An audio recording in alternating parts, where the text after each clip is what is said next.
أعوذ بالله من الشيطان الرجيم. بسم الله الرحمن الرحيم. الحمد لله الذي أنزل على عبده الكتاب ولم يجعل له عوجا قيما لينذر بأسا شديدا من لدنه ويبشر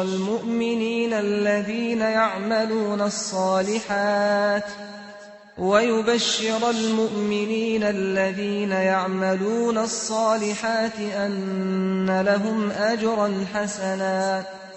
ماكثين فيه أبدا وينذر الذين قالوا اتخذ الله ولدا ما لهم به من علم ولا لآبائهم كبرت كلمة تخرج من أفواههم إن يقولون إلا كذبا فلعلك باخع نفسك على آثارهم إن لم يؤمنوا بهذا الحديث أسفا إنا جعلنا ما على الأرض زينة لها لنبلوهم أيهم أحسن عملا وإنا لجاعلون ما عليها صعيدا جرزا أم حسبت أن أصحاب الكهف والرقيم كانوا من آياتنا عجبا إذ أوى الفتية إلى الكهف فقالوا ربنا آتنا من لدنك رحمة وهيئ لنا من أمرنا رشدا فضربنا على آذانهم في الكهف سنين عددا ثم بعثناهم لنعلم أي الحزبين أحصى لما لبثوا أمدا نحن نقص عليك نبأهم بالحق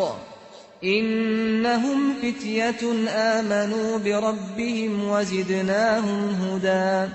وربطنا على قلوبهم إذ قاموا فقالوا ربنا رب السماوات والأرض لن ندعو من دونه إلها لقد قلنا إذا شططا هؤلاء قومنا اتخذوا من دونه آلهة لولا يأتون عليهم بسلطان بين فمن أظلم ممن افترى على الله كذبا وإذ اعتزلتموهم وما يعبدون إلا الله فأووا إلى الكهف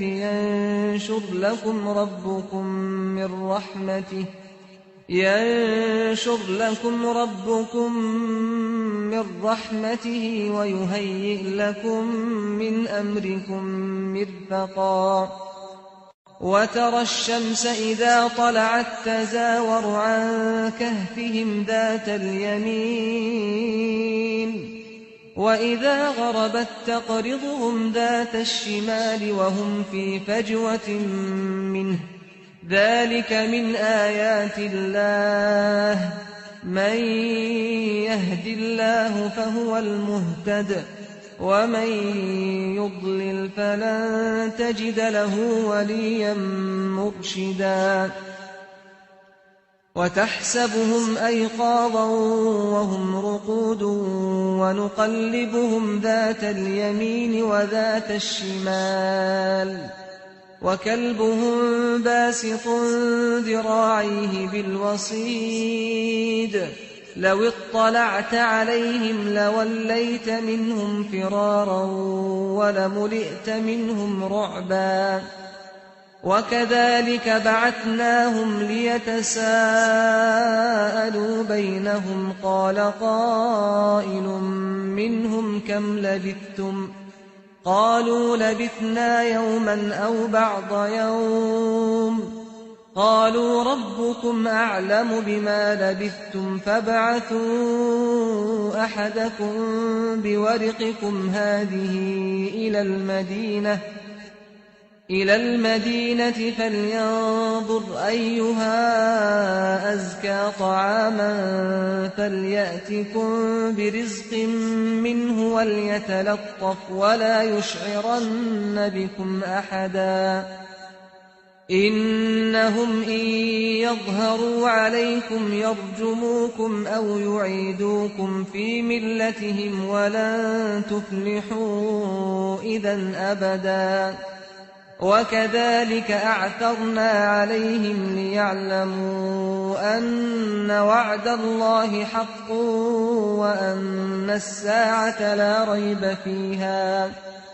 وأن الساعة لا ريب فيها إذ يتنازعون بينهم أمرهم فقالوا ابنوا عليهم بنيانا ربهم أعلم بهم قال الذين غلبوا على أمرهم لنتخذن عليهم مسجدا سيقولون ثلاثة رابعهم كلبهم ويقولون خمسة سادسهم كلبهم رجما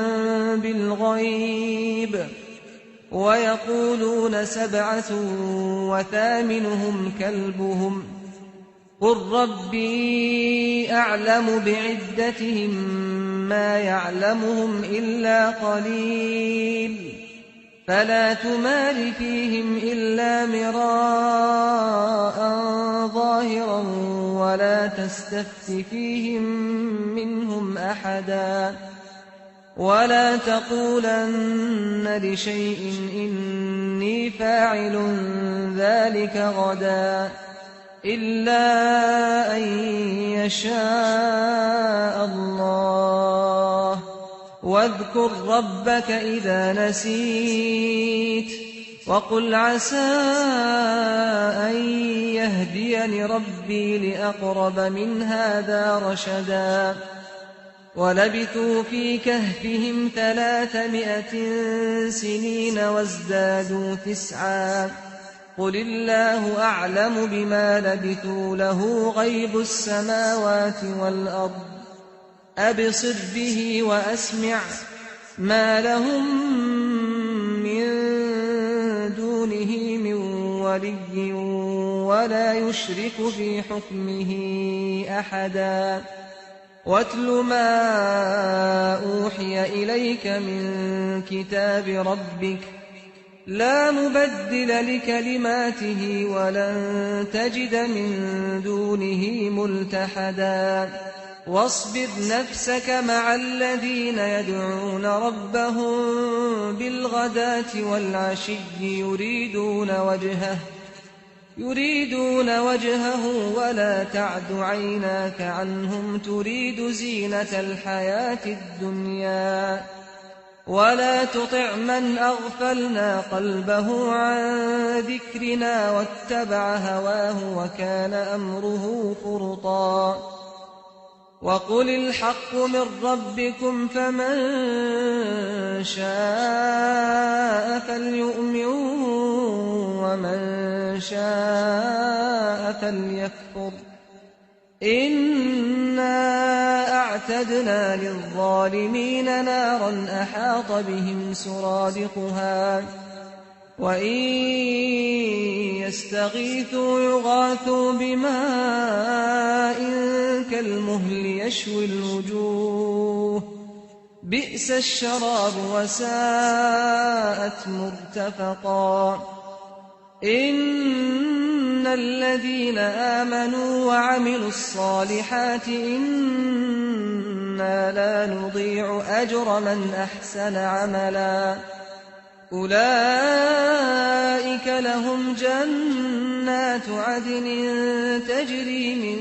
تحتهم الأنهار يحلون فيها من أساور من ذهب ويلبسون ويلبسون ثيابا خضرا من سندس واستبرق متكئين فيها على الأرائك نعم الثواب وحسنت مرتفقا واضرب لهم مثل الرجلين جعلنا لأحدهما جنتين من أعناب وحففناهما بنخل وجعلنا بينهما زرعا كلتا الجنتين آتت أكلها ولم تظلم منه شيئا وفجرنا خلالهما نهرا وكان له ثمر فقال لصاحبه وهو يحاوره أنا أكثر منك مالا وأعز نفرا ودخل جنته وهو ظالم لنفسه قال ما أظن أن تبيد هذه أبدا وما أظن الساعة قائمة ولئن رددت إلى ربي لأجدن خيرا منها منقلبا قال له صاحبه وهو يحاوره أكفرت بالذي خلقك من تراب ثم من نطفة ثم سواك رجلا لكن هو الله ربي ولا أشرك بربي أحدا ولولا إذ دخلت جنتك قلت ما شاء الله لا قوة إلا بالله إن ترني أنا أقل منك مالا وولدا فعسى ربي أن يؤتيني خيرا من جنتك ويرسل عليها حسبانا من السماء فتصبح صعيدا زلقا أو يصبح ماؤها غورا فلن تستطيع له طلبا وأحيط بثمره فأصبح يقلب كفيه على ما أنفق فيها وهي خاوية على عروشها ويقول يا ليتني لم أشرك بربي أحدا ولم تكن له فئة ينصرونه من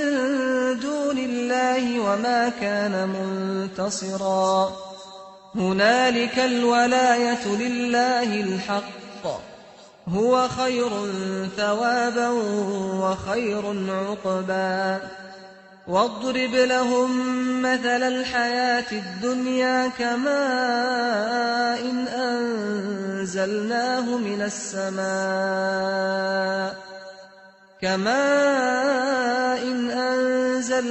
من السماء فاختلط به نبات الأرض فأصبح هشيما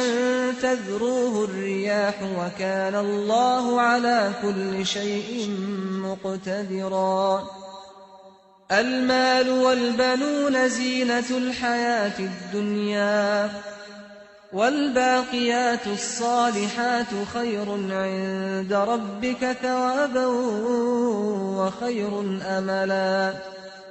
ويوم نسير الجبال وترى الأرض بارزة وحشرناهم فلم نغادر منهم أحدا وعرضوا على ربك صفا لقد جئتمونا كما خلقناكم أول مرة بل زعمتم أن لن نجعل لكم موعدا ووضع الكتاب فترى المجرمين مشفقين مما فيه ويقولون يا ويلتنا ما لهذا الكتاب لا يغادر صغيرة ولا كبيرة إلا أحصاها ووجدوا ما عملوا حاضرا ولا يظلم ربك أحدا وإذ قلنا للملائكة اسجدوا لآدم فسجدوا إلا إبليس كان من الجن ففسق عن أمر ربه أفتتخذونه وذريته أولياء من دوني وهم لكم عدو بئس للظالمين بدلا ما أشهدتهم خلق السماوات والأرض ولا خلق أنفسهم وما كنت متخذ المضلين عضدا ويوم يقول نادوا شركائي الذين زعمتم فدعوهم فلم يستجيبوا لهم وجعلنا بينهم موبقا ورأى المجرمون النار فظنوا أنهم مواقعوها ولم يجدوا عنها مصرفا ولقد صرفنا في هذا القرآن للناس من كل مثل وكان الإنسان أكثر شيء جدلا وما منع الناس أن يؤمنوا إذ جاءهم الهدى ويستغفروا ربهم إلا أن تأتيهم سنة الأولين أو يأتيهم العذاب قبلا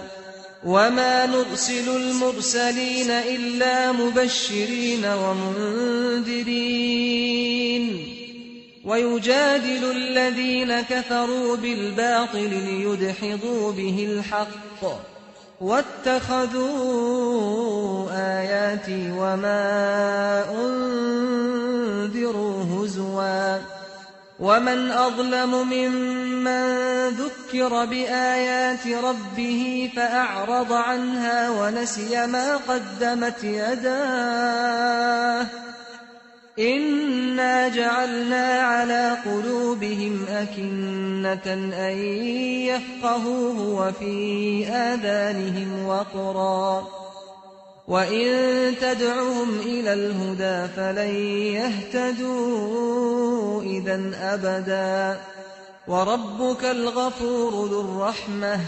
لو يؤاخذهم بما كسبوا لعجل لهم العذاب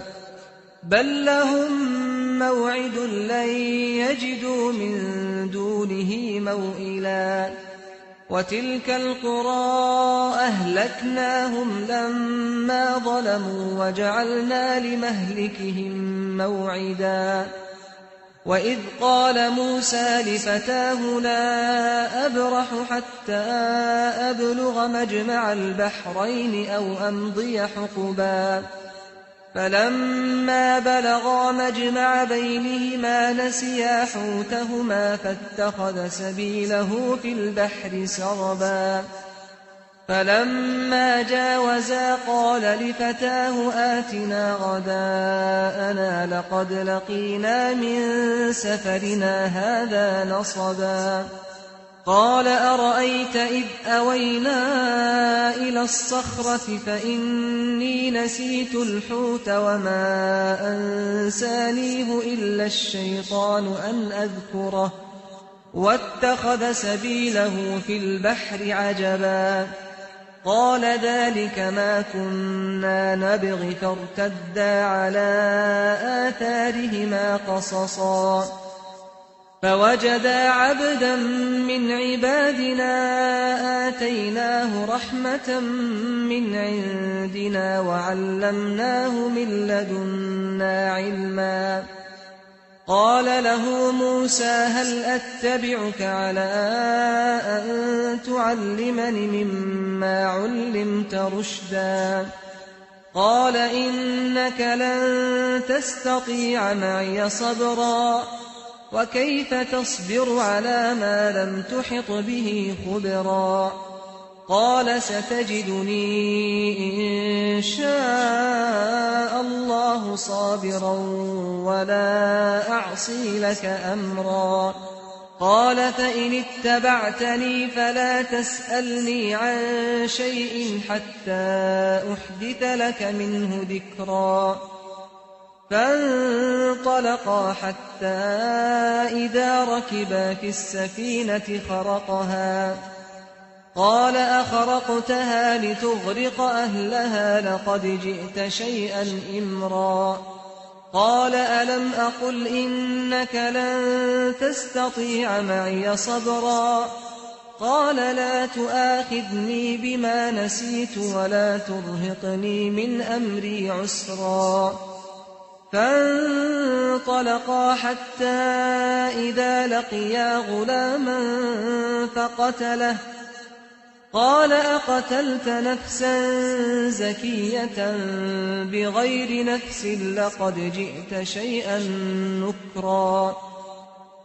قال ألم أقل لك إنك لن تستطيع معي صبرا قال إن سألتك عن شيء بعدها فلا تصاحبني قد بلغت من لدني عذرا فانطلقا حتى إذا أتيا أهل قرية استطعما أهلها فأبوا أن يضيفوهما فوجدا فيها جدارا يريد أن ينقض فأقامه قال لو شئت لاتخذت عليه أجرا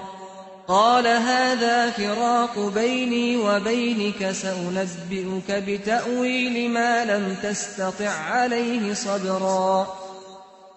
أما السفينة فكانت لمساكين يعملون في البحر فأردت أن أعيبها وكان وراءهم ملك يأخذ كل سفينة غصبا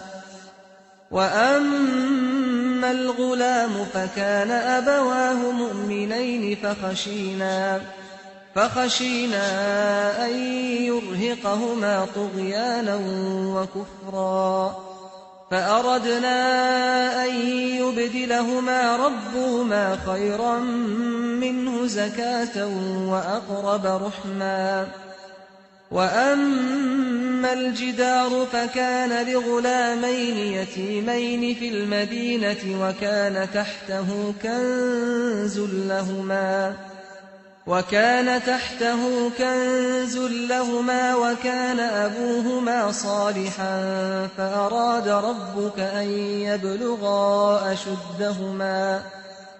فأراد ربك أن يبلغا أشدهما ويستخرجا كنزهما رحمة من ربك وما فعلته عن أمري ذلك تأويل ما لم تسطع عليه صبرا ويسألونك عن ذي القرنين قل سأتلو عليكم منه ذكرا إنا مكنا له في الأرض وآتيناه من كل شيء سببا فأتبع سببا حتى إذا بلغ مغرب الشمس وجدها تغرب في عين حمئة ووجد عندها قوما قلنا يا ذا القرنين إما أن تعذب وإما أن تتخذ فيهم حسنا قال أما من ظلم فسوف نعذبه ثم يرد إلى ربه فيعذبه عذابا نكرا وأما من آمن وعمل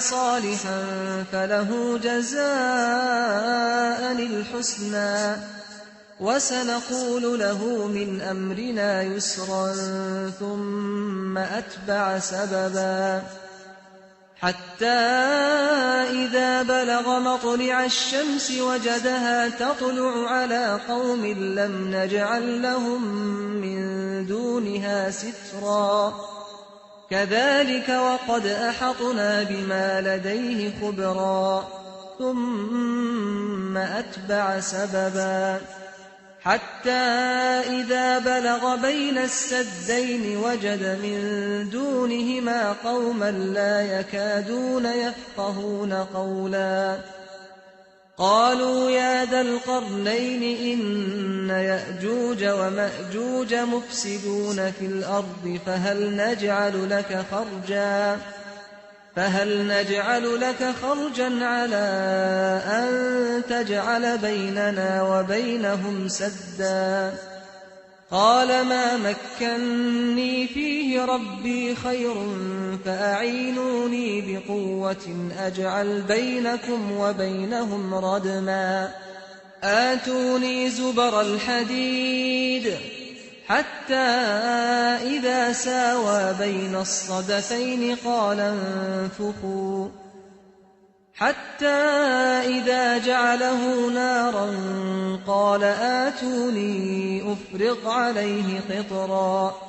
فما استطاعوا أن يظهروه وما استطاعوا له نقبا قال هذا رحمة من ربي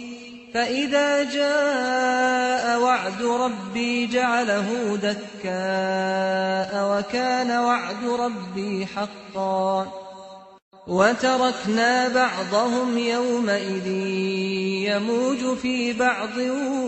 ونفخ في الصور فجمعناهم جمعا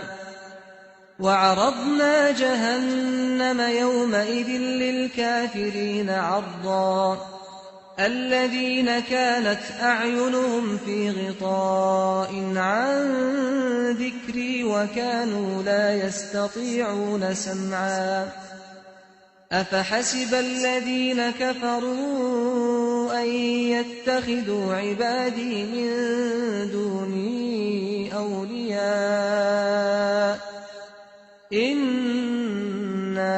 أعتدنا جهنم للكافرين نزلا قل هل ننبئكم بالأخسرين أعمالا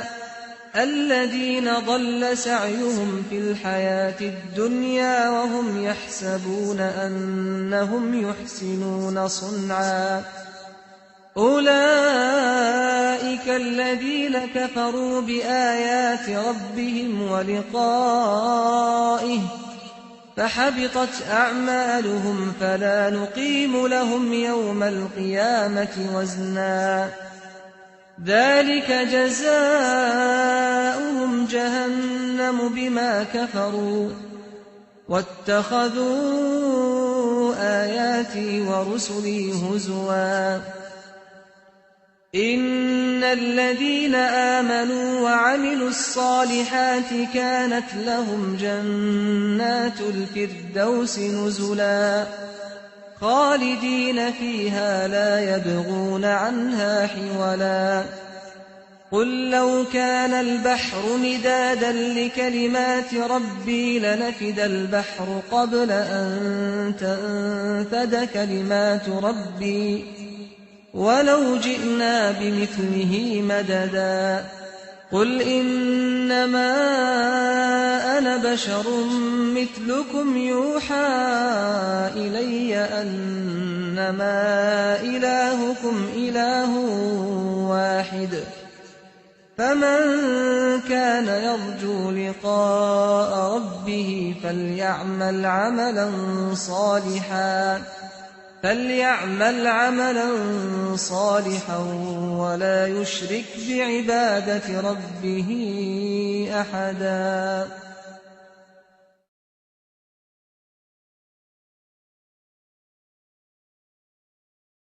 أعوذ بالله من الشيطان الرجيم بسم الله الرحمن الرحيم الحمد لله الذي أنزل على عبده الكتاب ولم يجعل له عوجا قيما لينذر بأسا شديدا من لدنه ويبشر المؤمنين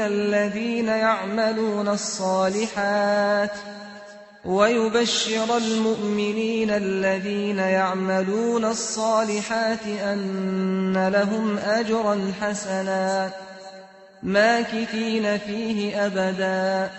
وينذر الذين قالوا اتخذ الله ولدا ما لهم به من علم ولا لآبائهم كبرت كلمة تخرج من أفواههم إن يقولون إلا كذبا فلعلك باخع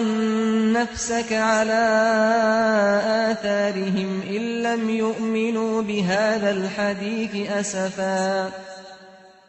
إنا جعلنا ما على الأرض زينة لها لنبلوهم أيهم أحسن عملا وإنا لجاعلون ما عليها صعيدا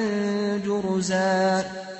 أم حسبت أن أصحاب الكهف والرقيم كانوا من آياتنا عجبا إذ أوى الفتية إلى الكهف فقالوا ربنا آتنا من لدنك رحمة وهيئ لنا من أمرنا رشدا فضربنا على آذانهم في الكهف سنين عددا ثم بعثناهم لنعلم أي الحزبين أحصى لما لبثوا أمدا نحن نقص عليك نبأهم بالحق إنهم فتية آمنوا بربهم وزدناهم هدى وربطنا على قلوبهم إذ قاموا فقالوا ربنا رب السماوات والأرض لن ندعو من دونه إلها لقد قلنا إذا شططا هؤلاء قومنا اتخذوا من دونه آلهة لولا يأتون عليهم بسلطان بين فمن أظلم ممن افترى على الله كذبا وإذ اعتزلتموهم وما يعبدون إلا الله فأووا إلى الكهف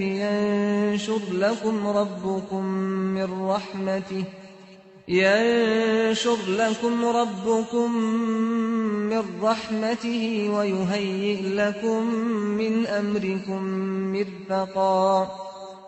وترى الشمس إذا طلعت تزاور عن كهفهم ذات اليمين وإذا غربت تقرضهم ذات الشمال وهم في فجوة منه ذلك من آيات الله من يهد الله فهو المهتد ومن يضلل فلن تجد له وليا مرشدا وتحسبهم أيقاظا وهم رقود ونقلبهم ذات اليمين وذات الشمال وكلبهم باسط ذراعيه بالوصيد لو اطلعت عليهم لوليت منهم فرارا ولملئت منهم رعبا وكذلك بعثناهم ليتساءلوا بينهم قال قائل منهم كم لبثتم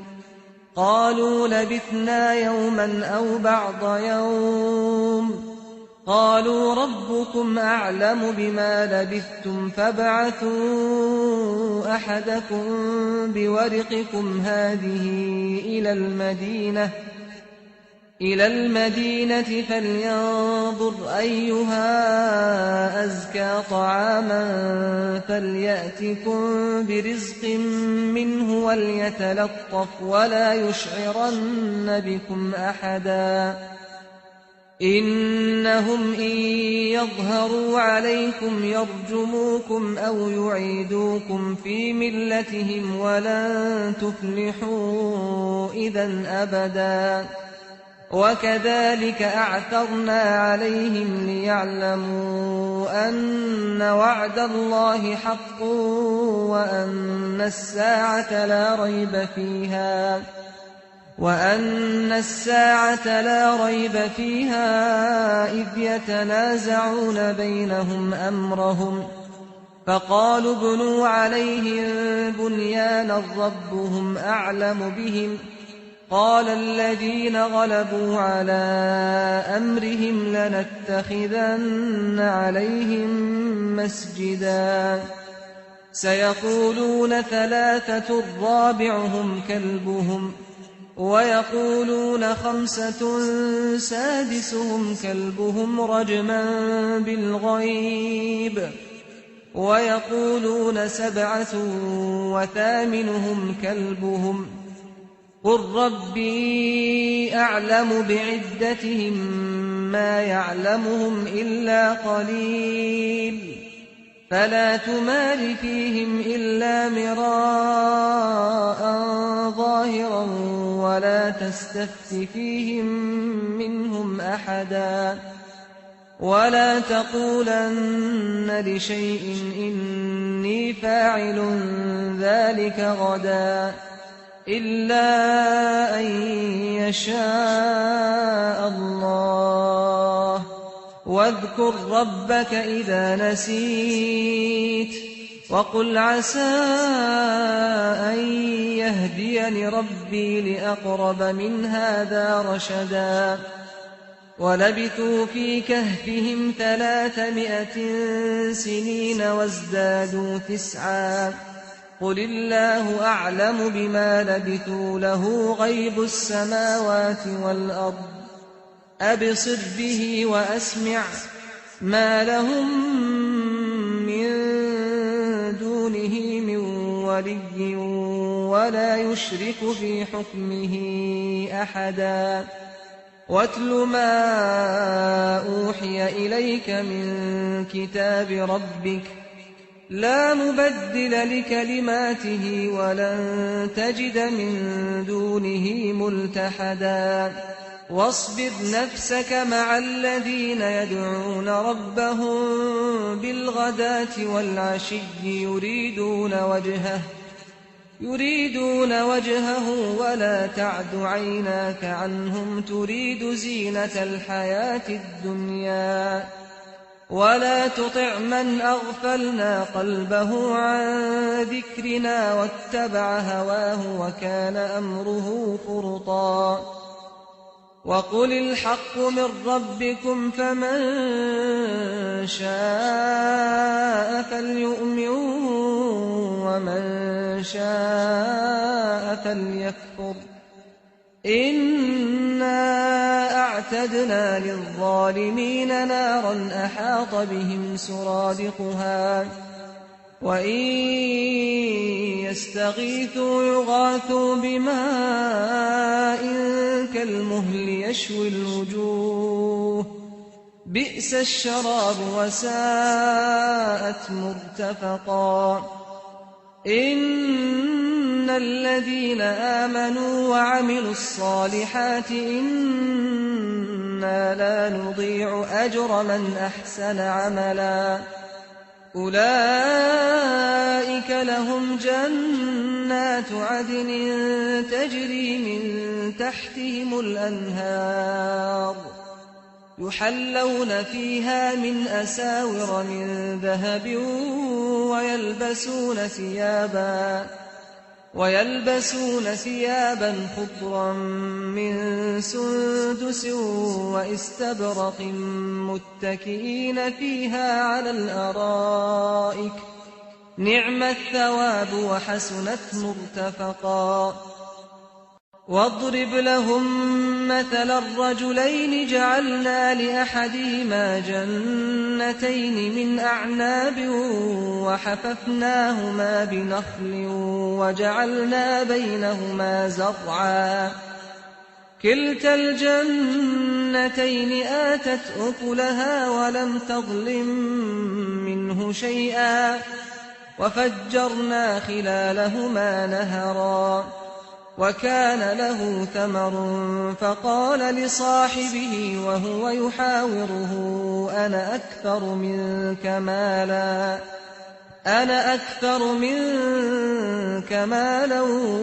وأعز نفرا ودخل جنته وهو ظالم لنفسه قال ما أظن أن تبيد هذه أبدا وما أظن الساعة قائمة ولئن رددت إلى ربي لأجدن خيرا منها منقلبا قال له صاحبه وهو يحاوره أكفرت بالذي خلقك من تراب ثم من نطفة ثم سواك رجلا لكن هو الله ربي ولا أشرك بربي أحدا ولولا إذ دخلت جنتك قلت ما شاء الله لا قوة إلا بالله إن ترني أنا أقل منك مالا وولدا فعسى ربي أن يؤتيني خيرا من جنتك ويرسل عليها حسبانا من السماء فتصبح صعيدا زلقا أو يصبح ماؤها غورا فلن تستطيع له طلبا وأحيط بثمره فأصبح يقلب كفيه على ما أنفق فيها وهي خاوية على عروشها ويقول يا ليتني لم أشرك بربي أحدا ولم تكن له فئة ينصرونه من دون الله وما كان منتصرا هنالك الولاية لله الحق هو خير ثوابا وخير عقبا واضرب لهم مثل الحياة الدنيا كماء إن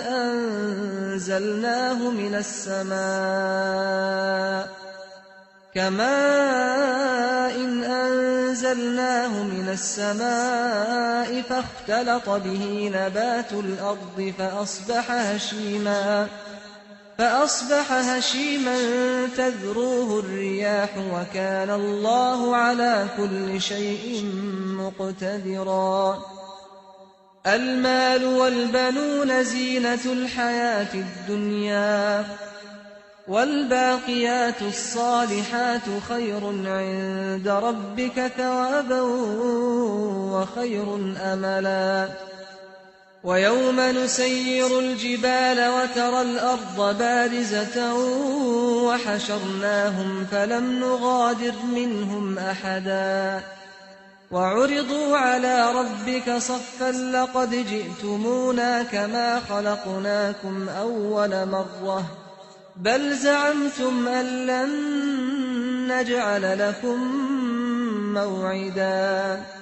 ووضع الكتاب فترى المجرمين مشفقين مما فيه ويقولون يا ويلتنا ما لهذا الكتاب لا يغادر صغيرة ولا كبيرة إلا أحصاها ووجدوا ما عملوا حاضرا ولا يظلم ربك أحدا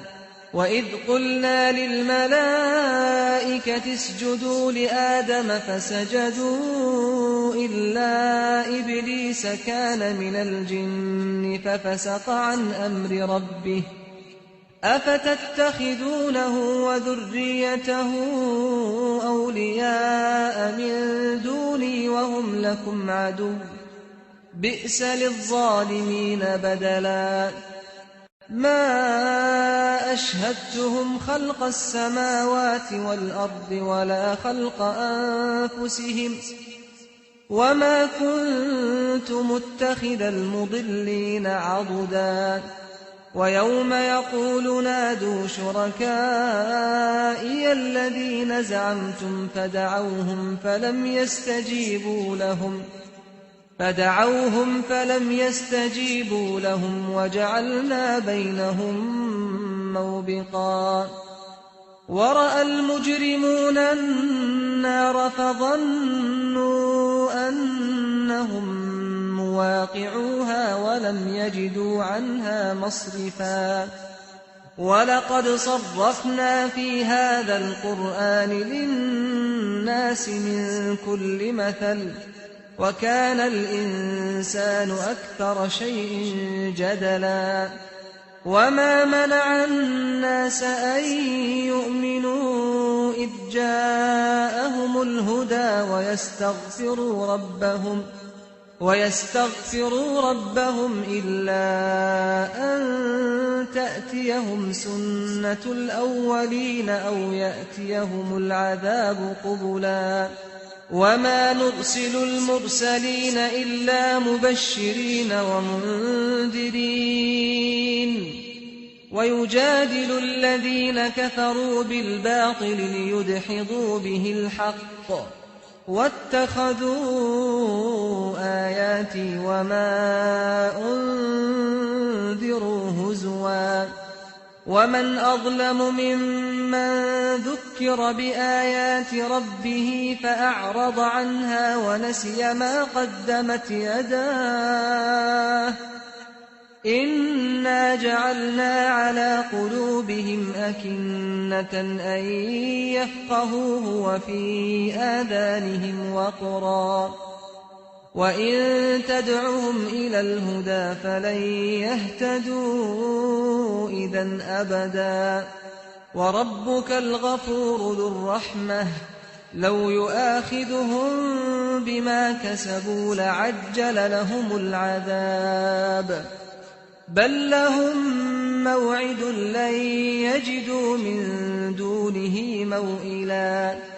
وتلك القرى أهلكناهم لما ظلموا وجعلنا لمهلكهم موعدا وإذ قال موسى لفتاه لا أبرح حتى أبلغ مجمع البحرين أو أمضي حقبا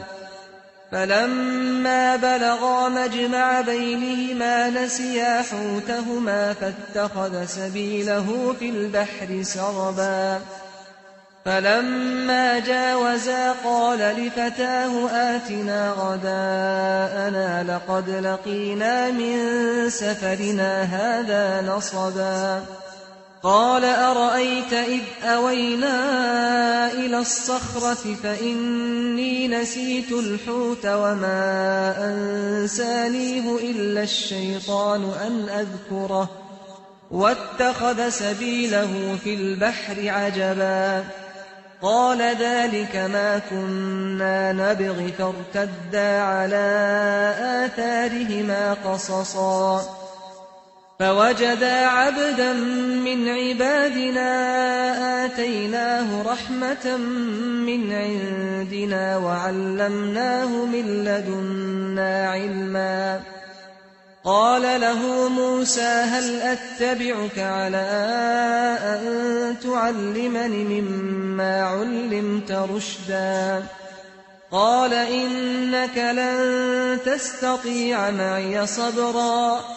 وكيف تصبر على ما لم تحط به خبرا قال ستجدني إن شاء الله صابرا ولا أعصي لك أمرا. قال فإن اتبعتني فلا تسألني عن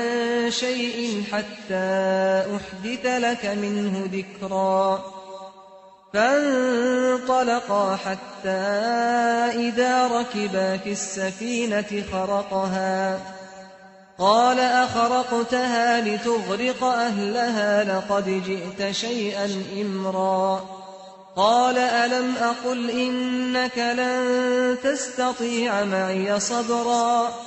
قال لا تؤاخذني بما نسيت ولا ترهقني من أمري عسرا. فانطلقا حتى إذا لقيا غلاما فقتله. قال أقتلت نفسا زكية بغير نفس لقد جئت شيئا نكرا. قال ألم أقل لك إنك لن تستطيع معي صبرا. قال إن سألتك عن شيء بعدها فلا تصاحبني قد بلغت من لدني عذرا. فانطلقا حتى إذا أتيا أهل قرية استطعما أهلها فأبوا أن يضيفوهما فوجدا فيها جدارا يريد أن ينقض فأقامه. قال لو شئت لاتخذت عليه أجرا. قال هذا فراق بيني وبينك سأنبئك بتأويل ما لم تستطع عليه صبرا. أما السفينة فكانت لمساكين يعملون في البحر فأردت أن أعيبها وكان وراءهم ملك يأخذ كل سفينة غصبا. وأما الغلام فكان أبواه مؤمنين فخشينا أن يرهقهما طغيانا وكفرا. فأردنا أن يبدلهما ربهما خيرا منه زكاة وأقرب رحما. وأما الجدار فكان لغلامين يتيمين في المدينة وكان تحته كنز لهما وكان أبوهما صالحا فأراد ربك أن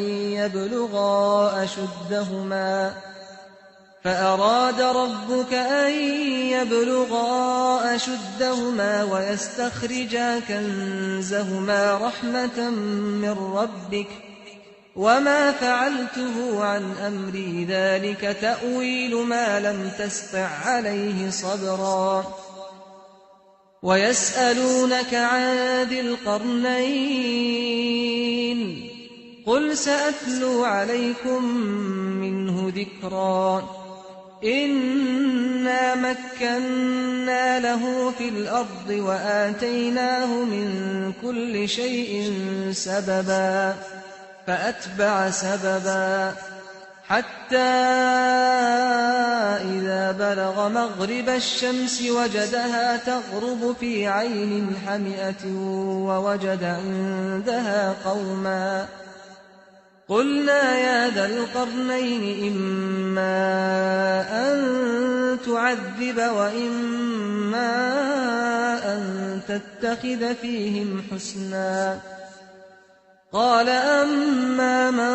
ظلم فسوف نعذبه ثم يرد إلى ربه فيعذبه عذابا نكرا. وأما من آمن وعمل صالحا فله جزاء الحسنى وسنقول له من أمرنا يسرا ثم أتبع سببا حتى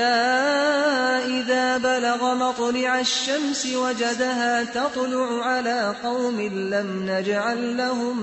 من دونها سترا كذلك وقد أحطنا بما لديه خبرا ثم أتبع سببا حتى إذا بلغ بين السدين وجد من دونهما قوما لا يكادون يفقهون قولا قالوا يا ذا القرنين إن يأجوج ومأجوج مفسدون في الأرض فهل نجعل لك خرجا على أن تجعل بيننا وبينهم سدا قال ما مكني فيه ربي خير فأعينوني بقوة أجعل بينكم وبينهم ردما آتوني زبر الحديد حتى إذا ساوى بين الصدفين قال انفخوا حتى إذا جعله نارا قال آتوني أفرغ عليه قطرا فما استطاعوا أن يظهروه وما استطاعوا له نقبا قال هذا رحمة من ربي فإذا جاء وعد ربي جعله دكاء وكان وعد ربي حقا وتركنا بعضهم يومئذ يموج في بعض ونفخ في الصور فجمعناهم جمعا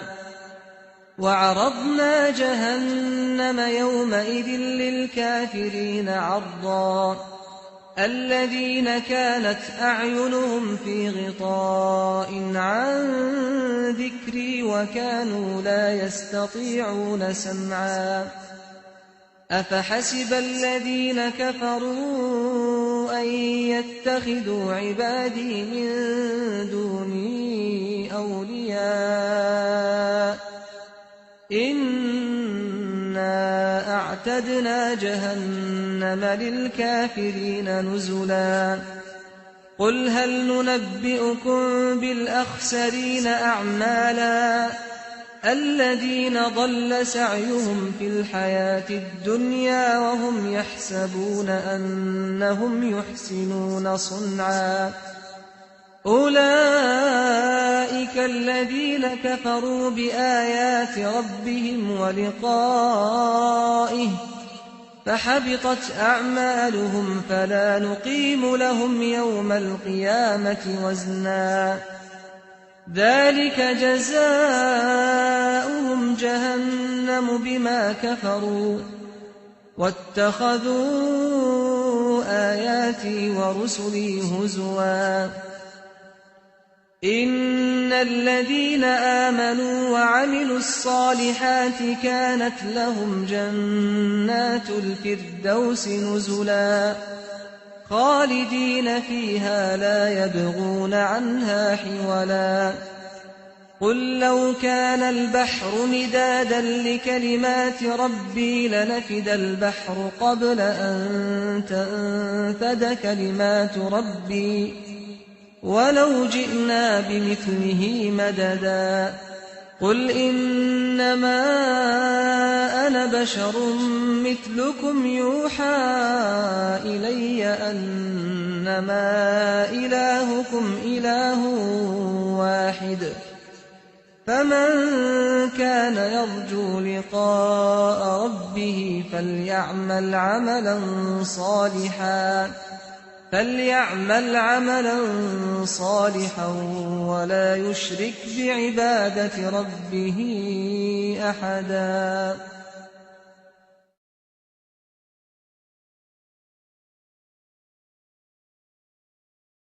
أعوذ بالله من الشيطان الرجيم بسم الله الرحمن الرحيم الحمد لله الذي أنزل على عبده الكتاب ولم يجعل له عوجا قيما لينذر بأسا شديدا من لدنه ويبشر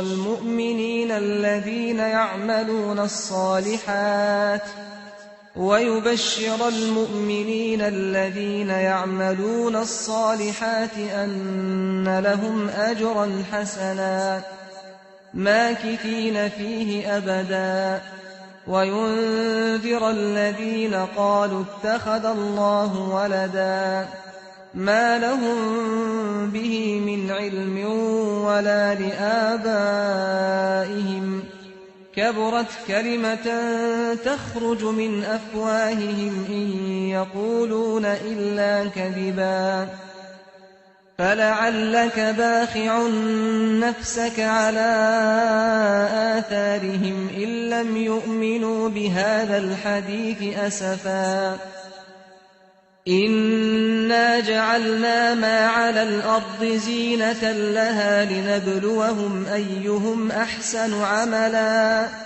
وإنا لجاعلون ما عليها صعيدا جرزا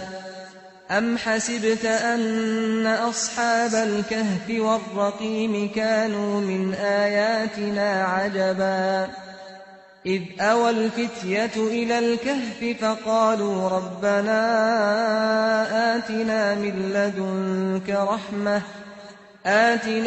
لدنك رحمة وهيئ لنا من أمرنا رشدا فضربنا على آذانهم في الكهف سنين عددا ثم بعثناهم لنعلم أي الحزبين أحصى لما لبثوا أمدا نحن نقص عليك نبأهم بالحق إنهم فتية آمنوا بربهم وزدناهم هدى وربطنا على قلوبهم إذ قاموا فقالوا ربنا رب السماوات والأرض لن ندعو من دونه إلها لقد قلنا إذا شططا هؤلاء قومنا اتخذوا من دونه آلهة لولا يأتون عليهم بسلطان بين فمن أظلم ممن افترى على الله كذبا وإذ اعتزلتموهم وما يعبدون إلا الله فأووا إلى الكهف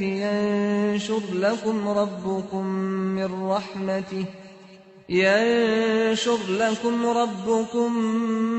من رحمته ويهيئ لكم من أمركم مرفقا وترى الشمس إذا طلعت تزاور عن كهفهم ذات اليمين وإذا غربت تقرضهم ذات الشمال وهم في فجوة منه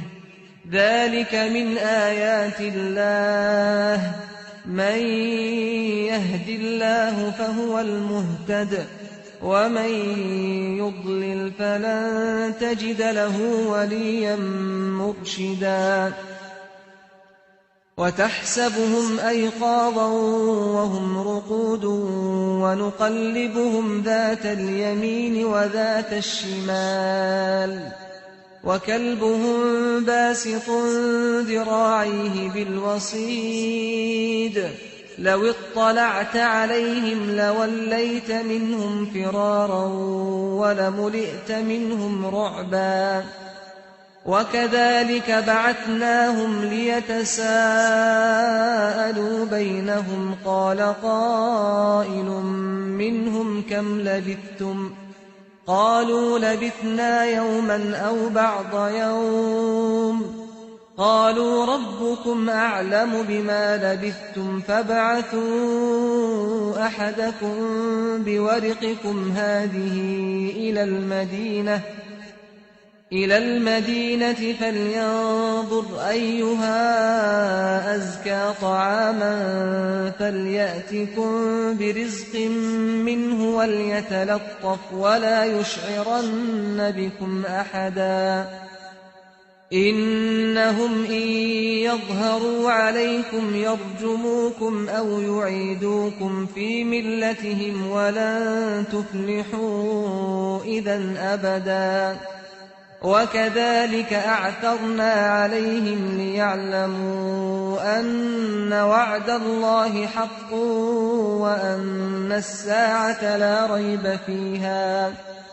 وأن الساعة لا ريب فيها إذ يتنازعون بينهم أمرهم فقالوا ابنوا عليهم بنيانا ربهم أعلم بهم قال الذين غلبوا على أمرهم لنتخذن عليهم مسجدا سيقولون ثلاثة رابعهم كلبهم ويقولون خمسة سادسهم كلبهم رجما بالغيب ويقولون سبعة وثامنهم كلبهم قل ربي أعلم بعدتهم ما يعلمهم إلا قليل فلا تمار فيهم إلا مراء ظاهرا ولا تستفت فيهم منهم أحدا ولا تقولن لشيء إني فاعل ذلك غدا إلا أن يشاء الله واذكر ربك إذا نسيت وقل عسى أن يهديني ربي لأقرب من هذا رشدا ولبثوا في كهفهم 300 سنين وازدادوا 9 قل الله أعلم بما لبثوا له غيب السماوات والأرض أبصر به وأسمع ما لهم من دونه من ولي ولا يشرك في حكمه أحدا واتل ما أوحي إليك من كتاب ربك لا مبدل لكلماته ولن تجد من دونه ملتحدا واصبر نفسك مع الذين يدعون ربهم بالغداة والعشي يريدون وجهه ولا تعد عيناك عنهم تريد زينة الحياة الدنيا ولا تطع من أغفلنا قلبه عن ذكرنا واتبع هواه وكان أمره فرطا وقل الحق من ربكم فمن شاء فليؤمن ومن شاء فليكفر إنا أعتدنا للظالمين نارا أحاط بهم سرادقها وإن يستغيثوا يغاثوا بماء كالمهل يشوي الوجوه بئس الشراب وساءت مرتفقا إن الذين آمنوا وعملوا الصالحات إنا لا نضيع أجر من أحسن عملا أولئك لهم جنات عدن تجري من تحتهم الأنهار يحلون فيها من أساور من ذهب ويلبسون ثيابا خضرا من سندس واستبرق متكئين فيها على الأرائك نعم الثواب وحسنت مرتفقا واضرب لهم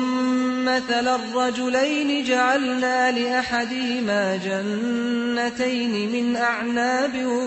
وحففناهما بنخل وجعلنا بينهما زرعا كلتا الجنتين آتت أكلها ولم تظلم منه شيئا وفجرنا خلالهما نهرا وكان له ثمر فقال لصاحبه وهو يحاوره أنا أكثر منك مالا وأعز نفرا ودخل جنته وهو ظالم لنفسه قال ما أظن أن تبيد هذه أبدا وما أظن الساعة قائمة ولئن رددت إلى ربي لأجدن خيرا منها منقلبا قال له صاحبه وهو يحاوره أكفرت بالذي خلقك من تراب ثم من نطفة ثم سواك رجلا لكن هو الله ربي ولا أشرك بربي أحدا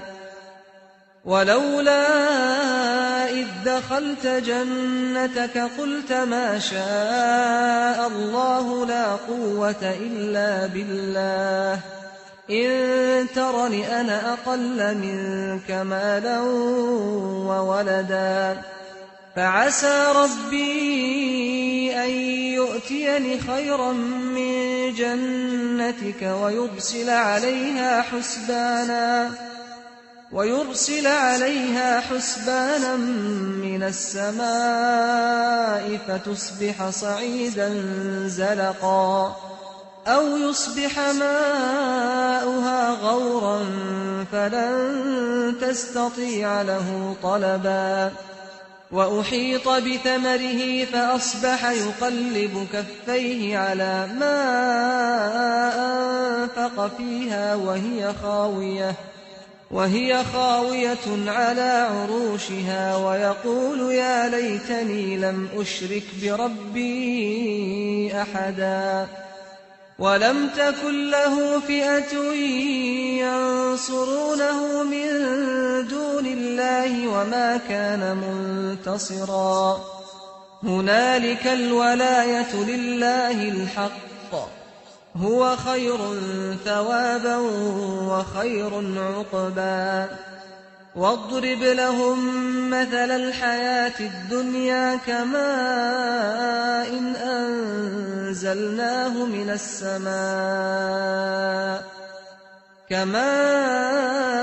أنزلناه من السماء فاختلط به نبات الأرض فأصبح هشيما تذروه الرياح وكان الله على كل شيء مقتدرا المال والبنون زينة الحياة الدنيا والباقيات الصالحات خير عند ربك ثوابا وخير أملا ويوم نسير الجبال وترى الأرض بارزة وحشرناهم فلم نغادر منهم أحدا وعرضوا على ربك صفا لقد جئتمونا كما خلقناكم أول مرة بل زعمتم أن لن نجعل لكم موعدا ووضع الكتاب فترى المجرمين مشفقين مما فيه ويقولون يا ويلتنا ما لهذا الكتاب لا يغادر صغيرة ولا كبيرة إلا أحصاها ووجدوا ما عملوا حاضرا ولا يظلم ربك أحدا وإذ قلنا للملائكة اسجدوا لآدم فسجدوا إلا إبليس كان من الجن ففسق عن أمر ربه أفتتخذونه وذريته أولياء من دوني وهم لكم عدو بئس للظالمين بدلا ما أشهدتهم خلق السماوات والأرض ولا خلق أنفسهم وما كنت متخذ المضلين عضدا ويوم يقول نادوا شركائي الذين زعمتم فدعوهم فلم يستجيبوا لهم وجعلنا بينهم موبقا ورأى المجرمون النار فظنوا أنهم مواقعوها ولم يجدوا عنها مصرفا ولقد صرفنا في هذا القرآن للناس من كل مثل وكان الإنسان أكثر شيء جدلا وما منع الناس أن يؤمنوا إذ جاءهم الهدى ويستغفروا ربهم إلا أن تأتيهم سنة الأولين أو يأتيهم العذاب قبلا وما نرسل المرسلين إلا مبشرين ومنذرين ويجادل الذين كفروا بالباطل ليدحضوا به الحق واتخذوا آياتي وما أنذروا هزوا ومن أظلم ممن ذكر بآيات ربه فأعرض عنها ونسي ما قدمت يداه إنا جعلنا على قلوبهم أكنة أن يفقهوه وفي آذانهم وقرا وإن تدعهم إلى الهدى فلن يهتدوا إذا أبدا وربك الغفور ذو الرحمة لو يؤاخذهم بما كسبوا لعجل لهم العذاب بل لهم موعد لن يجدوا من دونه موئلا وتلك القرى أهلكناهم لما ظلموا وجعلنا لمهلكهم موعدا وإذ قال موسى لفتاه لا أبرح حتى أبلغ مجمع البحرين أو أمضي حقبا فلما بلغا مجمع بينهما نسيا حوتهما فاتخذ سبيله في البحر سربا فلما جاوزا قال لفتاه آتنا غداءنا لقد لقينا من سفرنا هذا نصبا قال أرأيت إذ أوينا إلى الصخرة فإني نسيت الحوت وما أنسانيه إلا الشيطان أن أذكره واتخذ سبيله في البحر عجبا قال ذلك ما كنا نبغي فارتدا على آثارهما قصصا فوجدا عبدا من عبادنا آتيناه رحمة من عندنا وعلمناه من لدنا علما قال له موسى هل أتبعك على أن تعلمني مما علمت رشدا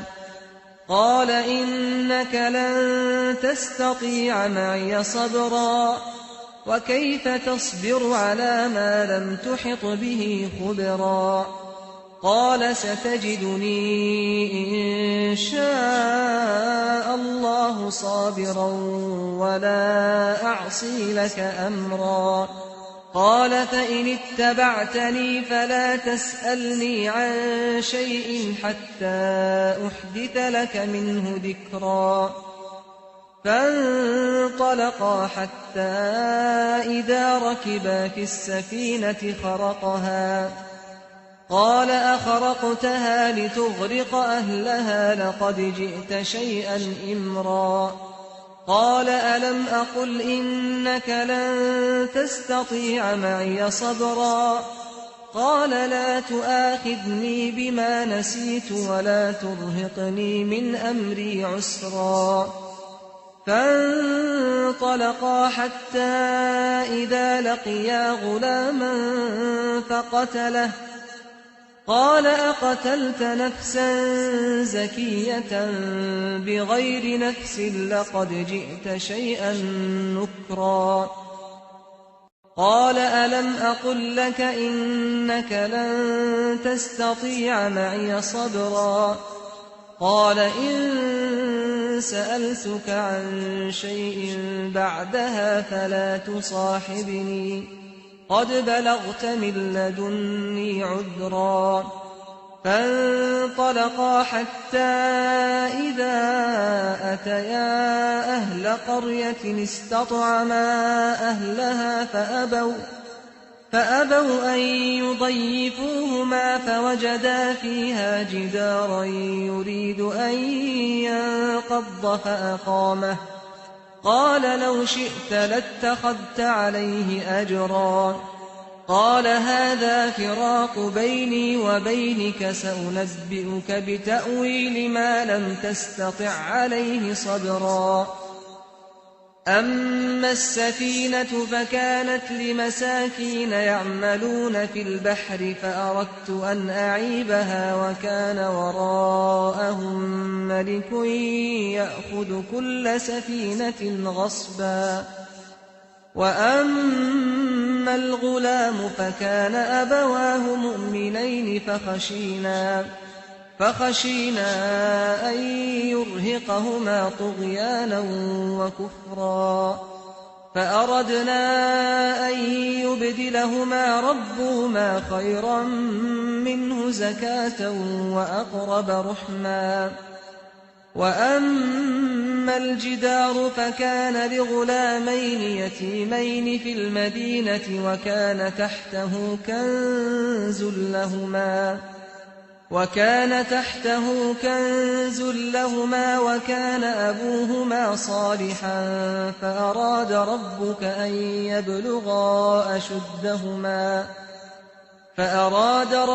أن يبلغا أشدهما ويستخرجا كنزهما رحمة من ربك وما فعلته عن أمري ذلك تأويل ما لم تسطع عليه صبرا. ويسألونك عن ذي القرنين قل سأتلو عليكم منه ذكرا. إنا مكنا له في الأرض وآتيناه من كل شيء سببا. فأتبع سببا حتى إذا بلغ مغرب الشمس وجدها تغرب في عين حمئة ووجد عندها قوما. قلنا يا ذا القرنين إما أن تعذب وإما أن تتخذ فيهم حسنا. قال أما من ظلم فسوف نعذبه ثم يرد إلى ربه فيعذبه عذابا نكرا. وأما من آمن وعمل صالحا فله جزاء الحسنى وسنقول له من أمرنا يسرا. ثم أتبع سببا حتى إذا بلغ مطلع الشمس وجدها تطلع على قوم لم نجعل لهم من دونها سترا. كذلك وقد أحطنا بما لديه خبرا ثم أتبع سببا حتى إذا بلغ بين السدين وجد من دونهما قوما لا يكادون يفقهون قولا قالوا يا ذا القرنين إن يأجوج ومأجوج مفسدون في الأرض فهل نجعل لك خرجا على أن تجعل بيننا وبينهم سدا قال ما مكني فيه ربي خير فأعينوني بقوة أجعل بينكم وبينهم ردما آتوني زبر الحديد حتى إذا ساوى بين الصدفين قال انفخوا حتى إذا جعله نارا قال آتوني أفرغ عليه قطرا فما استطاعوا أن يظهروه وما استطاعوا له نقبا قال هذا رحمة من ربي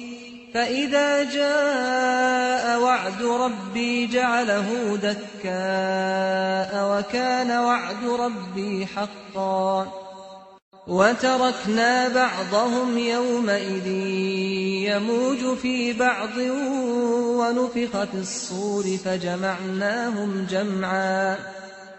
وعرضنا جهنم يومئذ للكافرين عرضا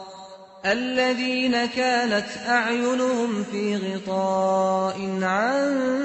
ذكري وكانوا لا يستطيعون سمعا أفحسب الذين كفروا أن يتخذوا عبادي من دوني أولياء إنا أعتدنا جهنم للكافرين نزلا قل هل ننبئكم بالأخسرين أعمالا الذين ضل سعيهم في الحياة الدنيا وهم يحسبون أنهم يحسنون صنعا أولئك الذين كفروا بآيات ربهم ولقائه فحبطت أعمالهم فلا نقيم لهم يوم القيامة وزنا ذلك جزاؤهم جهنم بما كفروا واتخذوا آياتي ورسلي هزوا إن الذين آمنوا وعملوا الصالحات كانت لهم جنات الفردوس نزلا خالدين فيها لا يبغون عنها حولا قل لو كان البحر مدادا لكلمات ربي لنفد البحر قبل أن تنفد كلمات ربي ولو جئنا بمثله مددا قل إنما أنا بشر مثلكم يوحى إلي أنما إلهكم إله واحد فمن كان يرجو لقاء ربه فليعمل عملا صالحا ولا يشرك بعبادة ربه أحدا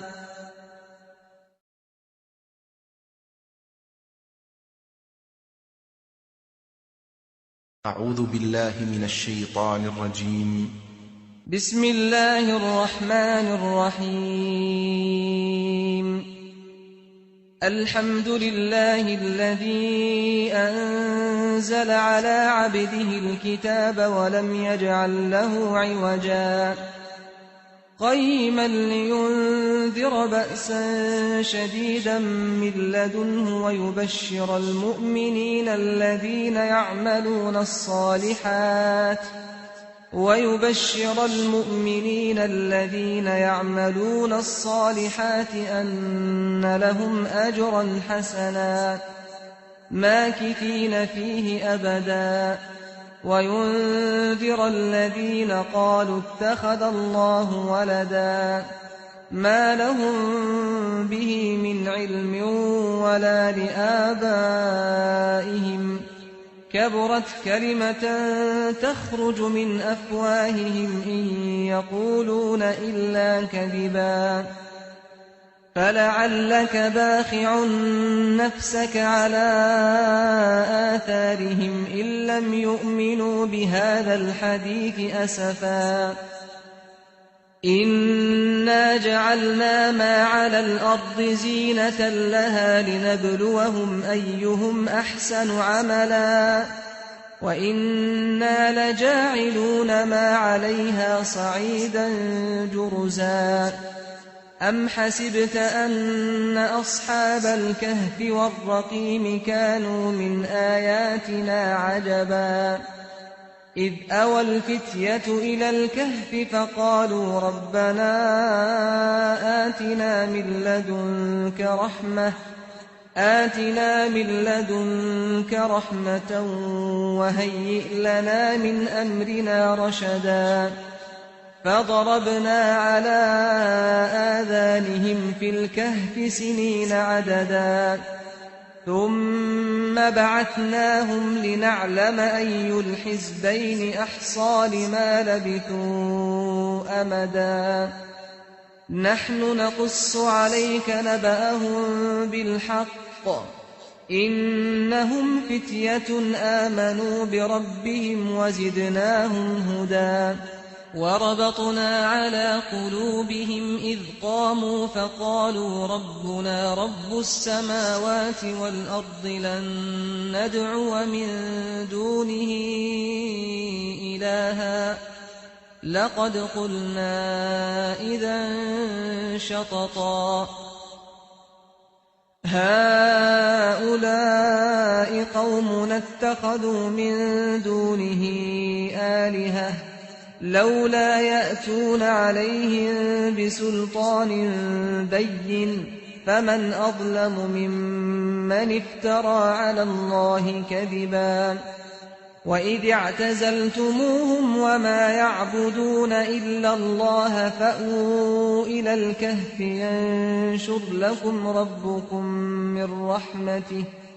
ينشر لكم ربكم من رحمته ويهيئ لكم من أمركم مرفقا وترى الشمس إذا طلعت تزاور عن كهفهم ذات اليمين وإذا غربت تقرضهم ذات الشمال وهم في فجوة منه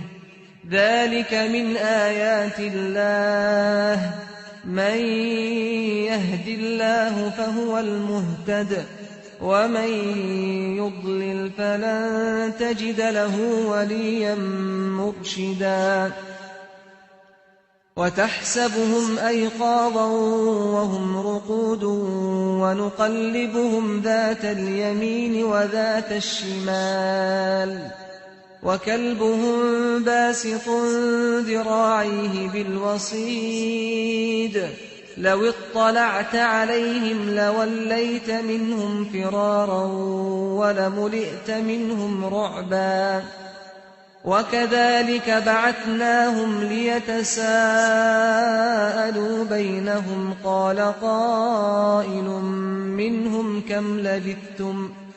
قالوا لبثنا يوما أو بعض يوم قالوا ربكم أعلم بما لبثتم فابعثوا أحدكم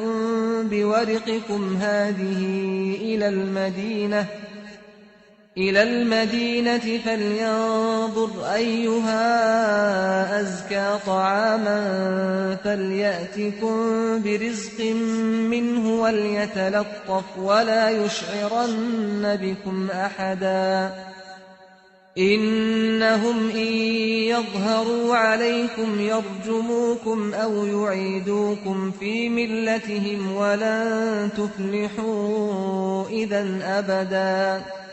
وكذلك أعثرنا عليهم ليعلموا أن وعد الله حق وأن الساعة لا ريب فيها إذ يتنازعون بينهم أمرهم فقالوا ابنوا عليهم بنيانا ربهم أعلم بهم قال الذين غلبوا على أمرهم لنتخذن عليهم مسجدا سيقولون 3 رابعهم كلبهم ويقولون 5 سادسهم كلبهم رجما بالغيب ويقولون 7 وثامنهم كلبهم قل ربي أعلم بعدتهم ما يعلمهم إلا قليل فلا تمار فيهم إلا مراء ظاهرا ولا تستفت فيهم منهم أحدا ولا تقولن لشيء إني فاعل ذلك غدا إلا أن يشاء الله واذكر ربك إذا نسيت وقل عسى أن يهديني ربي لأقرب من هذا رشدا ولبثوا في كهفهم 300 سنين وازدادوا 9 قل الله أعلم بما لبثوا له غيب السماوات والأرض أبصر به وأسمع ما لهم من دونه من ولي ولا يشرك في حكمه أحدا واتل ما أوحي إليك من كتاب ربك لا مبدل لكلماته ولن تجد من دونه ملتحدا واصبر نفسك مع الذين يدعون ربهم بالغداة والعشي يريدون وجهه ولا تعد عيناك عنهم تريد زينة الحياة الدنيا ولا تطع من أغفلنا قلبه عن ذكرنا واتبع هواه وكان أمره فرطا وقل الحق من ربكم فمن شاء فليؤمن ومن شاء فليكفر إنا أعتدنا للظالمين نارا أحاط بهم سرادقها وإن يستغيثوا يغاثوا بماء كالمهل يشوي الوجوه بئس الشراب وساءت مرتفقا إن الذين آمنوا وعملوا الصالحات إنا لا نضيع أجر من أحسن عملا أولئك لهم جنات عدن تجري من تحتهم الأنهار يحلون فيها من أساور من ذهب ويلبسون ثيابا خضرا من سندس واستبرق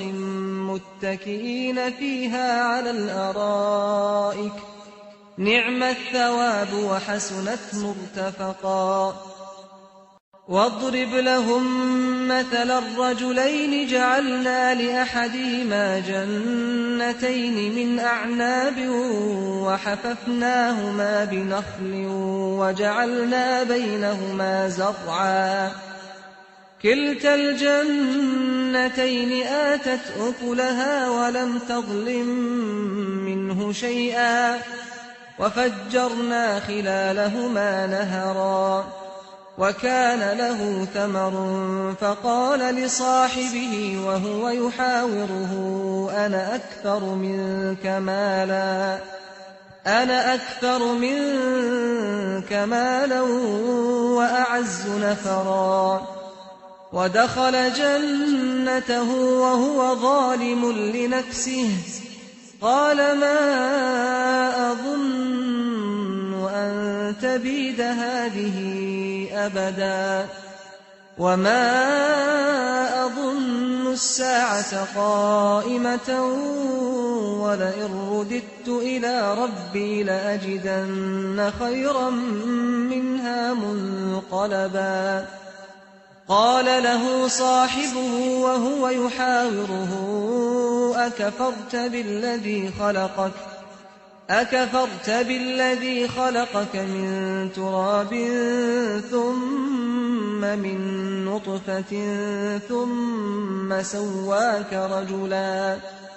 لكن هو الله ربي ولا أشرك بربي أحدا ولولا إذ دخلت جنتك قلت ما شاء الله لا قوة إلا بالله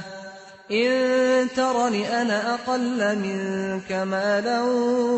وولدا فعسى ربي أن يؤتيني خيرا من جنتك ويرسل عليها حسبانا من السماء فتصبح صعيدا زلقا أو يصبح ماؤها غورا فلن تستطيع له طلبا وأحيط بثمره فأصبح يقلب كفيه على ما أنفق فيها وهي خاوية على عروشها ويقول يا ليتني لم أشرك بربي أحدا ولم تكن له فئة ينصرونه من دون الله وما كان منتصرا هنالك الولاية لله الحق هو خير ثوابا وخير عقبا واضرب لهم مثل الحياة الدنيا كماء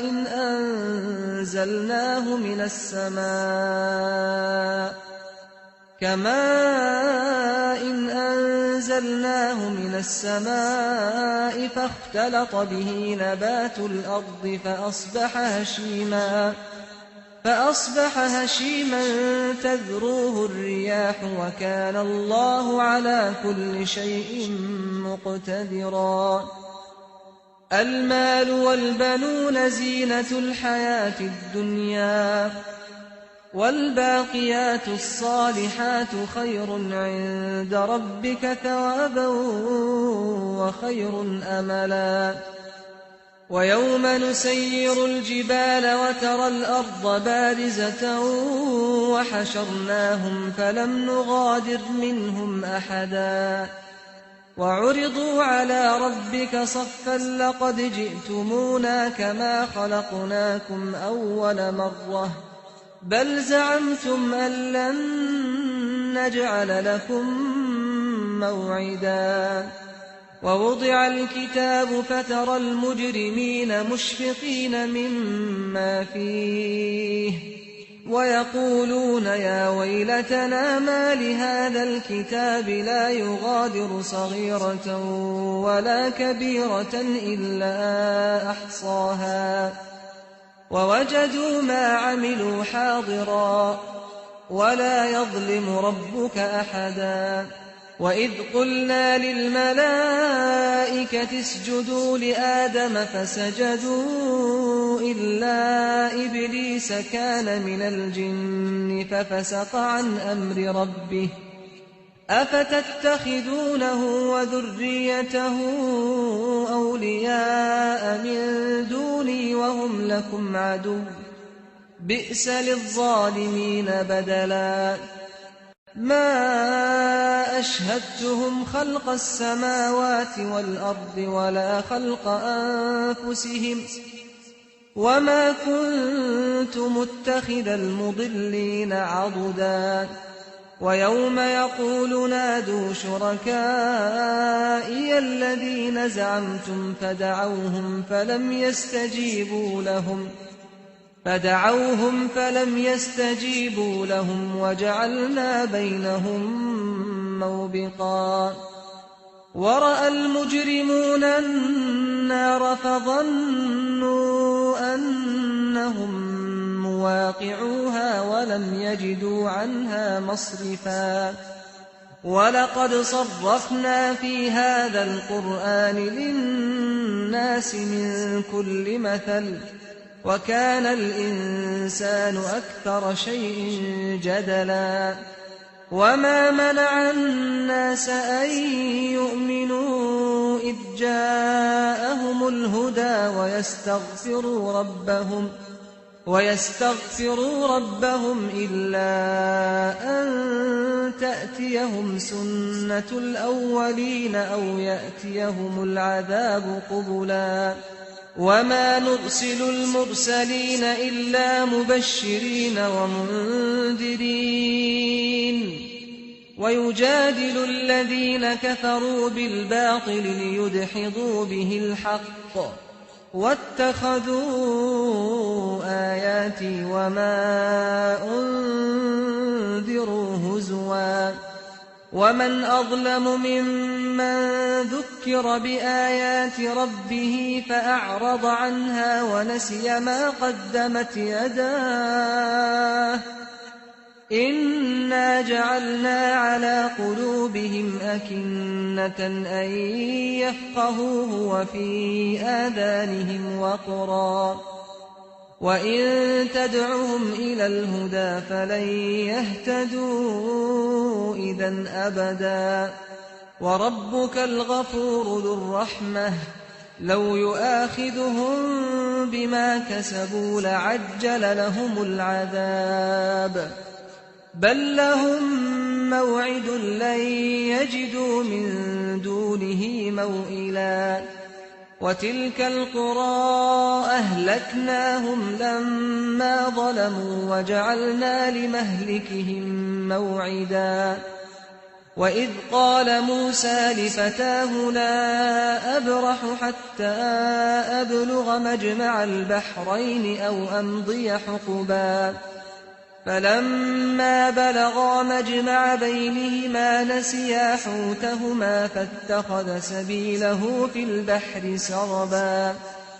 فلما جاوزا قال لفتاه آتنا غداءنا لقد لقينا من سفرنا هذا نصبا قال أرأيت إذ أوينا إلى الصخرة فإني نسيت الحوت وما أنسانيه إلا الشيطان أن أذكره واتخذ سبيله في البحر عجبا قال ذلك ما كنا نبغ فارتدا على آثارهما قصصا فوجدا عبدا من عبادنا آتيناه رحمة من عندنا وعلمناه من لدنا علما قال له موسى هل أتبعك على أن تعلمني مما علمت رشدا قال إنك لن تستطيع معي صبرا وكيف تصبر على ما لم تحط به خبرا قال ستجدني إن شاء الله صابرا ولا أعصي لك أمرا قال فإن اتبعتني فلا تسألني عن شيء حتى أحدث لك منه ذكرا فانطلقا حتى إذا ركبا في السفينة خرقها قال أخرقتها لتغرق أهلها لقد جئت شيئا إمرا قال ألم أقل إنك لن تستطيع معي صبرا قال لا تؤاخذني بما نسيت ولا ترهقني من أمري عسرا فانطلقا حتى إذا لقيا غلاما فقتله قال أقتلت نفسا زكية بغير نفس لقد جئت شيئا نكرا قال ألم أقل لك إنك لن تستطيع معي صبرا قال إن سألتك عن شيء بعدها فلا تصاحبني قد بلغت من لدني عذرا فانطلقا حتى إذا أتيا أهل قرية استطعما أهلها فأبوا أن يضيفوهما فوجدا فيها جدارا يريد أن ينقض فأقامه قال لو شئت لاتخذت عليه أجرا قال هذا فراق بيني وبينك سأنبئك بتأويل ما لم تستطع عليه صبرا أما السفينة فكانت لمساكين يعملون في البحر فأردت أن أعيبها وكان وراءهم ملك يأخذ كل سفينة غصبا وأما الغلام فكان أبواه مؤمنين فخشينا أن يرهقهما طغيانا وكفرا فأردنا أن يبدلهما ربهما خيرا منه زكاة وأقرب رحما وأما الجدار فكان لغلامين يتيمين في المدينة وكان تحته كنز لهما وكان أبوهما صالحا فأراد ربك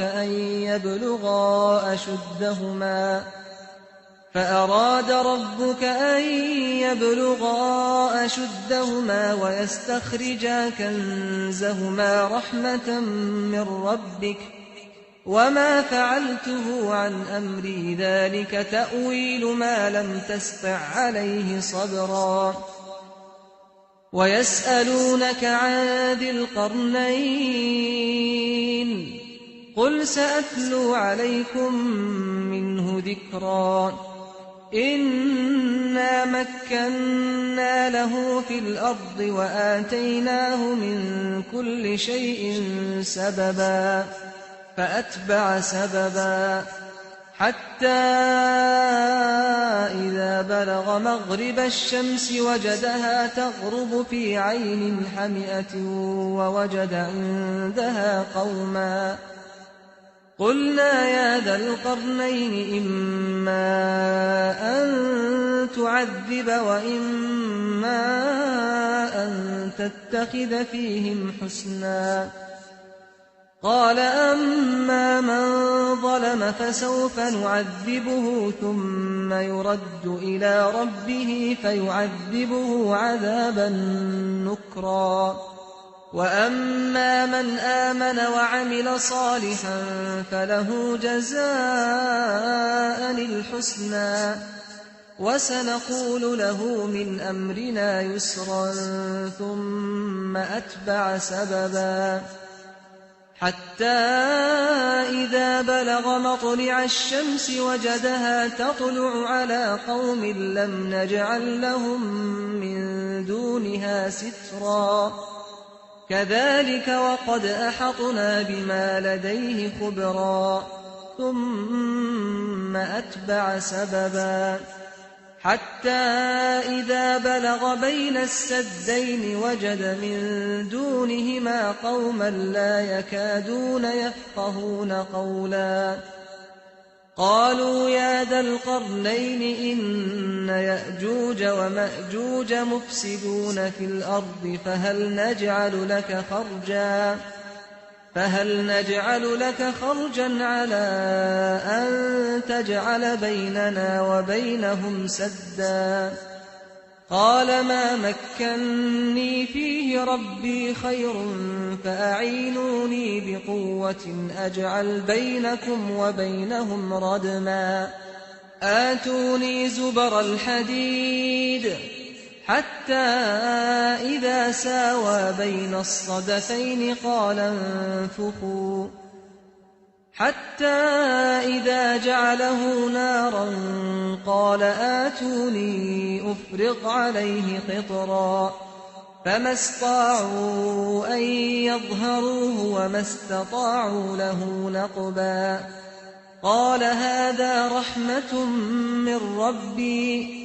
فإذا جاء وعد ربي جعله دكاء وكان وعد ربي حقا وتركنا بعضهم يومئذ يموج في بعض ونفخ في الصور فجمعناهم جمعا وعرضنا جهنم يومئذ للكافرين عرضا الذين كانت أعينهم في غطاء عن ذكري وكانوا لا يستطيعون سمعا أفحسب الذين كفروا أن يتخذوا عبادي من دوني أولياء إنا أعتدنا جهنم للكافرين نزلا قل هل ننبئكم بالأخسرين أعمالا الذين ضل سعيهم في الحياة الدنيا وهم يحسبون أنهم يحسنون صنعا أولئك الذين كفروا بآيات ربهم ولقائه فحبطت أعمالهم فلا نقيم لهم يوم القيامة وزنا ذلك جزاؤهم جهنم بما كفروا واتخذوا آياتي ورسلي هزوا إن الذين آمنوا وعملوا الصالحات كانت لهم جنات الفردوس نزلا خالدين فيها لا يبغون عنها حولا قل لو كان البحر مدادا لكلمات ربي لنفد البحر قبل أن تنفد كلمات ربي ولو جئنا بمثله مددا قل إنما أنا بشر مثلكم يوحى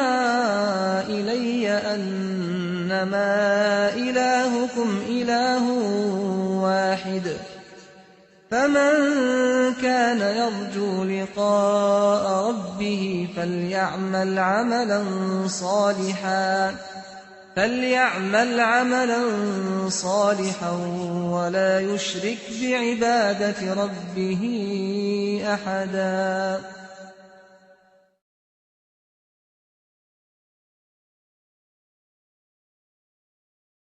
أعوذ بالله من الشيطان الرجيم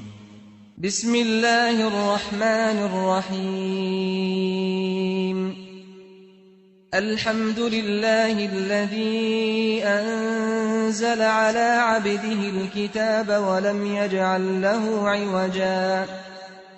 قيما لينذر بأسا شديدا من لدنه ويبشر المؤمنين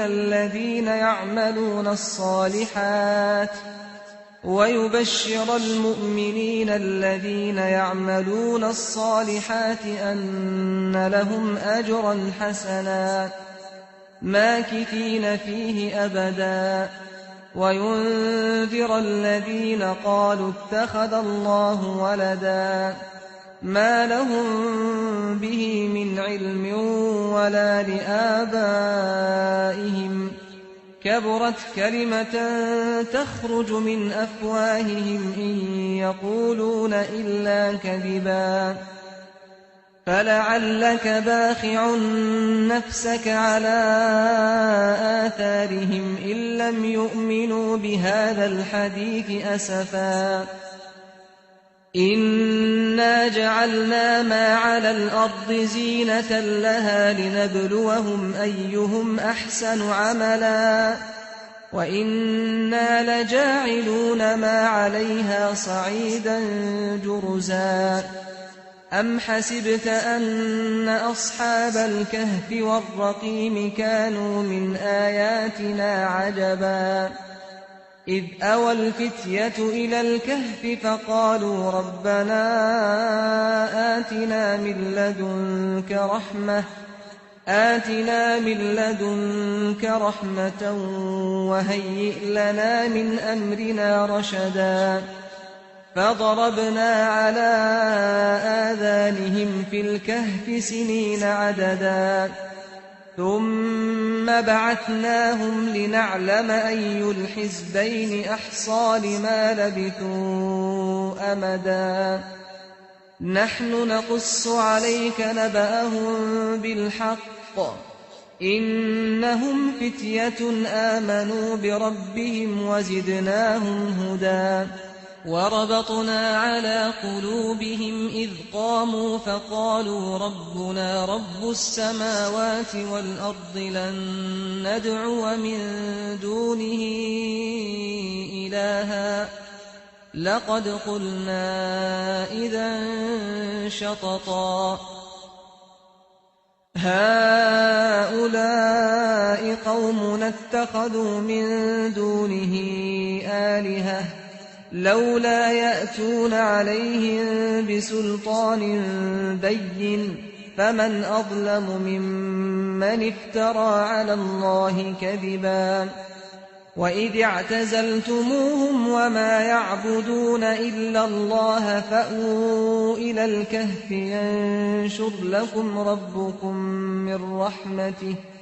ينشر لكم ربكم من رحمته ويهيئ لكم من أمركم مرفقا وترى الشمس إذا طلعت تزاور عن كهفهم ذات اليمين وإذا غربت تقرضهم ذات الشمال وهم في فجوة منه ذلك من آيات الله من يهد الله فهو المهتد ومن يضلل فلن تجد له وليا مرشدا وتحسبهم أيقاظا وهم رقود ونقلبهم ذات اليمين وذات الشمال وكلبهم باسط ذراعيه بالوصيد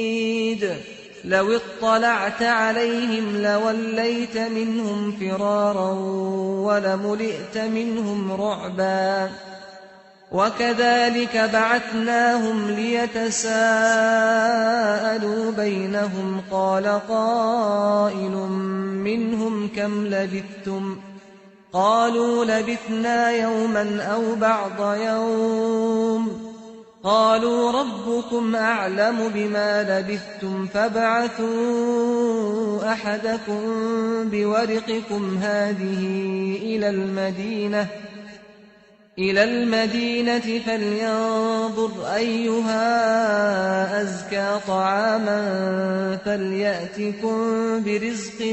منه وليتلطف ولا يشعرن بكم أحدا إنهم إن يظهروا عليكم يرجموكم أو يعيدوكم في ملتهم ولن تفلحوا إذا أبدا وكذلك أعثرنا عليهم ليعلموا أن وعد الله حق وأن الساعة لا ريب فيها إذ يتنازعون بينهم أمرهم فقالوا ابنوا عليهم بنيانا ربهم أعلم بهم قال الذين غلبوا على أمرهم لنتخذن عليهم مسجدا سيقولون 3 رابعهم كلبهم ويقولون 5 سادسهم كلبهم رجما بالغيب ويقولون 7 وثامنهم كلبهم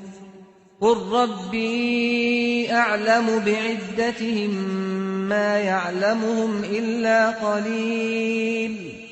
فلا تمار فيهم إلا مراء ظاهرا ولا تستفت فيهم منهم أحدا ولا تقولن لشيء إني فاعل ذلك غدا إلا أن يشاء الله واذكر ربك إذا نسيت وقل عسى أن يهديني ربي لأقرب من هذا رشدا ولبثوا في كهفهم 300 سنين وازدادوا 9 قل الله أعلم بما لبثوا له غيب السماوات والأرض أبصر به وأسمع ما لهم من دونه من ولي ولا يشرك في حكمه أحدا واتل ما أوحي إليك من كتاب ربك لا مبدل لكلماته ولن تجد من دونه ملتحدا واصبر نفسك مع الذين يدعون ربهم بالغداة والعشي يريدون وجهه ولا تعد عيناك عنهم تريد زينة الحياة الدنيا ولا تطع من أغفلنا قلبه عن ذكرنا واتبع هواه وكان أمره فرطا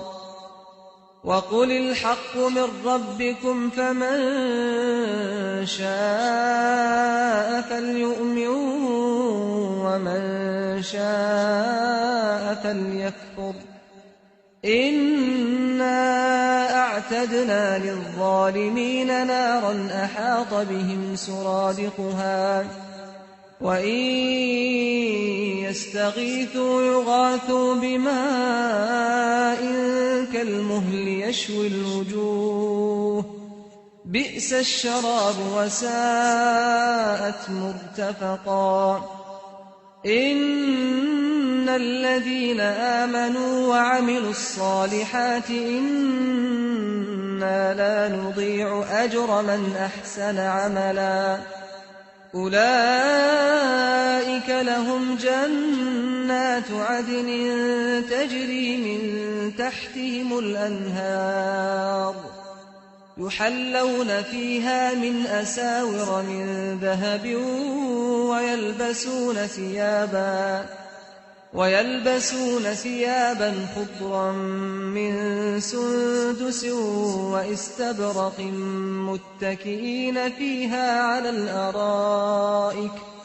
نعم الثواب وحسنت مرتفقا واضرب لهم مثل الرجلين جعلنا لأحدهما جنتين من أعناب وحففناهما بنخل وجعلنا بينهما زرعا كلتا الجنتين آتت أكلها ولم تظلم منه شيئا وفجرنا خلالهما نهرا وكان له ثمر فقال لصاحبه وهو يحاوره أنا أكثر منك مالا وأعز نفرا. ودخل جنته وهو ظالم لنفسه قال ما أظن أن تبيد هذه أبدا وما أظن الساعة قائمة ولئن رددت إلى ربي لأجدن خيرا منها منقلبا. قال له صاحبه وهو يحاوره أكفرت بالذي خلقك من تراب ثم من نطفة ثم سواك رجلا لكن هو الله ربي ولا أشرك بربي أحدا. ولولا إذ دخلت جنتك قلت ما شاء الله لا قوة إلا بالله إن ترني أنا أقل منك مالا وولدا فعسى ربي أن يؤتيني خيرا من جنتك ويرسل عليها حسبانا من السماء فتصبح صعيدا زلقا أو يصبح ماؤها غورا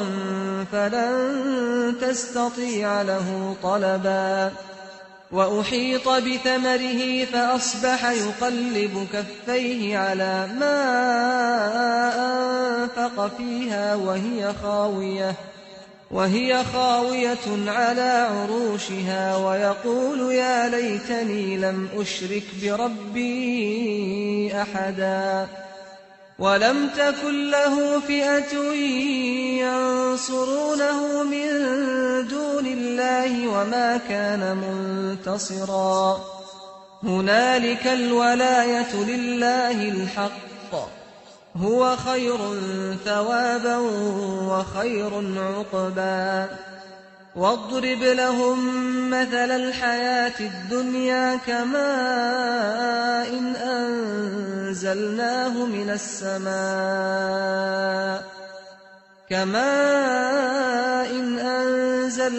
من السماء فاختلط به نبات الأرض فأصبح هشيما تذروه الرياح وكان الله على كل شيء مقتدرا. المال والبنون زينة الحياة الدنيا والباقيات الصالحات خير عند ربك ثوابا وخير أملا. ويوم نسير الجبال وترى الأرض بارزة وحشرناهم فلم نغادر منهم أحدا وعرضوا على ربك صفا لقد جئتمونا كما خلقناكم أول مرة بل زعمتم أن لن نجعل لكم موعدا. ووضع الكتاب فترى المجرمين مشفقين مما فيه ويقولون يا ويلتنا ما لهذا الكتاب لا يغادر صغيرة ولا كبيرة إلا أحصاها ووجدوا ما عملوا حاضرا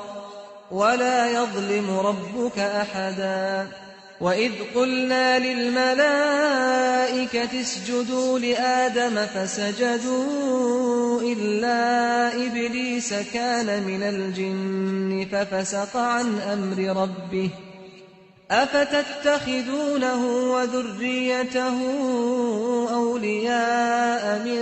دوني وهم لكم عدو بئس للظالمين بدلا.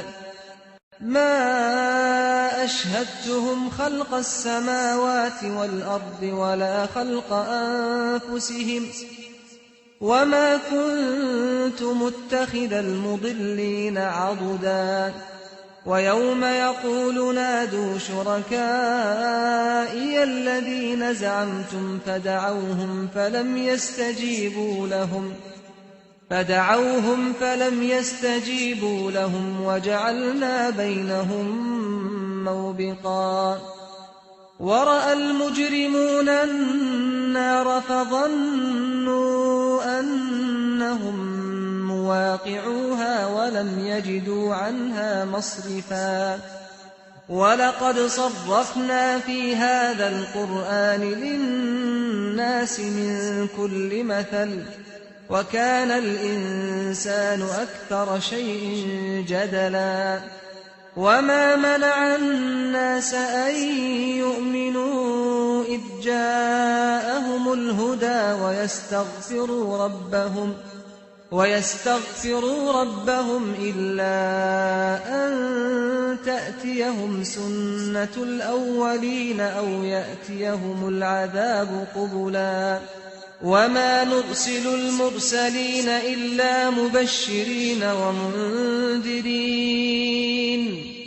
ويجادل الذين كفروا بالباطل ليدحضوا به الحق واتخذوا آياتي وما أنذروا هزوا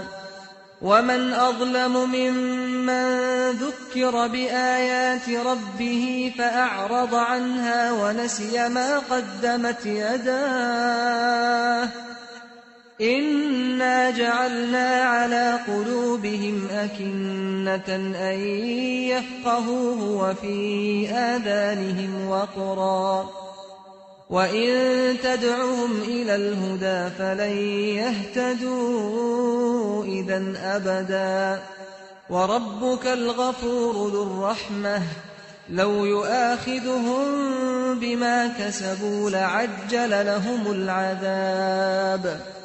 بل لهم موعد لن يجدوا من دونه موئلا وتلك القرى أهلكناهم لما ظلموا وجعلنا لمهلكهم موعدا وإذ قال موسى لفتاه لا أبرح حتى أبلغ مجمع البحرين أو أمضي حقبا فلما بلغا مجمع بينهما نسيا حوتهما فاتخذ سبيله في البحر سربا فلما جاوزا قال لفتاه آتنا غداءنا لقد لقينا من سفرنا هذا نصبا قال أرأيت إذ أوينا إلى الصخرة فإني نسيت الحوت وما أنسانيه إلا الشيطان أن أذكره واتخذ سبيله في البحر عجبا قال ذلك ما كنا نبغي فارتدا على آثارهما قصصا فوجدا عبدا من عبادنا آتيناه رحمة من عندنا وعلمناه من لدنا علما قال له موسى هل أتبعك على أن تعلمني مما علمت رشدا قال إنك لن تستطيع معي صبرا وكيف تصبر على ما لم تحط به خبرا قال ستجدني إن شاء الله صابرا ولا أعصي لك أمرا قال فإن اتبعتني فلا تسألني عن شيء حتى أحدث لك منه ذكرا فانطلقا حتى إذا ركبا في السفينة خرقها قال أخرقتها لتغرق أهلها لقد جئت شيئا إمرا قال ألم أقل إنك لن تستطيع معي صبرا قال لا تؤاخذني بما نسيت ولا ترهقني من أمري عسرا فانطلقا حتى إذا لقيا غلاما فقتله قال أقتلت نفسا زكية بغير نفس لقد جئت شيئا نكرا قال ألم أقل لك إنك لن تستطيع معي صبرا قال إن سألتك عن شيء بعدها فلا تصاحبني قد بلغت من لدني عذرا فانطلقا حتى إذا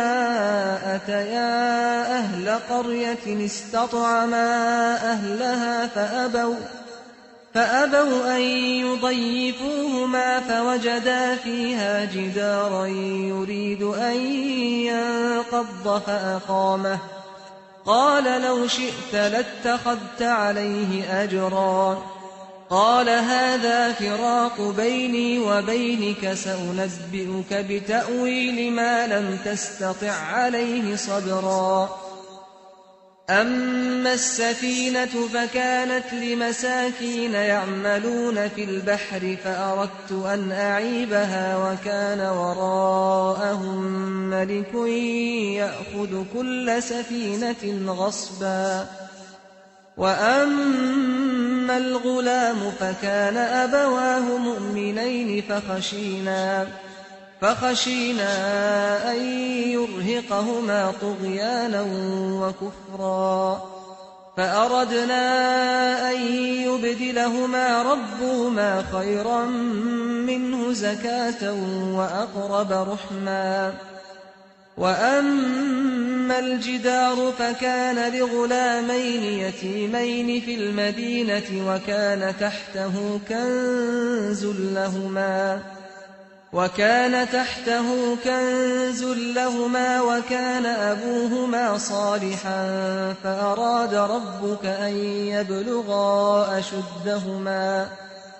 فأراد ربك أن يبلغا أشدهما ويستخرجا كنزهما رحمة من ربك وما فعلته عن أمري ذلك تأويل ما لم تسطع عليه صبرا ويسألونك عن ذي القرنين قل سأتلو عليكم منه ذكرا إنا مكنا له في الأرض وآتيناه من كل شيء سببا فأتبع سببا حتى إذا بلغ مغرب الشمس وجدها تغرب في عين حمئة ووجد عندها قوما قلنا يا ذا القرنين إما أن تعذب وإما أن تتخذ فيهم حسنا قال أما من ظلم فسوف نعذبه ثم يرد إلى ربه فيعذبه عذابا نكرا وأما من آمن وعمل صالحا فله جزاء الحسنى وسنقول له من أمرنا يسرا ثم أتبع سببا حتى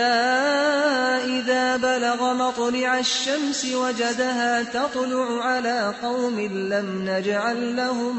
من دونها سترا كذلك وقد أحطنا بما لديه خبرا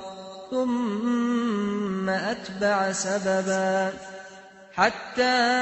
إذا بلغ بين السدين وجد من دونهما قوما لا يكادون يفقهون قولا قالوا يا ذا القرنين إن يأجوج ومأجوج مفسدون في الأرض فهل نجعل لك خرجا فهل نجعل لك خرجا على أن تجعل بيننا وبينهم سدا قال ما مكني فيه ربي خير فأعينوني بقوة أجعل بينكم وبينهم ردما آتوني زبر الحديد حتى إذا ساوى بين الصدفين قال انفخوا حتى إذا جعله نارا قال آتوني أفرغ عليه قطرا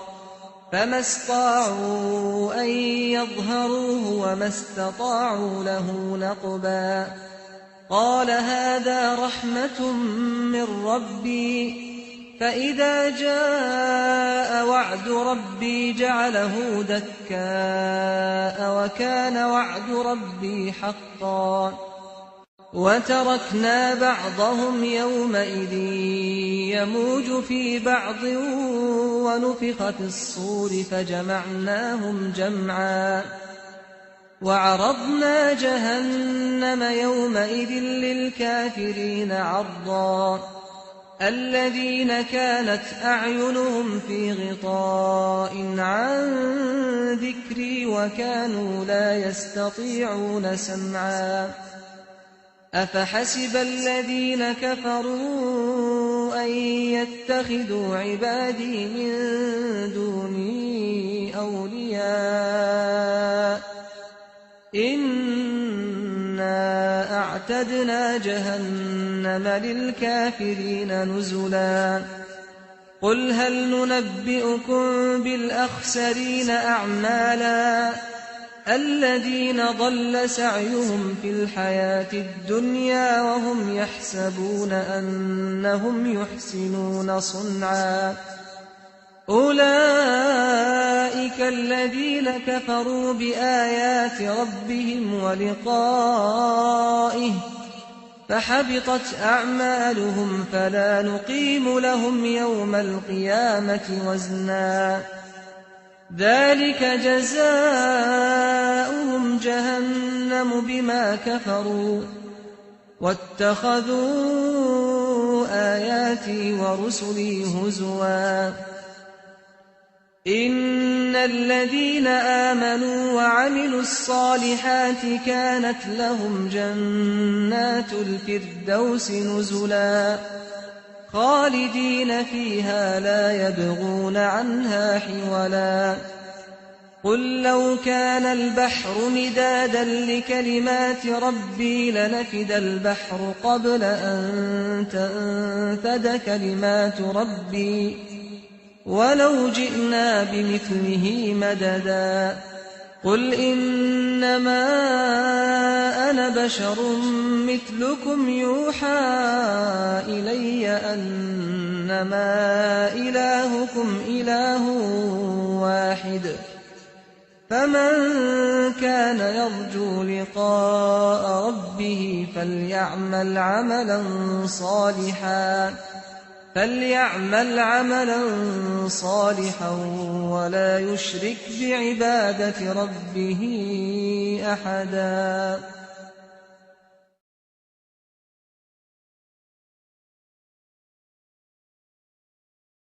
أعوذ بالله من الشيطان الرجيم بسم الله الرحمن الرحيم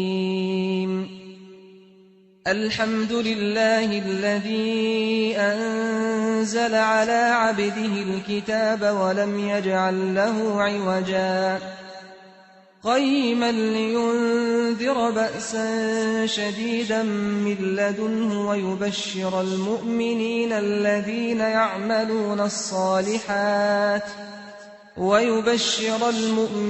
الذين يعملون الصالحات أن لهم أجرا حسنا ماكثين فيه أبدا وينذر الذين قالوا اتخذ الله ولدا ما لهم به من علم ولا لآبائهم كبرت كلمة تخرج من أفواههم إن يقولون إلا كذبا فلعلك باخع نفسك على آثارهم إن لم يؤمنوا بهذا الحديث أسفا إنا جعلنا ما على الأرض زينة لها لنبلوهم أيهم أحسن عملا وإنا لجاعلون ما عليها صعيدا جرزا أم حسبت أن أصحاب الكهف والرقيم كانوا من آياتنا عجبا إذ أوى الفتية إلى الكهف فقالوا ربنا آتنا من لدنك رحمة وهيئ لنا من أمرنا رشدا فضربنا على آذانهم في الكهف سنين عددا ثم بعثناهم لنعلم أي الحزبين أحصى لما لبثوا أمدا نحن نقص عليك نبأهم بالحق إنهم فتية آمنوا بربهم وزدناهم هدى وربطنا على قلوبهم إذ قاموا فقالوا ربنا رب السماوات والأرض لن ندعو من دونه إلها لقد قلنا إذا شططا هؤلاء قومنا اتخذوا من دونه آلهة لولا يأتون عليهم بسلطان بين فمن أظلم ممن افترى على الله كذبا وإذ اعتزلتموهم وما يعبدون إلا الله فأووا إلى الكهف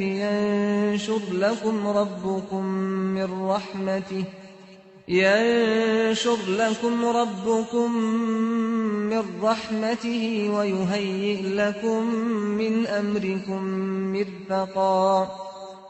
وترى الشمس إذا طلعت تزاور عن كهفهم ذات اليمين وإذا غربت تقرضهم ذات الشمال وهم في فجوة منه ذلك من آيات الله من يهد الله فهو المهتد ومن يضلل فلن تجد له وليا مرشدا وتحسبهم أيقاظا وهم رقود ونقلبهم ذات اليمين وذات الشمال وكلبهم باسط ذراعيه بالوصيد لو اطلعت عليهم لوليت منهم فرارا ولملئت منهم رعبا وكذلك بعثناهم ليتساءلوا بينهم قال قائل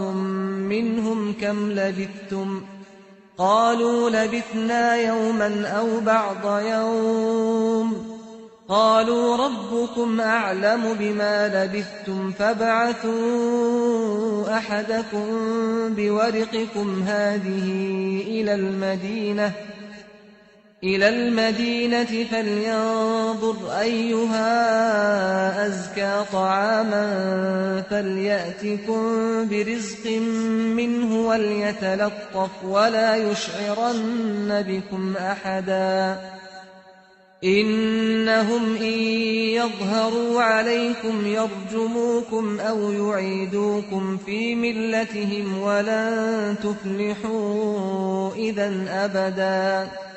وكذلك أعثرنا عليهم ليعلموا أن وعد الله حق وأن الساعة لا ريب فيها إذ يتنازعون بينهم أمرهم فقالوا ابنوا عليهم بنيانا ربهم أعلم بهم قال الذين غلبوا على أمرهم لنتخذن عليهم مسجدا سيقولون ثلاثة رابعهم كلبهم ويقولون خمسة سادسهم كلبهم رجما بالغيب ويقولون سبعة وثامنهم كلبهم قل ربي أعلم بعدتهم ما يعلمهم إلا قليل فلا تمار فيهم إلا مراء ظاهرا ولا تستفت فيهم منهم أحدا ولا تقولن لشيء إني فاعل ذلك غدا إلا أن يشاء الله واذكر ربك إذا نسيت وقل عسى أن يهديني ربي لأقرب من هذا رشدا ولبثوا في كهفهم 300 سنين وازدادوا 9 قل الله أعلم بما لبثوا له غيب السماوات والأرض أبصر به وأسمع ما لهم من دونه من ولي ولا يشرك في حكمه أحدا واتل ما أوحي إليك من كتاب ربك لا مبدل لكلماته ولن تجد من دونه ملتحدا واصبر نفسك مع الذين يدعون ربهم بالغداة والعشي يريدون وجهه ولا تعد عيناك عنهم تريد زينة الحياة الدنيا ولا تطع من أغفلنا قلبه عن ذكرنا واتبع هواه وكان أمره فرطا وقل الحق من ربكم فمن شاء فليؤمن ومن شاء فليكفر إنا أعتدنا للظالمين نارا أحاط بهم سرادقها وإن يستغيثوا يغاثوا بماء كالمهل يشوي الوجوه بئس الشراب وساءت مرتفقا إن الذين آمنوا وعملوا الصالحات إنا لا نضيع أجر من أحسن عملا أولئك لهم جنات عدن تجري من تحتهم الأنهار يحلون فيها من أساور من ذهب ويلبسون ثيابا خضرا من سندس واستبرق متكئين فيها على الأرائك نعم الثواب وحسنت مرتفقا واضرب لهم مثل الرجلين جعلنا لأحدهما جنتين من أعناب وحففناهما بنخل وجعلنا بينهما زرعا كلتا الجنتين آتت أكلها ولم تظلم منه شيئا وفجرنا خلالهما نهرا وكان له ثمر فقال لصاحبه وهو يحاوره أنا أكثر منك مالا وأعز نفرا ودخل جنته وهو ظالم لنفسه قال ما أظن أن تبيد هذه أبدا وما أظن الساعة قائمة ولئن رددت إلى ربي لأجدن خيرا منها منقلبا قال له صاحبه وهو يحاوره أكفرت بالذي خلقك من تراب ثم من نطفة ثم سواك رجلا لكن هو الله ربي ولا أشرك بربي أحدا ولولا إذ دخلت جنتك قلت ما شاء الله لا قوة إلا بالله إن ترني أنا أقل منك مالا وولدا فعسى ربي أن يؤتيني خيرا من جنتك ويرسل عليها حسبانا من السماء فتصبح صعيدا زلقا أو يصبح ماؤها غورا فلن تستطيع له طلبا وأحيط بثمره فأصبح يقلب كفيه على ما أنفق فيها وهي خاوية على عروشها ويقول يا ليتني لم أشرك بربي أحدا ولم تكن له فئة ينصرونه من دون الله وما كان منتصرا هنالك الولاية لله الحق هو خير ثوابا وخير عقبا واضرب لهم مثل الحياة الدنيا كماء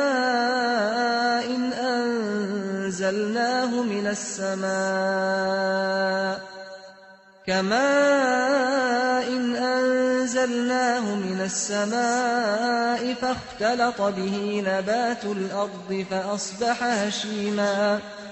فأصبح هشيما تذروه الرياح وكان الله على كل شيء مقتدرا المال والبنون زينة الحياة الدنيا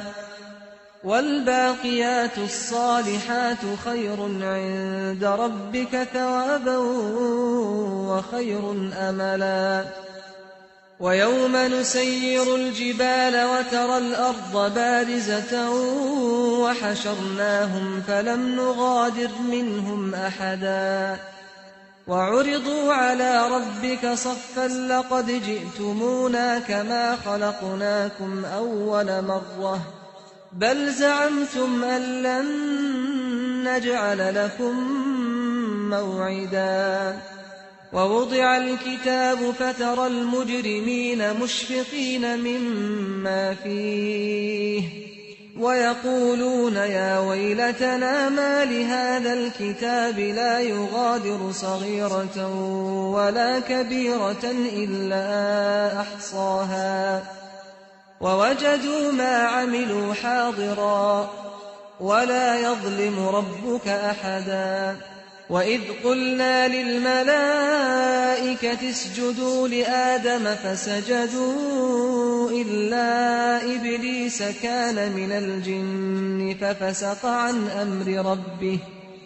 أفتتخذونه وذريته أولياء من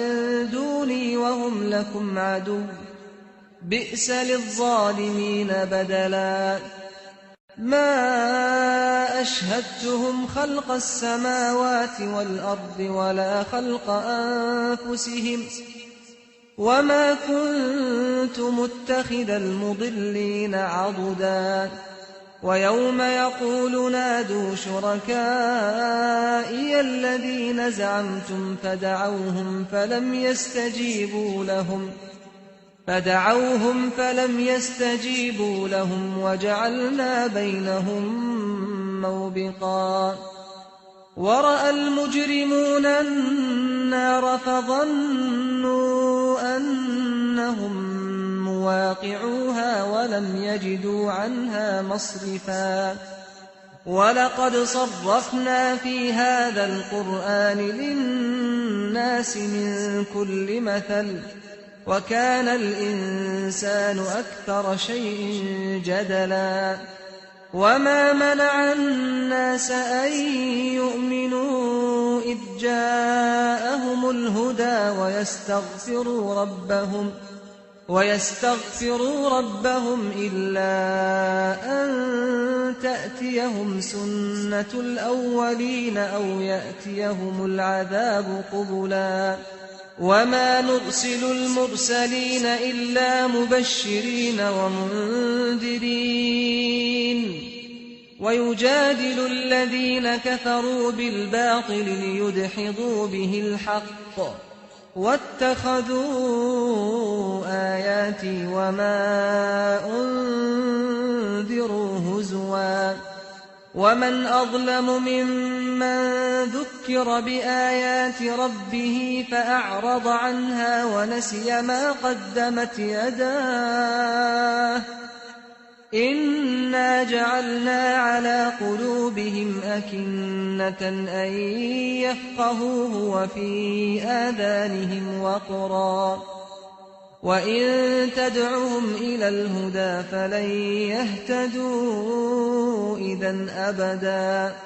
وربك الغفور ذو الرحمة لو يؤاخذهم بما كسبوا لعجل لهم العذاب بل لهم موعد لن يجدوا من دونه موئلا وتلك القرى أهلكناهم لما ظلموا وجعلنا لمهلكهم موعدا وإذ قال موسى لفتاه لا أبرح حتى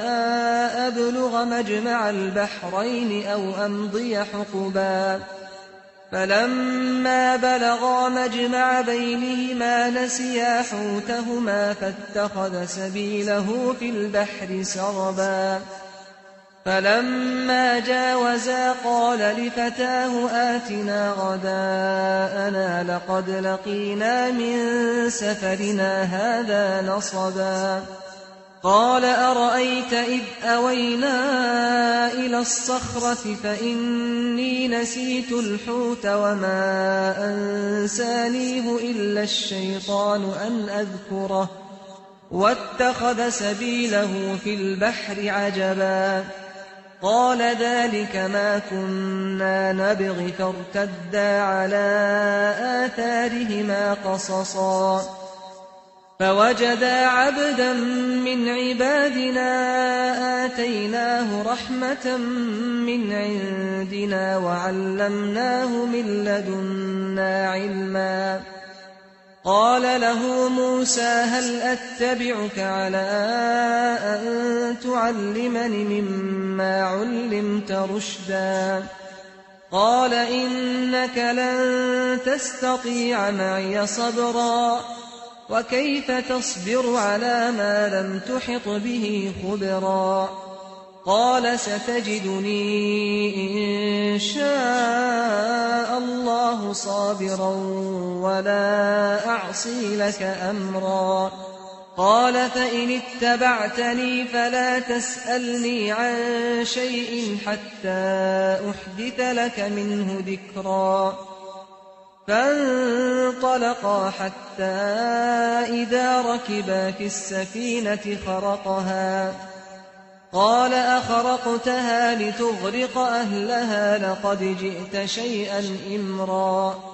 قال ألم أقل إنك لن تستطيع معي صبرا قال لا تؤاخذني بما نسيت ولا ترهقني من أمري عسرا فانطلقا حتى إذا لقيا غلاما قال أقتلت نفسا زكية بغير نفس لقد جئت شيئا نكرا قال ألم أقل لك إنك لن تستطيع معي صبرا قال إن سألتك عن شيء بعدها فلا تصاحبني قد بلغت من لدني عذرا فانطلقا حتى إذا أتيا أهل قرية استطعما أهلها فأبوا أن يضيفوهما فوجدا فيها جدارا يريد أن ينقض فأقامه قال لو شئت لاتخذت عليه أجرا قال هذا فراق بيني وبينك سأنبئك بتأويل ما لم تستطع عليه صبرا أما السفينة فكانت لمساكين يعملون في البحر فأردت أن أعيبها وكان وراءهم ملك يأخذ كل سفينة غصبا وأما الغلام فكان أبواه مؤمنين فخشينا أن يرهقهما طغيانا وكفرا فأردنا أن يبدلهما ربهما خيرا منه زكاة وأقرب رحما وأما الجدار فكان لغلامين يتيمين في المدينة وكان تحته كنز لهما وكان أبوهما صالحا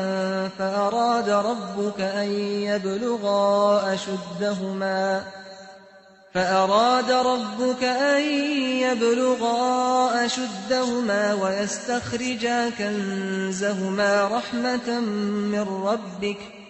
وما فعلته عن أمري ذلك تأويل ما لم تسطع عليه صبرا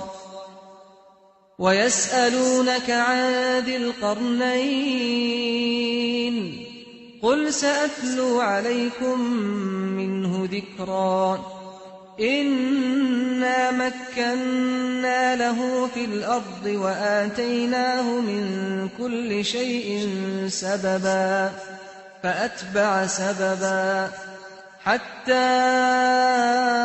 إذا بلغ مغرب الشمس وجدها تغرب في عين حمئة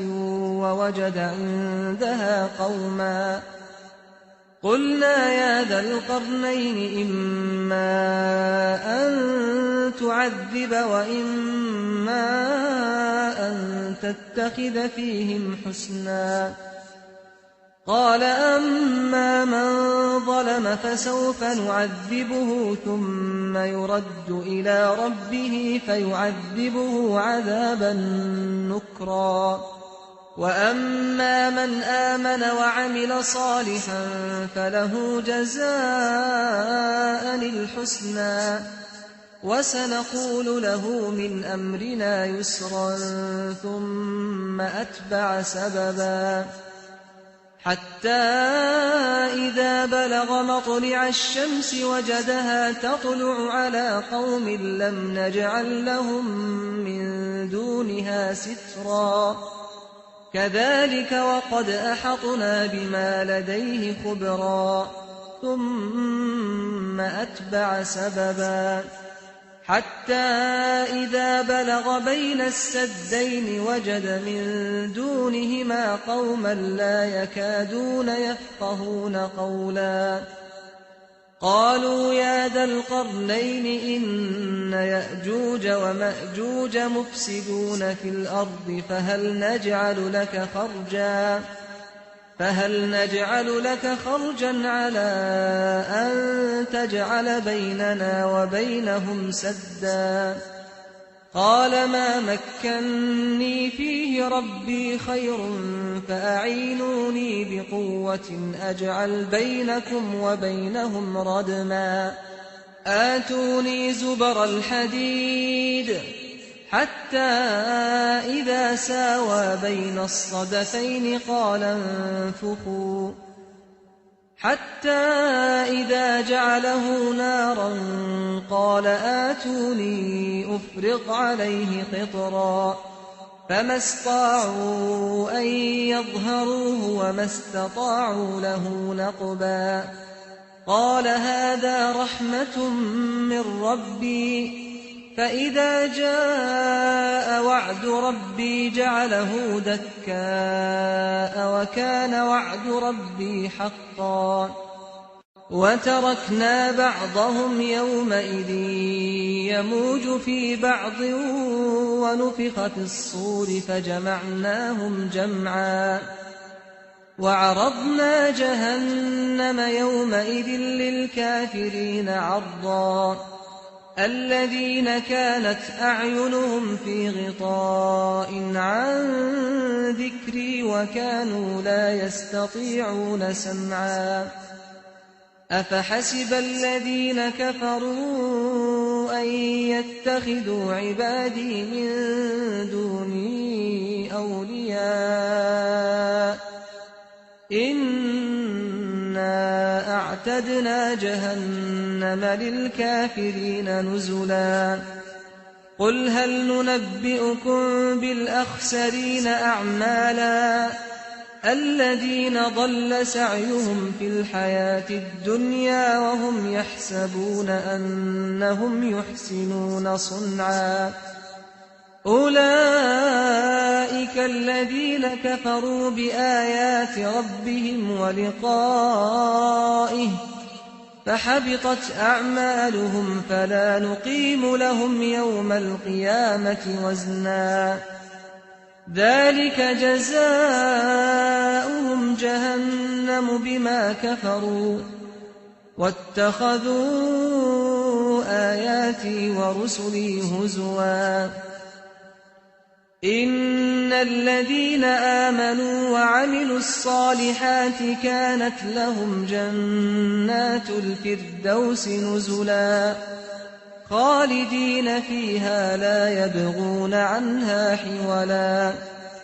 قل لو كان البحر مدادا لكلمات ربي لنفد البحر قبل أن تنفد كلمات ربي ولو جئنا بمثله مددا قل إنما أنا بشر مثلكم يوحى إلي أنما إلهكم إله واحد فمن كان يرجو لقاء ربه فليعمل عملا صالحا ولا يشرك بعبادة ربه أحدا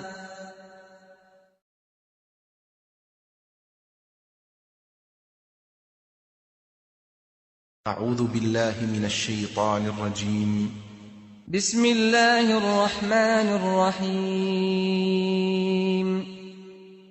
الحمد لله الذي أنزل على عبده الكتاب ولم يجعل له عوجا قيما لينذر بأسا شديدا من لدنه ويبشر المؤمنين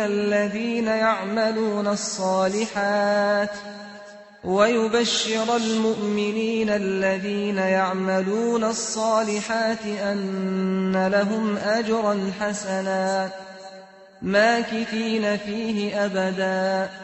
وينذر الذين قالوا اتخذ الله ولدا ما لهم به من علم ولا لآبائهم كبرت كلمة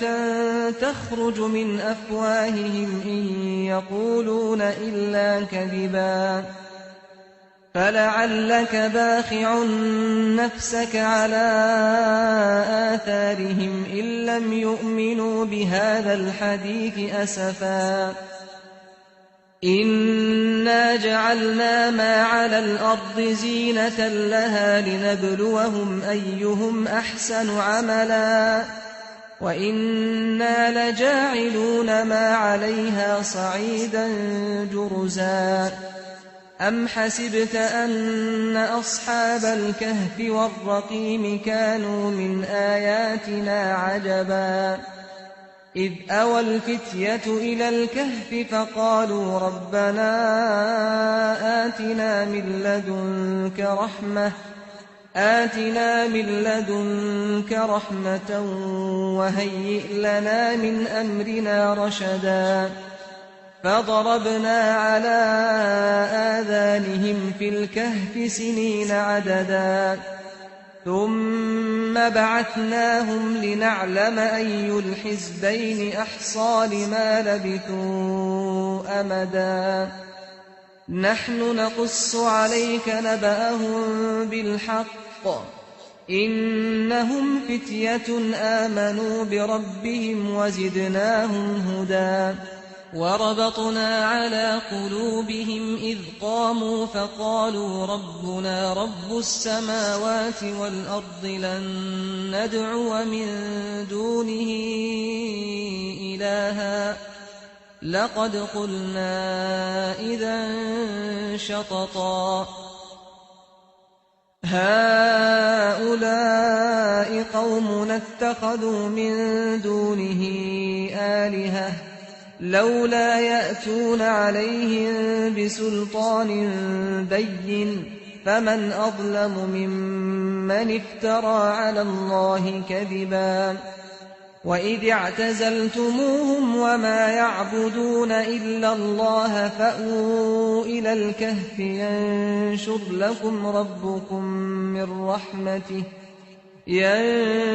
لَكُمْ رَبُّكُم مِّن رَّحْمَتِهِ وَيُهَيِّئْ لَكُم مِّنْ أَمْرِكُم مِّرْفَقًا وَتَرَى الشَّمْسَ إِذَا طَلَعَت تَّزَاوَرُ عَن كَهْفِهِمْ ذَاتَ الْيَمِينِ وَإِذَا غَرَبَت تَّقْرِضُهُمْ ذَاتَ الشِّمَالِ وَهُمْ فِي فَجْوَةٍ مِّنْهُ ۚ ذَٰلِكَ مِنْ آيَاتِ اللَّهِ ۚ مَن يَهْدِ اللَّهُ فَهُوَ الْمُهْتَدِ ۖ وَمَن يُضْلِلْ فَلَن تَجِدَ لَهُ وَلِيًّا مُّرْشِدًا وَتَحْسَبُهُمْ أَيْقَاظًا وَهُمْ رُقُودٌ وَنُقَلِّبُهُمْ ذَاتَ الْيَمِينِ وَذَاتَ الشِّمَالِ وَكَلْبُهُم بَاسِطٌ ذِرَاعَيْهِ بِالْوَصِيدِ لَوِ اطَّلَعْتَ عَلَيْهِمْ لَوَلَّيْتَ مِنْهُمْ فِرَارًا وَلَمُلِئْتَ مِنْهُمْ رُعْبًا وَكَذَٰلِكَ بَعَثْنَاهُمْ لِيَتَسَاءَلُوا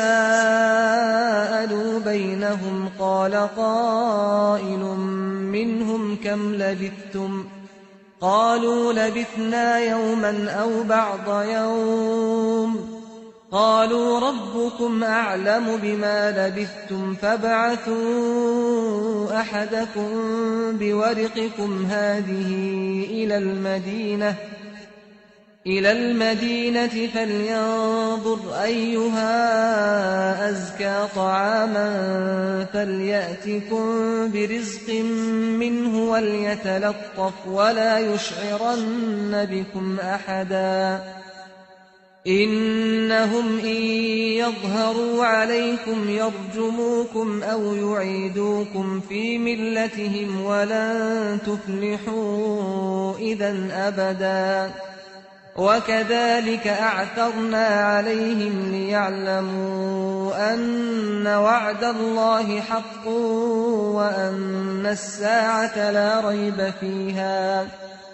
وَأَنَّ السَّاعَةَ لَا رَيْبَ فِيهَا إِذْ يَتَنَازَعُونَ بَيْنَهُمْ أَمْرَهُمْ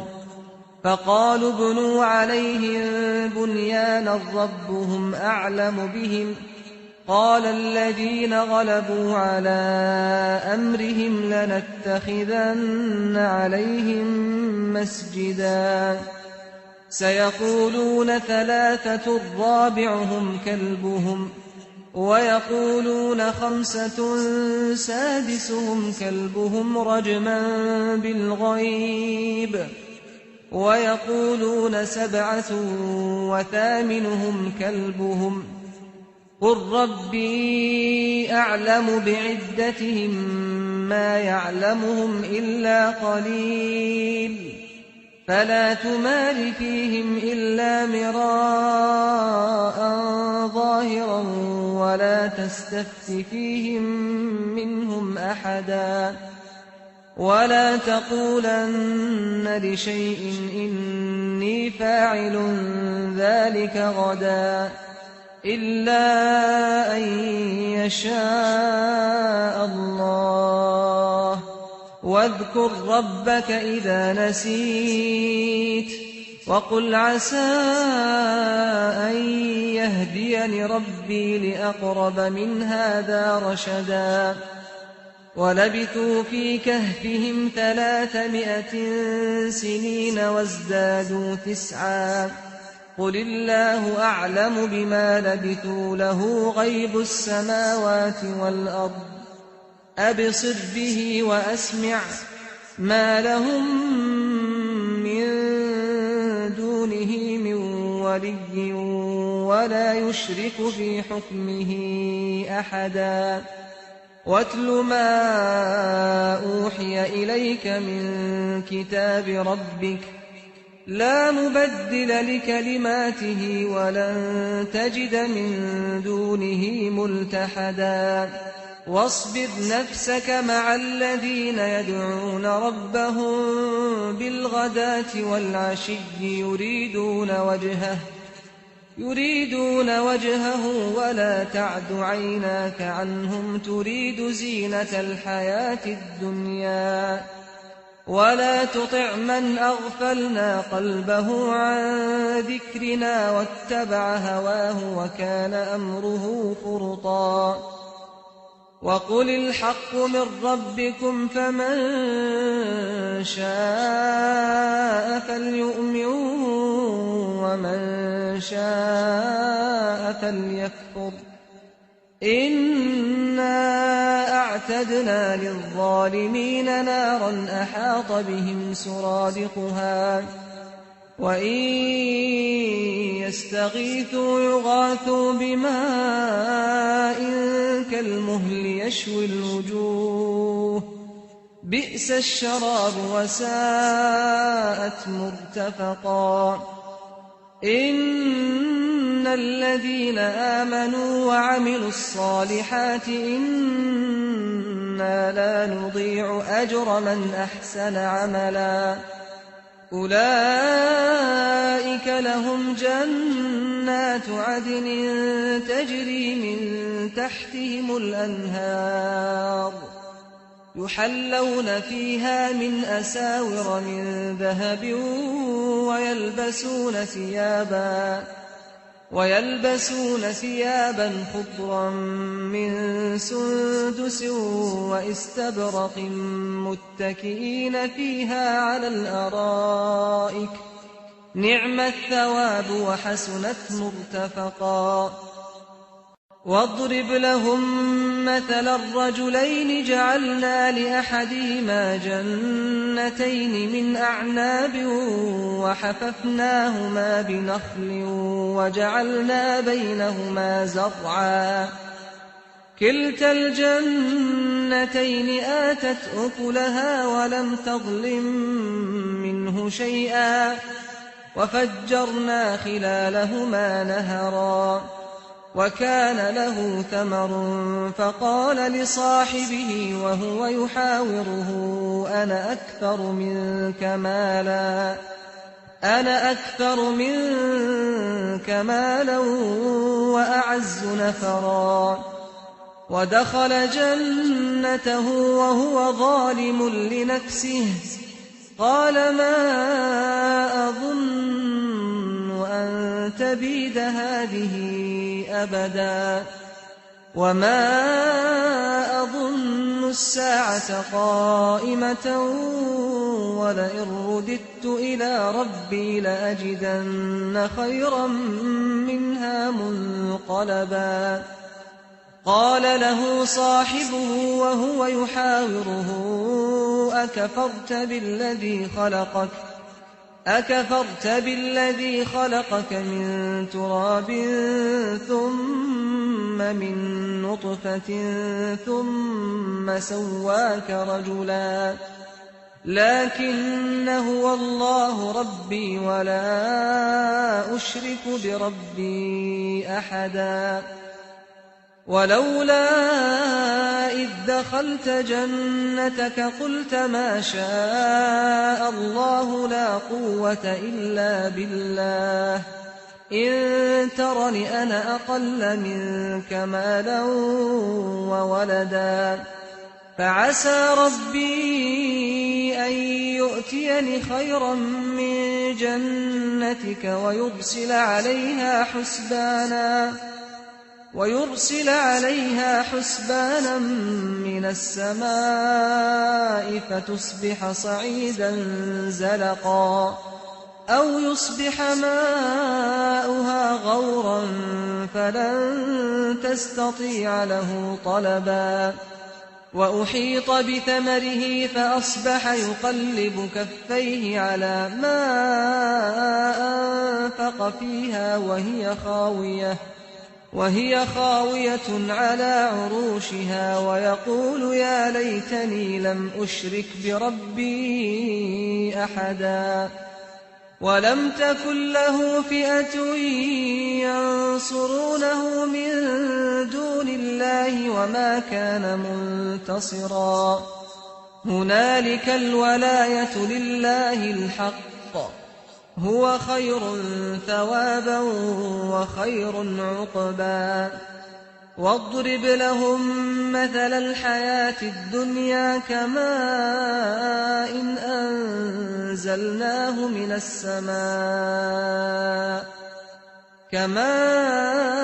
إن أنزلناه من السماء فاختلط به نبات الأرض فأصبح هشيما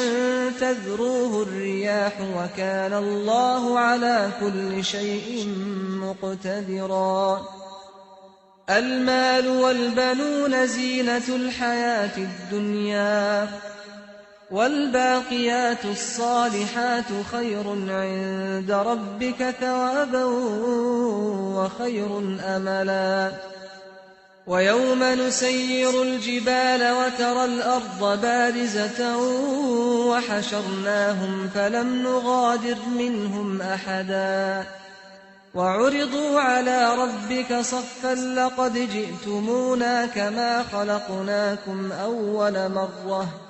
بل زعمتم أن لن نجعل لكم موعدا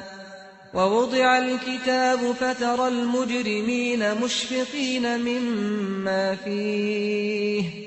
ويقولون يا ويلتنا ما لهذا الكتاب لا يغادر صغيرة ولا كبيرة إلا أحصاها ووجدوا ما عملوا حاضرا ولا يظلم ربك أحدا وإذ قلنا للملائكة اسجدوا لآدم فسجدوا إلا إبليس كان من الجن ففسق عن أمر ربه أفتتخذونه وذريته أولياء من دوني وهم لكم عدو بئس للظالمين بدلا ما أشهدتهم خلق السماوات والأرض ولا خلق أنفسهم وما كنت متخذ المضلين عضدا ويوم يقول نادوا شركائي الذين زعمتم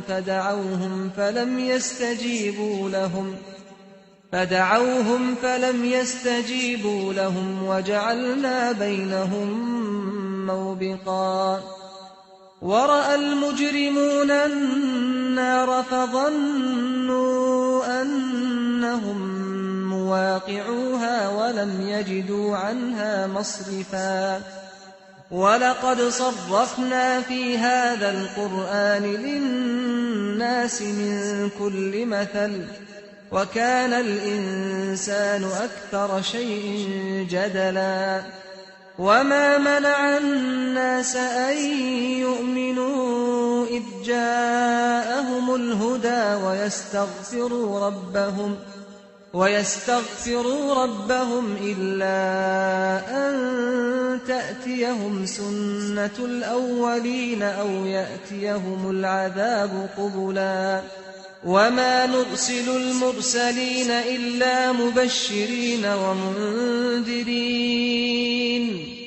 وَيُجَادِلُ الَّذِينَ كَفَرُوا بِالْبَاطِلِ لِيُدْحِضُوا بِهِ الْحَقَّ وَاتَّخَذُوا آيَاتِي وَمَا أُنذِرُوا هُزُوًا وَمَنْ أَظْلَمُ مِمَّن ذُكِّرَ بِآيَاتِ رَبِّهِ فَأَعْرَضَ عَنْهَا وَنَسِيَ مَا قَدَّمَتْ يَدَاهُ إِنَّا جَعَلْنَا عَلَىٰ قُلُوبِهِمْ أَكِنَّةً أَن يَفْقَهُوهُ وَفِي آذَانِهِمْ وَقْرًا ۚ وَإِن تَدْعُهُمْ إِلَى الْهُدَىٰ فَلَن يَهْتَدُوا إِذًا أَبَدًا ۚ وَرَبُّكَ الْغَفُورُ ذُو الرَّحْمَةِ ۖ لَوْ يُؤَاخِذُهُم بِمَا كَسَبُوا لَعَجَّلَ لَهُمُ الْعَذَابَ ۚ بَل لَّهُم مَّوْعِدٌ لَّن يَجِدُوا مِن دُونِهِ مَوْئِلًا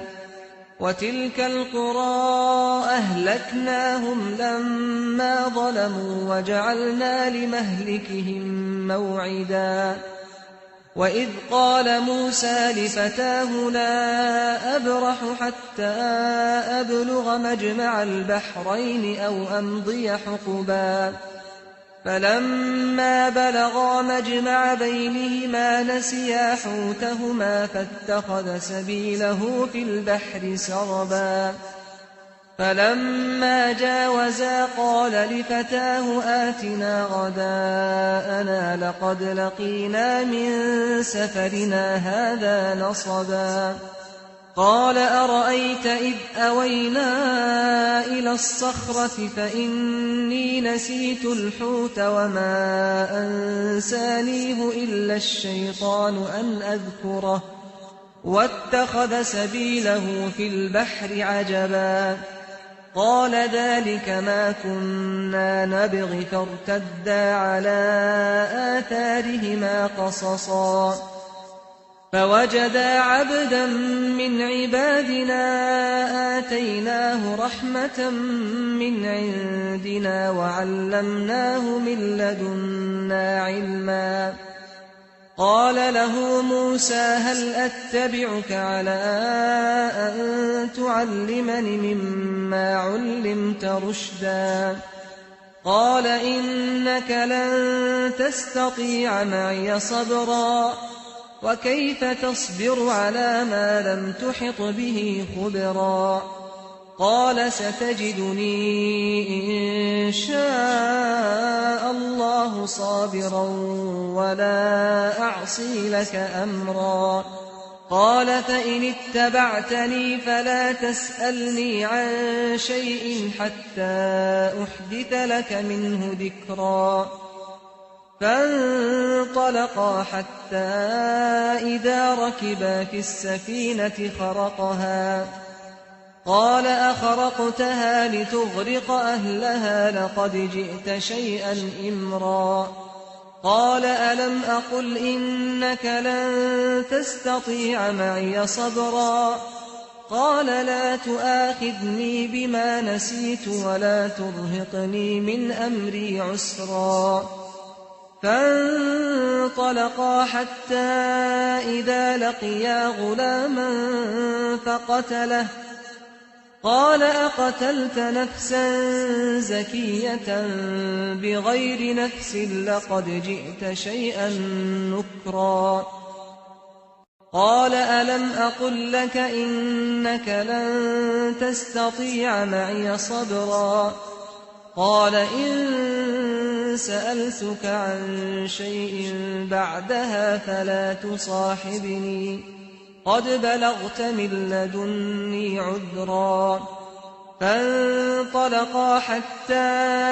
إذا أتيا أهل قرية استطعما أهلها فأبوا أن يضيفوهما فوجدا فيها جدارا يريد أن ينقض فأقامه قال لو شئت لاتخذت عليه أجرا قال هذا فراق بيني وبينك سأنبئك بتأويل ما لم تستطع عليه صبرا أما السفينة فكانت لمساكين يعملون في البحر فأردت أن أعيبها وكان وراءهم ملك يأخذ كل سفينة غصبا وأما الغلام فكان أبواه مؤمنين فخشينا أن يرهقهما طغيانا وكفرا فأردنا أن يبدلهما ربهما خيرا منه زكاة وأقرب رحما وأما الجدار فكان لغلامين يتيمين في المدينة وكان تحته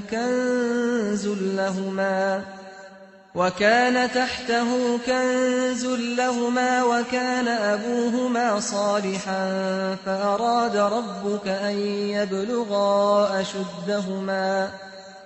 فأراد ربك أن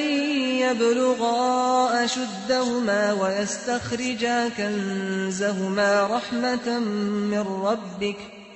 وما فعلته عن أمري ذلك تأويل ما لم تسطع عليه صبرا ويسألونك عن ذي القرنين قل سأتلو عليكم منه ذكرا إنا مكنا له في الأرض وآتيناه من كل شيء سببا فأتبع سببا حتى إذا بلغ مغرب الشمس وجدها تغرب في عين حمئة ووجد عندها قوما قلنا يا ذا القرنين إما أن تعذب وإما أن تتخذ فيهم حسنا قال أما من ظلم فسوف نعذبه ثم يرد إلى ربه فيعذبه عذابا نكرا وأما من آمن وعمل صالحا فله جزاء الحسنى وسنقول له من أمرنا يسرا ثم أتبع سببا حتى إذا بلغ مطلع الشمس وجدها تطلع على قوم لم نجعل لهم من دونها سترا كذلك وقد أحطنا بما لديه خبرا ثم أتبع سببا حتى إذا بلغ بين السدين وجد من دونهما قوما لا يكادون يفقهون قولا قالوا يا ذا القرنين إن يأجوج ومأجوج مفسدون في الأرض فهل نجعل لك خرجا على أن تجعل بيننا وبينهم سدا قال ما مكني فيه ربي خير فأعينوني بقوة أجعل بينكم وبينهم ردما آتوني زبر الحديد حتى إذا ساوى بين الصدفين قال انفخوا حتى إذا جعله نارا قال آتوني أفرغ عليه قطرا فما استطاعوا أن يظهروه وما استطاعوا له نقبا قال هذا رحمة من ربي فإذا جاء وعد ربي جعله دكاء وكان وعد ربي حقا وتركنا بعضهم يومئذ يموج في بعض ونفخ في الصور فجمعناهم جمعا وعرضنا جهنم يومئذ للكافرين عرضا الذين كانت أعينهم في غطاء عن ذكري وكانوا لا يستطيعون سمعا أفحسب الذين كفروا أن يتخذوا عبادي من دوني أولياء إنا أعتدنا جهنم للكافرين نزلا قل هل ننبئكم بالأخسرين أعمالا الذين ضل سعيهم في الحياة الدنيا وهم يحسبون أنهم يحسنون صنعا أولئك الذين كفروا بآيات ربهم ولقائه فحبطت أعمالهم فلا نقيم لهم يوم القيامة وزنا ذلك جزاؤهم جهنم بما كفروا واتخذوا آياتي ورسلي هزوا إن الذين آمنوا وعملوا الصالحات كانت لهم جنات الفردوس نزلا خالدين فيها لا يبغون عنها حولا قل لو كان البحر مدادا لكلمات ربي لنفد البحر قبل أن تنفد كلمات ربي ولو جئنا بمثله مددا قل إنما أنا بشر مثلكم يوحى إلي أنما إلهكم إله واحد فمن كان يرجو لقاء ربه فليعمل عملا صالحا ولا يشرك بعبادة ربه أحدا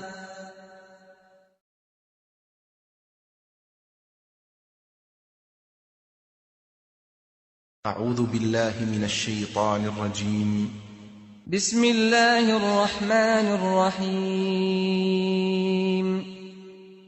الحمد لله الذي أنزل على عبده الكتاب ولم يجعل له عوجا قيما لينذر بأسا شديدا من لدنه ويبشر المؤمنين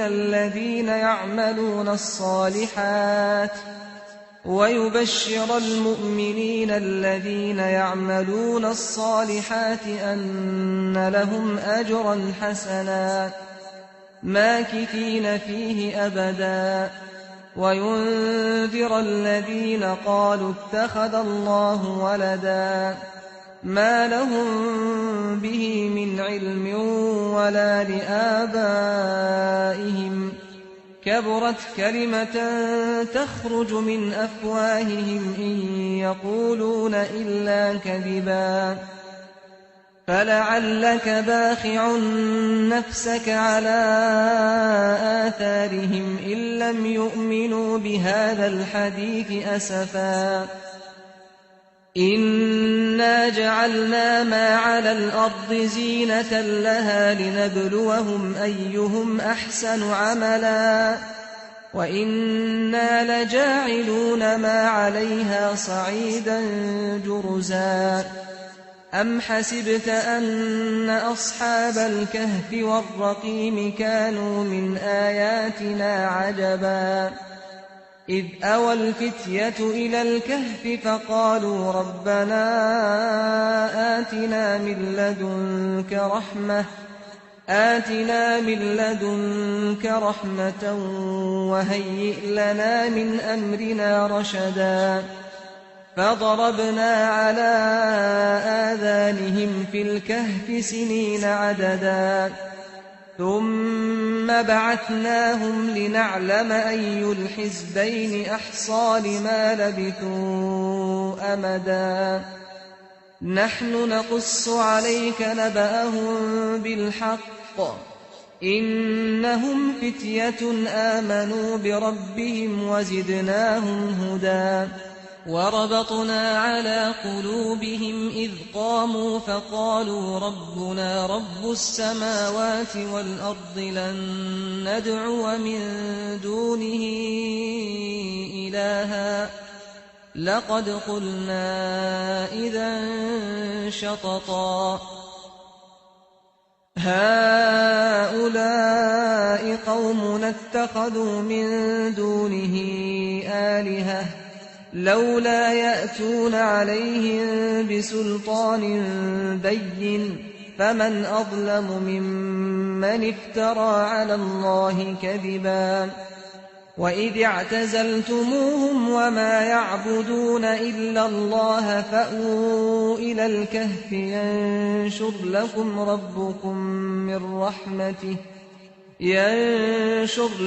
ربكم من رحمته ويهيئ لكم من أمركم مرفقا وترى الشمس إذا طلعت تزاور عن كهفهم ذات اليمين وإذا غربت تقرضهم ذات الشمال وهم في فجوة منه ذلك من آيات الله من يهد الله فهو المهتد ومن يضلل فلن تجد له وليا مرشدا وتحسبهم أيقاظا وهم رقود ونقلبهم ذات اليمين وذات الشمال وكلبهم باسط ذراعيه بالوصيد لو اطلعت عليهم لوليت منهم فرارا ولملئت منهم رعبا وكذلك بعثناهم ليتساءلوا بينهم قال قائل منهم كم لبثتم قالوا لبثنا يوما أو بعض يوم قالوا ربكم أعلم بما لبثتم فابعثوا أحدكم بورقكم هذه إلى المدينة فلينظر أيها أزكى طعاما فليأتكم برزق منه وليتلطف ولا يشعرن بكم أحدا إنهم إن يظهروا عليكم يرجموكم أو يعيدوكم في ملتهم ولن تفلحوا إذا أبدا وكذلك أعثرنا عليهم ليعلموا أن وعد الله حق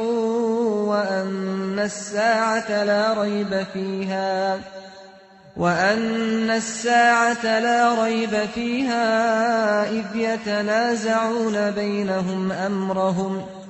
فقالوا ابنوا عليهم بنيانا ربهم أعلم بهم قال الذين غلبوا على أمرهم لنتخذن عليهم مسجدا سيقولون ثلاثة رابعهم كلبهم ويقولون خمسة سادسهم كلبهم رجما بالغيب ويقولون سبعة وثامنهم كلبهم قل ربي أعلم بعدتهم ما يعلمهم إلا قليل فلا تمار فيهم إلا مراء ظاهرا ولا تستفت فيهم منهم أحدا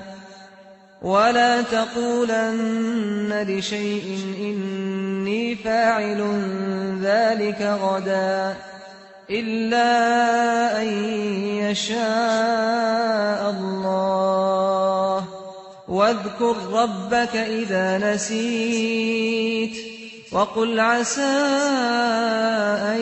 يهديني ربي لأقرب من هذا رشدا ولبثوا في كهفهم 300 سنين وازدادوا 9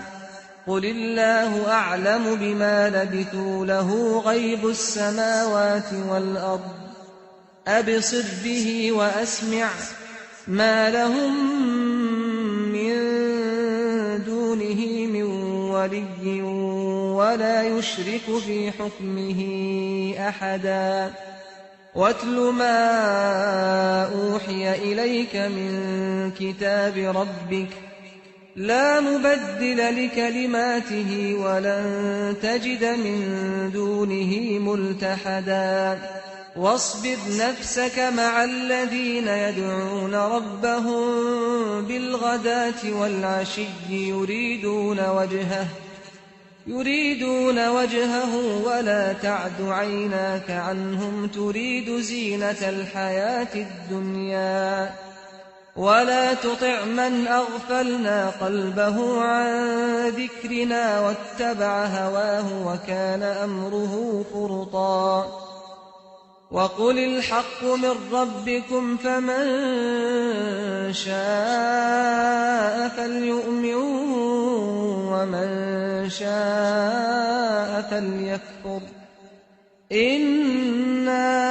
أعتدنا للظالمين نارا أحاط بهم سرادقها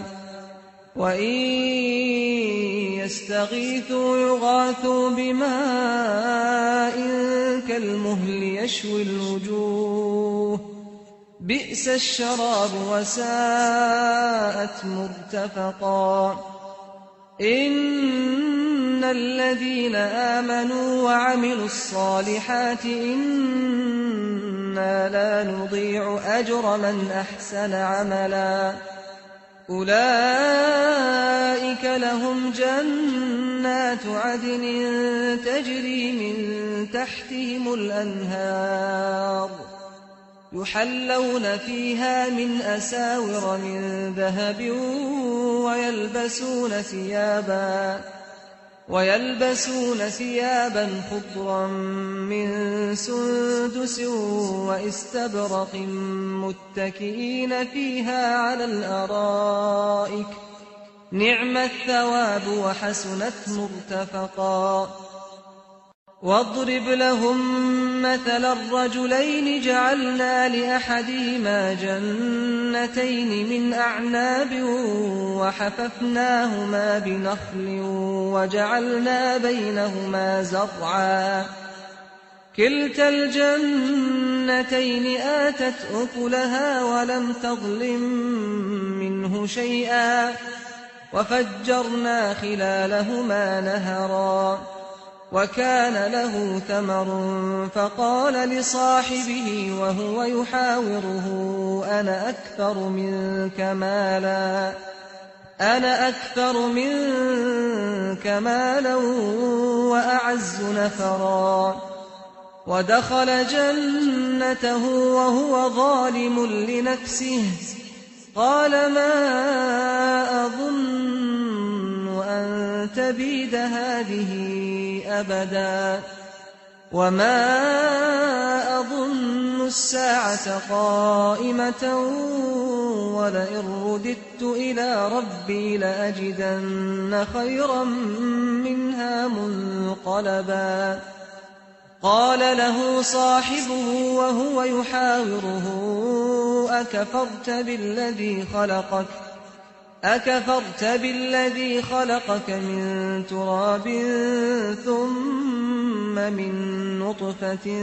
ثم سواك رجلا لكن هو الله ربي ولا أشرك بربي أحدا ولولا إذ دخلت جنتك قلت ما شاء الله لا قوة إلا بالله إن ترني أنا أقل منك مالا وولدا فعسى ربي أن يؤتيني خيرا من جنتك ويرسل عليها حسبانا من السماء فتصبح صعيدا زلقا أو يصبح ماؤها غورا فلن تستطيع له طلبا وأحيط بثمره فأصبح يقلب كفيه على ما أنفق فيها وهي خاوية على عروشها ويقول يا ليتني لم أشرك بربي أحدا ولم تكن له فئة ينصرونه من دون الله وما كان منتصرا هنالك الولاية لله الحق هو خير ثوابا وخير عقبا واضرب لهم مثل الحياة الدنيا كماء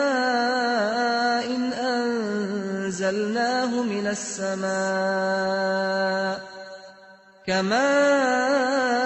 أنزلناه من السماء فاختلط به نبات الأرض فأصبح هشيما تذروه الرياح وكان الله على كل شيء مقتدرا المال والبنون زينة الحياة الدنيا والباقيات الصالحات خير عند ربك ثوابا وخير أملا ويوم نسير الجبال وترى الأرض بارزة وحشرناهم فلم نغادر منهم أحدا وعرضوا على ربك صفا لقد جئتمونا كما خلقناكم أول مرة بل زعمتم أن لن نجعل لكم موعدا ووضع الكتاب فترى المجرمين مشفقين مما فيه ويقولون يا ويلتنا ما لهذا الكتاب لا يغادر صغيرة ولا كبيرة إلا أحصاها ووجدوا ما عملوا حاضرا ولا يظلم ربك أحدا وإذ قلنا للملائكة اسجدوا لآدم فسجدوا إلا إبليس كان من الجن ففسق عن أمر ربه أفتتخذونه وذريته أولياء من دوني وهم لكم عدو بئس للظالمين بدلا ما أشهدتهم خلق السماوات والأرض ولا خلق أنفسهم وما كنت متخذ المضلين عضدا ويوم يقول نادوا شركائي الذين زعمتم فدعوهم فلم يستجيبوا لهم وجعلنا بينهم موبقا ورأى المجرمون النار فظنوا أنهم مواقعوها ولم يجدوا عنها مصرفا ولقد صرفنا في هذا القرآن للناس من كل مثل وكان الإنسان أكثر شيء جدلا وما منع الناس أن يؤمنوا إذ جاءهم الهدى ويستغفروا ربهم إلا أن تأتيهم سنة الأولين أو يأتيهم العذاب قبلا وما نرسل المرسلين إلا مبشرين ومنذرين ويجادل الذين كفروا بالباطل ليدحضوا به الحق واتخذوا آياتي وما أنذروا هزوا ومن أظلم ممن ذكر بآيات ربه فأعرض عنها ونسي ما قدمت يداه إنا جعلنا على قلوبهم أكنة أن يفقهوه وفي آذانهم وقرا وإن تدعهم إلى الهدى فلن يهتدوا إذا أبدا وربك الغفور ذو الرحمة لو يؤاخذهم بما كسبوا لعجل لهم العذاب بل لهم موعد لن يجدوا من دونه موئلا وتلك القرى أهلكناهم لما ظلموا وجعلنا لمهلكهم موعدا وإذ قال موسى لفتاه لا أبرح حتى أبلغ مجمع البحرين أو أمضي حقبا فلما بلغا مجمع بينهما نسيا حوتهما فاتخذ سبيله في البحر سربا فلما جاوزا قال لفتاه آتنا غداءنا لقد لقينا من سفرنا هذا نصبا قال أرأيت إذ أوينا إلى الصخرة فإني نسيت الحوت وما أنسانيه إلا الشيطان أن أذكره واتخذ سبيله في البحر عجبا قال ذلك ما كنا نبغ فارتدا على آثارهما قصصا فوجدا عبدا من عبادنا آتيناه رحمة من عندنا وعلمناه من لدنا علما قال له موسى هل أتبعك على أن تعلمني مما علمت رشدا قال إنك لن تستطيع معي صبرا وكيف تصبر على ما لم تحط به خبرا قال ستجدني إن شاء الله صابرا ولا أعصي لك أمرا قال فإن اتبعتني فلا تسألني عن شيء حتى أحدث لك منه ذكرا فانطلقا حتى إذا ركبا في السفينة خرقها قال أخرقتها لتغرق أهلها لقد جئت شيئا إمرا قال ألم أقل إنك لن تستطيع معي صبرا قال لا تؤاخذني بما نسيت ولا ترهقني من أمري عسرا فانطلقا حتى إذا لقيا غلاما فقتله قال أقتلت نفسا زكية بغير نفس لقد جئت شيئا نكرا قال ألم أقل لك إنك لن تستطيع معي صبرا قال إن سألتك عن شيء بعدها فلا تصاحبني قد بلغت من لدني عذرا فانطلقا حتى إذا أتيا أهل قرية استطعما أهلها فأبوا أن يضيفوهما فوجدا فيها جدارا يريد أن ينقض فأقامه قال لو شئت لاتخذت عليه أجرا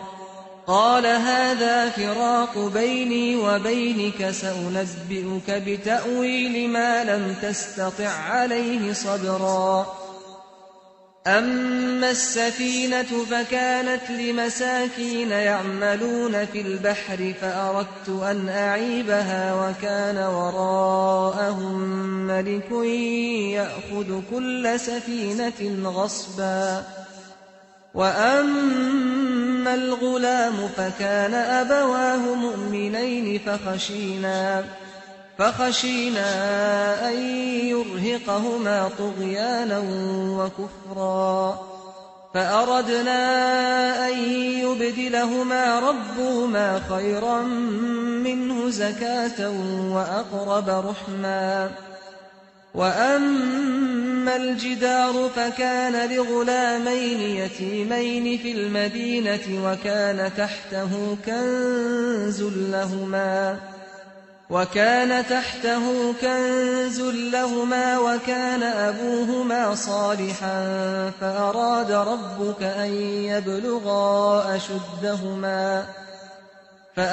ربك أن يبلغا أشدهما ويستخرجا كنزهما رحمة من ربك وما فعلته عن أمري ذلك تأويل ما لم تسطع عليه صبرا ويسألونك عن ذي القرنين قل سأتلو عليكم منه ذكرا إنا مكنا له في الأرض وآتيناه من كل شيء سببا فأتبع سببا حتى إذا بلغ مغرب الشمس وجدها تغرب في عين حمئة ووجد عندها قوما قلنا يا ذا القرنين إما أن تعذب وإما أن تتخذ فيهم حسنا قال أما من ظلم فسوف نعذبه ثم يرد إلى ربه فيعذبه عذابا نكرا وأما من آمن وعمل صالحا فله جزاء الحسنى وسنقول له من أمرنا يسرا ثم أتبع سببا حتى إذا بلغ مطلع الشمس وجدها تطلع على قوم لم نجعل لهم من دونها سترا كذلك وقد أحطنا بما لديه خبرا ثم أتبع سببا حتى إذا بلغ بين السدين وجد من دونهما قوما لا يكادون يفقهون قولا قالوا يا ذا القرنين إن يأجوج ومأجوج مفسدون في الأرض فهل نجعل لك خرجا على أن تجعل بيننا وبينهم سدا قال ما مكني فيه ربي خير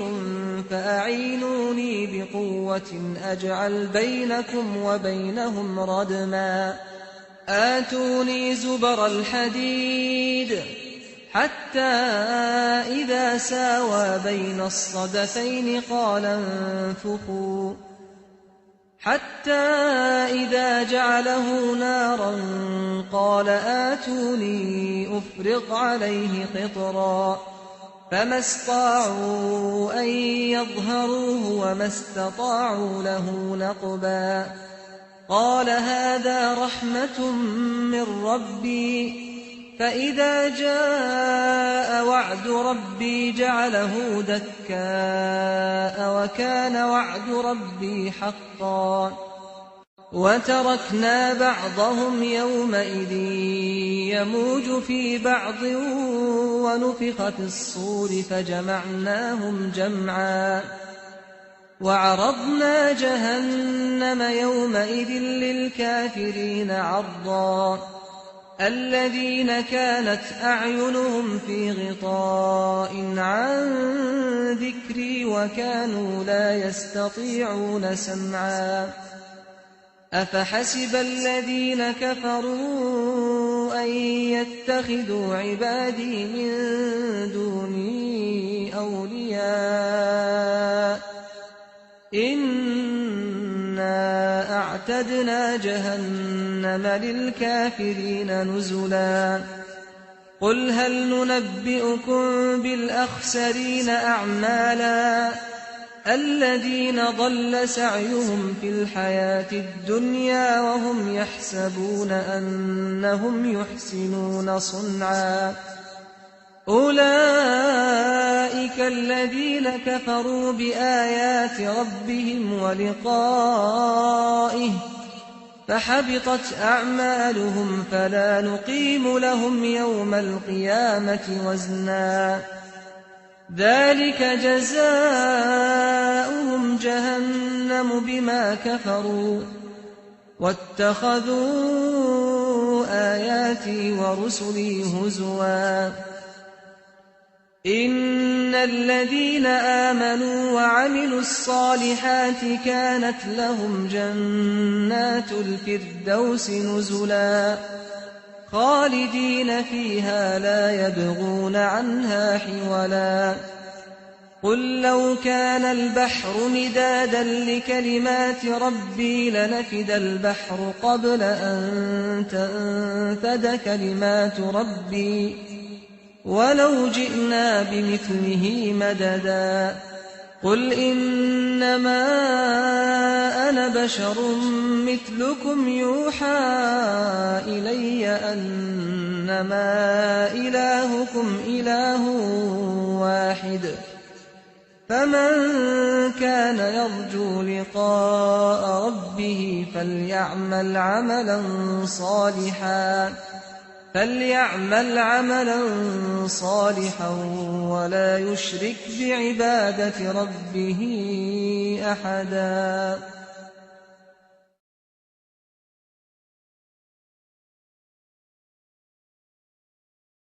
أعوذ بالله من الشيطان الرجيم بسم الله الرحمن الرحيم الحمد لله الذي أنزل على عبده الكتاب ولم يجعل له عوجا قيما لينذر بأسا شديدا من لدنه ويبشر المؤمنين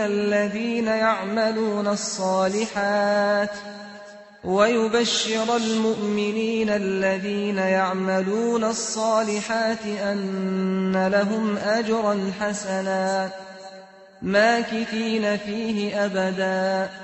وينذر الذين قالوا اتخذ الله ولدا ما لهم به من علم ولا لآبائهم كبرت كلمة تخرج من أفواههم إن يقولون إلا كذبا فلعلك باخع نفسك على آثارهم إن لم يؤمنوا بهذا الحديث أسفا إنا جعلنا ما على الأرض زينة لها لنبلوهم أيهم أحسن عملا وإنا لجاعلون ما عليها صعيدا جرزا أم حسبت أن أصحاب الكهف والرقيم كانوا من آياتنا عجبا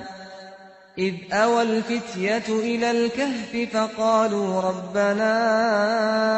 آتنا من لدنك رحمة وهيئ لنا من أمرنا رشدا فضربنا على آذانهم في الكهف سنين عددا ثم بعثناهم لنعلم أي الحزبين أحصى لما لبثوا أمدا نحن نقص عليك نبأهم بالحق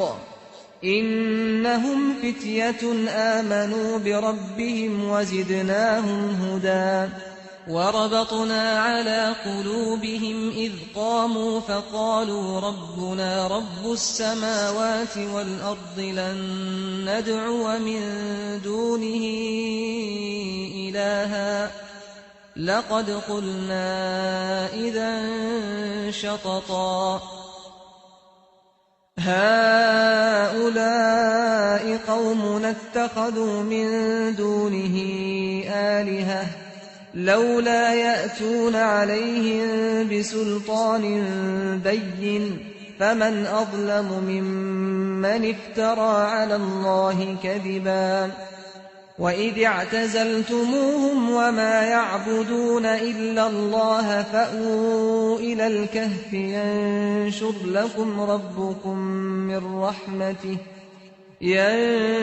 لكم ربكم من رحمته ويهيئ لكم من أمركم مرفقا وترى الشمس إذا طلعت تزاور عن كهفهم ذات اليمين وإذا غربت تقرضهم ذات الشمال وهم في فجوة منه ذلك من آيات الله من يهد الله فهو المهتد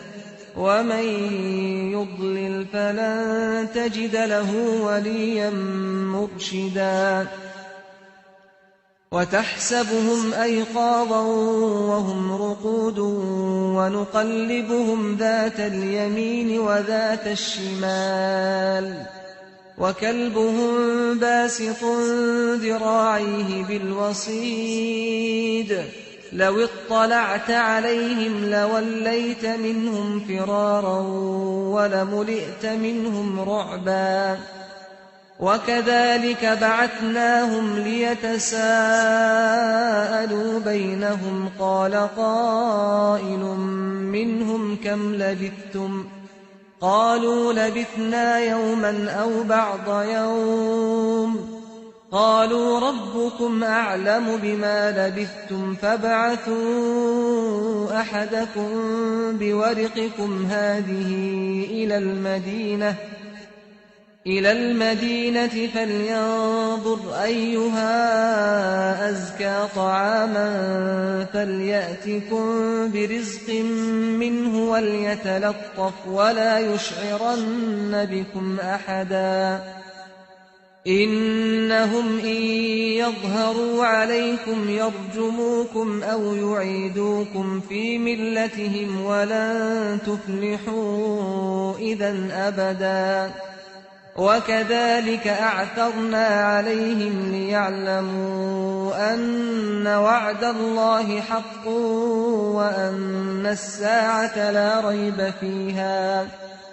وأن الساعة لا ريب فيها إذ يتنازعون بينهم أمرهم فقالوا ابنوا عليهم بنيانا ربهم أعلم بهم قال الذين غلبوا على أمرهم لنتخذن عليهم مسجدا سيقولون ثلاثة رابعهم كلبهم ويقولون خمسة سادسهم كلبهم رجما بالغيب ويقولون سبعة وثامنهم كلبهم قل ربي أعلم بعدتهم ما يعلمهم إلا قليل فلا تمار فيهم إلا مراء ظاهرا ولا تستفت فيهم منهم أحدا ولا تقولن لشيء إني فاعل ذلك غدا إلا أن يشاء الله. واذكر ربك إذا نسيت وقل عسى أن يهديني ربي لأقرب من هذا رشدا. ولبثوا في كهفهم 300 سنين وازدادوا 9. قل الله أعلم بما لبثوا له غيب السماوات والأرض أبصر به وأسمع ما لهم من دونه من ولي ولا يشرك في حكمه أحدا. واتل ما أوحي إليك من كتاب ربك لا مبدل لكلماته ولن تجد من دونه ملتحدا. واصبر نفسك مع الذين يدعون ربهم بالغداة والعشي يريدون وجهه ولا تعد عيناك عنهم تريد زينة الحياة الدنيا. ولا تطع من أغفلنا قلبه عن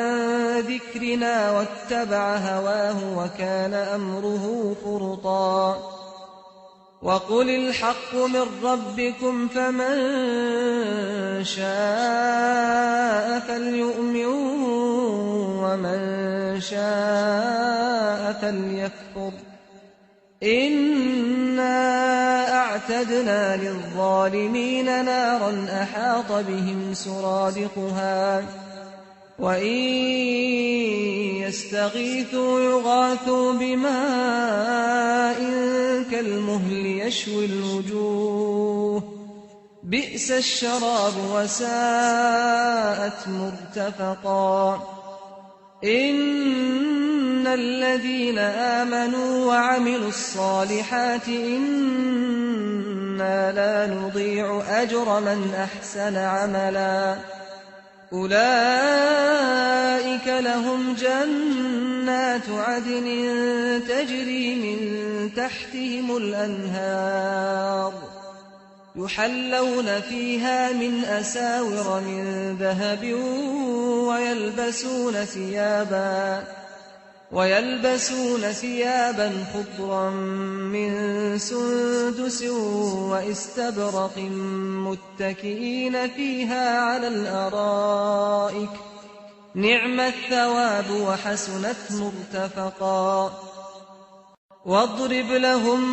مثل الرجلين جعلنا لأحدهما جنتين من أعناب وحففناهما بنخل وجعلنا بينهما زرعا كلتا الجنتين آتت أكلها ولم تظلم منه شيئا وفجرنا خلالهما نهرا. وكان له ثمر فقال لصاحبه وهو يحاوره أنا أكثر منك مالا وأعز نفرا.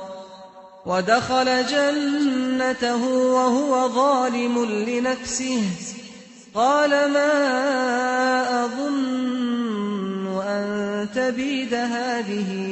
أبدا وما أظن الساعة قائمة ولئن رددت إلى ربي لأجدن خيرا منها منقلبا. قال له صاحبه وهو يحاوره أكفرت بالذي خلقك من تراب ثم من نطفة ثم سواك رجلا لكن هو الله ربي ولا أشرك بربي أحدا. ولولا إذ دخلت جنتك قلت ما شاء الله لا قوة إلا بالله إن ترن أنا أقل منك مالا وولدا فعسى ربي أن يؤتيني خيرا من جنتك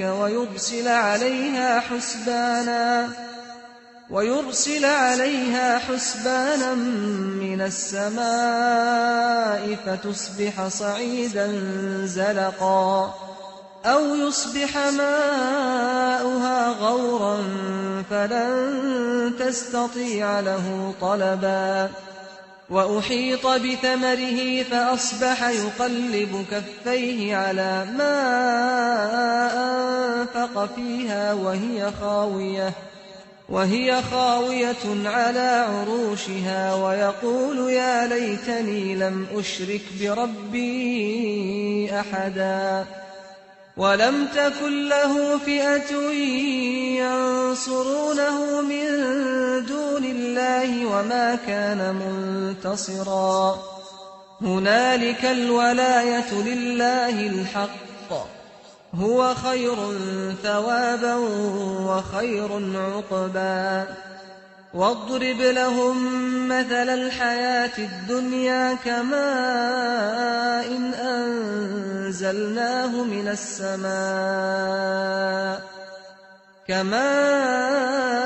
أنزلناه من السماء فاختلط به نبات الأرض فأصبح هشيما تذروه الرياح وكان الله على كل شيء مقتدرا المال والبنون زينة الحياة الدنيا والباقيات الصالحات خير عند ربك ثوابا وخير أملا ويوم نسير الجبال وترى الأرض بارزة وحشرناهم فلم نغادر منهم أحدا وعرضوا على ربك صفا لقد جئتمونا كما خلقناكم أول مرة بل زعمتم أن لن نجعل لكم موعدا ووضع الكتاب فترى المجرمين مشفقين مما فيه ويقولون يا ويلتنا ما لهذا الكتاب لا يغادر صغيرة ولا كبيرة إلا أحصاها ووجدوا ما عملوا حاضرا ولا يظلم ربك أحدا وإذ قلنا للملائكة اسجدوا لآدم فسجدوا إلا إبليس كان من الجن ففسق عن أمر ربه أفتتخذونه وذريته أولياء من دوني وهم لكم عدو بئس للظالمين بدلا ما أشهدتهم خلق السماوات والأرض ولا خلق أنفسهم وما كنت متخذ المضلين عضدا ويوم يقول نادوا شركائي الذين زعمتم فدعوهم فلم يستجيبوا لهم وجعلنا بينهم موبقا ورأى المجرمون النار فظنوا أنهم مواقعوها ولم يجدوا عنها مصرفا ولقد صرفنا في هذا القرآن للناس من كل مثل وكان الإنسان أكثر شيء جدلا وما منع الناس أن يؤمنوا إذ جاءهم الهدى ويستغفروا ربهم إلا أن تأتيهم سنة الأولين أو يأتيهم العذاب قبلا وما نرسل المرسلين إلا مبشرين ومنذرين ويجادل الذين كفروا بالباطل ليدحضوا به الحق واتخذوا آياتي وما أنذروا هزوا ومن أظلم ممن ذكر بآيات ربه فأعرض عنها ونسي ما قدمت يداه إنا جعلنا على قلوبهم أكنة أن يفقهوه وفي آذانهم وقرا وإن تدعهم إلى الهدى فلن يهتدوا إذا أبدا وربك الغفور ذو الرحمة لو يؤاخذهم بما كسبوا لعجل لهم العذاب بل لهم موعد لن يجدوا من دونه موئلا وتلك القرى أهلكناهم لما ظلموا وجعلنا لمهلكهم موعدا وإذ قال موسى لفتاه لا أبرح حتى أبلغ مجمع البحرين أو أمضي حقبا فلما بلغا مجمع بينهما نسيا حوتهما فاتخذ سبيله في البحر سربا فلما جاوزا قال لفتاه آتنا غداءنا لقد لقينا من سفرنا هذا نصبا قال أرأيت إذ أوينا إلى الصخرة فإني نسيت الحوت وما أنسانيه إلا الشيطان أن أذكره واتخذ سبيله في البحر عجبا قال ذلك ما كنا نبغي فارتدا على آثارهما قصصا فوجدا عبدا من عبادنا آتيناه رحمة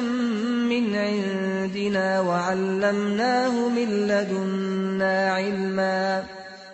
قال له موسى هل أتبعك على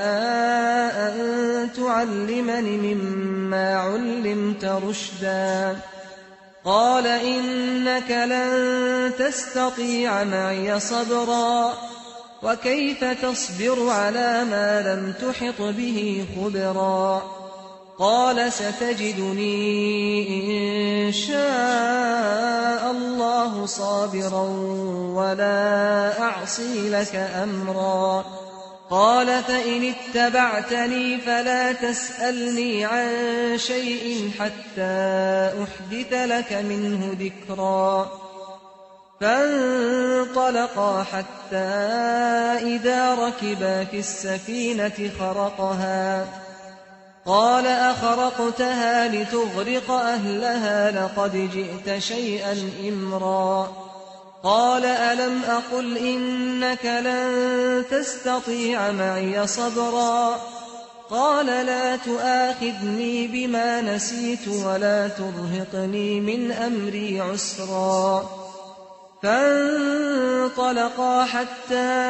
إذا لقيا غلاما فقتله قال أقتلت نفسا زكية بغير نفس لقد جئت شيئا نكرا قال ألم أقل لك إنك لن تستطيع معي صبرا قال إن سألتك عن شيء بعدها فلا تصاحبني قد بلغت من لدني عذرا فانطلقا حتى إذا أتيا أهل قرية استطعما أهلها فأبوا أن يضيفوهما فوجدا فيها جدارا يريد أن ينقض فأقامه قال لو شئت لاتخذت عليه أجرا قال هذا فراق بيني وبينك سأنبئك بتأويل ما لم تستطع عليه صبرا أما السفينة فكانت لمساكين يعملون في البحر فأردت أن أعيبها وكان وراءهم ملك يأخذ كل سفينة غصبا. وأما الغلام فكان أبواه مؤمنين فخشينا أن يرهقهما طغيانا وكفرا، فأردنا أن يبدلهما ربهما خيرا منه زكاة وأقرب رحما. وأما الجدار فكان لغلامين يتيمين في المدينة وكان تحته كنز لهما وكان أبوهما صالحا فأراد ربك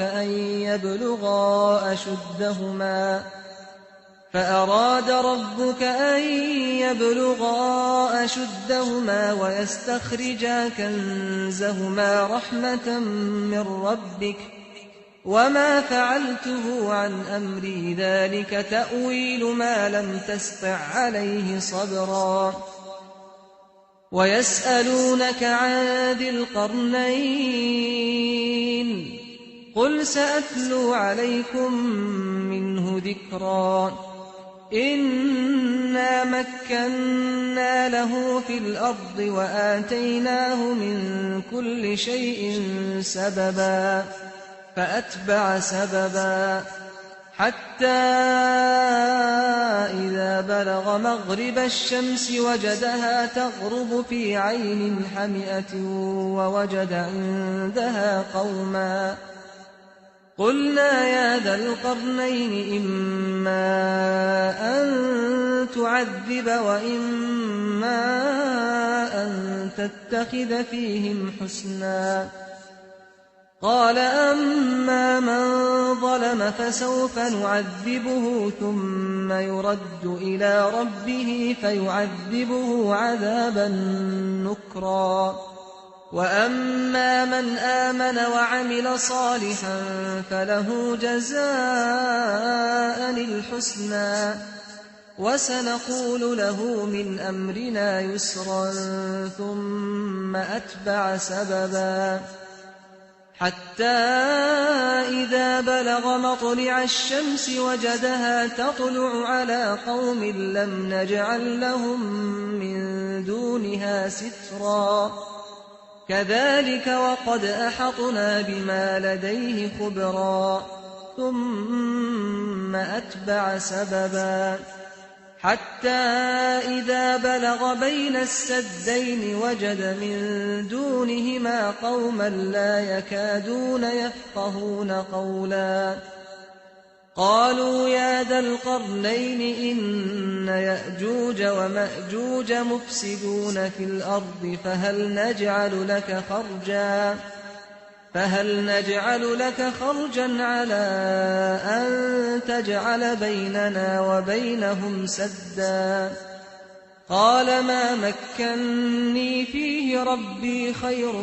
فأعينوني بقوة أجعل بينكم وبينهم ردما. آتوني زبر الحديد حتى إذا ساوى بين الصدفين قال انفخوا حتى إذا جعله نارا قال آتوني أفرغ عليه قطرا. فما استطاعوا أن يظهروه وما استطاعوا له نقبا. قال هذا رحمة من ربي فإذا جاء وعد ربي جعله دكاء وكان وعد ربي حقا. وتركنا بعضهم يومئذ يموج في بعض ونفخ في الصور فجمعناهم جمعا. وعرضنا جهنم يومئذ للكافرين عرضا. الذين كانت أعينهم في غطاء عن ذكري وكانوا لا يستطيعون سمعا أفحسب الذين كفروا أن يتخذوا عبادي من دوني أولياء إنا أعتدنا جهنم للكافرين نزلا قل هل ننبئكم بالأخسرين أعمالا الذين ضل سعيهم في الحياة الدنيا وهم يحسبون أنهم يحسنون صنعا أولئك الذين كفروا بآيات ربهم ولقائه فحبطت أعمالهم فلا نقيم لهم يوم القيامة وزنا ذلك جزاؤهم جهنم بما كفروا واتخذوا آياتي ورسلي هزوا إن الذين آمنوا وعملوا الصالحات كانت لهم جنات الفردوس نزلا خالدين فيها لا يبغون عنها حولا قل لو كان البحر مدادا لكلمات ربي لنفد البحر قبل أن تنفد كلمات ربي ولو جئنا بمثله مددا قل إنما أنا بشر مثلكم يوحى إلي أنما إلهكم إله واحد فمن كان يرجو لقاء ربه فليعمل عملا صالحا ولا يشرك بعبادة ربه أحدا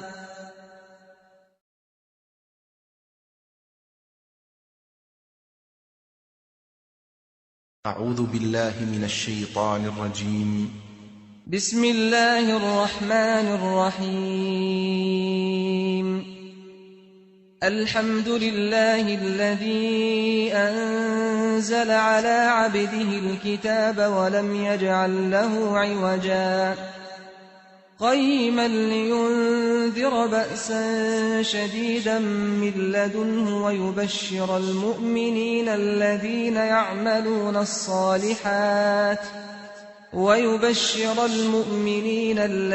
يعملون الصالحات أن لهم أجرا حسنا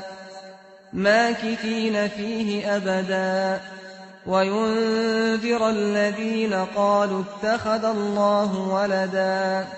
ما لهم به من علم ولا لآبائهم كبرت كلمة تخرج من أفواههم إن يقولون إلا كذبا فلعلك باخع نفسك على آثارهم إن لم يؤمنوا بهذا الحديث أسفا إنا جعلنا ما على الأرض زينة لها لنبلوهم أيهم أحسن عملا وإنا لجاعلون ما عليها صعيدا جرزا أم حسبت أن أصحاب الكهف والرقيم كانوا من آياتنا عجبا إذ أوى الفتية إلى الكهف فقالوا ربنا آتنا من لدنك رحمة وهيئ لنا من أمرنا رشدا فضربنا على آذانهم في الكهف سنين عددا ثم بعثناهم لنعلم أي الحزبين أحصى لما لبثوا أمدا نحن نقص عليك نبأهم بالحق إنهم فتية آمنوا بربهم وزدناهم هدى وربطنا على قلوبهم إذ قاموا فقالوا ربنا رب السماوات والأرض لن ندعو من دونه إلها لقد قلنا إذا شططا هؤلاء قومنا اتخذوا من دونه آلهة لولا يأتون عليهم بسلطان بين فمن أظلم ممن افترى على الله كذبا وإذ اعتزلتموهم وما يعبدون إلا الله فأووا إلى الكهف ينشر لكم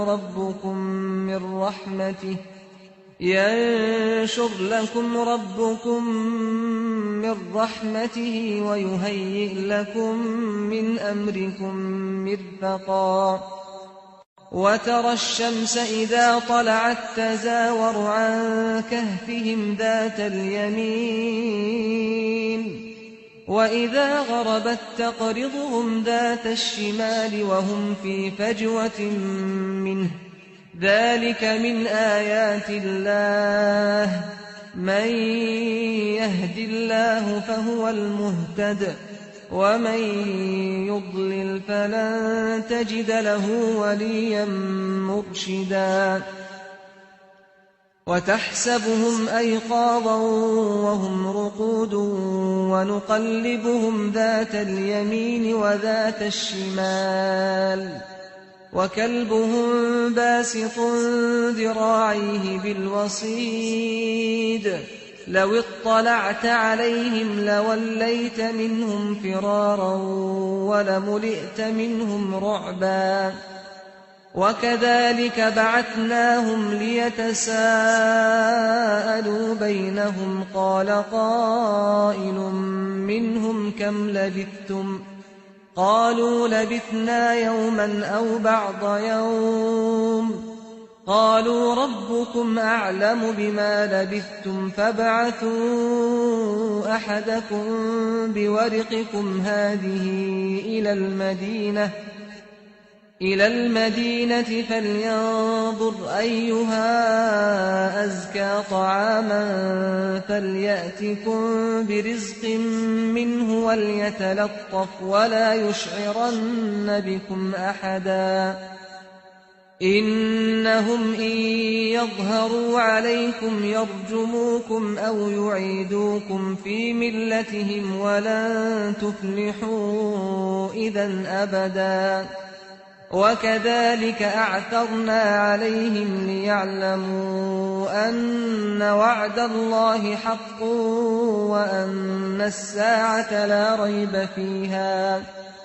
وأن الساعة لا ريب فيها إذ يتنازعون بينهم أمرهم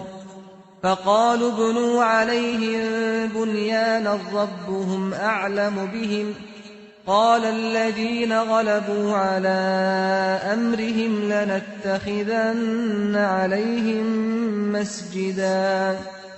سيقولون ثلاثة رابعهم كلبهم ويقولون خمسة سادسهم كلبهم رجما بالغيب ويقولون سبعة وثامنهم كلبهم قل ربي أعلم بعدتهم ما يعلمهم إلا قليل فلا تمار فيهم إلا مراء ظاهرا ولا تستفت فيهم منهم أحدا ولا تقولن لشيء إني فاعل ذلك غدا إلا أن يشاء الله واذكر ربك إذا نسيت وقل عسى أن يهديني ربي لأقرب من هذا رشدا ولبثوا في كهفهم 300 سنين وازدادوا 9 قل الله أعلم بما لبثوا له غيب السماوات والأرض أبصر به وأسمع ما لهم من دونه من ولي ولا يشرك في حكمه أحدا واتل ما أوحي إليك من كتاب ربك لا مبدل لكلماته ولن تجد من دونه ملتحدا واصبر نفسك مع الذين يدعون ربهم بالغداة والعشي يريدون وجهه ولا تعد عيناك عنهم تريد زينة الحياة الدنيا ولا تطع من أغفلنا قلبه عن ذكرنا واتبع هواه وكان أمره فرطا وقل الحق من ربكم فمن شاء فليؤمن ومن شاء فليكفر إنا أعتدنا للظالمين نارا أحاط بهم سرادقها وإن يستغيثوا يغاثوا بماء كالمهل يشوي الوجوه بئس الشراب وساءت مرتفقا إن الذين آمنوا وعملوا الصالحات إنا لا نضيع أجر من أحسن عملا أولئك لهم جنات عدن تجري من تحتهم الأنهار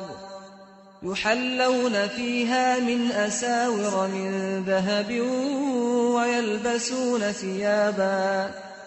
ويلبسون ثيابا خضرا من سندس واستبرق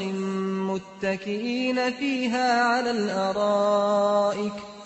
نعم الثواب وحسنت مرتفقا واضرب لهم مثل الرجلين جعلنا لأحدهما جنتين من أعناب وحففناهما بنخل وجعلنا بينهما زرعا كلتا الجنتين آتت أكلها ولم تظلم منه شيئا وفجرنا خلالهما نهرا وكان له ثمر فقال لصاحبه وهو يحاوره أنا أكثر منك مالا وأعز نفرا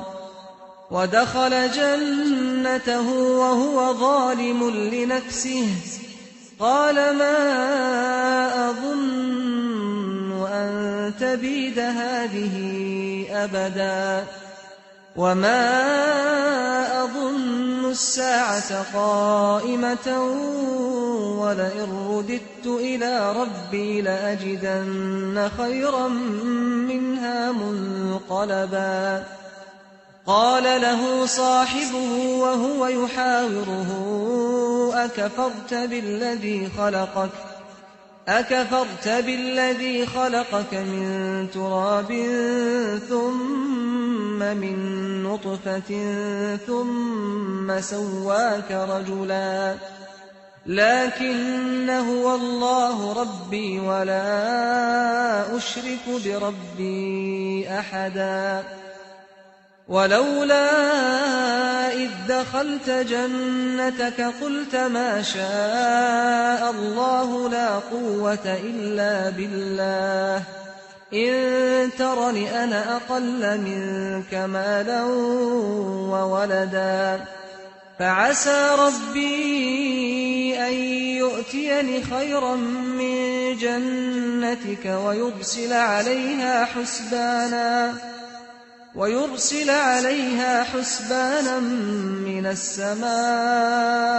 فتصبح صعيدا زلقا أو يصبح ماؤها غورا فلن تستطيع له طلبا وأحيط بثمره فأصبح يقلب كفيه على ما أنفق فيها وهي خاوية على عروشها ويقول يا ليتني لم أشرك بربي أحدا ولم تكن له فئة ينصرونه من دون الله وما كان منتصرا هنالك الولاية لله الحق هو خير ثوابا وخير عقبا واضرب لهم مثل الحياة الدنيا كماء أنزلناه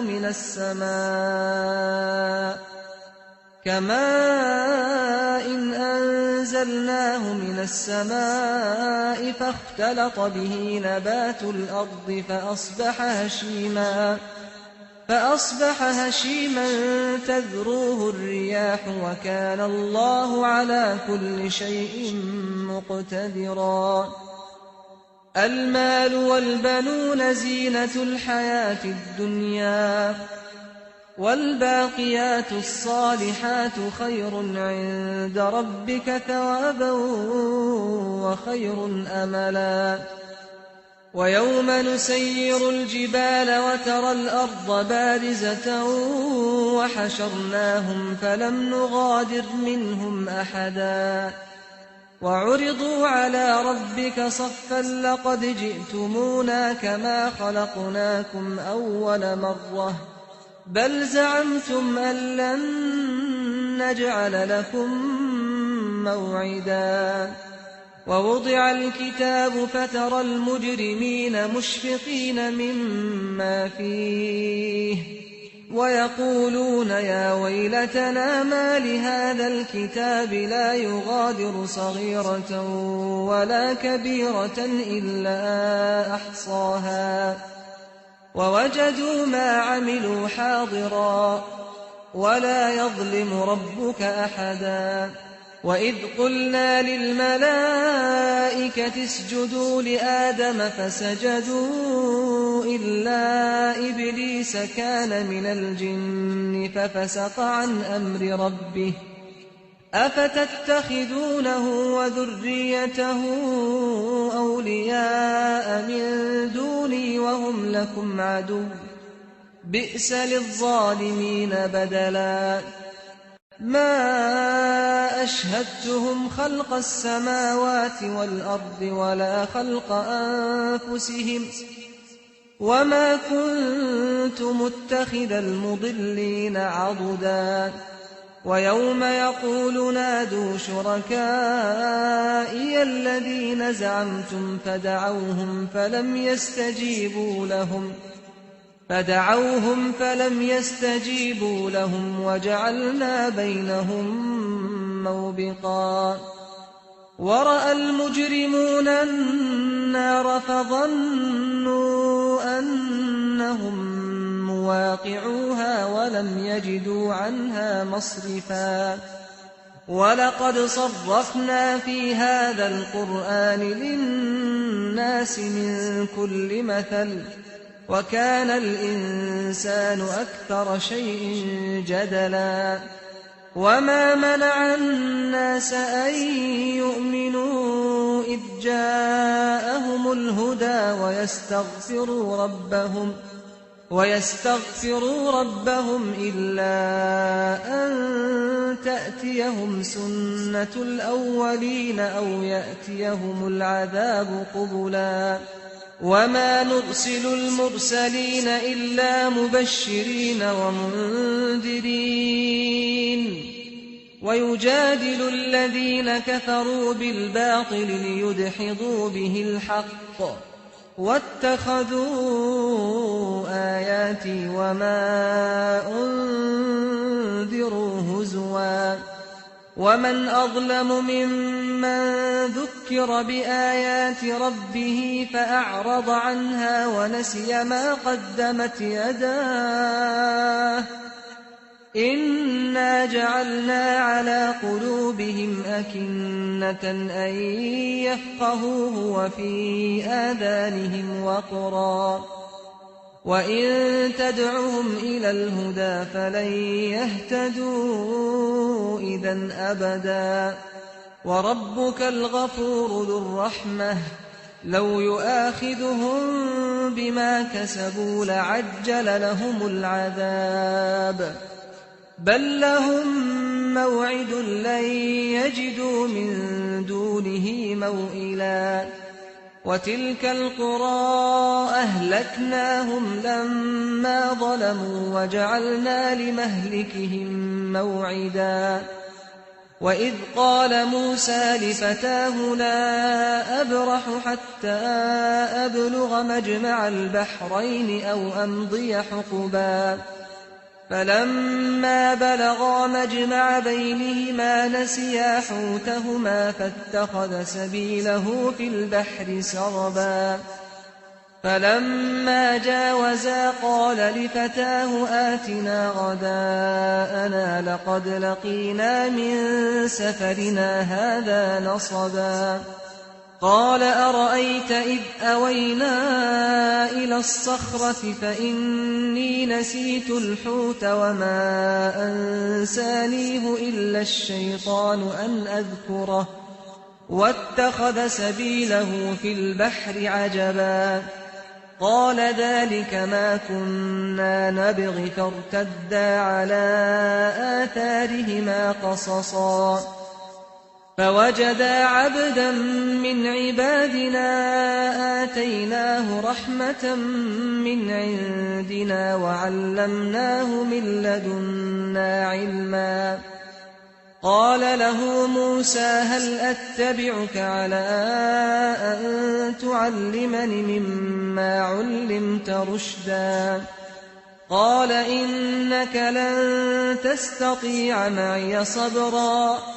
وكيف تصبر على ما لم تحط به خبرا قال ستجدني إن شاء الله صابرا ولا أعصي لك أمرا قال فإن اتبعتني فلا تسألني عن شيء حتى أحدث لك منه ذكرا فانطلقا حتى إذا ركبا في السفينة خرقها قال أخرقتها لتغرق أهلها لقد جئت شيئا إمرا قال ألم أقل إنك لن تستطيع معي صبرا قال لا تؤاخذني بما نسيت ولا ترهقني من أمري عسرا فانطلقا حتى إذا لقيا غلاما فقتله قال أقتلت نفسا زكية بغير نفس لقد جئت شيئا نكرا قال ألم أقل لك إنك لن تستطيع معي صبرا قال إن سألتك عن شيء بعدها فلا تصاحبني قد بلغت من لدني عذرا فانطلقا حتى إذا أتيا أهل قرية استطعما أهلها فأبوا أن يضيفوهما فوجدا فيها جدارا يريد أن ينقض فأقامه قال لو شئت لاتخذت عليه أجرا قال هذا فراق بيني وبينك سأنبئك بتأويل ما لم تستطع عليه صبرا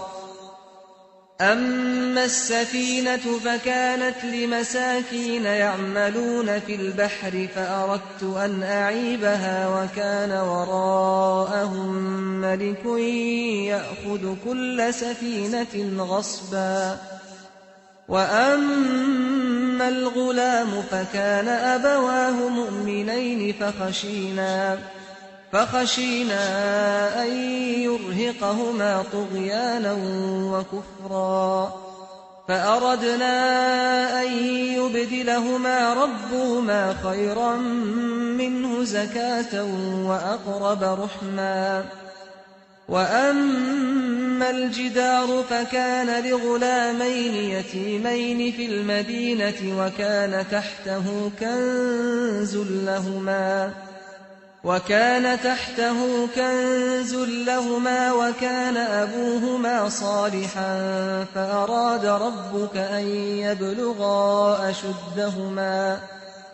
فأراد ربك أن يبلغا أشدهما ويستخرجا كنزهما رحمة من ربك وما فعلته عن أمري ذلك تأويل ما لم تسطع عليه صبرا ويسألونك عن ذي القرنين قل سأتلو عليكم منه ذكرا إنا مكنا له في الأرض وآتيناه من كل شيء سببا فأتبع سببا حتى إذا بلغ مغرب الشمس وجدها تغرب في عين حمئة ووجد عندها قوما قلنا يا ذا القرنين إما أن تعذب وإما أن تتخذ فيهم حسنا قال أما من ظلم فسوف نعذبه ثم يرد إلى ربه فيعذبه عذابا نكرا وأما من آمن وعمل صالحا فله جزاء الحسنى وسنقول له من أمرنا يسرا ثم أتبع سببا حتى إذا بلغ مطلع الشمس وجدها تطلع على قوم لم نجعل لهم من دونها سترا كذلك وقد أحطنا بما لديه خبرا ثم أتبع سببا حتى إذا بلغ بين السدين وجد من دونهما قوما لا يكادون يفقهون قولا قالوا يا ذا القرنين إن يأجوج ومأجوج مفسدون في الأرض فهل نجعل لك خرجا على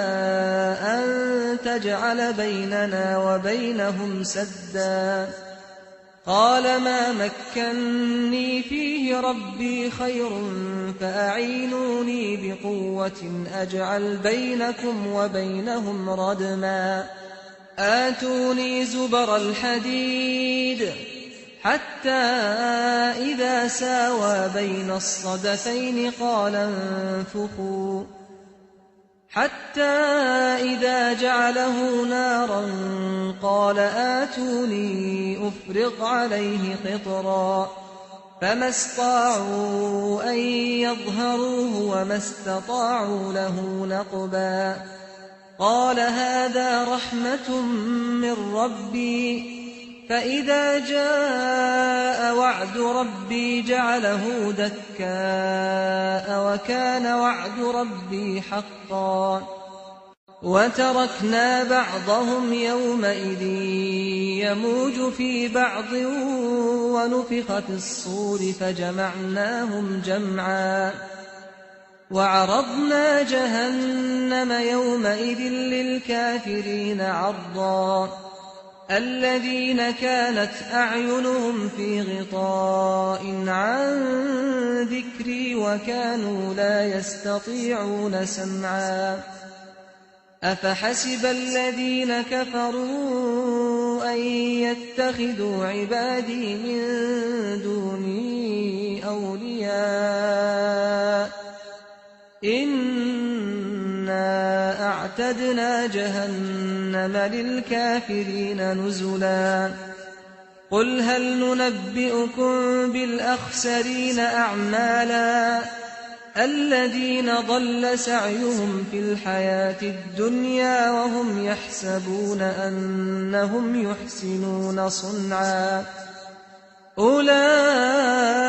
الذين كفروا بآيات ربهم ولقائه فحبطت أعمالهم فلا نقيم لهم يوم القيامة وزنا ذلك جزاؤهم جهنم بما كفروا واتخذوا آياتي ورسلي هزوا إن الذين آمنوا وعملوا الصالحات كانت لهم جنات الفردوس نزلا خالدين فيها لا يبغون عنها حولا قل لو كان البحر مدادا لكلمات ربي لنفد البحر قبل أن تنفد كلمات ربي ولو جئنا بمثله مددا قل إنما أنا بشر مثلكم يوحى إلي أنما إلهكم إله واحد فمن كان يرجو لقاء ربه فليعمل عملا صالحا ولا يشرك بعبادة ربه أحدا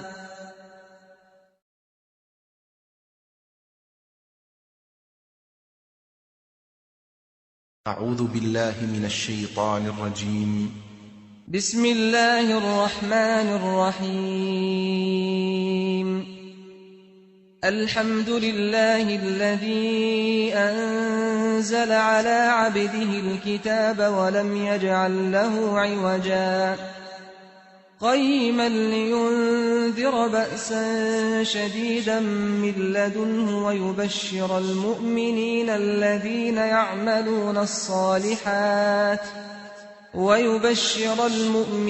الذين يعملون الصالحات أن لهم أجرا حسنا ماكثين فيه أبدا وينذر الذين قالوا اتخذ الله ولدا ما لهم به من علم ولا لآبائهم كبرت كلمة تخرج من أفواههم إن يقولون إلا كذبا فلعلك باخع نفسك على آثارهم إن لم يؤمنوا بهذا الحديث أسفا إنا جعلنا ما على الأرض زينة لها لنبلوهم أيهم أحسن عملا وإنا لجاعلون ما عليها صعيدا جرزا أم حسبت أن أصحاب الكهف والرقيم كانوا من آياتنا عجبا إذ أوى الفتية إلى الكهف فقالوا ربنا آتنا من لدنك رحمة وهيئ لنا من أمرنا رشدا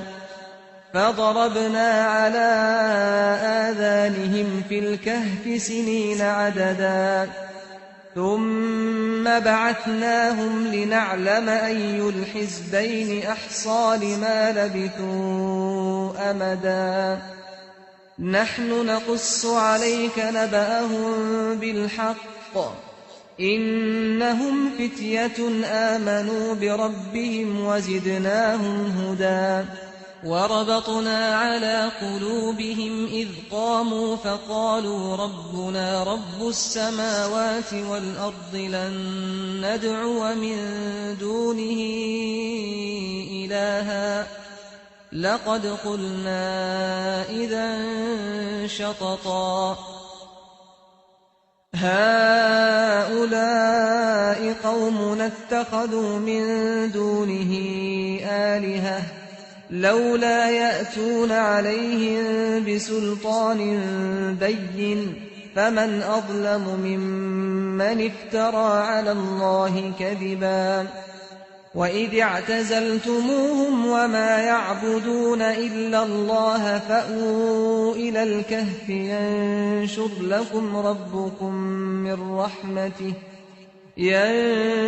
لكم ربكم من رحمته ويهيئ لكم من أمركم مرفقا وترى الشمس إذا طلعت تزاور عن كهفهم ذات اليمين وإذا غربت تقرضهم ذات الشمال وهم في فجوة منه ذلك من آيات الله من يهد الله فهو المهتد ومن يضلل فلن تجد له وليا مرشدا وتحسبهم أيقاظا وهم رقود ونقلبهم ذات اليمين وذات الشمال وكلبهم باسط ذراعيه بالوصيد لو اطلعت عليهم لوليت منهم فرارا ولملئت منهم رعبا وكذلك بعثناهم ليتساءلوا بينهم قال قائل منهم كم لبثتم قالوا لبثنا يوما أو بعض يوم قالوا ربكم أعلم بما لبثتم فابعثوا أحدكم بورقكم هذه إلى المدينة فلينظر أيها أزكى طعاما فليأتكم برزق منه وليتلطف ولا يشعرن بكم أحدا إنهم إن يظهروا عليكم يرجموكم أو يعيدوكم في ملتهم ولن تفلحوا إذا أبدا وكذلك أعثرنا عليهم ليعلموا أن وعد الله حق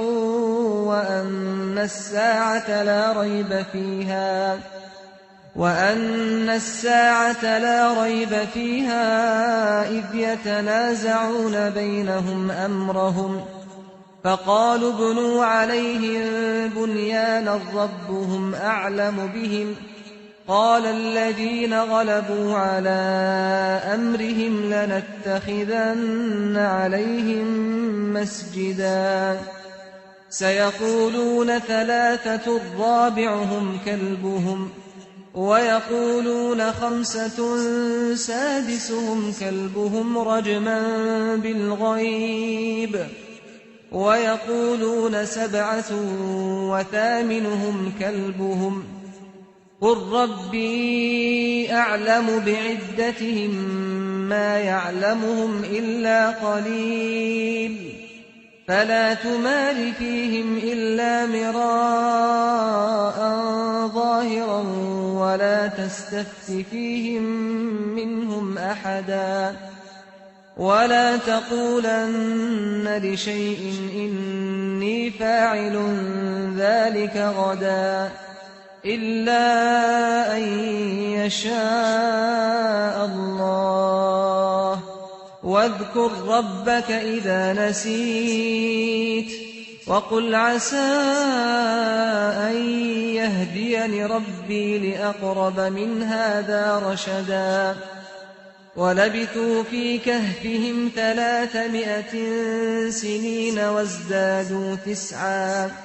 قل الله أعلم بما لبثوا له غيب السماوات والأرض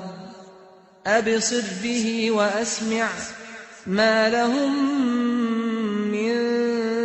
دونه من ولي ولا يشرك في حكمه أحدا واتل ما أوحي إليك من كتاب ربك لا مبدل لكلماته ولن تجد من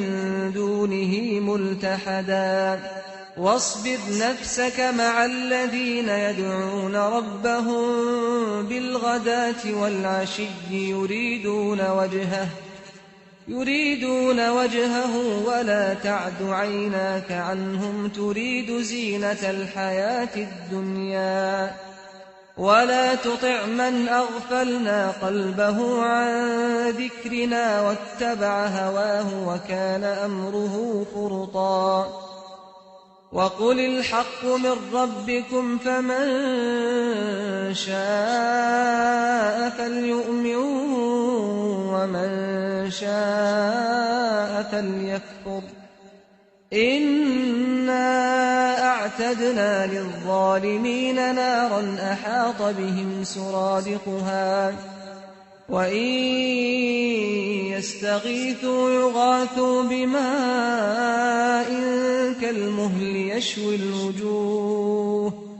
بئس الشراب وساءت مرتفقا إن الذين آمنوا وعملوا الصالحات إنا لا نضيع أجر من أحسن عملا أولئك لهم جنات عدن تجري من تحتهم الأنهار يحلون فيها من أساور من ذهب ويلبسون ثيابا خضرا من سندس واستبرق متكئين فيها على الأرائك نعم الثواب وحسنت مرتفقا واضرب لهم مثل الرجلين جعلنا لأحدهما جنتين من أعناب وحففناهما بنخل وجعلنا بينهما زرعا كلتا الجنتين آتت أكلها ولم تظلم منه شيئا وفجرنا خلالهما نهرا وكان له ثمر فقال لصاحبه وهو يحاوره أنا أكثر منك مالا وأعز نفرا ودخل جنته وهو ظالم لنفسه قال ما أظن أن تبيد هذه أبدا وما أظن الساعة قائمة ولئن رددت إلى ربي لأجدن خيرا منها منقلبا قال له صاحبه وهو يحاوره أكفرت بالذي خلقك من تراب ثم من نطفة ثم سواك رجلا لكن هو الله ربي ولا أشرك بربي أحدا ولولا إذ دخلت جنتك قلت ما شاء الله لا قوة إلا بالله إن ترني أنا أقل منك مالا وولدا فعسى ربي أن يؤتيني خيرا من جنتك ويرسل عليها حسبانا من السماء فتصبح صعيدا زلقا أو يصبح ماؤها غورا فلن تستطيع له طلبا وأحيط بثمره فأصبح يقلب كفيه على ما أنفق فيها وهي خاوية على عروشها ويقول يا ليتني لم أشرك بربي أحدا ولم تكن له فئة ينصرونه من دون الله وما كان منتصرا هنالك الولاية لله الحق هو خير ثوابا وخير عقبا واضرب لهم مثل الحياة الدنيا كماء أنزلناه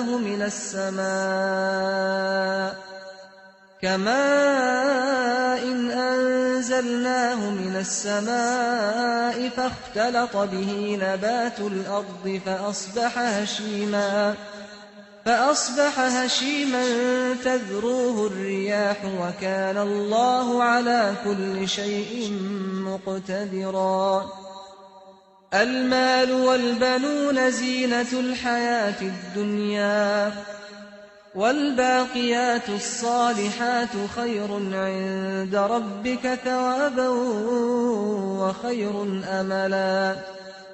ويوم نسير الجبال وترى الأرض بارزة وحشرناهم فلم نغادر منهم أحدا وعرضوا على ربك صفا لقد جئتمونا كما خلقناكم أول مرة بل زعمتم أن لن نجعل لكم موعدا ووضع الكتاب فترى المجرمين مشفقين مما فيه ويقولون يا ويلتنا ما لهذا الكتاب لا يغادر صغيرة ولا كبيرة إلا أحصاها ووجدوا ما عملوا حاضرا ولا يظلم ربك أحدا وإذ قلنا للملائكة اسجدوا لآدم فسجدوا إلا إبليس كان من الجن ففسق عن أمر ربه أفتتخذونه وذريته أولياء من دوني وهم لكم عدو بئس للظالمين بدلا ما أشهدتهم خلق السماوات والأرض ولا خلق أنفسهم وما كنت متخذ المضلين عضدا ويوم يقول نادوا شركائي الذين زعمتم فدعوهم فلم يستجيبوا لهم وجعلنا بينهم موبقا ورأى المجرمون النار فظنوا أنهم مواقعوها ولم يجدوا عنها مصرفا ولقد صرفنا في هذا القرآن للناس من كل مثل وكان الإنسان أكثر شيء جدلا وما منع الناس أن يؤمنوا إذ جاءهم الهدى ويستغفروا ربهم إلا أن تأتيهم سنة الأولين أو يأتيهم العذاب قبلا وما نرسل المرسلين إلا مبشرين ومنذرين ويجادل الذين كفروا بالباطل ليدحضوا به الحق واتخذوا آياتي وما أنذروا هزوا ومن أظلم ممن ذكر بآيات ربه فأعرض عنها ونسي ما قدمت يداه إنا جعلنا على قلوبهم أكنة أن يفقهوه وفي آذانهم وقرا وإن تدعهم إلى الهدى فلن يهتدوا إذا أبدا وربك الغفور ذو الرحمة لو يؤاخذهم بما كسبوا لعجل لهم العذاب بل لهم موعد لن يجدوا من دونه موئلا وتلك القرى أهلكناهم لما ظلموا وجعلنا لمهلكهم موعدا وإذ قال موسى لفتاه لا أبرح حتى أبلغ مجمع البحرين أو أمضي حقبا فلما بلغا مجمع بينهما نسيا حوتهما فاتخذ سبيله في البحر سربا فلما جاوزا قال لفتاه آتنا غداءنا لقد لقينا من سفرنا هذا نصبا قال أرأيت إذ أوينا إلى الصخرة فإني نسيت الحوت وما أنسانيه إلا الشيطان أن أذكره واتخذ سبيله في البحر عجبا قال ذلك ما كنا نبغي فارتدا على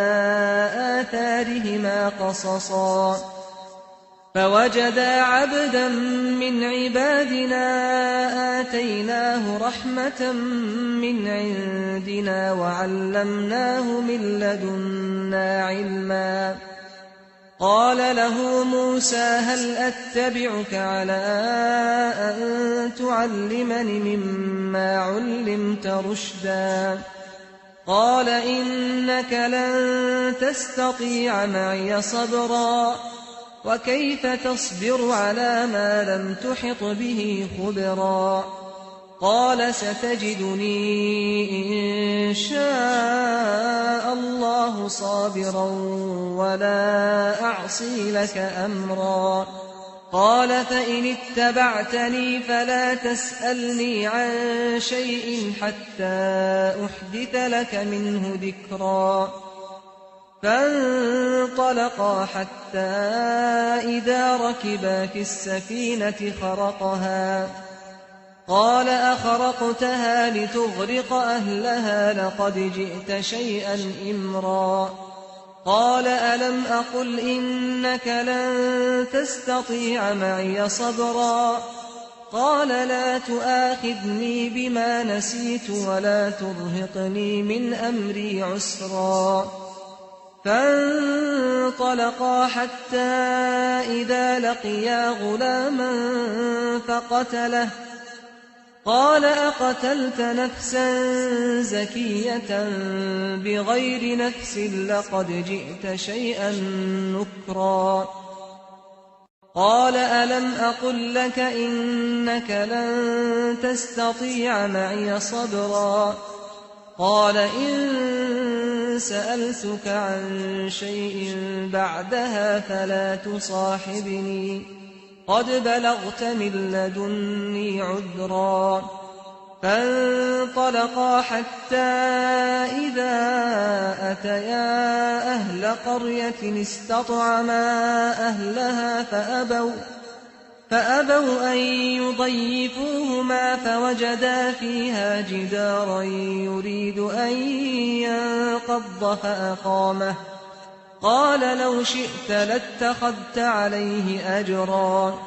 قال هذا فراق بيني وبينك سأنبئك بتأويل ما لم تستطع عليه صبرا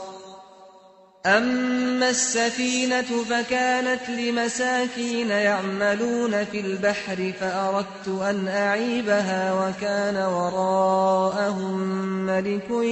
يأخذ كل سفينة غصبا وأما الغلام فكان أبواه مؤمنين فخشينا أن يرهقهما طغيانا وكفرا فأردنا أن يبدلهما ربهما خيرا منه زكاة وأقرب رحما. وأما الجدار فكان لغلامين يتيمين في المدينة وكان تحته كنز لهما وكان أبوهما صالحا فأراد ربك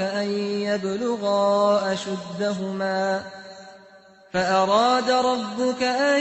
يبلغا أشدهما ويستخرجا كنزهما رحمة من ربك وما فعلته عن أمري ذلك تأويل ما لم تسطع عليه صبرا. ويسألونك عن ذي القرنين قل سأتلو عليكم منه ذكرا. إنا مكنا له في الأرض وآتيناه من كل شيء سببا فأتبع سببا حتى إذا بلغ مغرب الشمس وجدها تغرب في عين حمئة ووجد عندها قوما قلنا يا ذا القرنين إما أن تعذب وإما أن تتخذ فيهم حسنا. قال أما من ظلم فسوف نعذبه ثم يرد إلى ربه فيعذبه عذابا نكرا. وأما من آمن وعمل صالحا فله جزاء الحسنى وسنقول له من أمرنا يسرا ثم أتبع سببا حتى إذا بلغ مطلع الشمس وجدها تطلع على قوم لم نجعل لهم من دونها سترا. كذلك وقد أحطنا بما لديه خبرا. ثم أتبع سببا حتى إذا بلغ بين السدين وجد من دونهما قوما لا يكادون يفقهون قولا. قالوا يا ذا القرنين إن يأجوج ومأجوج مفسدون في الأرض فهل نجعل لك خرجا على أن تجعل بيننا وبينهم سدا. قال ما مكني فيه ربي خير فأعينوني بقوة أجعل بينكم وبينهم ردما. آتوني زبر الحديد حتى إذا ساوى بين الصدفين قال انفخوا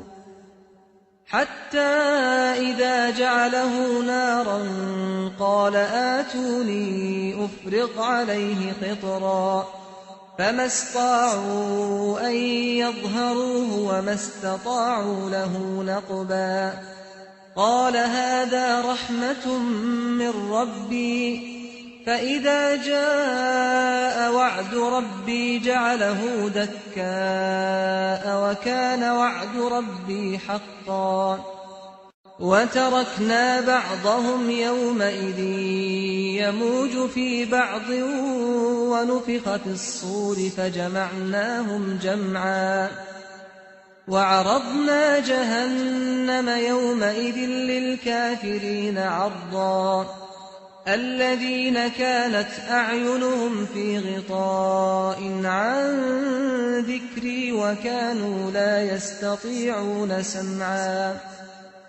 أفحسب الذين كفروا أن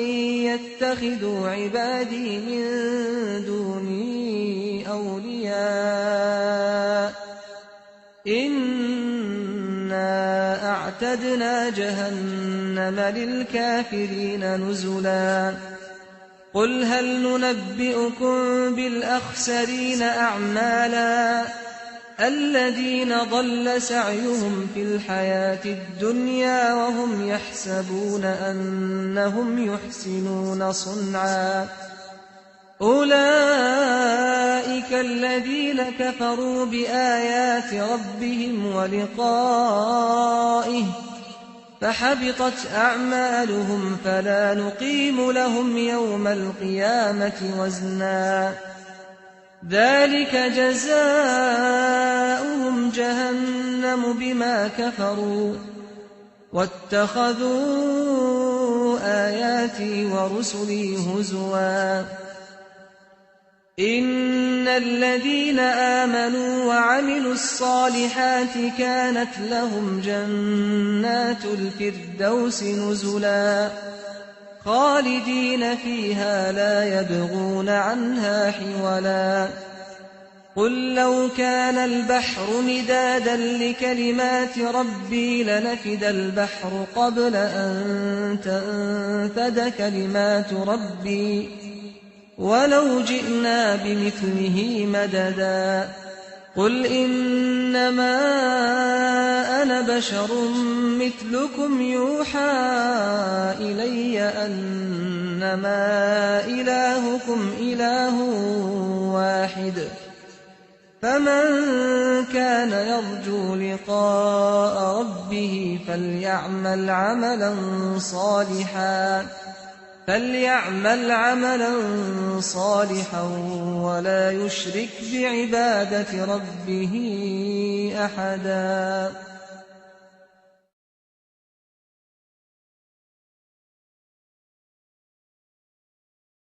أعوذ بالله من الشيطان الرجيم بسم الله الرحمن الرحيم الحمد لله الذي أنزل على عبده الكتاب ولم يجعل له عوجا قيما لينذر بأسا شديدا من لدنه ويبشر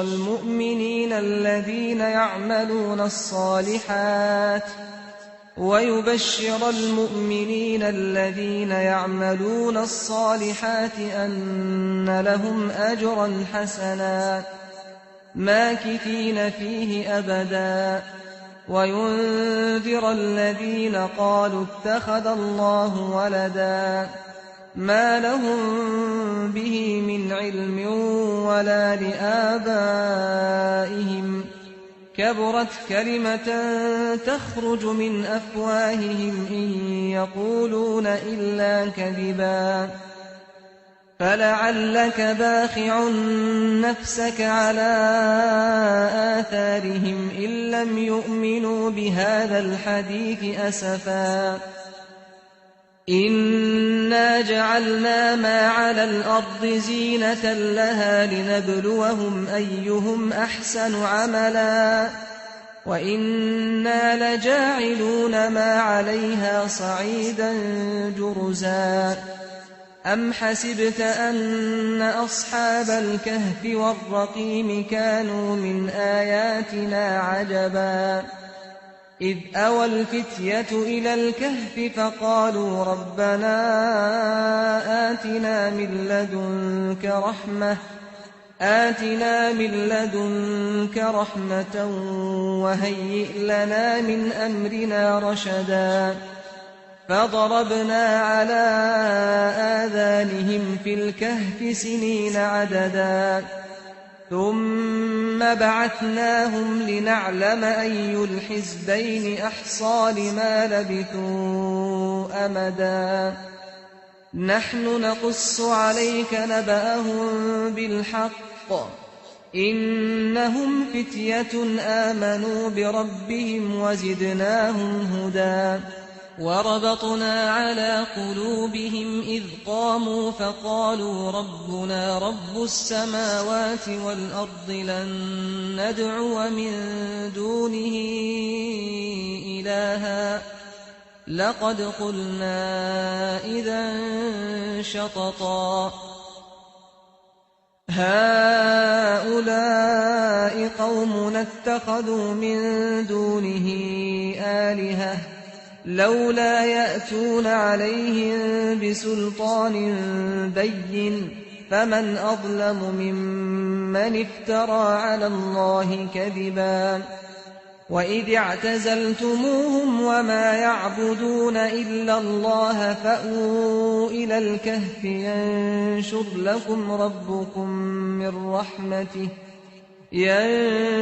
لكم ربكم من رحمته ويهيئ لكم من أمركم مرفقا وترى الشمس إذا طلعت تزاور عن كهفهم ذات اليمين وإذا غربت تقرضهم ذات الشمال وهم في فجوة منه ذلك من آيات الله من يهد الله فهو المهتد ومن يضلل فلن تجد له وليا مرشدا وتحسبهم أيقاظا وهم رقود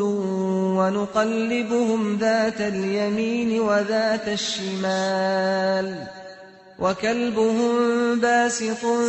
ذراعيه بالوصيد لو اطلعت عليهم لوليت منهم فرارا ولملئت منهم رعبا وكذلك بعثناهم ليتساءلوا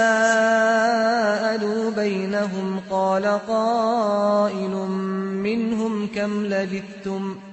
قالوا لبثنا يوما أو بعض يوم قالوا ربكم أعلم بما لبثتم فابعثوا أحدكم بورقكم هذه إلى المدينة فلينظر أيها أزكى طعاما فليأتكم برزق منه وليتلطف ولا يشعرن بكم أحدا إنهم إن يظهروا عليكم يرجموكم أو يعيدوكم في ملتهم ولن تفلحوا إذا أبدا وكذلك أعثرنا عليهم ليعلموا أن وعد الله حق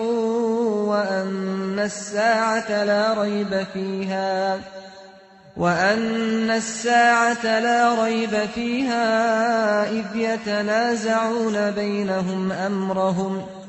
فقالوا ابنوا عليهم بنيانا ربهم أعلم بهم قال الذين غلبوا على أمرهم لنتخذن عليهم مسجدا سيقولون ثلاثة رابعهم كلبهم ويقولون خمسة سادسهم كلبهم رجما بالغيب ويقولون سبعة وثامنهم كلبهم قل ربي أعلم بعدتهم ما يعلمهم إلا قليل فلا تمار فيهم إلا مراء ظاهرا ولا تستفت فيهم منهم أحدا ولا تقولن لشيء إني فاعل ذلك غدا إلا أن يشاء الله واذكر ربك إذا نسيت وقل عسى أن يهديني ربي لأقرب من هذا رشدا ولبثوا في كهفهم 300 سنين وازدادوا 9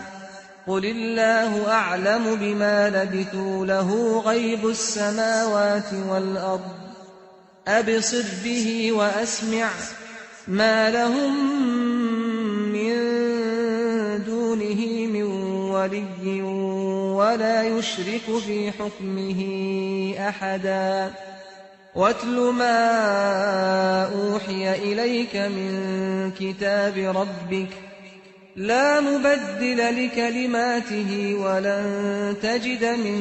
دونه ملتحدا واصبر نفسك مع الذين يدعون ربهم بالغداة والعشي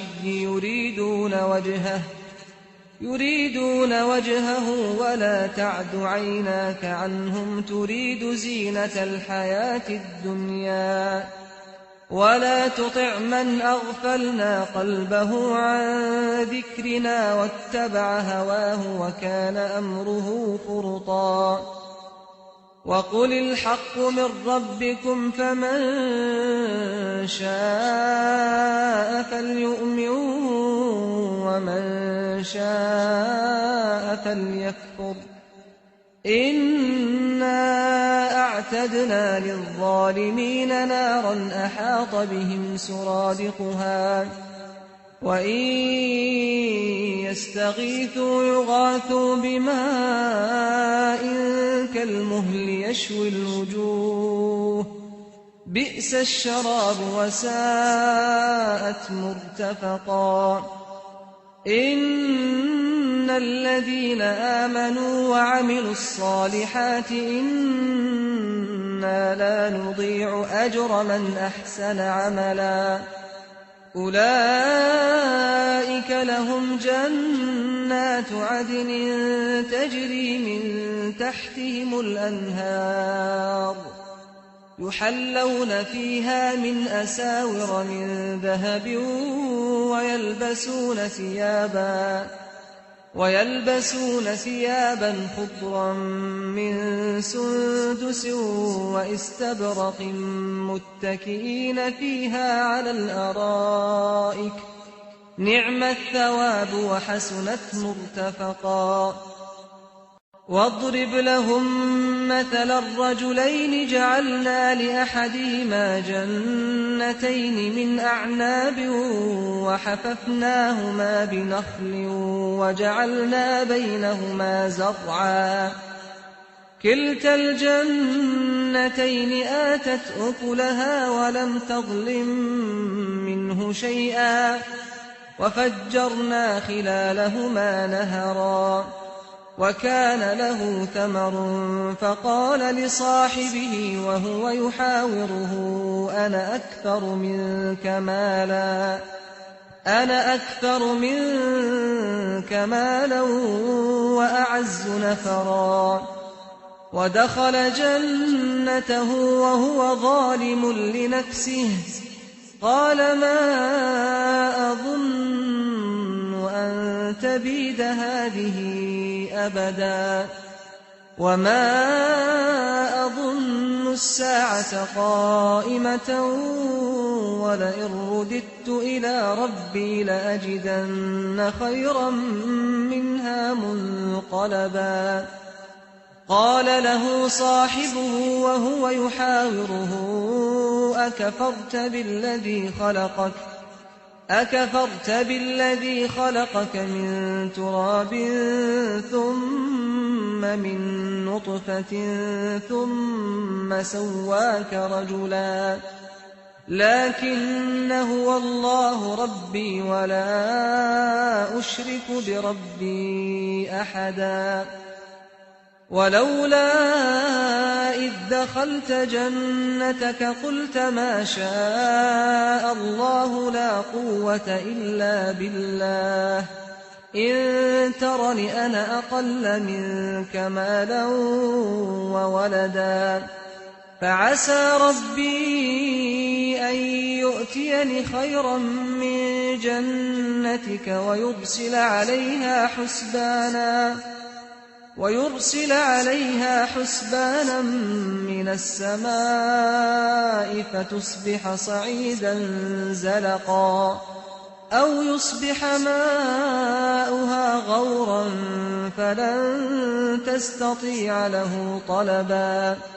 وأحيط بثمره فأصبح يقلب كفيه على ما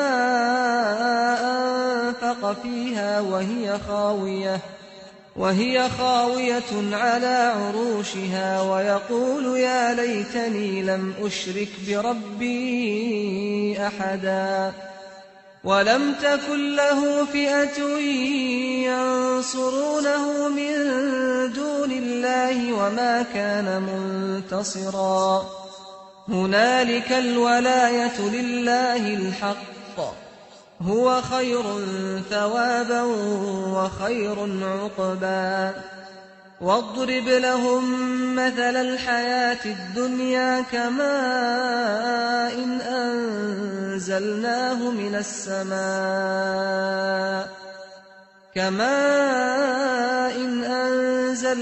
من السماء فاختلط به نبات الأرض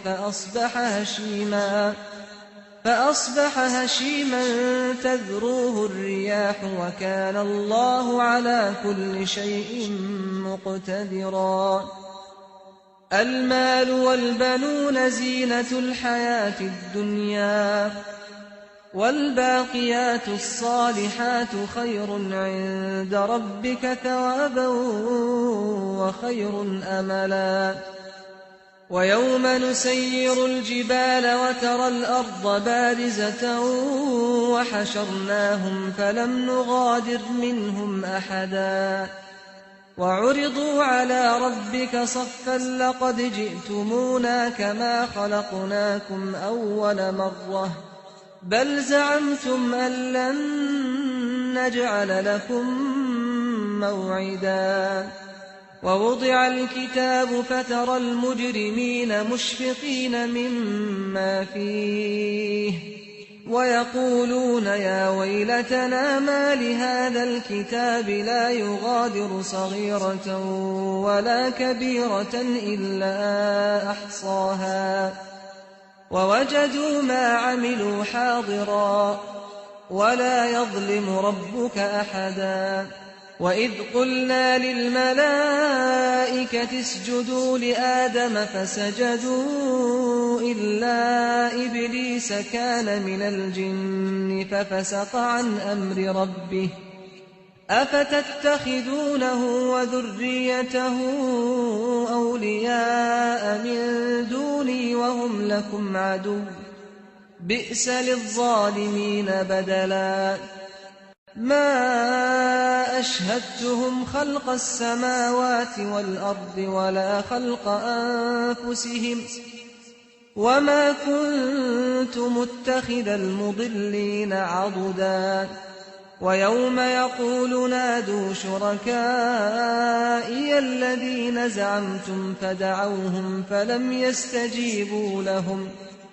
فدعوهم فلم يستجيبوا لهم وجعلنا بينهم موبقا ورأى المجرمون النار فظنوا أنهم مواقعوها ولم يجدوا عنها مصرفا ولقد صرفنا في هذا القرآن للناس من كل مثل وكان الإنسان أكثر شيء جدلا وما منع الناس أن يؤمنوا إذ جاءهم الهدى ويستغفروا ربهم إلا أن تأتيهم سنة الأولين أو يأتيهم العذاب قبلا وما نرسل المرسلين إلا مبشرين ومنذرين ويجادل الذين كفروا بالباطل ليدحضوا به الحق واتخذوا آياتي وما أنذروا هزوا ومن أظلم ممن ذكر بآيات ربه فأعرض عنها ونسي ما قدمت يداه إنا جعلنا على قلوبهم أكنة أن يفقهوه وفي آذانهم وقرا وإن تدعهم إلى الهدى فلن يهتدوا إذا أبدا وربك الغفور ذو الرحمة لو يؤاخذهم بما كسبوا لعجل لهم العذاب بل لهم موعد لن يجدوا من دونه موئلا وتلك القرى أهلكناهم لما ظلموا وجعلنا لمهلكهم موعدا وإذ قال موسى لفتاه لا أبرح حتى أبلغ مجمع البحرين أو أمضي حقبا فلما بلغا مجمع بينهما نسيا حوتهما فاتخذ سبيله في البحر سربا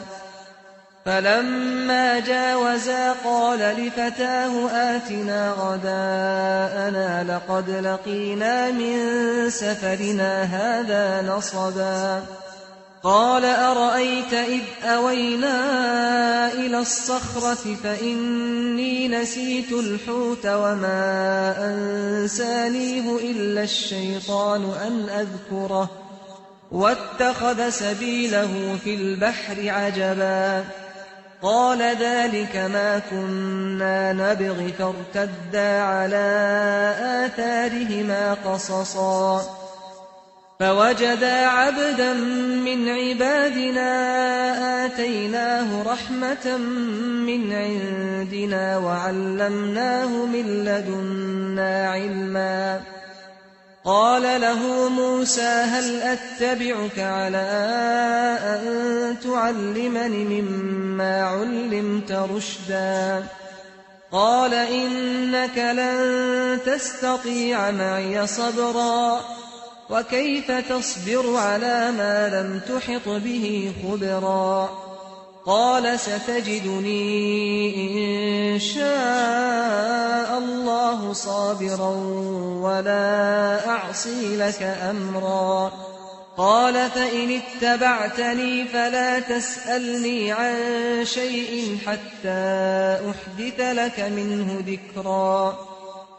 فانطلقا حتى إذا ركبا في السفينة خرقها قال أخرقتها لتغرق أهلها لقد جئت شيئا إمرا قال ألم أقل إنك لن تستطيع معي صبرا قال لا تؤاخذني بما نسيت ولا ترهقني من أمري عسرا فانطلقا حتى إذا لقيا غلاما فقتله قال أقتلت نفسا زكية بغير نفس لقد جئت شيئا نكرا قال ألم أقل لك إنك لن تستطيع معي صبرا قال إن سألتك عن شيء بعدها فلا تصاحبني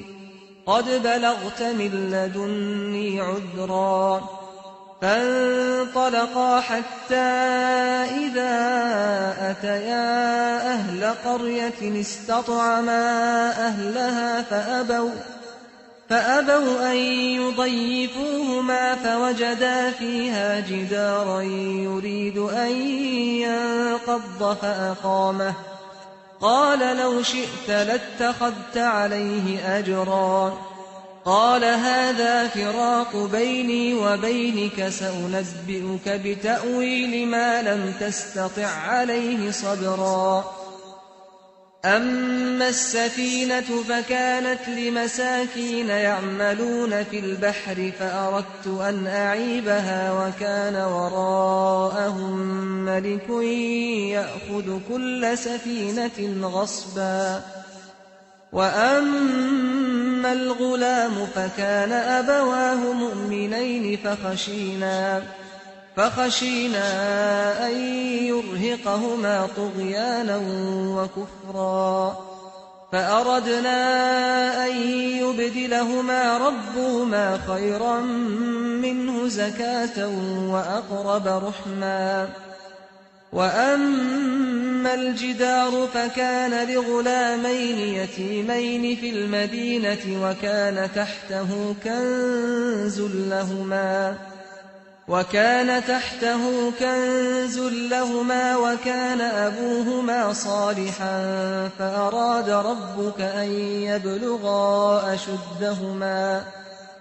فأراد ربك أن يبلغا أشدهما ويستخرجا كنزهما رحمة من ربك وما فعلته عن أمري ذلك تأويل ما لم تسطع عليه صبرا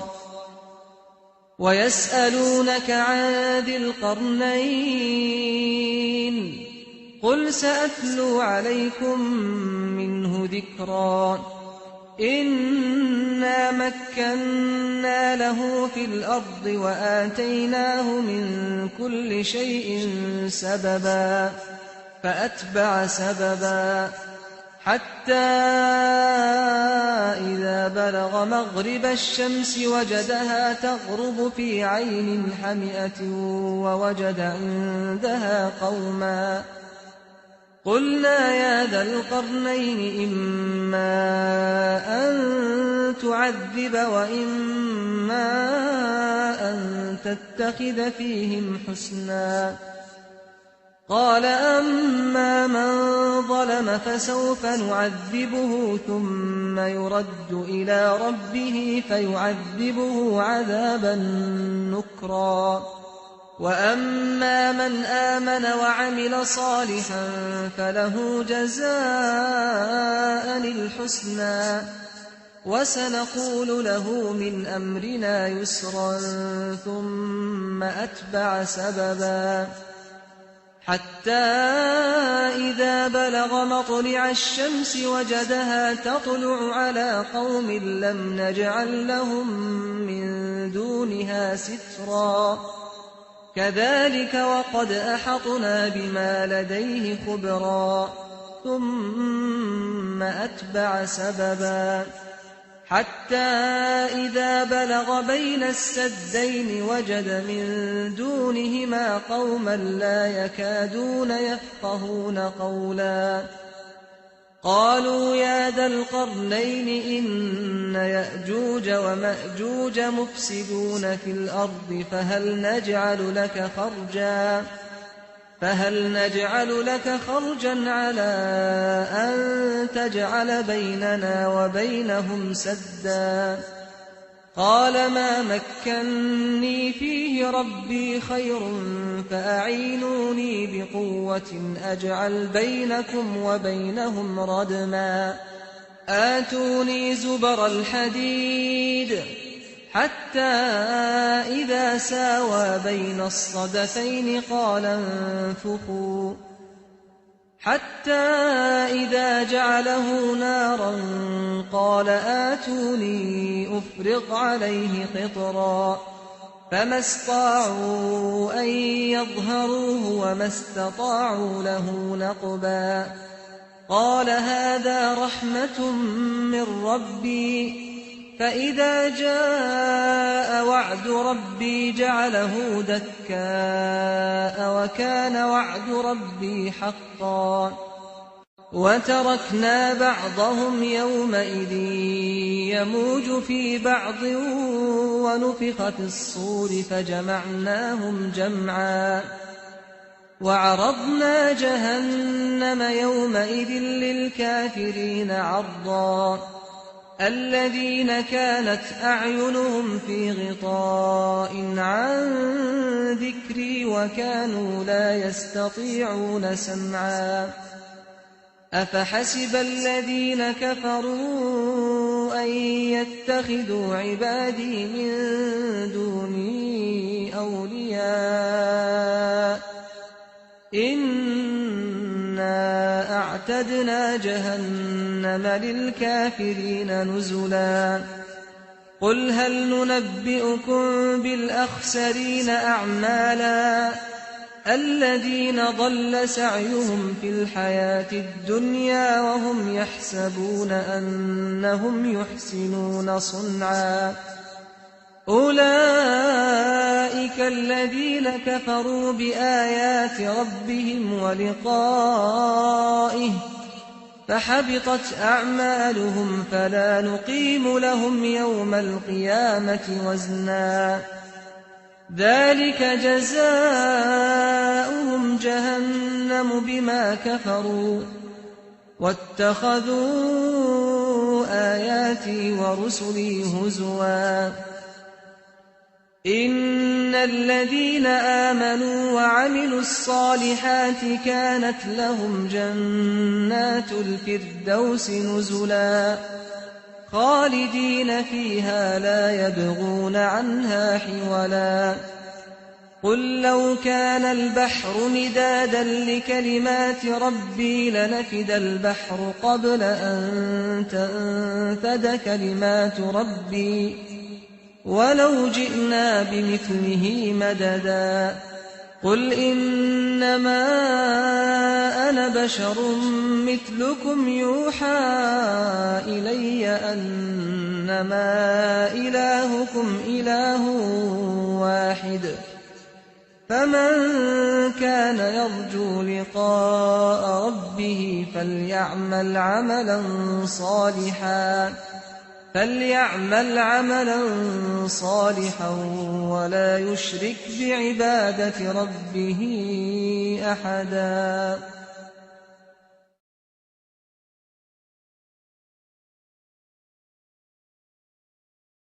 أعوذ بالله من الشيطان الرجيم. بسم الله الرحمن الرحيم. الحمد لله الذي أنزل على عبده الكتاب ولم يجعل له عوجا قيما لينذر بأسا شديدا من لدنه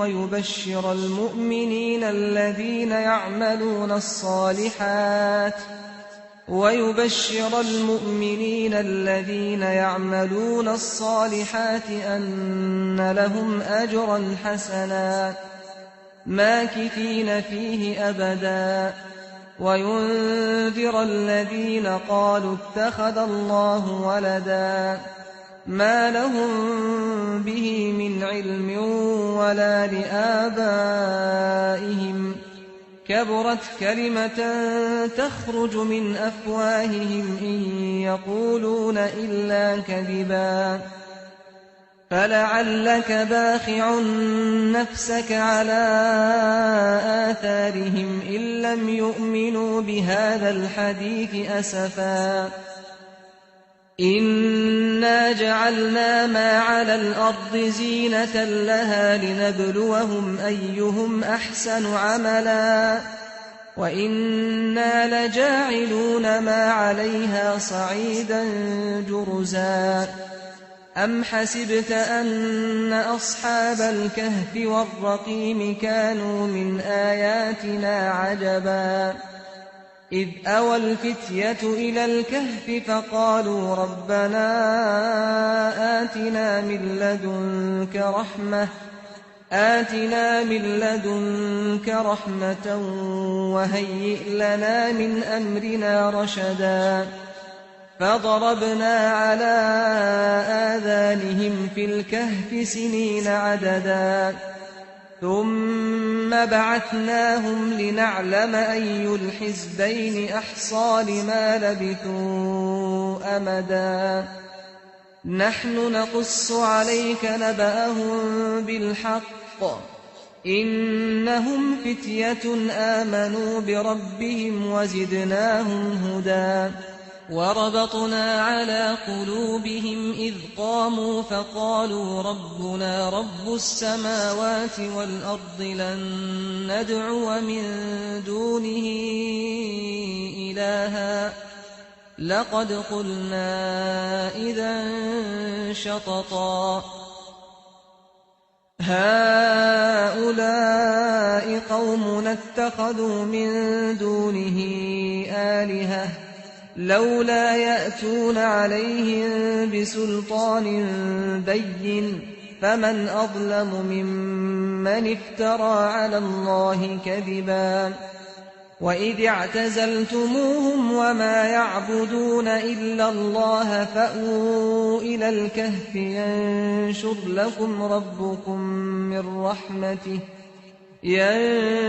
لكم ربكم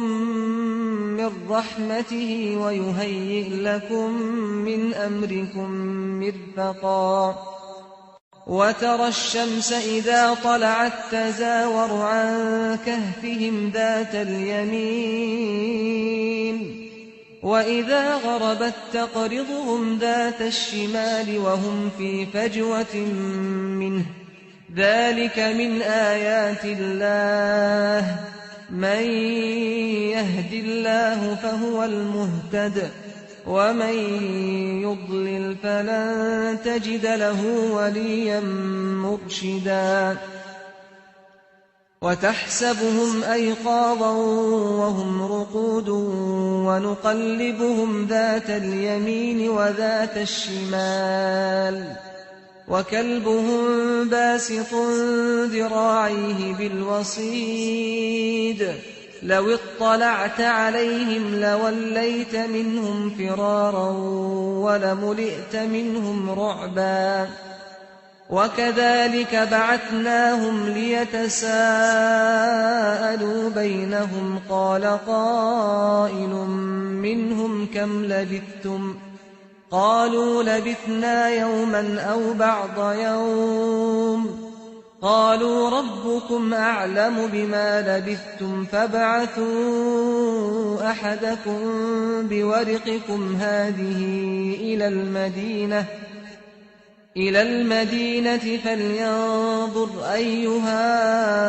أزكى طعاما فليأتكم برزق منه وليتلطف ولا يشعرن بكم أحدا إنهم إن يظهروا عليكم يرجموكم أو يعيدوكم في ملتهم ولن تفلحوا إذا أبدا وكذلك أعثرنا عليهم ليعلموا أن وعد الله حق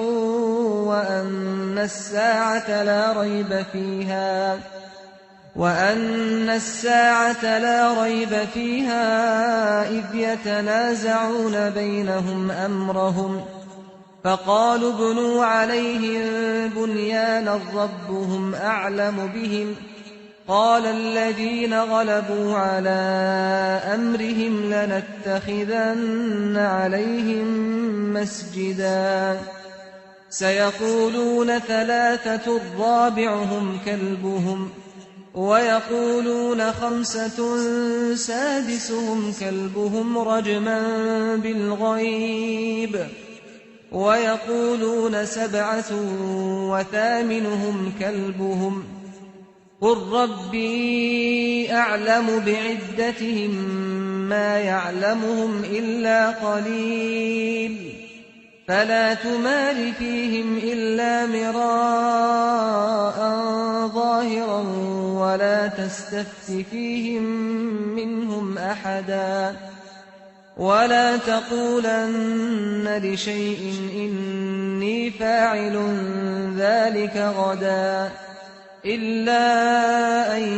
يشاء الله واذكر ربك إذا نسيت وقل عسى أن يهديني ربي لأقرب من هذا رشدا ولبثوا في كهفهم 300 سنين وازدادوا 9 قل الله أعلم بما لبثوا له غيب السماوات والأرض أبصر به وأسمع ما لهم من دونه من ولي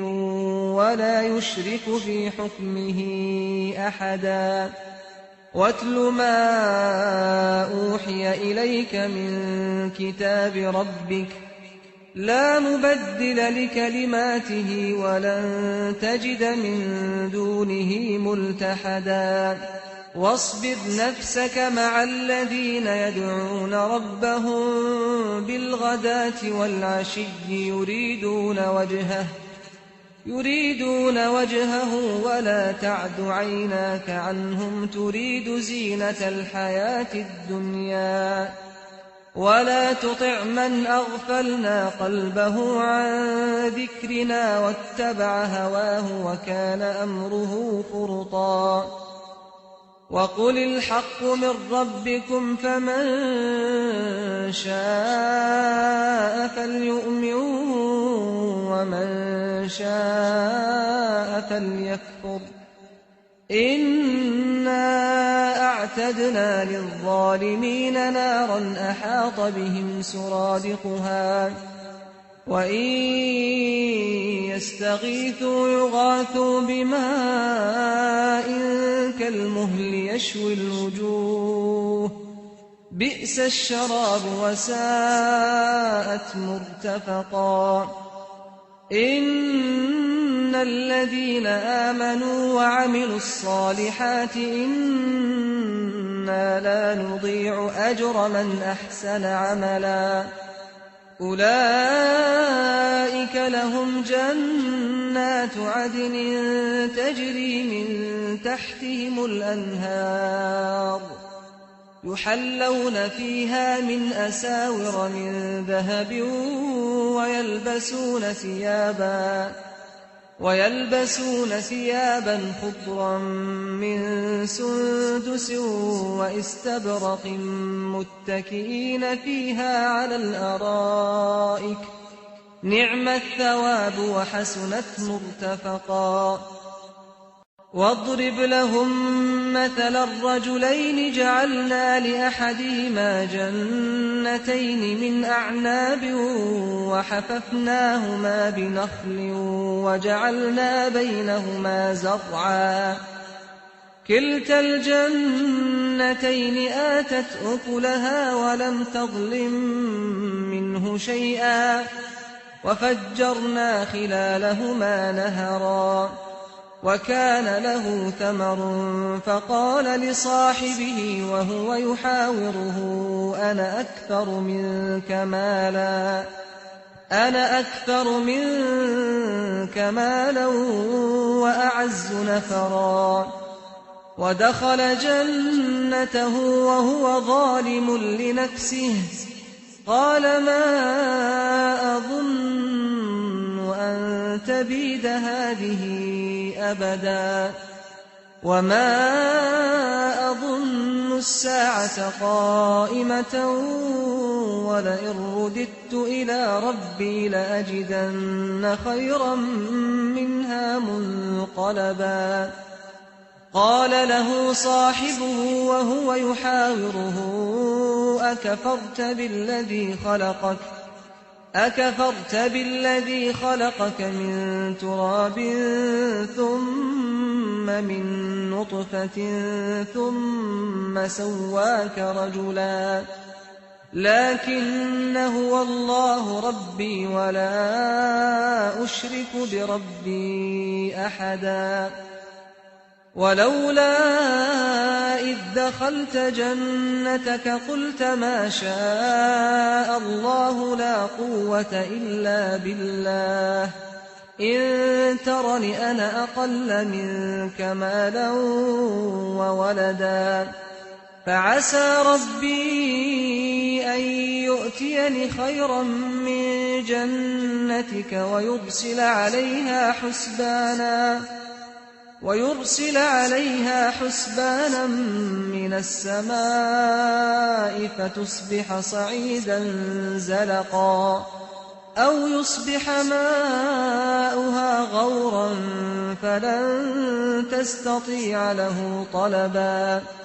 وأحيط بثمره فأصبح يقلب كفيه على ما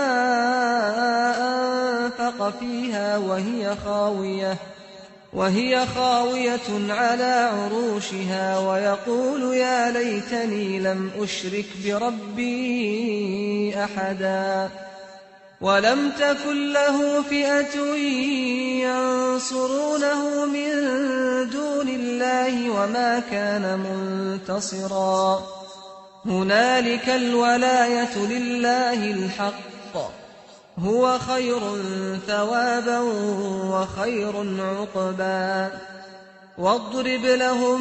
مثل الحياة الدنيا كماء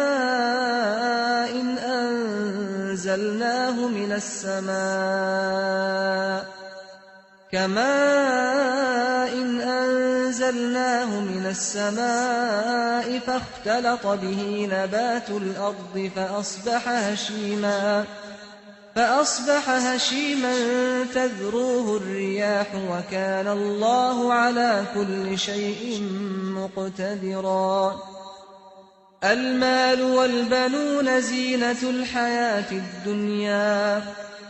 والباقيات الصالحات خير عند ربك ثوابا وخير أملا ويوم نسير الجبال وترى الأرض بارزة وحشرناهم فلم نغادر منهم أحدا وعرضوا على ربك صفا لقد جئتمونا كما خلقناكم أول مرة بل زعمتم أن لن نجعل لكم موعدا ووضع الكتاب فترى المجرمين مشفقين مما فيه ويقولون يا ويلتنا ما لهذا الكتاب لا يغادر صغيرة ولا كبيرة إلا أحصاها ووجدوا ما عملوا حاضرا ولا يظلم ربك أحدا وإذ قلنا للملائكة اسجدوا لآدم فسجدوا إلا إبليس كان من الجن ففسق عن أمر ربه أفتتخذونه وذريته أولياء من دوني وهم لكم عدو بئس للظالمين بدلا ما أشهدتهم خلق السماوات والأرض ولا خلق أنفسهم وما كنت متخذ المضلين عضدا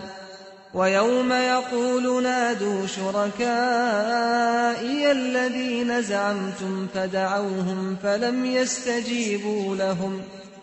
فدعوهم فلم يستجيبوا لهم وجعلنا بينهم موبقا ورأى المجرمون النار فظنوا أنهم مواقعوها ولم يجدوا عنها مصرفا ولقد صرفنا في هذا القرآن للناس من كل مثل وكان الإنسان أكثر شيء جدلا وما منع الناس أن يؤمنوا إذ جاءهم الهدى ويستغفروا ربهم إلا أن تأتيهم سنة الأولين أو يأتيهم العذاب قبلا وما نرسل المرسلين إلا مبشرين ومنذرين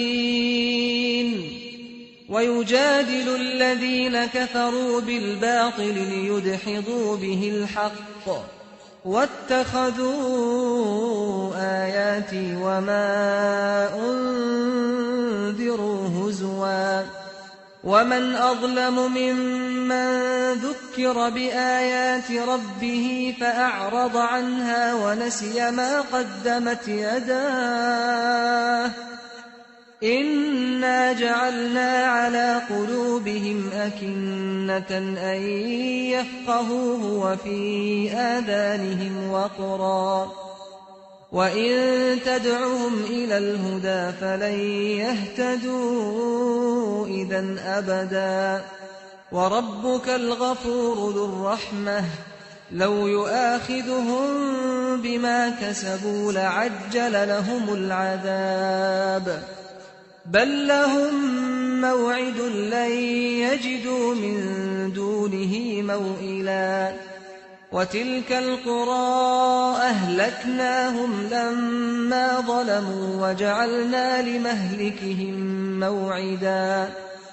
وإذ قال موسى لفتاه لا أبرح حتى أبلغ مجمع البحرين أو أمضي حقبا فلما بلغا مجمع بينهما نسيا حوتهما فاتخذ سبيله في البحر سربا فلما جاوزا قال لفتاه آتنا غداءنا لقد لقينا من سفرنا هذا نصبا قال أرأيت إذ أوينا إلى الصخرة فإني نسيت الحوت وما أنسانيه إلا الشيطان أن أذكره واتخذ سبيله في البحر عجبا قال ذلك ما كنا نبغ فارتدا على آثارهما قصصا فوجدا عبدا من عبادنا آتيناه رحمة من عندنا وعلمناه من لدنا علما قال له موسى هل أتبعك على أن تعلمني مما علمت رشدا قال إنك لن تستطيع معي صبرا وكيف تصبر على ما لم تحط به خبرا قال ستجدني إن شاء الله صابرا ولا أعصي لك أمرا قال فإن اتبعتني فلا تسألني عن شيء حتى أحدث لك منه ذكرا فانطلقا حتى إذا ركبا في السفينة خرقها قال أخرقتها لتغرق أهلها لقد جئت شيئا إمرا قال ألم أقل إنك لن تستطيع معي صبرا قال لا تؤاخذني بما نسيت ولا ترهقني من أمري عسرا فانطلقا حتى إذا لقيا غلاما فقتله قال أقتلت نفسا زكية بغير نفس لقد جئت شيئا نكرا قال ألم أقل لك إنك لن تستطيع معي صبرا قال إن سألتك عن شيء بعدها فلا تصاحبني قد بلغت من لدني عذرا فانطلقا حتى إذا أتيا أهل قرية استطعما أهلها فأبوا أن يضيفوهما فوجدا فيها جدارا يريد أن ينقض فأقامه قال لو شئت لاتخذت عليه أجرا قال هذا فراق بيني وبينك سأنبئك بتأويل ما لم تستطع عليه صبرا أما السفينة فكانت لمساكين يعملون في البحر فأردت أن أعيبها وكان وراءهم ملك يأخذ كل سفينة غصبا وأما الغلام فكان أبواه مؤمنين فخشينا أن يرهقهما طغيانا وكفرا فأردنا أن يبدلهما ربهما خيرا منه زكاة وأقرب رحما وأما وأما الجدار فكان لغلامين يتيمين في المدينة وكان تحته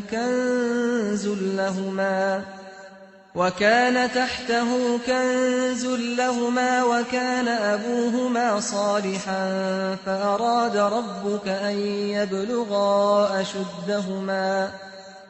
فأراد ربك أن يبلغا أشدهما ويستخرجا كنزهما رحمة من ربك وما فعلته عن أمري ذلك تأويل ما لم تسطع عليه صبرا ويسألونك عن ذي القرنين قل سأتلو عليكم منه ذكرا إنا مكنا له في الأرض وآتيناه من كل شيء سببا فأتبع سببا حتى إذا بلغ مغرب الشمس وجدها تغرب في عين حمئة ووجد عندها قوما قلنا يا ذا القرنين إما أن تعذب وإما أن تتخذ فيهم حسنا قال أما من ظلم فسوف نعذبه ثم يرد إلى ربه فيعذبه عذابا نكرا وأما من آمن وعمل صالحا فله جزاء الحسنى وسنقول له من أمرنا يسرا ثم أتبع سببا حتى إذا بلغ مطلع الشمس وجدها تطلع على قوم لم نجعل لهم من دونها سترا كذلك وقد أحطنا بما لديه خبرا ثم أتبع سببا حتى إذا بلغ بين السدين وجد من دونهما قوما لا يكادون يفقهون قولا قالوا يا ذا القرنين إن يأجوج ومأجوج مفسدون في الأرض فهل نجعل لك خرجا على أن تجعل بيننا وبينهم سدا قال ما مكني فيه ربي خير فأعينوني بقوة أجعل بينكم وبينهم ردما آتوني زبر الحديد حتى إذا ساوى بين الصدفين قال انفخوا حتى إذا جعله نارا قال آتوني أفرغ عليه قطرا فما استطاعوا أن يظهروه وما استطاعوا له نقبا قال هذا رحمة من ربي فإذا جاء وعد ربي جعله دكاء وكان وعد ربي حقا وتركنا بعضهم يومئذ يموج في بعض ونفخ في الصور فجمعناهم جمعا وعرضنا جهنم يومئذ للكافرين عرضا الذين كانت أعينهم في غطاء عن ذكري وكانوا لا يستطيعون سمعا أفحسب الذين كفروا أن يتخذوا عبادي من دوني أولياء إنا أعتدنا جهنم للكافرين نزلا قل هل ننبئكم بالأخسرين أعمالا الذين ضل سعيهم في الحياة الدنيا وهم يحسبون أنهم يحسنون صنعا أولئك الذين الذين كفروا بآيات ربهم ولقائه فحبطت أعمالهم فلا نقيم لهم يوم القيامة وزنا ذلك جزاؤهم جهنم بما كفروا واتخذوا آياتي ورسلي هزوا إن الذين آمنوا وعملوا الصالحات كانت لهم جنات الفردوس نزلا خالدين فيها لا يبغون عنها حولا قل لو كان البحر مدادا لكلمات ربي لنفد البحر قبل أن تنفد كلمات ربي ولو جئنا بمثله مددا قل إنما أنا بشر مثلكم يوحى إلي أنما إلهكم إله واحد فمن كان يرجو لقاء ربه فليعمل عملا صالحا ولا يشرك بعبادة ربه أحدا.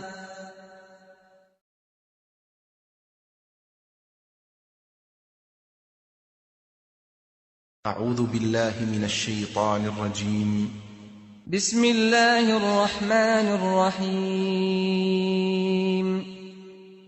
الحمد لله الذي أنزل على عبده الكتاب ولم يجعل له عوجا قيما لينذر بأسا شديدا من لدنه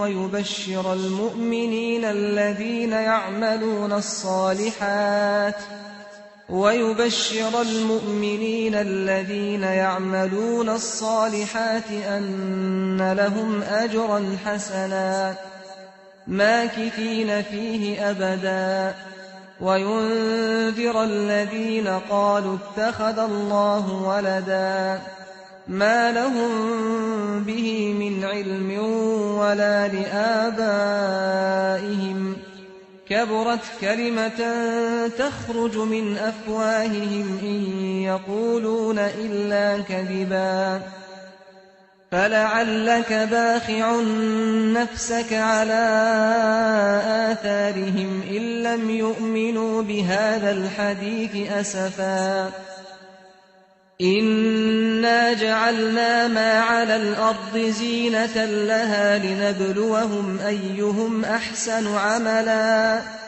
وإنا لجاعلون ما عليها صعيدا جرزا أم حسبت أن أصحاب الكهف والرقيم كانوا من آياتنا عجبا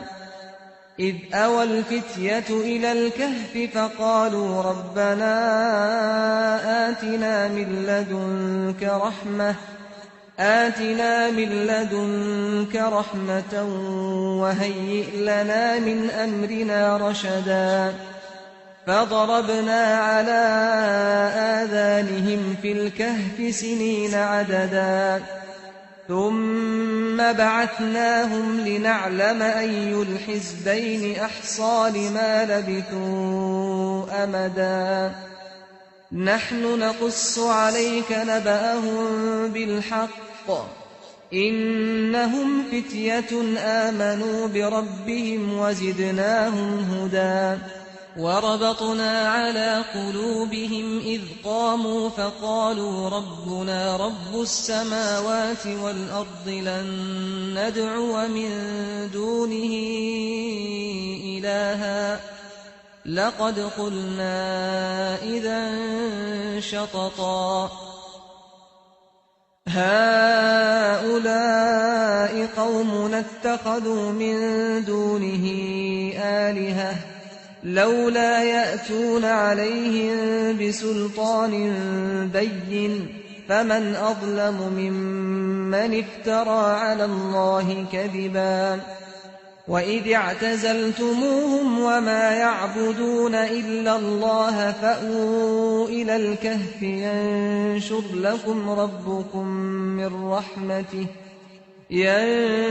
لكم ربكم من رحمته ويهيئ لكم من أمركم مرفقا وترى الشمس إذا طلعت تزاور عن كهفهم ذات اليمين وإذا غربت تقرضهم ذات الشمال وهم في فجوة منه ذلك من آيات الله من يهد الله فهو المهتد ومن يضلل فلن تجد له وليا مرشدا وتحسبهم أيقاظا وهم رقود ونقلبهم ذات اليمين وذات الشمال وكلبهم باسط ذراعيه بالوصيد لو اطلعت عليهم لوليت منهم فرارا ولملئت منهم رعبا وكذلك بعثناهم ليتساءلوا بينهم قال قائل منهم كم لبثتم قالوا لبثنا يوما أو بعض يوم قالوا ربكم أعلم بما لبثتم فابعثوا أحدكم بورقكم هذه إلى المدينة فلينظر أيها أزكى طعاما فليأتكم برزق منه وليتلطف ولا يشعرن بكم أحدا إنهم إن يظهروا عليكم يرجموكم أو يعيدوكم في ملتهم ولن تفلحوا إذا أبدا وكذلك أعثرنا عليهم ليعلموا أن وعد الله حق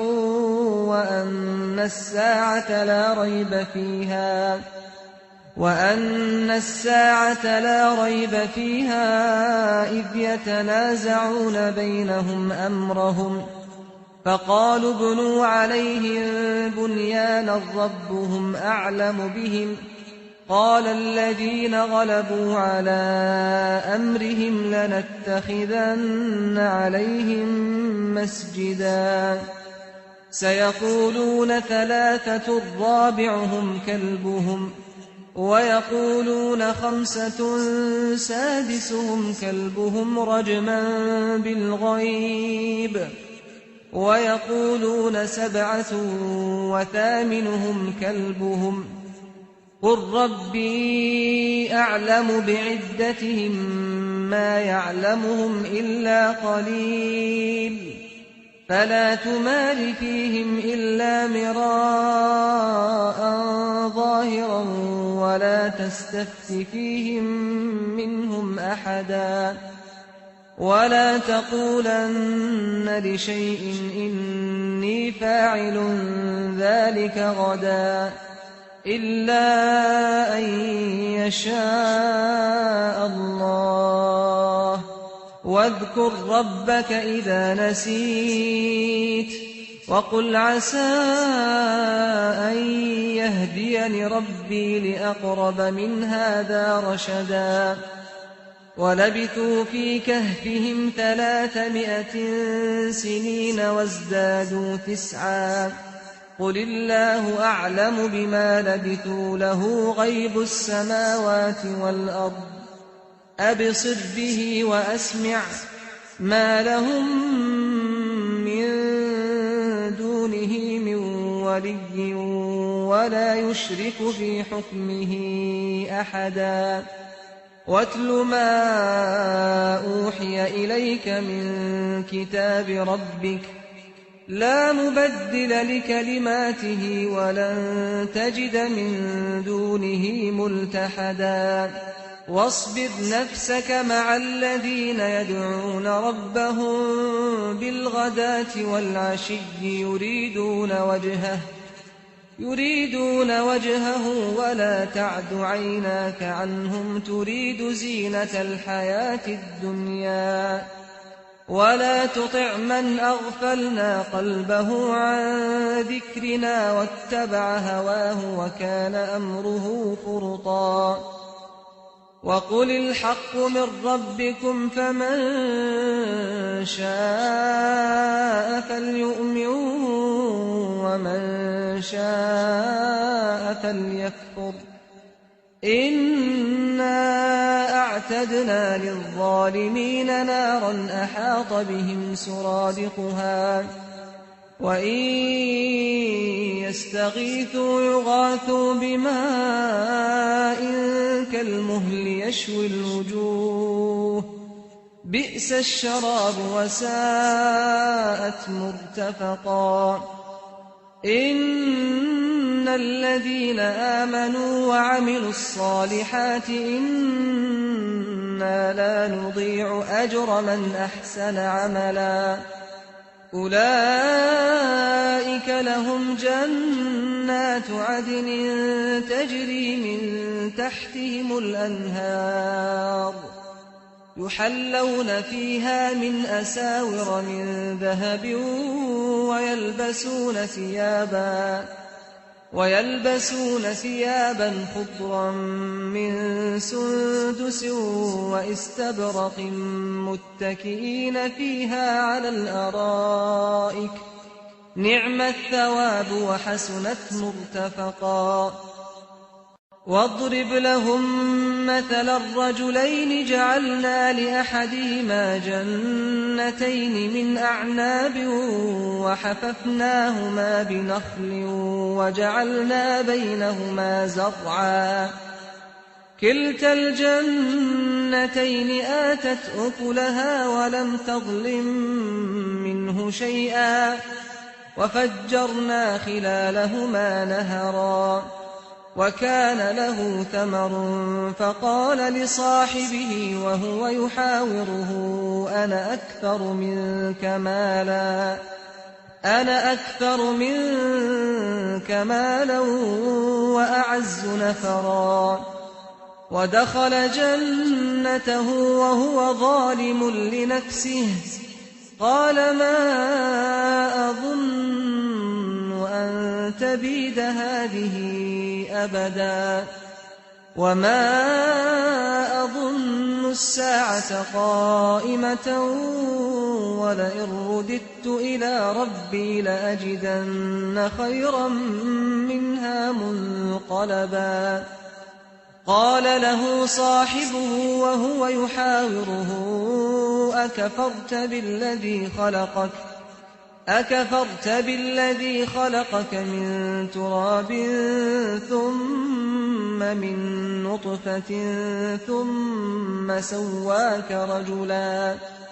لكن هو الله ربي ولا أشرك بربي أحدا ولولا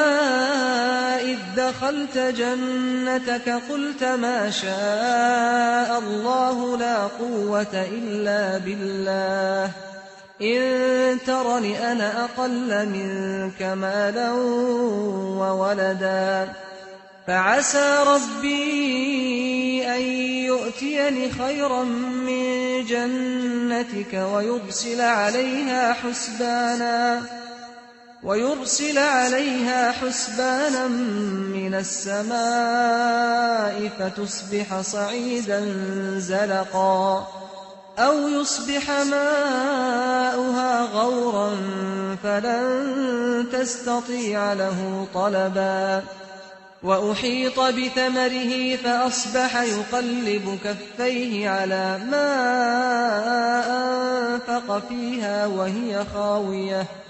وهي خاوية على عروشها ويقول يا ليتني لم أشرك بربي أحدا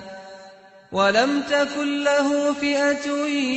ينصرونه من دون الله وما كان منتصرا هنالك الولاية لله الحق هو خير ثوابا وخير عقبا واضرب لهم مثل الحياة الدنيا كماء أنزلناه من السماء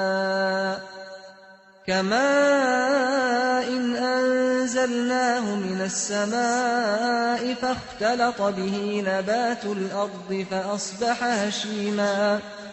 فأصبح هشيما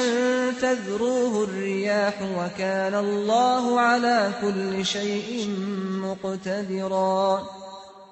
المال والبنون زينة الحياة الدنيا والباقيات الصالحات خير عند ربك ثوابا وخير أملا ويوم نسير الجبال وترى الأرض بارزة وحشرناهم فلم نغادر منهم أحدا وعرضوا على ربك صفا لقد جئتمونا كما خلقناكم أول مرة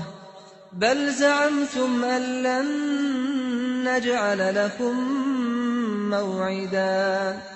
ووضع الكتاب فترى المجرمين مشفقين مما فيه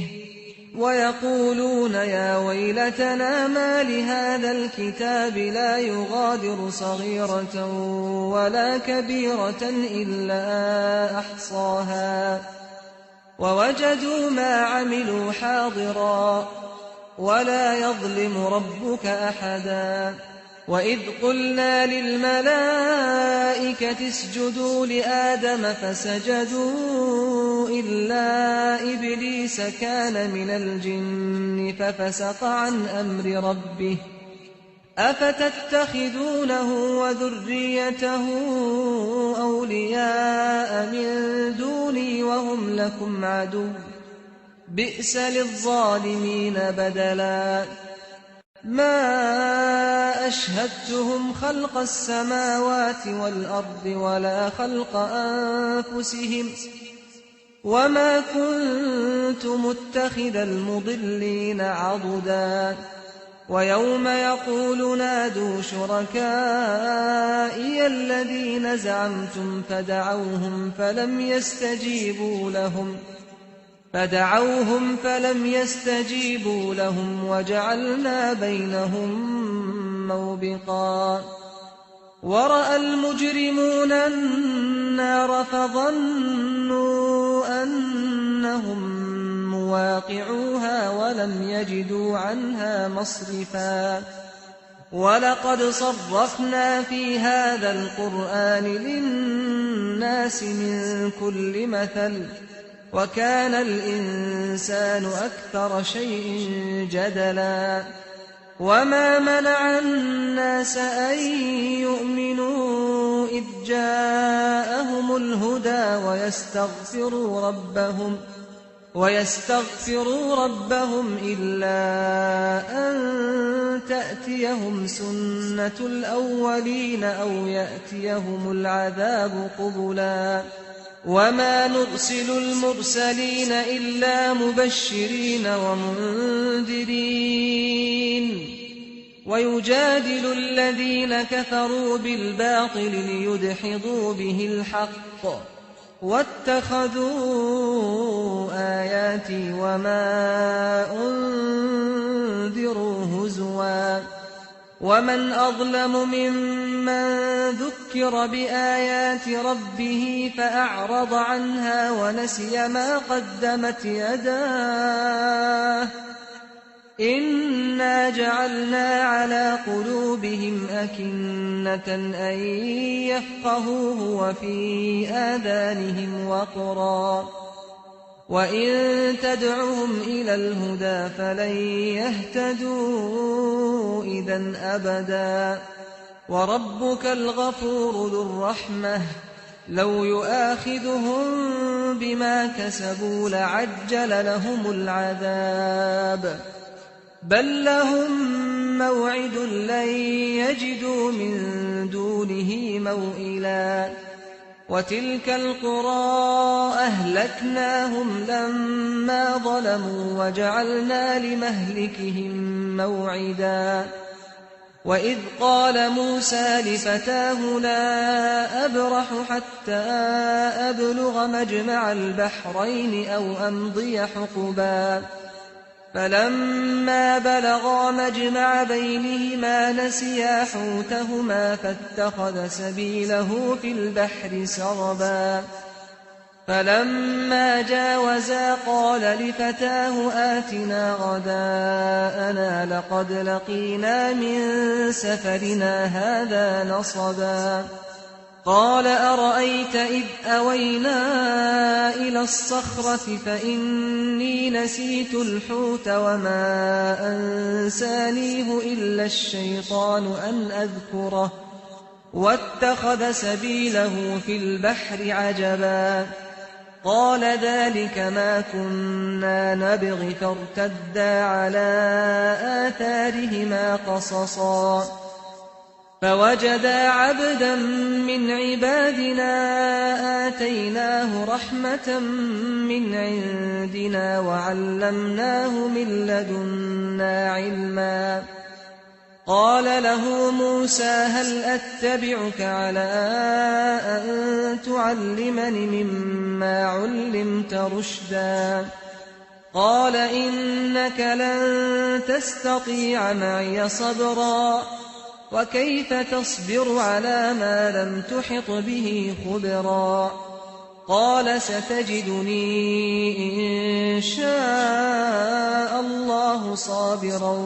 ولا أعصي لك أمرا قال فإن اتبعتني فلا تسألني عن شيء حتى أحدث لك منه ذكرا فانطلقا حتى إذا ركبا في السفينة خرقها قال أخرقتها لتغرق أهلها لقد جئت شيئا إمرا قال ألم أقل إنك لن تستطيع معي صبرا قال لا تؤاخذني بما نسيت ولا ترهقني من أمري عسرا فانطلقا حتى إذا لقيا غلاما فقتله قال أقتلت نفسا زكية بغير نفس لقد جئت شيئا نكرا قال ألم أقل لك إنك لن تستطيع معي صبرا قال إن سألتك عن شيء بعدها فلا تصاحبني قد بلغت من لدني عذرا فانطلقا حتى إذا أتيا أهل قرية استطعما أهلها فأبوا أن يضيفوهما فوجدا فيها جدارا يريد أن ينقض فأقامه قال لو شئت لاتخذت عليه أجرا قال هذا فراق بيني وبينك سأنبئك بتأويل ما لم تستطع عليه صبرا أما السفينة فكانت لمساكين يعملون في البحر فأردت أن أعيبها وكان وراءهم ملك يأخذ كل سفينة غصبا وأما الغلام فكان أبواه مؤمنين فخشينا أن يرهقهما طغيانا وكفرا فأردنا أن يبدلهما ربهما خيرا منه زكاة وأقرب رحما وأما الجدار فكان لغلامين يتيمين في المدينة وكان تحته كنز لهما وكان تحته كنز لهما وكان أبوهما صالحا فأراد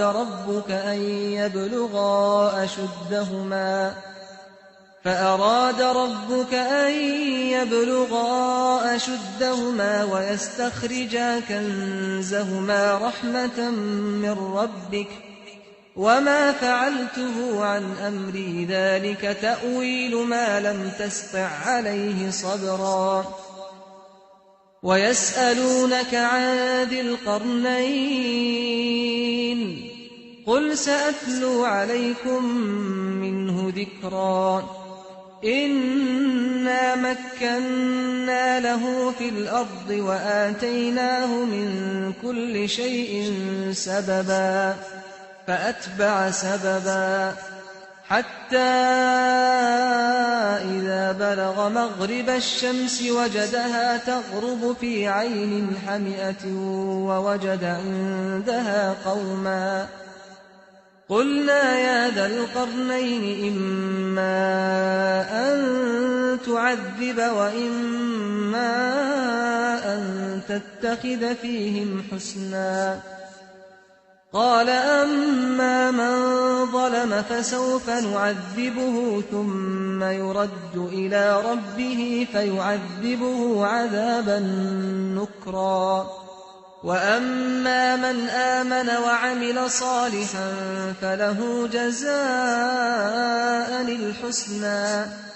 وسنقول له من أمرنا يسرا ثم أتبع سببا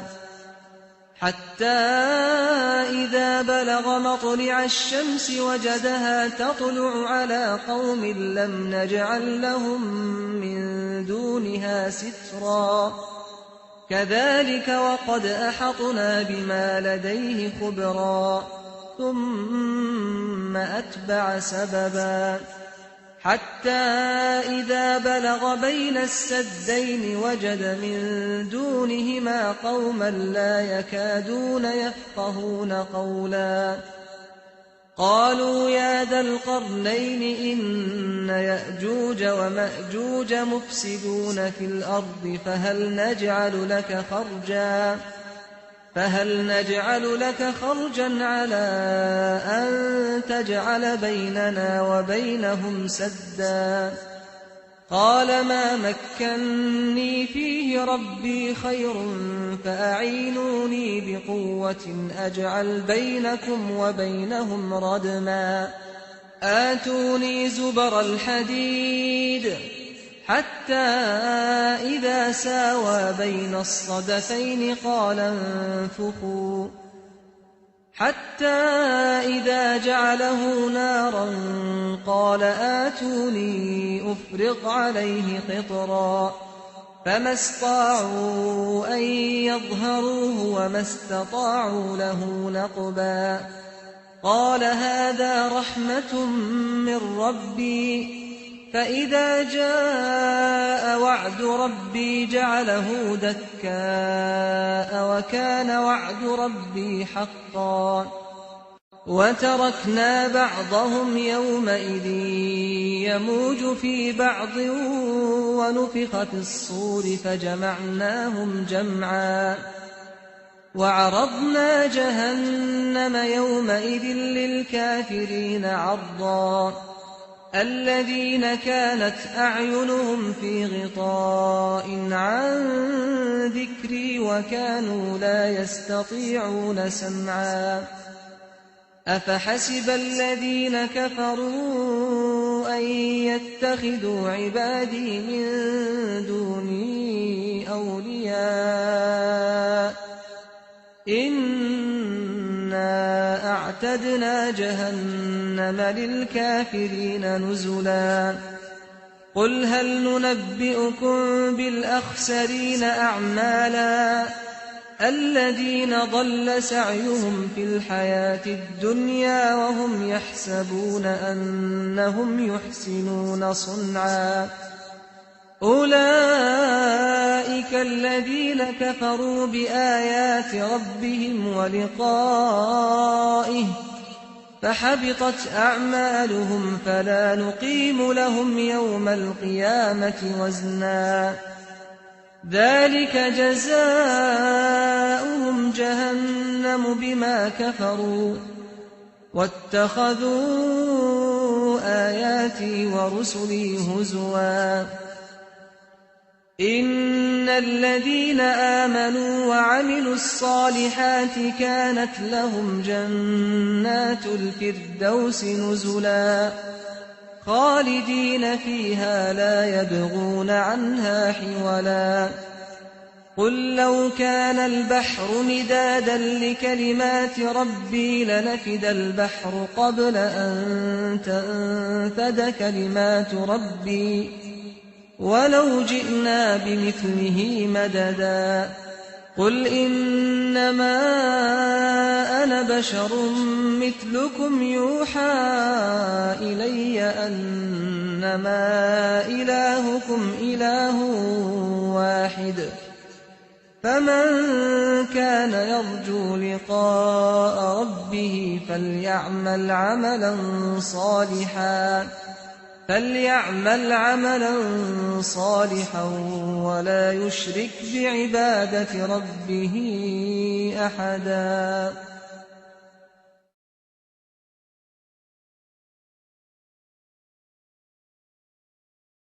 أعوذ بالله من الشيطان الرجيم. بسم الله الرحمن الرحيم. الحمد لله الذي أنزل على عبده الكتاب ولم يجعل له عوجا قيما لينذر بأسا شديدا من لدنه ويبشر المؤمنين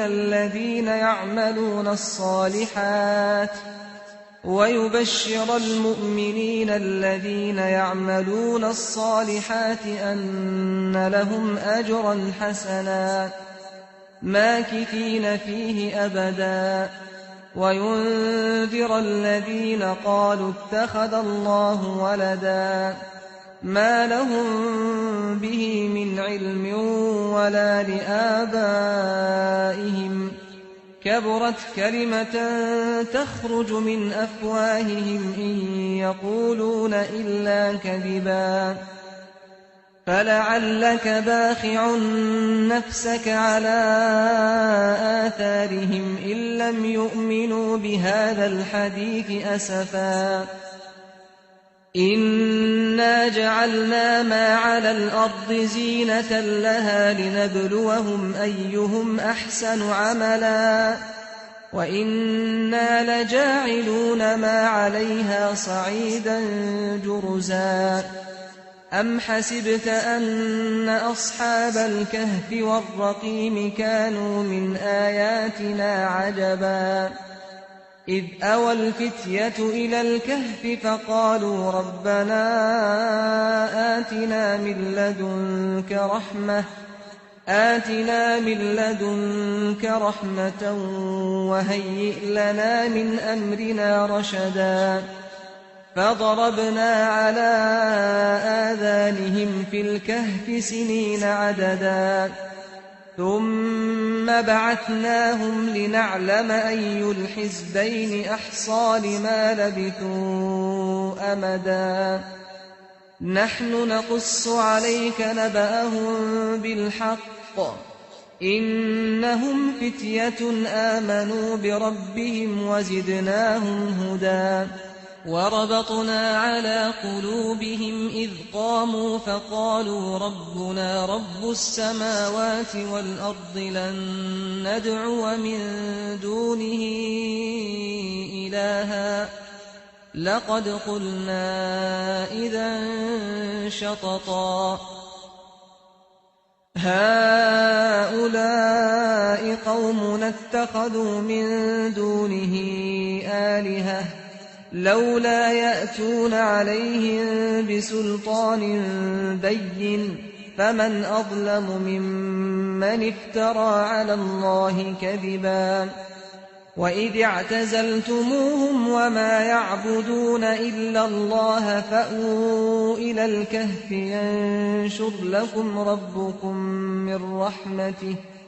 ينشر لكم ربكم من رحمته ويهيئ لكم من أمركم مرفقا وترى الشمس إذا طلعت تزاور عن كهفهم ذات اليمين وإذا غربت تقرضهم ذات الشمال وهم في فجوة منه ذلك من آيات الله من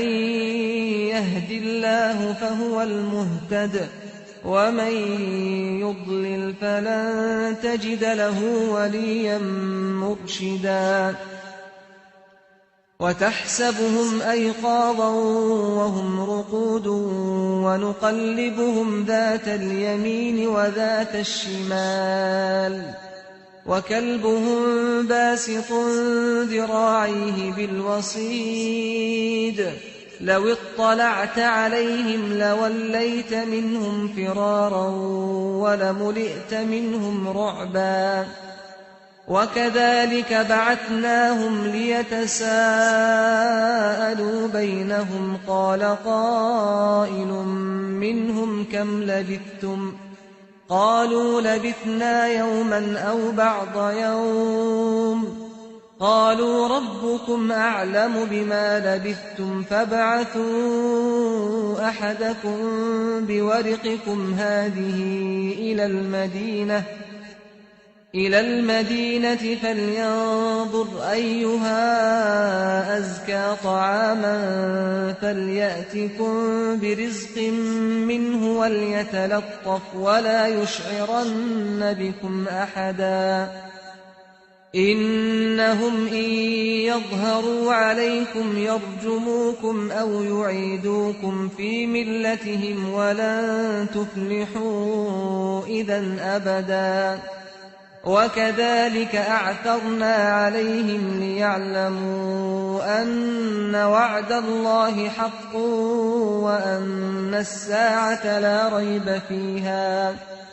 وأن الساعة لا ريب فيها إذ يتنازعون بينهم أمرهم فقالوا ابنوا عليهم بنيانا ربهم أعلم بهم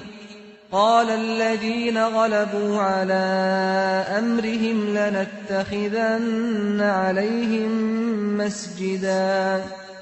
سيقولون ثلاثة رابعهم كلبهم ويقولون خمسة سادسهم كلبهم رجما بالغيب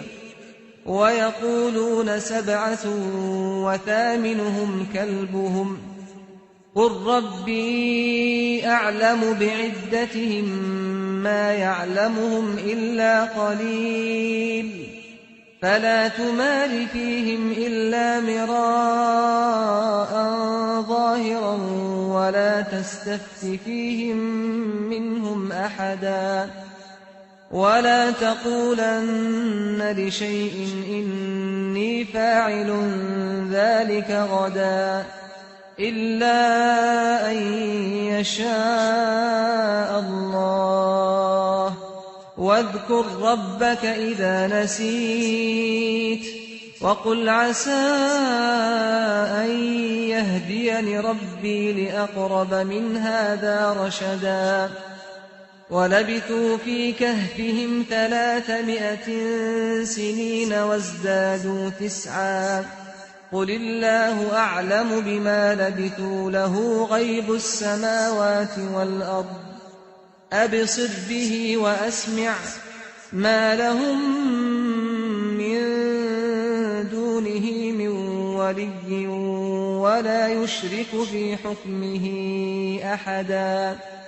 واتل ما أوحي إليك من كتاب ربك لا مبدل لكلماته ولن تجد من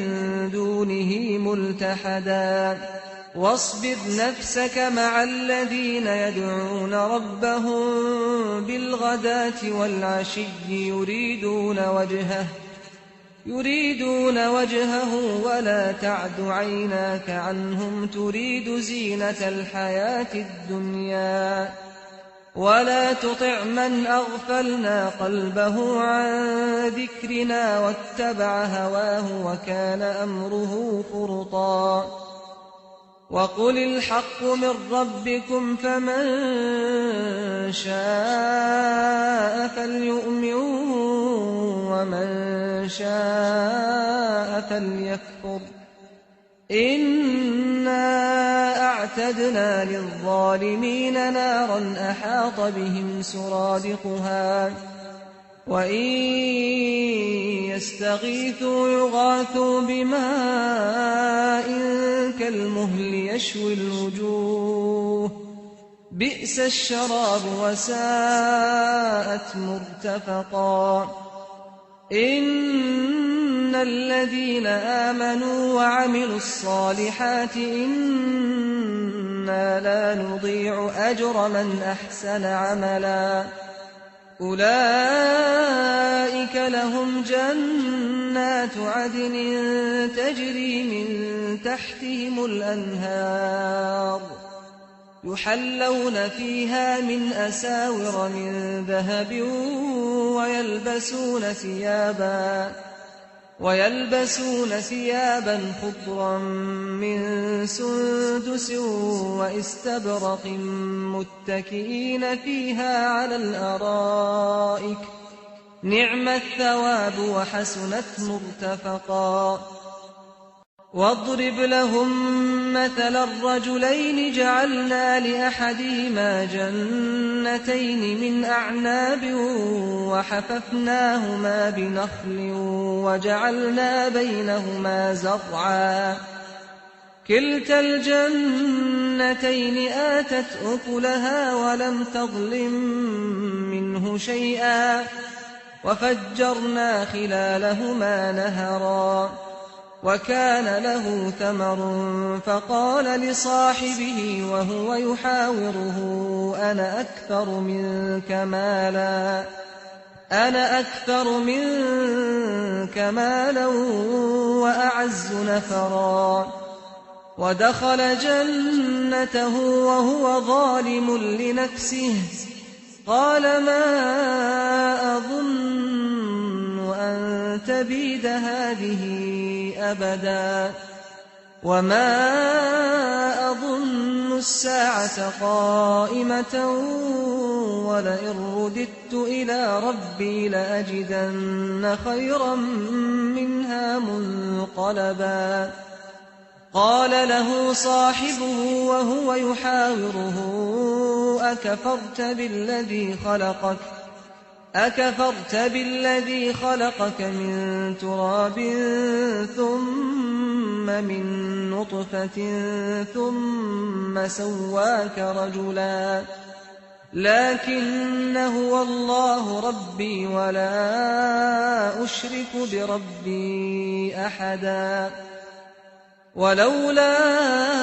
إذ دخلت جنتك قلت ما شاء الله لا قوة إلا بالله إن ترني أنا أقل منك مالا وولدا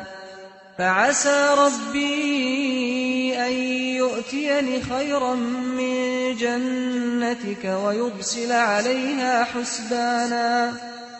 ويرسل عليها حسبانا من السماء فتصبح صعيدا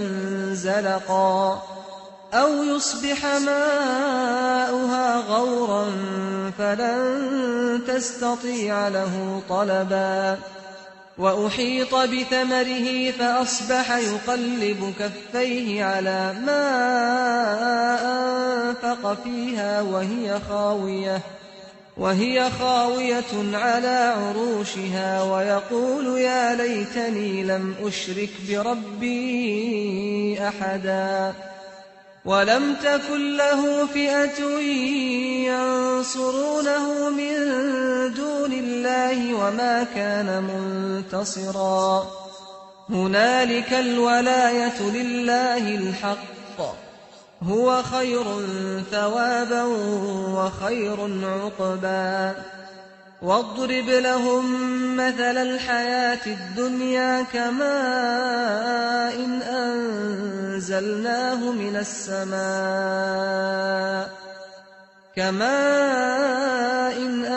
أنزلناه من السماء فاختلط به نبات الأرض فأصبح هشيما تذروه الرياح وكان الله على كل شيء مقتدرا المال والبنون زينة الحياة الدنيا والباقيات الصالحات خير عند ربك ثوابا وخير أملا ويوم نسير الجبال وترى الأرض بارزة وحشرناهم فلم نغادر منهم أحدا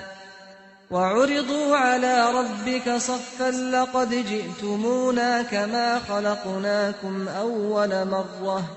بل زعمتم أن لن نجعل لكم موعدا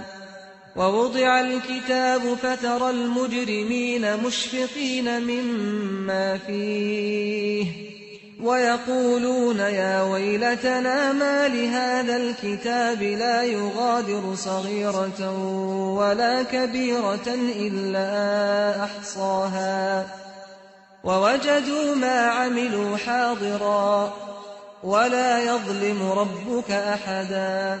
وإذ قلنا للملائكة اسجدوا لآدم فسجدوا إلا إبليس كان من الجن ففسق عن أمر ربه أفتتخذونه وذريته أولياء من دوني وهم لكم عدو بئس للظالمين بدلا ما أشهدتهم خلق السماوات والأرض ولا خلق أنفسهم وما كنت متخذ المضلين عضدا ويوم يقول نادوا شركائي الذين زعمتم فدعوهم فلم يستجيبوا لهم وجعلنا بينهم موبقا ورأى المجرمون النار فظنوا أنهم مواقعوها ولم يجدوا عنها مصرفا ولقد صرفنا في هذا القرآن للناس من كل مثل وكان الإنسان أكثر شيء جدلا وما منع الناس أن يؤمنوا إذ جاءهم الهدى ويستغفروا ربهم إلا أن تأتيهم سنة الأولين أو يأتيهم العذاب قبلا وما نرسل المرسلين إلا مبشرين ومنذرين ويجادل الذين كفروا بالباطل ليدحضوا به الحق واتخذوا آياتي وما أنذروا هزوا ومن أظلم ممن ذكر بآيات ربه فأعرض عنها ونسي ما قدمت يداه إنا جعلنا على قلوبهم أكنة أن يفقهوه وفي آذانهم وقرا وإن تدعهم إلى الهدى فلن يهتدوا إذا أبدا وربك الغفور ذو الرحمة لو يؤاخذهم بما كسبوا لعجل لهم العذاب بل لهم موعد لن يجدوا من دونه موئلا وتلك القرى أهلكناهم لما ظلموا وجعلنا لمهلكهم موعدا وإذ قال موسى لفتاه لا أبرح حتى أبلغ مجمع البحرين أو أمضي حقبا فلما بلغا مجمع بينهما نسيا حوتهما فاتخذ سبيله في البحر سربا فلما جاوزا قال لفتاه آتنا غداءنا لقد لقينا من سفرنا هذا نصبا قال أرأيت إذ أوينا إلى الصخرة فإني نسيت الحوت وما أنسانيه إلا الشيطان أن أذكره واتخذ سبيله في البحر عجبا قال ذلك ما كنا نبغ فارتدا على آثارهما قصصا فوجدا عبدا من عبادنا آتيناه رحمة من عندنا وعلمناه من لدنا علما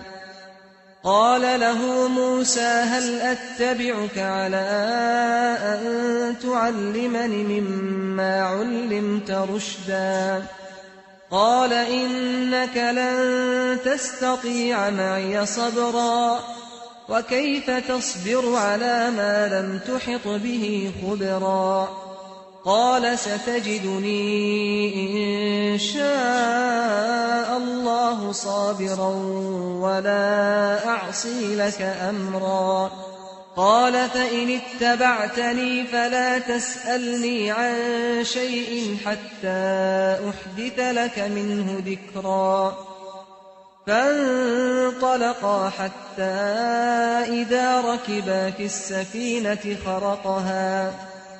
قال أخرقتها لتغرق أهلها لقد جئت شيئا إمرا قال ألم أقل إنك لن تستطيع معي صبرا قال لا تؤاخذني بما نسيت ولا ترهقني من أمري عسرا فانطلقا حتى إذا لقيا غلاما فقتله قال أقتلت نفسا زكية بغير نفس لقد جئت شيئا نكرا قال ألم أقل لك إنك لن تستطيع معي صبرا قال إن سألتك عن شيء بعدها فلا تصاحبني قد بلغت من لدني عذرا فانطلقا حتى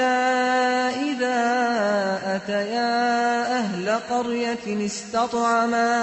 أهلها فأبوا أن يضيفوهما فوجدا فيها جدارا يريد أن ينقض فأقامه قال لو شئت لاتخذت عليه أجرا قال هذا فراق بيني وبينك سأنبئك بتأويل ما لم تستطع عليه صبرا أما السفينة فكانت لمساكين يعملون في البحر فأردت أن أعيبها وكان وراءهم ملك يأخذ كل سفينة غصبا وأما الغلام فكان أبواه مؤمنين فخشينا أن يرهقهما طغيانا وكفرا فأردنا أن يبدلهما ربهما خيرا منه زكاة وأقرب رحما وأما الجدار فكان لغلامين يتيمين في المدينة وكان تحته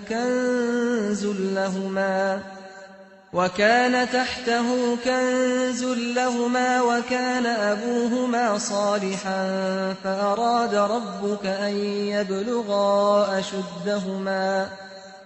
فأراد ربك أن يبلغا أشدهما ويستخرجا كنزهما رحمة من ربك وما فعلته عن أمري ذلك تأويل ما لم تسطع عليه صبرا ويسألونك عن ذي القرنين قل سأتلو عليكم منه ذكرا إنا مكنا له في الأرض وآتيناه من كل شيء سببا فأتبع سببا حتى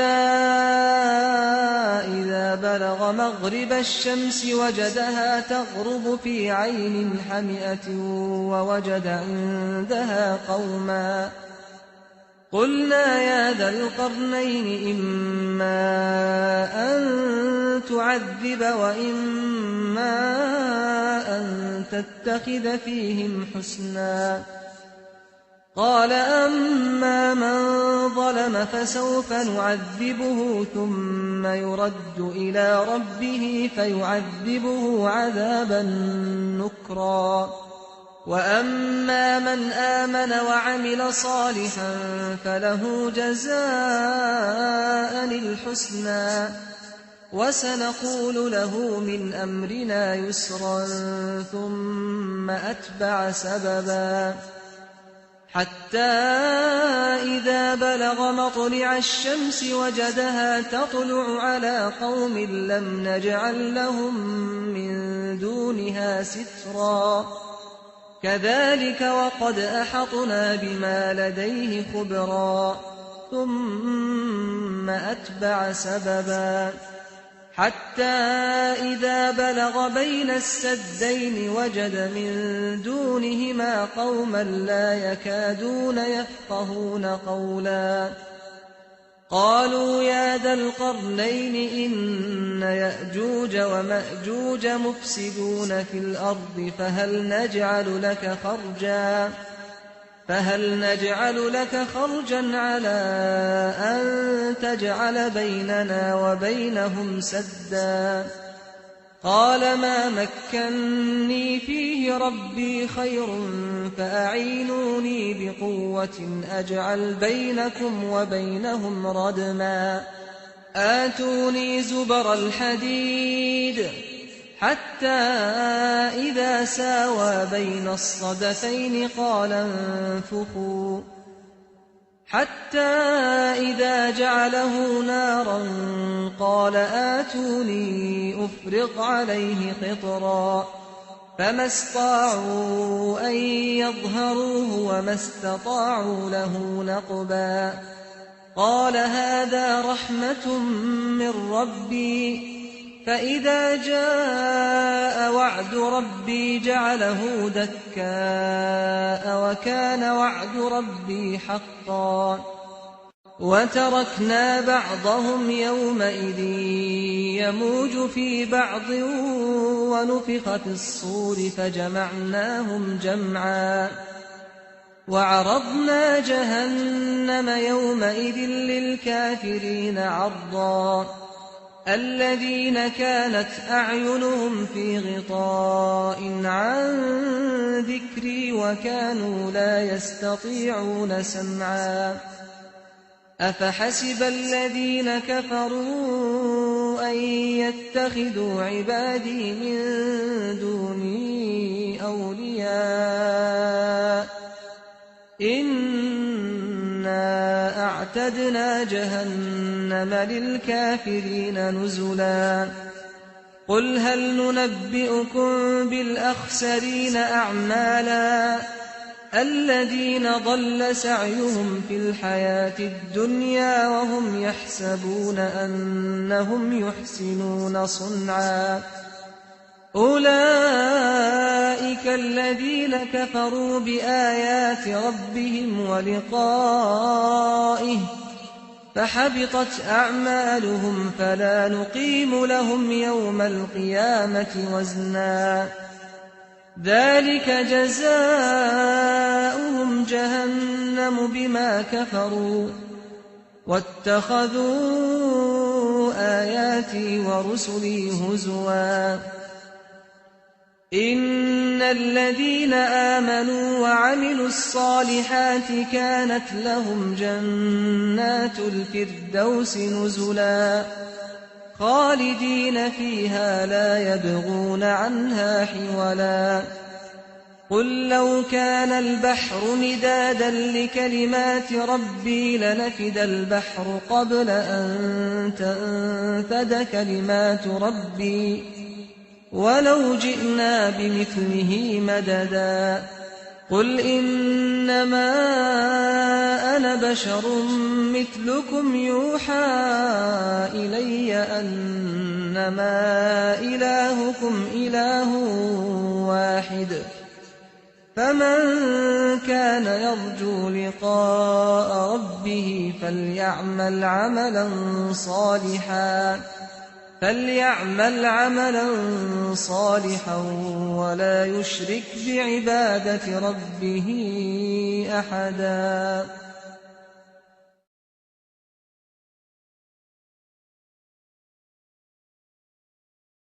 أعوذ بالله من الشيطان الرجيم. بسم الله الرحمن الرحيم.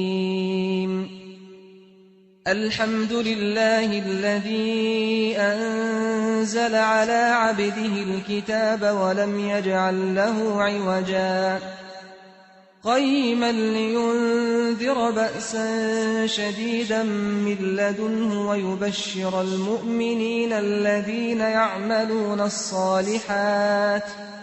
ويبشر المؤمنين الذين يعملون الصالحات أن لهم أجرا حسنا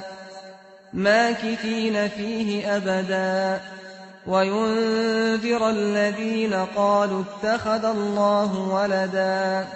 ما لهم به من علم ولا لآبائهم كبرت كلمة تخرج من أفواههم إن يقولون إلا كذبا فلعلك باخع نفسك على آثارهم إن لم يؤمنوا بهذا الحديث أسفا إنا جعلنا ما على الأرض زينة لها لنبلوهم أيهم أحسن عملا وإنا لجاعلون ما عليها صعيدا جرزا أم حسبت أن أصحاب الكهف والرقيم كانوا من آياتنا عجبا إذ أوى الفتية إلى الكهف فقالوا ربنا آتنا من لدنك رحمة وهيئ لنا من أمرنا رشدا فضربنا على آذانهم في الكهف سنين عددا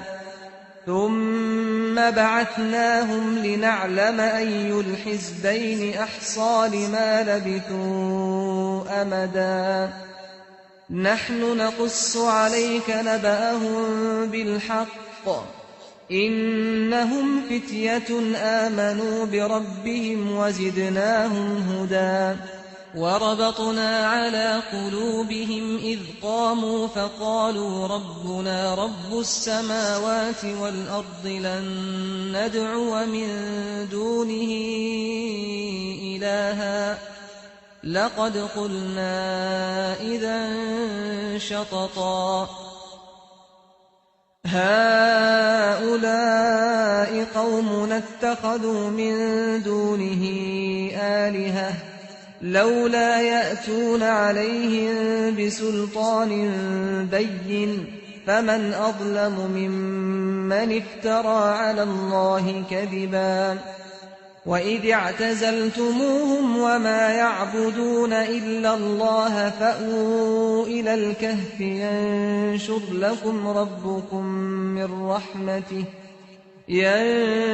لكم ربكم من رحمته ويهيئ لكم من أمركم مرفقا وترى الشمس إذا طلعت تزاور عن كهفهم ذات اليمين وإذا غربت تقرضهم ذات الشمال وهم في فجوة منه ذلك من آيات الله من يهد الله فهو المهتد ومن يضلل فلن تجد له وليا مرشدا وتحسبهم أيقاظا وهم رقود ونقلبهم ذات اليمين وذات الشمال وكلبهم باسط ذراعيه بالوصيد لو اطلعت عليهم لوليت منهم فرارا ولملئت منهم رعبا وكذلك بعثناهم ليتساءلوا بينهم قال قائل منهم كم لبثتم قالوا لبثنا يوما أو بعض يوم قالوا ربكم أعلم بما لبثتم فابعثوا أحدكم بورقكم هذه إلى المدينة فلينظر أيها أزكى طعاما فليأتكم برزق منه وليتلطف ولا يشعرن بكم أحدا إنهم إن يظهروا عليكم يرجموكم أو يعيدوكم في ملتهم ولن تفلحوا إذا أبدا وكذلك أعثرنا عليهم ليعلموا أن وعد الله حق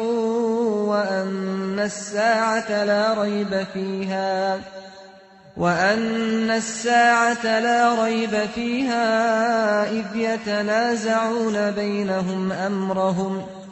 فقالوا ابنوا عليهم بنيانا ربهم أعلم بهم قال الذين غلبوا على أمرهم لنتخذن عليهم مسجدا سيقولون ثلاثة رابعهم كلبهم ويقولون خمسة سادسهم كلبهم رجما بالغيب ويقولون سبعة وثامنهم كلبهم قل ربي أعلم بعدتهم ما يعلمهم إلا قليل فلا تمار فيهم إلا مراء ظاهرا ولا تستفت فيهم منهم أحدا ولا تقولن لشيء إني فاعل ذلك غدا إلا أن يشاء الله واذكر ربك إذا نسيت وقل عسى أن يهديني ربي لأقرب من هذا رشدا ولبثوا في كهفهم 300 سنين وازدادوا 9 قل الله أعلم بما لبثوا له غيب السماوات والأرض أبصر به وأسمع ما لهم من دونه من ولي ولا يشرك في حكمه أحدا واتل ما أوحي إليك من كتاب ربك لا مبدل لكلماته ولن تجد من دونه ملتحدا واصبر نفسك مع الذين يدعون ربهم بالغداة والعشي يريدون وجهه ولا تعد عيناك عنهم تريد زينة الحياة الدنيا ولا تطع من أغفلنا قلبه عن ذكرنا واتبع هواه وكان أمره فرطا وقل الحق من ربكم فمن شاء فليؤمن ومن شاء فليكفر إنا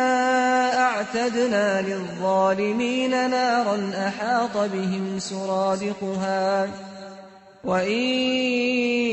يستغيثوا يغاثوا بماء كالمهل يشوي الوجوه بئس الشراب وساءت مرتفقا إن الذين آمنوا وعملوا الصالحات إنا لا نضيع أجر من أحسن عملا أولئك لهم جنات عدن تجري من تحتهم الأنهار يحلون فيها من أساور من ذهب ويلبسون ثيابا خضرا من سندس واستبرق متكئين فيها على الأرائك نعم الثواب وحسنت مرتفقا واضرب لهم مثل الرجلين جعلنا لأحدهما جنتين من أعناب وحففناهما بنخل وجعلنا بينهما زرعا كلتا الجنتين آتت أكلها ولم تظلم منه شيئا وفجرنا خلالهما نهرا وكان له ثمر فقال لصاحبه وهو يحاوره أنا أكثر منك مالا وأعز نفرا ودخل جنته وهو ظالم لنفسه قال ما أظن أن تبيد هذه أبدا وما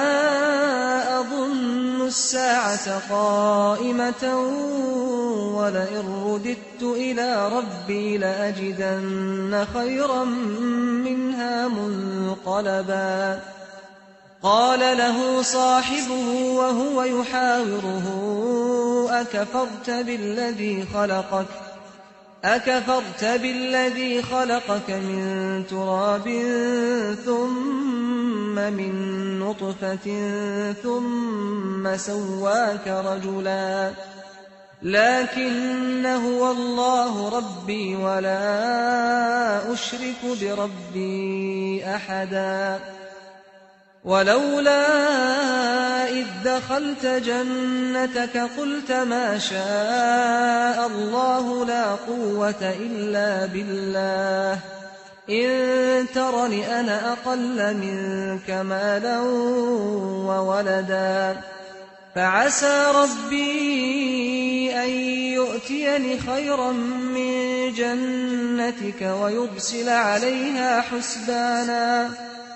ويرسل عليها حسبانا من السماء فتصبح صعيدا زلقا أو يصبح ماؤها غورا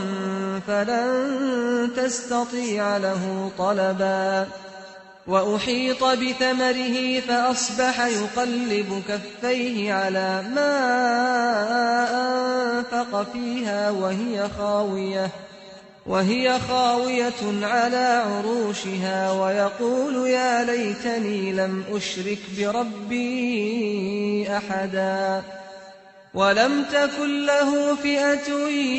ينصرونه من دون الله وما كان منتصرا هنالك الولاية لله الحق هو خير ثوابا وخير عقبا واضرب لهم مثل الحياة الدنيا كماء أنزلناه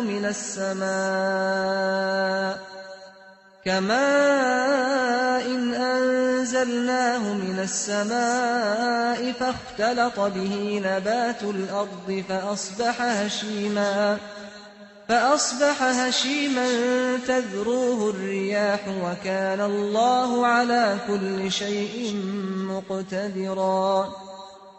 المال والبنون زينة الحياة الدنيا والباقيات الصالحات خير عند ربك ثوابا وخير أملا ويوم نسير الجبال وترى الأرض بارزة وحشرناهم فلم نغادر منهم أحدا وعرضوا على ربك صفا لقد جئتمونا كما خلقناكم أول مرة بل زعمتم أن لن نجعل لكم موعدا ووضع الكتاب فترى المجرمين مشفقين مما فيه ويقولون يا ويلتنا ما لهذا الكتاب لا يغادر صغيرة ولا كبيرة إلا أحصاها ووجدوا ما عملوا حاضرا ولا يظلم ربك أحدا وإذ قلنا للملائكة اسجدوا لآدم فسجدوا إلا إبليس كان من الجن ففسق عن أمر ربه أفتتخذونه وذريته أولياء من دوني وهم لكم عدو بئس للظالمين بدلا ما أشهدتهم خلق السماوات والأرض ولا خلق أنفسهم وما كنت متخذ المضلين عضدا ويوم يقول نادوا شركائي الذين زعمتم فدعوهم فلم يستجيبوا لهم وجعلنا بينهم موبقا ورأى المجرمون النار فظنوا أنهم مواقعوها ولم يجدوا عنها مصرفا ولقد صرفنا في هذا القرآن للناس من كل مثل وكان الإنسان أكثر شيء جدلا وما منع الناس أن يؤمنوا إذ جاءهم الهدى ويستغفروا ربهم إلا أن تأتيهم سنة الأولين أو يأتيهم العذاب قبلا وما نرسل المرسلين إلا مبشرين ومنذرين ويجادل الذين كفروا بالباطل ليدحضوا به الحق واتخذوا آياتي وما أنذروا هزوا ومن أظلم ممن ذكر بآيات ربه فأعرض عنها ونسي ما قدمت يداه إنا جعلنا على قلوبهم أكنة أن يفقهوه وفي آذانهم وقرا وإن تدعهم إلى الهدى فلن يهتدوا إذا أبدا وربك الغفور ذو الرحمة لو يؤاخذهم بما كسبوا لعجل لهم العذاب بل لهم موعد لن يجدوا من دونه موئلا وتلك القرى أهلكناهم لما ظلموا وجعلنا لمهلكهم موعدا وإذ قال موسى لفتاه لا أبرح حتى أبلغ مجمع البحرين أو أمضي حقبا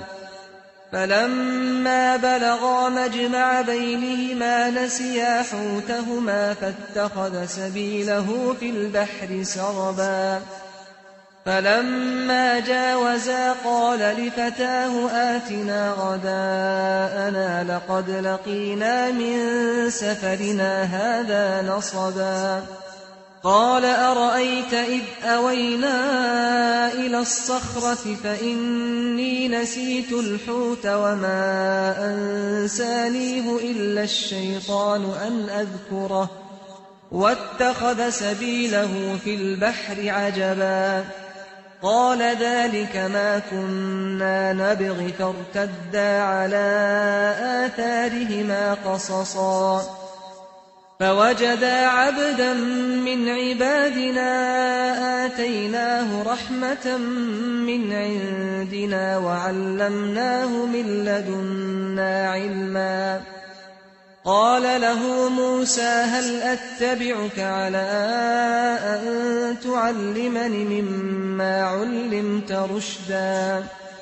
قال إنك لن تستطيع معي صبرا وكيف تصبر على ما لم تحط به خبرا قال ستجدني إن شاء الله صابرا ولا أعصي لك أمرا قال فإن اتبعتني فلا تسألني عن شيء حتى أحدث لك منه ذكرا فانطلقا حتى إذا ركبا في السفينة خرقها قال أخرقتها لتغرق أهلها لقد جئت شيئا إمرا قال ألم أقل إنك لن تستطيع معي صبرا قال لا تؤاخذني بما نسيت ولا ترهقني من أمري عسرا فانطلقا حتى إذا لقيا غلاما فقتله قال أقتلت نفسا زكية بغير نفس لقد جئت شيئا نكرا قال ألم أقل لك إنك لن تستطيع معي صبرا قال إن سألتك عن شيء بعدها فلا تصاحبني قد بلغت من لدني عذرا فانطلقا حتى إذا أتيا أهل قرية استطعما أهلها فأبوا أن يضيفوهما فوجدا فيها جدارا يريد أن ينقض فأقامه قال لو شئت لاتخذت عليه أجرا قال هذا فراق بيني وبينك سأنبئك بتأويل ما لم تستطع عليه صبرا أما السفينة فكانت لمساكين يعملون في البحر فأردت أن أعيبها وكان وراءهم ملك يأخذ كل سفينة غصبا وأما الغلام فكان أبواه مؤمنين فخشينا أن يرهقهما طغيانا وكفرا فأردنا أن يبدلهما ربهما خيرا منه زكاة وأقرب رحما وأما الجدار فكان لغلامين يتيمين في المدينة وكان تحته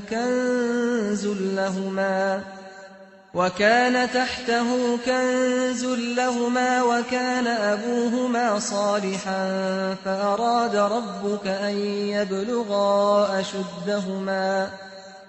فأراد ربك أن يبلغا أشدهما ويستخرجا كنزهما رحمة من ربك وما فعلته عن أمري ذلك تأويل ما لم تسطع عليه صبرا ويسألونك عن ذي القرنين قل سأتلو عليكم منه ذكرا إنا مكنا له في الأرض وآتيناه من كل شيء سببا فأتبع سببا حتى إذا بلغ مغرب الشمس وجدها تغرب في عين حمئة ووجد عندها قوما قلنا يا ذا القرنين إما أن تعذب وإما أن تتخذ فيهم حسنا قال أما من ظلم فسوف نعذبه ثم يرد إلى ربه فيعذبه عذابا نكرا وأما من آمن وعمل صالحا فله جزاء الحسنى وسنقول له من أمرنا يسرا ثم أتبع سببا حتى إذا بلغ مطلع الشمس وجدها تطلع على قوم لم نجعل لهم من دونها سترا كذلك وقد أحطنا بما لديه خبرا ثم أتبع سببا حتى إذا بلغ بين السدين وجد من دونهما قوما لا يكادون يفقهون قولا قالوا يا ذا القرنين إن يأجوج ومأجوج مفسدون في الأرض فهل نجعل لك خرجا على أن تجعل بيننا وبينهم سدا قال ما مكني فيه ربي خير فأعينوني بقوة أجعل بينكم وبينهم ردما آتوني زبر الحديد حتى إذا ساوى بين الصدفين قال انفخوا حتى إذا جعله نارا قال آتوني أفرغ عليه قطرا فما استطاعوا أن يظهروه وما استطاعوا له نقبا قال هذا رحمة من ربي فإذا جاء وعد ربي جعله دكاء وكان وعد ربي حقا وتركنا بعضهم يومئذ يموج في بعض ونفخ في الصور فجمعناهم جمعا وعرضنا جهنم يومئذ للكافرين عرضا الذين كانت أعينهم في غطاء عن ذكري وكانوا لا يستطيعون سمعا أفحسب الذين كفروا أن يتخذوا عبادي من دوني أولياء إنا أعتدنا جهنم للكافرين نزلا قل هل ننبئكم بالأخسرين أعمالا الذين ضل سعيهم في الحياة الدنيا وهم يحسبون أنهم يحسنون صنعا أولئك الذين كفروا بآيات ربهم ولقائه فحبطت أعمالهم فلا نقيم لهم يوم القيامة وزنا ذلك جزاؤهم جهنم بما كفروا واتخذوا آياتي ورسلي هزوا إن الذين آمنوا وعملوا الصالحات كانت لهم جنات الفردوس نزلا خالدين فيها لا يبغون عنها حولا قل لو كان البحر مدادا لكلمات ربي لنفد البحر قبل أن تنفد كلمات ربي ولو جئنا بمثله مددا قل إنما أنا بشر مثلكم يوحى إلي أنما إلهكم إله واحد فمن كان يرجو لقاء ربه فليعمل عملا صالحا ولا يشرك بعبادة ربه أحدا.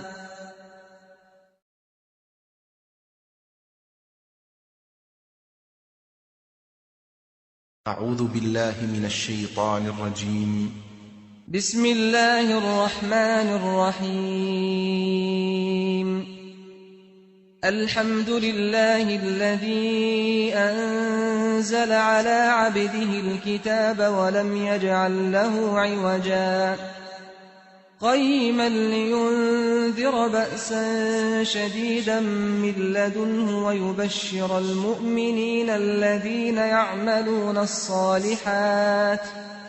ويبشر المؤمنين الذين يعملون الصالحات أن لهم أجرا حسنا ماكثين فيه أبدا وينذر الذين قالوا اتخذ الله ولدا ما لهم به من علم ولا لآبائهم كبرت كلمة تخرج من أفواههم إن يقولون إلا كذبا فلعلك باخع نفسك على آثارهم إن لم يؤمنوا بهذا الحديث أسفا إنا جعلنا ما على الأرض زينة لها لنبلوهم أيهم أحسن عملا وإنا لجاعلون ما عليها صعيدا جرزا أم حسبت أن أصحاب الكهف والرقيم كانوا من آياتنا عجبا إذ أوى الفتية إلى الكهف فقالوا ربنا آتنا من لدنك رحمة وهيئ لنا من أمرنا رشدا فضربنا على آذانهم في الكهف سنين عددا ثم بعثناهم لنعلم أي الحزبين أحصى لما لبثوا أمدا نحن نقص عليك نبأهم بالحق إنهم فتية آمنوا بربهم وزدناهم هدى وربطنا على قلوبهم إذ قاموا فقالوا ربنا رب السماوات والأرض لن ندعو من دونه إلها لقد قلنا إذا شططا هؤلاء قومنا اتخذوا من دونه آلهة لولا يأتون عليهم بسلطان بين فمن أظلم ممن افترى على الله كذبا وإذ اعتزلتموهم وما يعبدون إلا الله فأووا إلى الكهف ينشر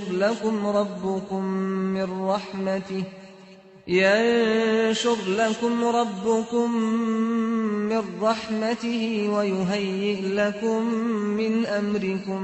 مرفقا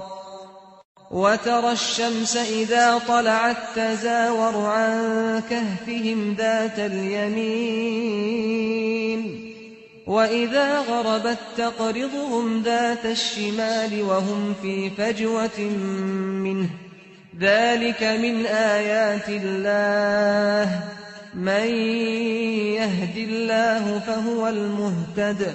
ومن يضلل فلن تجد له وليا مرشدا وتحسبهم أيقاظا وهم رقود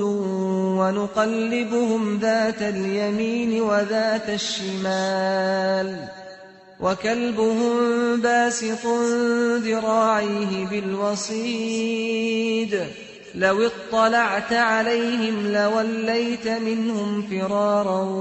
ولملئت منهم رعبا وكذلك بعثناهم ليتساءلوا بينهم قال قائل منهم كم لبثتم قالوا لبثنا يوما أو بعض يوم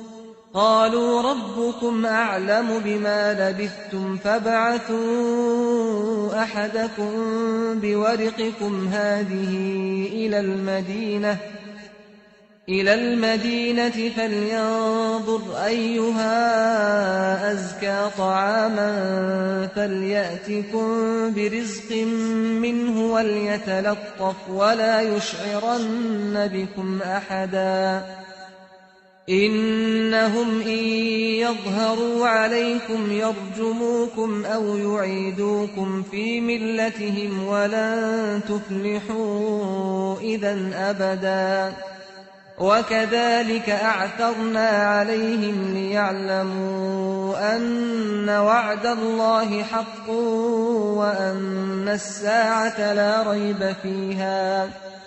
وأن الساعة لا ريب فيها إذ يتنازعون بينهم أمرهم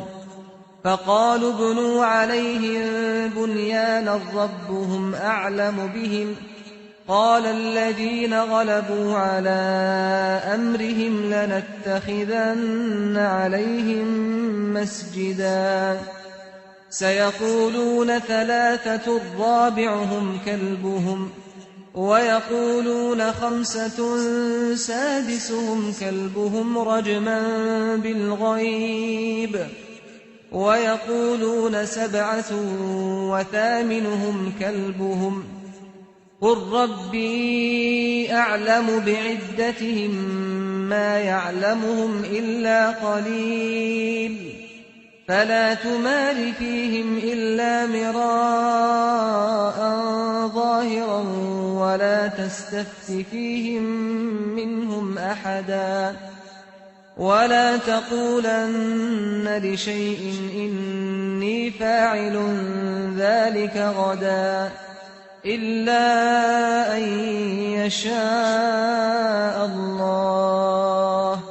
واذكر ربك إذا نسيت وقل عسى أن يهديني ربي لأقرب من هذا رشدا ولبثوا في كهفهم 300 سنين وازدادوا 9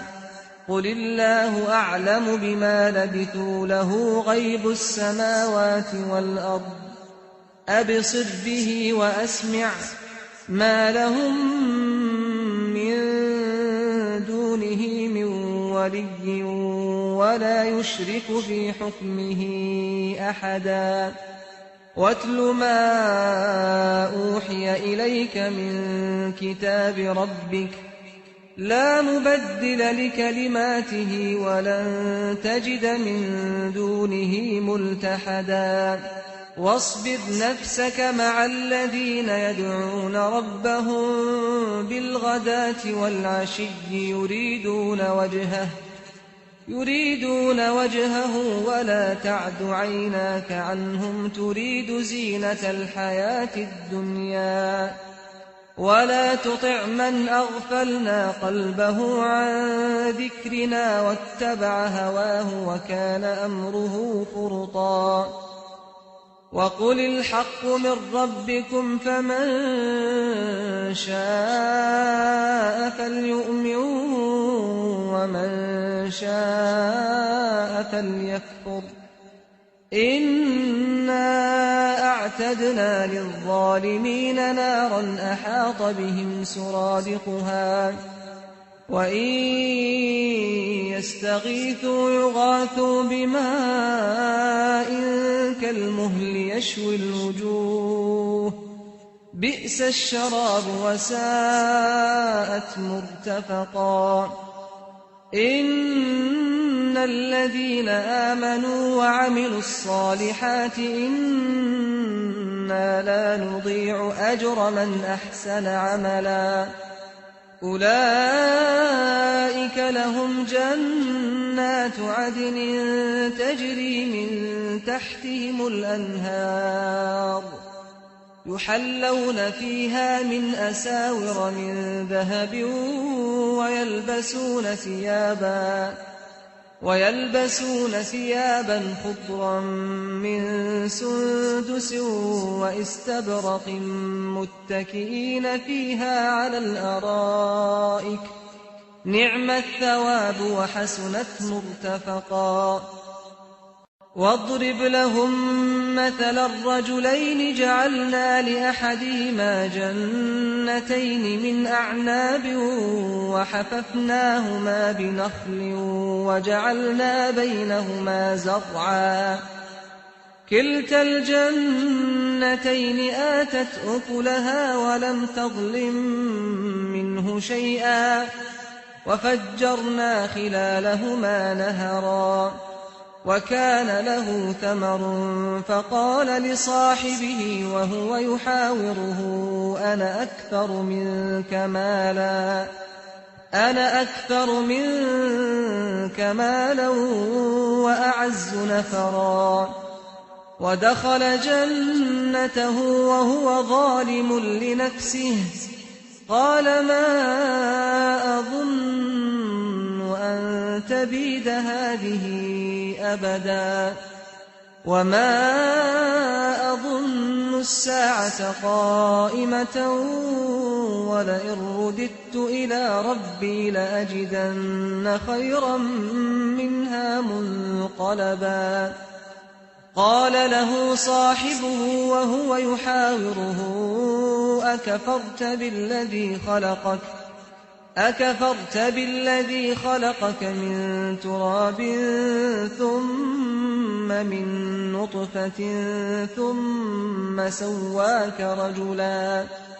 لكن هو الله ربي ولا أشرك بربي أحدا ولولا إذ دخلت جنتك قلت ما شاء الله لا قوة إلا بالله إن ترني أنا أقل منك مالا وولدا فعسى ربي أن يؤتيني خيرا من جنتك ويرسل عليها حسبانا من السماء فتصبح صعيدا زلقا أو يصبح ماؤها غورا فلن تستطيع له طلبا وأحيط بثمره فأصبح يقلب كفيه على ما أنفق فيها وهي خاوية على عروشها ويقول يا ليتني لم أشرك بربي أحدا ولم تكن له فئة ينصرونه من دون الله وما كان منتصرا هنالك الولاية لله الحق هو خير ثوابا وخير عقبا واضرب لهم مثل الحياة الدنيا كماء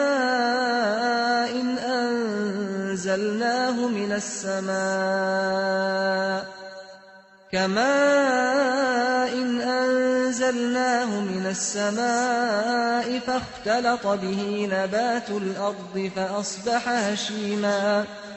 فأصبح هشيما تذروه الرياح وكان الله على كل شيء مقتدرا المال والبنون زينة الحياة الدنيا والباقيات الصالحات خير عند ربك ثوابا وخير أملا ويوم نسير الجبال وترى الأرض بارزة وحشرناهم فلم نغادر منهم أحدا وعرضوا على ربك صفا لقد جئتمونا كما خلقناكم أول مرة بل زعمتم أن لن نجعل لكم موعدا ووضع الكتاب فترى المجرمين مشفقين مما فيه ويقولون يا ويلتنا ما لهذا الكتاب لا يغادر صغيرة ولا كبيرة إلا أحصاها ووجدوا ما عملوا حاضرا ولا يظلم ربك أحدا وإذ قلنا للملائكة اسجدوا لآدم فسجدوا إلا إبليس كان من الجن ففسق عن أمر ربه أفتتخذونه وذريته أولياء من دوني وهم لكم عدو بئس للظالمين بدلا ما أشهدتهم خلق السماوات والأرض ولا خلق أنفسهم وما كنت متخذ المضلين عضدا ويوم يقول نادوا شركائي الذين زعمتم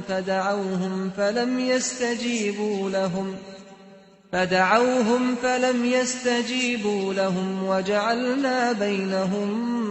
موبقا ورأى المجرمون النار فظنوا أنهم مواقعوها ولم يجدوا عنها مصرفا ولقد صرفنا في هذا القرآن للناس من كل مثل وكان الإنسان أكثر شيء جدلا وما منع الناس أن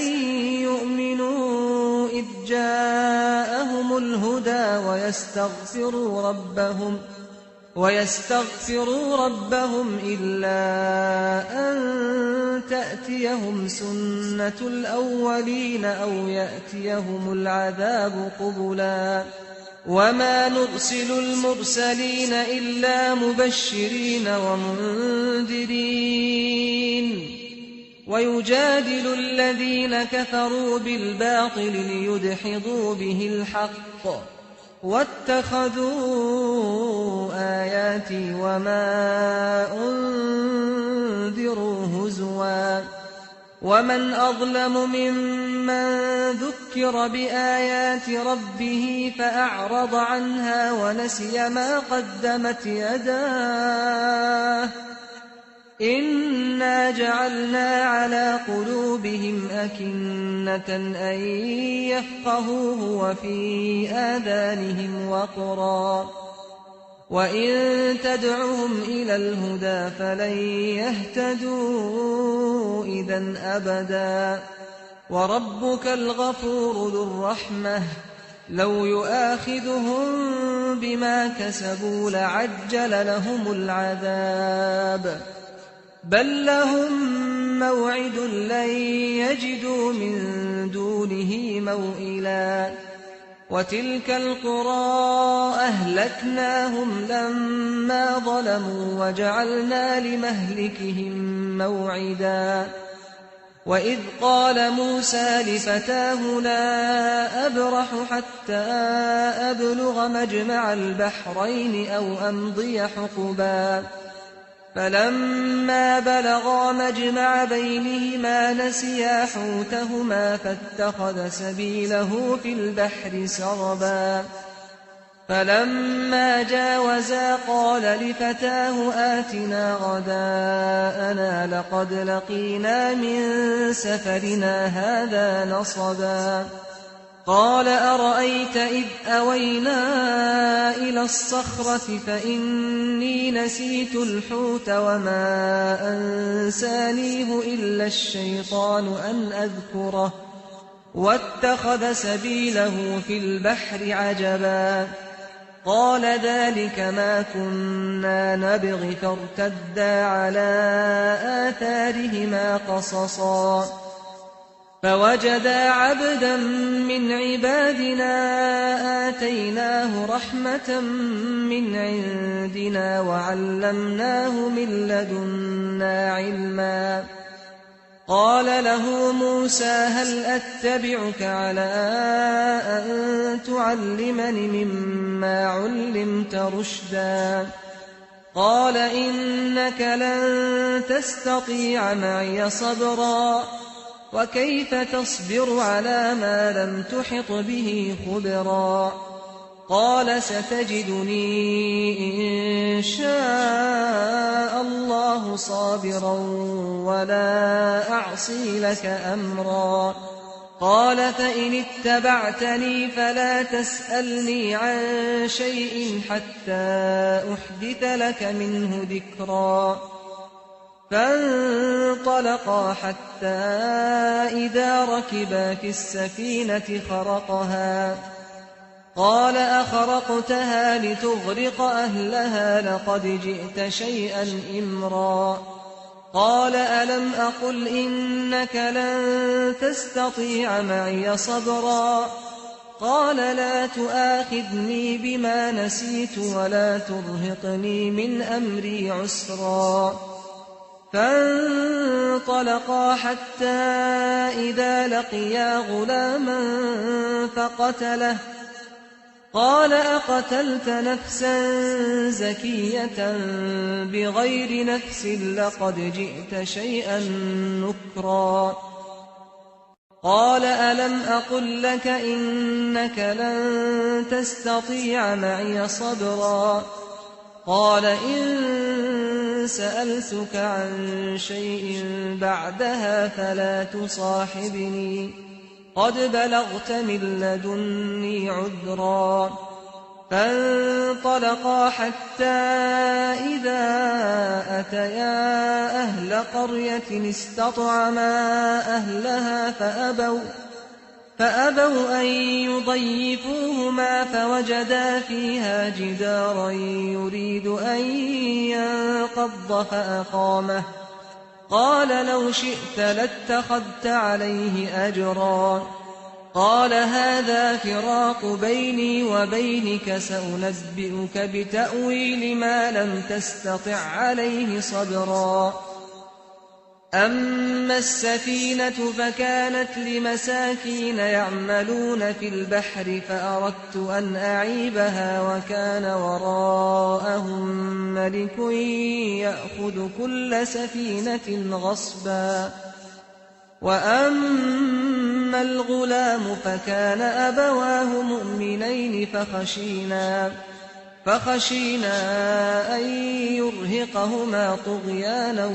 وكفرا فأردنا أن يبدلهما ربهما خيرا منه زكاة وأقرب رحما وأما الجدار فكان لغلامين يتيمين في المدينة وكان تحته كنز لهما وكان تحته كنز لهما وكان أبوهما صالحا فأراد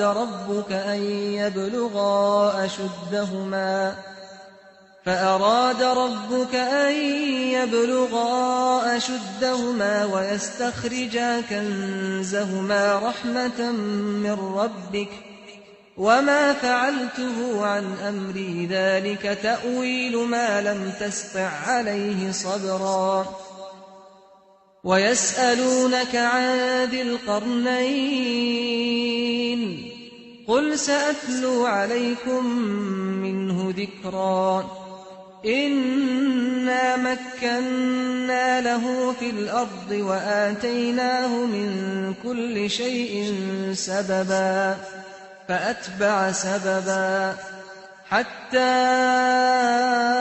إذا بلغ مغرب الشمس وجدها تغرب في عين حمئة ووجد عندها قوما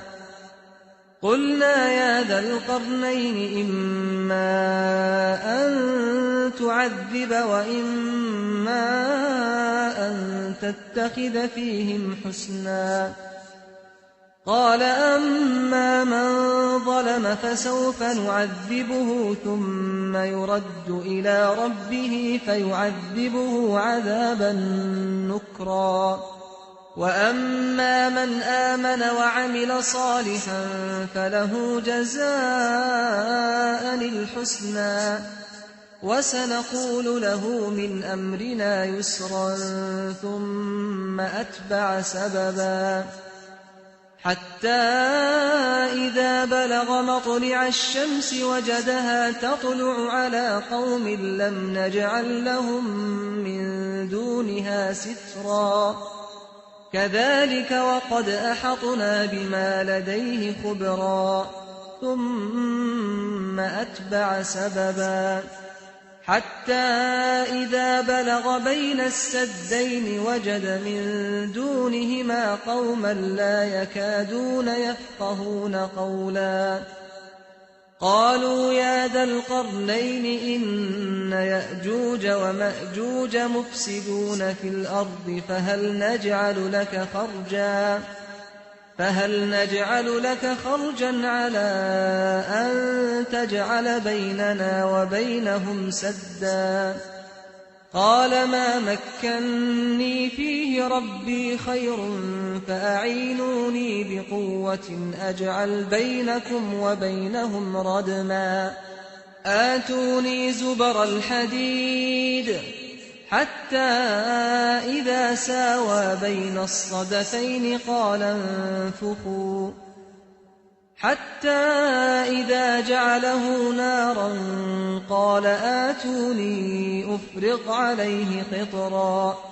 فما استطاعوا أن يظهروه وما استطاعوا له نقبا قال هذا رحمة من ربي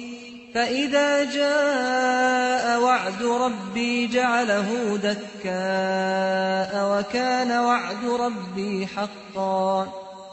وتركنا بعضهم يومئذ يموج في بعض ونفخ في الصور فجمعناهم جمعا وعرضنا جهنم يومئذ للكافرين عرضا الذين كانت أعينهم في غطاء عن ذكري وكانوا لا يستطيعون سمعا أفحسب الذين كفروا أن يتخذوا عبادي من دوني أولياء إنا أعتدنا جهنم للكافرين نزلا قل هل ننبئكم بالأخسرين أعمالا الذين ضل سعيهم في الحياة الدنيا وهم يحسبون أنهم يحسنون صنعا أولئك الذين كفروا بآيات ربهم ولقائه فحبطت أعمالهم فلا نقيم لهم يوم القيامة وزنا ذلك جزاؤهم جهنم بما كفروا واتخذوا آياتي ورسلي هزوا إن الذين آمنوا وعملوا الصالحات كانت لهم جنات الفردوس نزلا خالدين فيها لا يبغون عنها حولا قل لو كان البحر مدادا لكلمات ربي لنفد البحر قبل أن تنفد كلمات ربي ولو جئنا بمثله مددا قل إنما أنا بشر مثلكم يوحى إلي أنما إلهكم إله واحد فمن كان يرجو لقاء ربه فليعمل عملا صالحا ولا يشرك بعبادة ربه أحدا.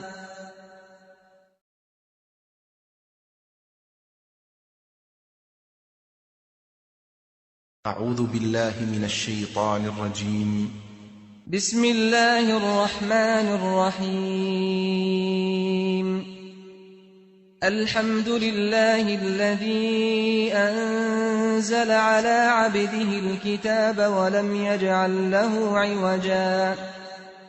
قيما لينذر بأسا شديدا من لدنه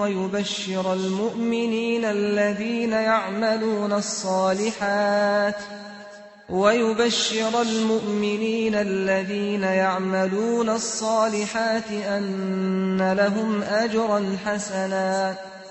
ماكثين فيه أبدا وينذر الذين قالوا اتخذ الله ولدا ما لهم به من علم ولا لآبائهم كبرت كلمة تخرج من أفواههم إن يقولون إلا كذبا فلعلك باخع نفسك على آثارهم إن لم يؤمنوا بهذا الحديث أسفا إنا جعلنا ما على الأرض زينة لها لنبلوهم أيهم أحسن عملا وإنا لجاعلون ما عليها صعيدا جرزا أم حسبت أن أصحاب الكهف والرقيم كانوا من آياتنا عجبا إذ أوى الفتية إلى الكهف فقالوا ربنا آتنا من لدنك رحمة وهيئ لنا من أمرنا رشدا فضربنا على آذانهم في الكهف سنين عددا ثم بعثناهم لنعلم أي الحزبين أحصى لما لبثوا أمدا نحن نقص عليك نبأهم بالحق إنهم فتية آمنوا بربهم وزدناهم هدى وربطنا على قلوبهم إذ قاموا فقالوا ربنا رب السماوات والأرض لن ندعو من دونه إلها لقد قلنا إذا شططا هؤلاء قومنا اتخذوا من دونه آلهة لولا يأتون عليهم بسلطان بين فمن أظلم ممن افترى على الله كذبا وإذ اعتزلتموهم وما يعبدون إلا الله فأووا إلى الكهف ينشر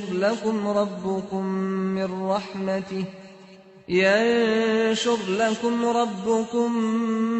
من رحمته ويهيئ لكم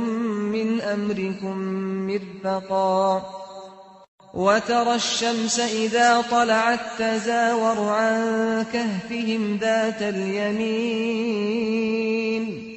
وإذا غربت تقرضهم ذات الشمال وهم في فجوة منه ذلك من آيات الله من يهد الله فهو المهتد ومن يضلل فلن تجد له وليا مرشدا وتحسبهم أيقاظا وهم رقود ونقلبهم ذات اليمين وذات الشمال وكلبهم باسط ذراعيه بالوصيد لو اطلعت عليهم لوليت منهم فرارا ولملئت منهم رعبا وكذلك بعثناهم ليتساءلوا بينهم قال قائل منهم كم لبثتم قالوا لبثنا يوما أو بعض يوم قالوا ربكم أعلم بما لبثتم فابعثوا أحدكم بورقكم هذه إلى المدينة فلينظر أيها أزكى طعاما فليأتكم برزق منه وليتلطف ولا يشعرن بكم أحدا إنهم إن يظهروا عليكم يرجموكم أو يعيدوكم في ملتهم ولن تفلحوا إذا أبدا وكذلك أعثرنا عليهم ليعلموا أن وعد الله حق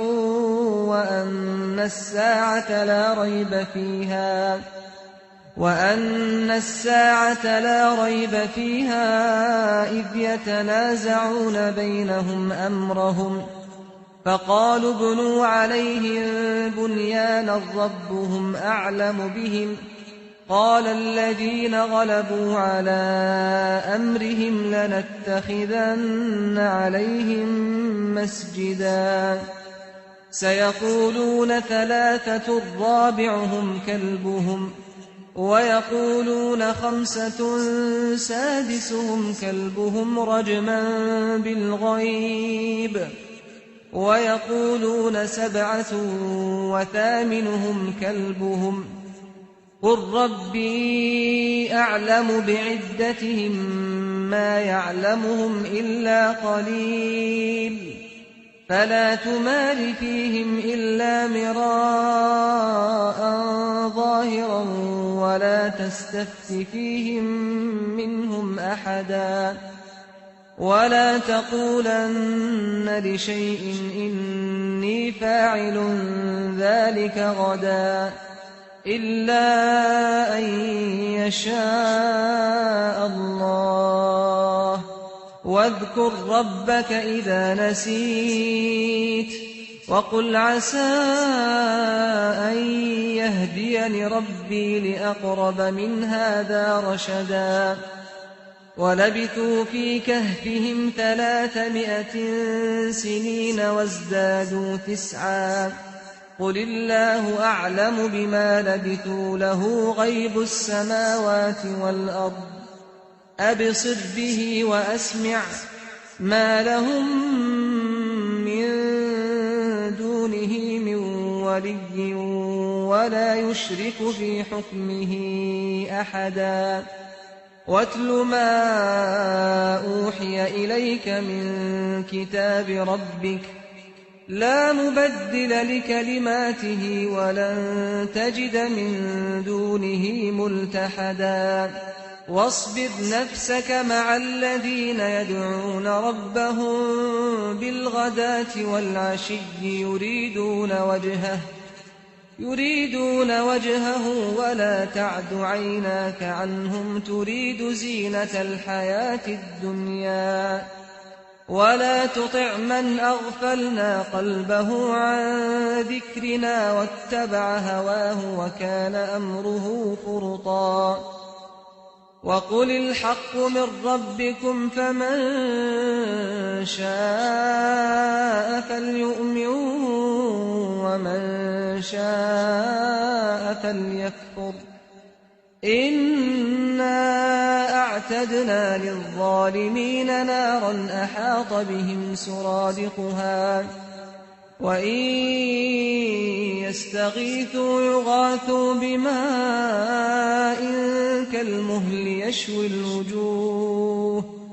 بئس الشراب وساءت مرتفقا إن الذين آمنوا وعملوا الصالحات إنا لا نضيع أجر من أحسن عملا أولئك لهم جنات عدن تجري من تحتهم الأنهار يحلون فيها من أساور من ذهب ويلبسون ثيابا خضرا من سندس واستبرق متكئين فيها على الأرائك نعم الثواب وحسنت مرتفقا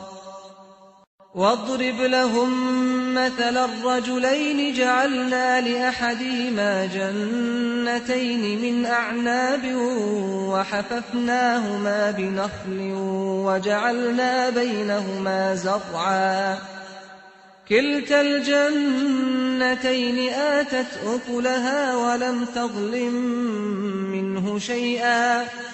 وفجرنا خلالهما نهرا وكان له ثمر فقال لصاحبه وهو يحاوره أنا أكثر منك مالا وأعز نفرا ودخل جنته وهو ظالم لنفسه قال ما أظن أن تبيد هذه أبدا وما أظن الساعة قائمة ولئن رددت إلى ربي لأجدن خيرا منها منقلبا قال له صاحبه وهو يحاوره أكفرت بالذي خلقك من تراب ثم من نطفة ثم سواك رجلا لكن هو الله ربي ولا أشرك بربي أحدا ولولا إذ دخلت جنتك قلت ما شاء الله لا قوة إلا بالله إن ترني أنا أقل منك مالا وولدا فعسى ربي أن يؤتيني خيرا من جنتك ويرسل عليها حسبانا من السماء فتصبح صعيدا زلقا أو يصبح ماؤها غورا فلن تستطيع له طلبا وأحيط بثمره فأصبح يقلب كفيه على ما أنفق فيها وهي خاوية على عروشها ويقول يا ليتني لم أشرك بربي أحدا ولم تكن له فئة ينصرونه من دون الله وما كان منتصرا هنالك الولاية لله الحق هو خير ثوابا وخير عقبا واضرب لهم مثل الحياة الدنيا كماء أنزلناه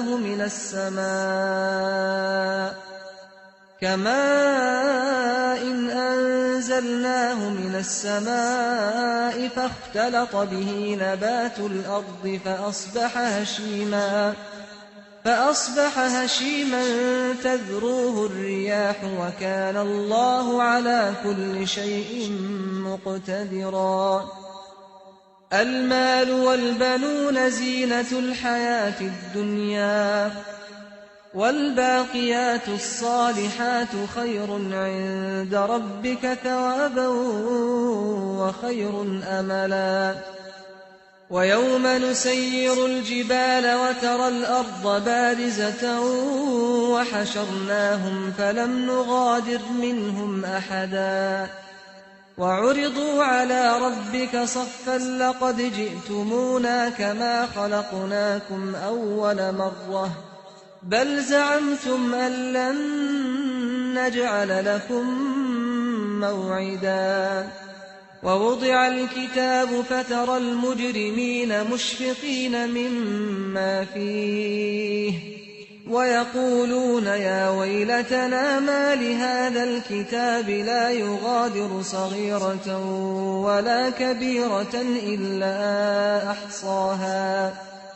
ووجدوا ما عملوا حاضرا ولا يظلم ربك أحدا وإذ قلنا للملائكة اسجدوا لآدم فسجدوا إلا إبليس كان من الجن ففسق عن أمر ربه أفتتخذونه وذريته أولياء من دوني وهم لكم عدو بئس للظالمين بدلا ما أشهدتهم خلق السماوات والأرض ولا خلق أنفسهم وما كنت متخذ المضلين عضدا ويوم يقول نادوا شركائي الذين زعمتم فدعوهم فلم يستجيبوا لهم وجعلنا بينهم موبقا ورأى المجرمون النار فظنوا أنهم مواقعوها ولم يجدوا عنها مصرفا ولقد صرفنا في هذا القرآن للناس من كل مثل وكان الإنسان أكثر شيء جدلا وما منع الناس أن يؤمنوا إذ جاءهم الهدى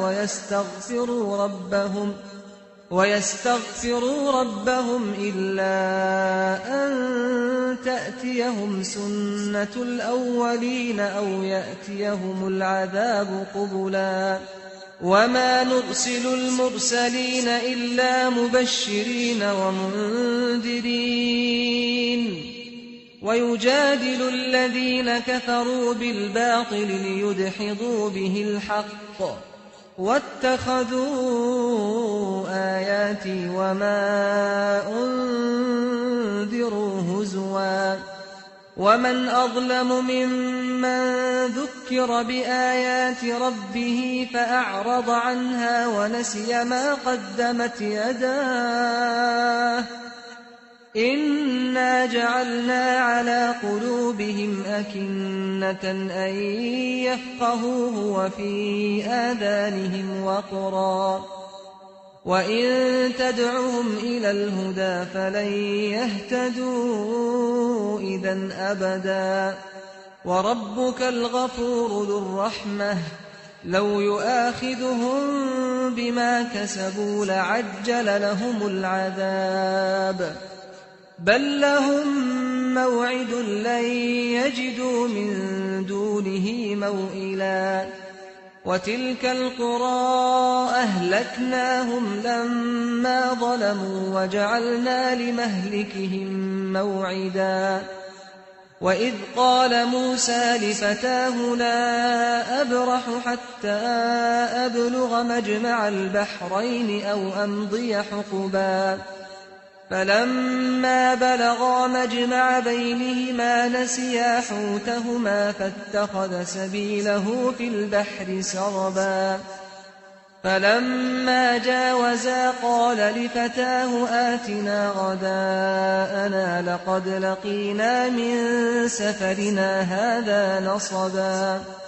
قال أرأيت إذ أوينا إلى الصخرة فإني نسيت الحوت وما أنسانيه إلا الشيطان أن أذكره واتخذ سبيله في البحر عجبا قال ذلك ما كنا نبغ فارتدا على آثارهما قصصا فوجدا عبدا من عبادنا آتيناه رحمة من عندنا وعلمناه من لدنا علما قال له موسى هل أتبعك على أن تعلمني مما علمت رشدا قال إنك لن تستطيع معي صبرا وكيف تصبر على ما لم تحط به خبرا قال ستجدني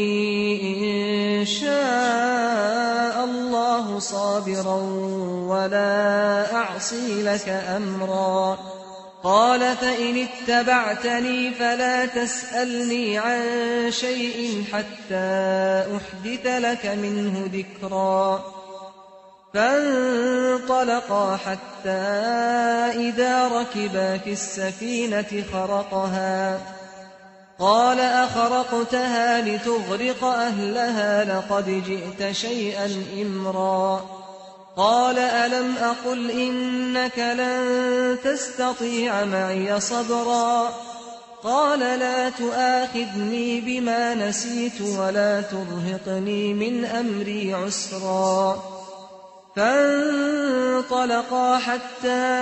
إذا لقيا غلاما فقتله قال أقتلت نفسا زكية بغير نفس لقد جئت شيئا نكرا قال ألم أقل لك إنك لن تستطيع معي صبرا قال إن سألتك عن شيء بعدها فلا تصاحبني قد بلغت من لدني عذرا فانطلقا حتى إذا أتيا أهل قرية استطعما أهلها فأبوا أن يضيفوهما فوجدا فيها جدارا يريد أن ينقض فأقامه قال لو شئت لاتخذت عليه أجرا قال هذا فراق بيني وبينك سأنبئك بتأويل ما لم تستطع عليه صبرا أما السفينة فكانت لمساكين يعملون في البحر فأردت أن أعيبها وكان وراءهم ملك يأخذ كل سفينة غصبا وأما الغلام فكان أبواه مؤمنين فخشينا أن يرهقهما طغيانا وكفرا فأردنا أن يبدلهما ربهما خيرا منه زكاة وأقرب رحما وأما الجدار فكان لغلامين يتيمين في المدينة وكان تحته كنز لهما وكان أبوهما صالحا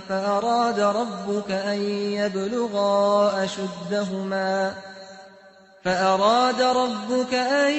يبلغا أشدهما ويستخرجا كنزهما رحمة من ربك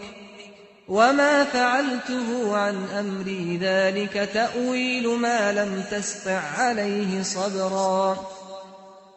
ويسألونك عن ذي القرنين قل سأتلو عليكم منه ذكرا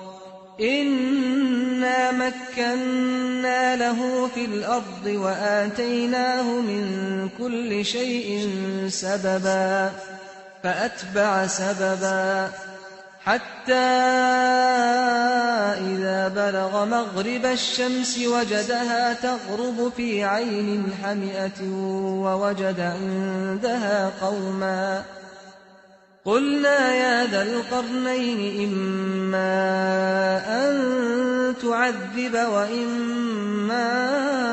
أن تتخذ فيهم حسنا قال أما من ظلم فسوف نعذبه ثم يرد إلى ربه فيعذبه عذابا نكرا وأما من آمن وعمل صالحا فله جزاء الحسنى وسنقول له من أمرنا يسرا ثم أتبع سببا حتى إذا بلغ مطلع الشمس وجدها تطلع على قوم لم نجعل لهم من دونها سترا كذلك وقد أحطنا بما لديه خبرا ثم أتبع سببا حتى إذا بلغ بين السدين وجد من دونهما قوما لا يكادون يفقهون قولا قالوا يا ذا القرنين إن يأجوج ومأجوج مفسدون في الأرض فهل نجعل لك خرجا على أن تجعل بيننا وبينهم سدا قال ما مكني فيه ربي خير فأعينوني بقوة أجعل بينكم وبينهم ردما آتوني زبر الحديد حتى إذا ساوى بين الصدفين قال انفخوا حتى إذا جعله نارا قال آتوني أفرغ عليه قطرا فما استطاعوا أن يظهروه وما استطاعوا له نقبا قال هذا رحمة من ربي فإذا جاء وعد ربي جعله دكاء وكان وعد ربي حقا وتركنا بعضهم يومئذ يموج في بعض ونفخ في الصور فجمعناهم جمعا وعرضنا جهنم يومئذ للكافرين عرضا الذين كانت أعينهم في غطاء عن ذكري وكانوا لا يستطيعون سمعا أفحسب الذين كفروا أن يتخذوا عبادي من دوني أولياء إنا أعتدنا جهنم للكافرين نزلا قل هل ننبئكم بالأخسرين أعمالا الذين ضل سعيهم في الحياة الدنيا وهم يحسبون أنهم يحسنون صنعا أولئك الذين كفروا بآيات ربهم ولقائه فحبطت أعمالهم فلا نقيم لهم يوم القيامة وزنا ذلك جزاؤهم جهنم بما كفروا واتخذوا آياتي ورسلي هزوا إن الذين آمنوا وعملوا الصالحات كانت لهم جنات الفردوس نزلا خالدين فيها لا يبغون عنها حولا قل لو كان البحر مدادا لكلمات ربي لنفد البحر قبل أن تنفد كلمات ربي ولو جئنا بمثله مددا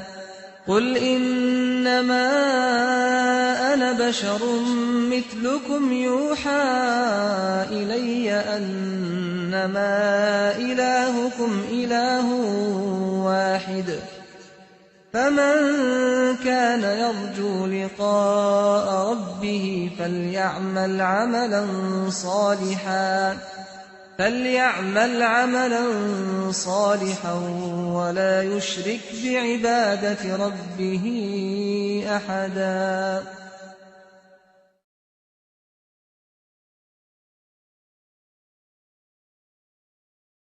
أعوذ بالله من الشيطان الرجيم. بسم الله الرحمن الرحيم.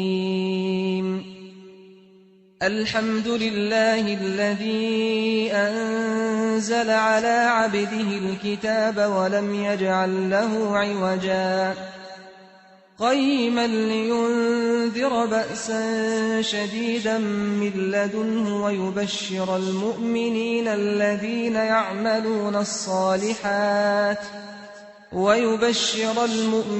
الذين يعملون الصالحات أن لهم أجرا حسنا ماكثين فيه أبدا وينذر الذين قالوا اتخذ الله ولدا ما لهم به من علم ولا لآبائهم كبرت كلمة تخرج من أفواههم إن يقولون إلا كذبا فلعلك باخع نفسك على آثارهم إن لم يؤمنوا بهذا الحديث أسفا إنا جعلنا ما على الأرض زينة لها لنبلوهم أيهم أحسن عملا وإنا لجاعلون ما عليها صعيدا جرزا أم حسبت أن أصحاب الكهف والرقيم كانوا من آياتنا عجبا إذ أوى الفتية إلى الكهف فقالوا ربنا آتنا من لدنك رحمة وهيئ لنا من أمرنا رشدا فضربنا على آذانهم في الكهف سنين عددا ثم بعثناهم لنعلم أي الحزبين أحصى لما لبثوا أمدا نحن نقص عليك نبأهم بالحق إنهم فتية آمنوا بربهم وزدناهم هدى وربطنا على قلوبهم إذ قاموا فقالوا ربنا رب السماوات والأرض لن ندعو من دونه إلها لقد قلنا إذا شططا هؤلاء قومنا اتخذوا من دونه آلهة لولا يأتون عليهم بسلطان بين فمن أظلم ممن افترى على الله كذبا وإذ اعتزلتموهم وما يعبدون إلا الله فأووا إلى الكهف ينشر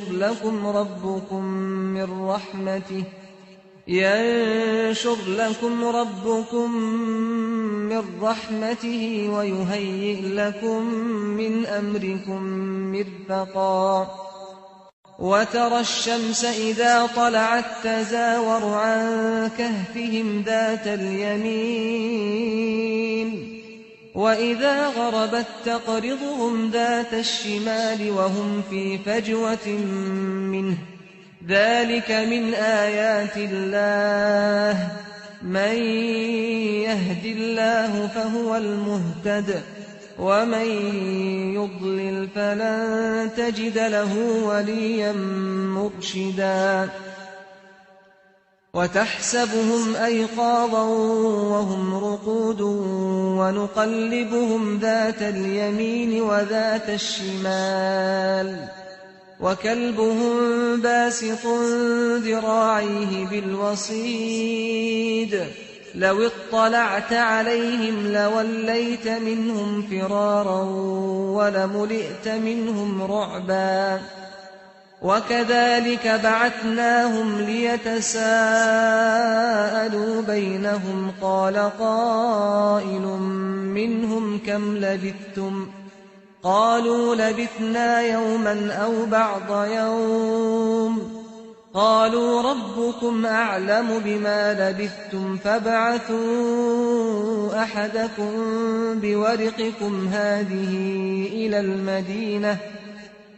إلى المدينة فلينظر أيها أزكى طعاما فليأتكم برزق منه وليتلطف ولا يشعرن بكم أحدا إنهم إن يظهروا عليكم يرجموكم أو يعيدوكم في ملتهم ولن تفلحوا إذا أبدا وكذلك أعثرنا عليهم ليعلموا أن وعد الله حق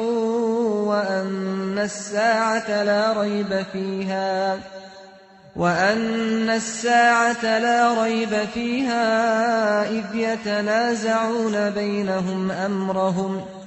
فقالوا ابنوا عليهم بنيانا ربهم أعلم بهم قال الذين غلبوا على أمرهم لنتخذن عليهم مسجدا سيقولون ثلاثة رابعهم كلبهم ويقولون خمسة سادسهم كلبهم رجما بالغيب ويقولون سبعة وثامنهم كلبهم قل ربي أعلم بعدتهم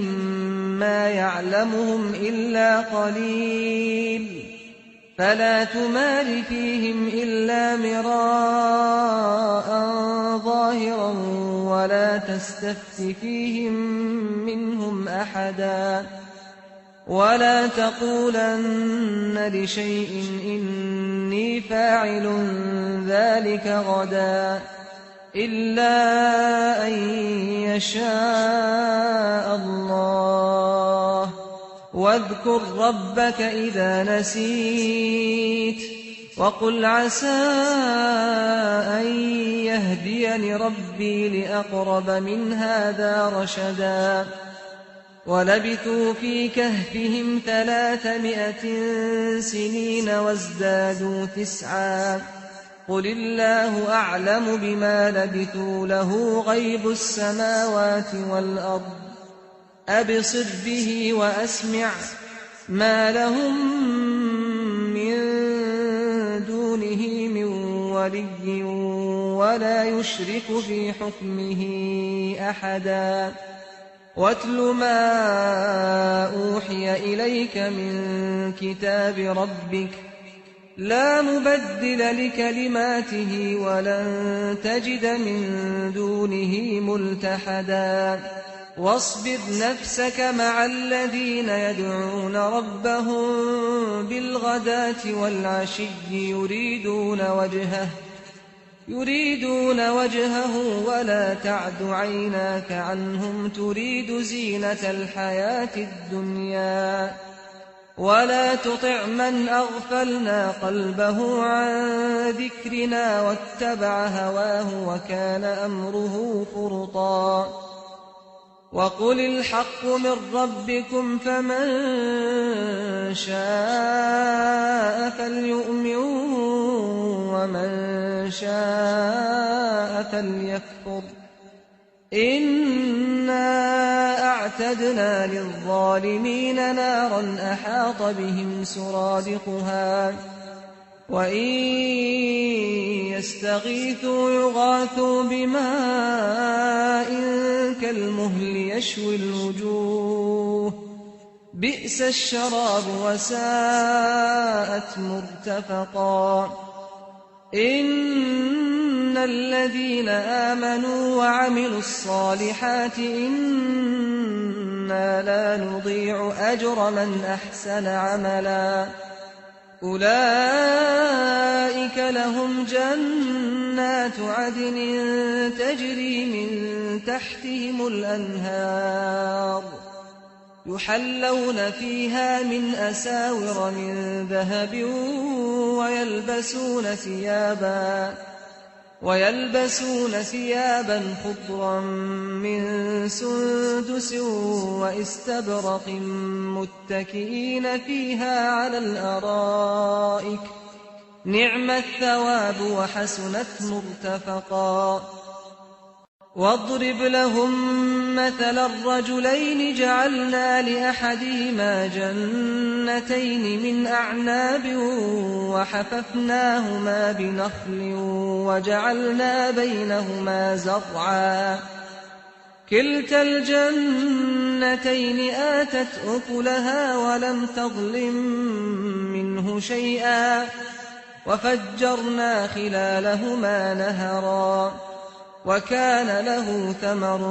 فقال لصاحبه وهو يحاوره أنا أكثر منك مالا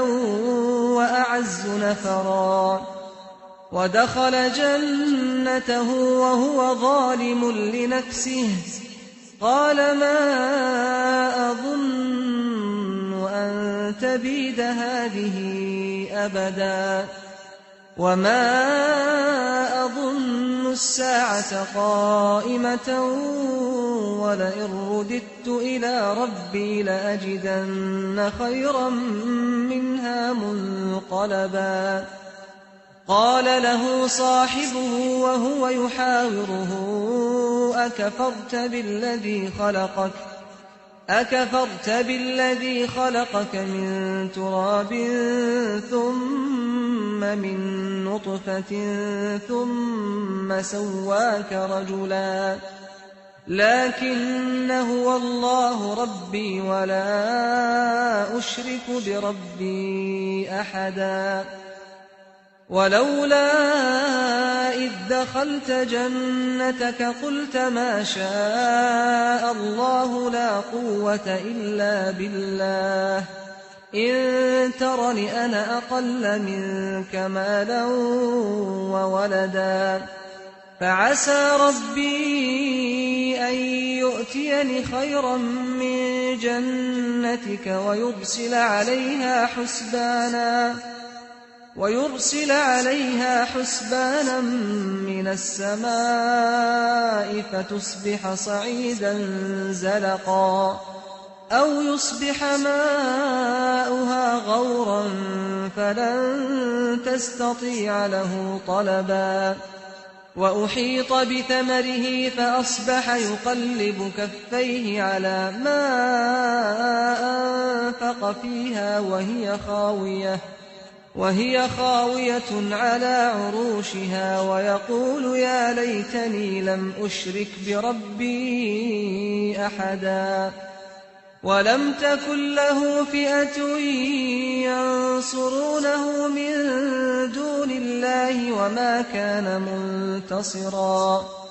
هنالك الولاية لله الحق هو خير ثوابا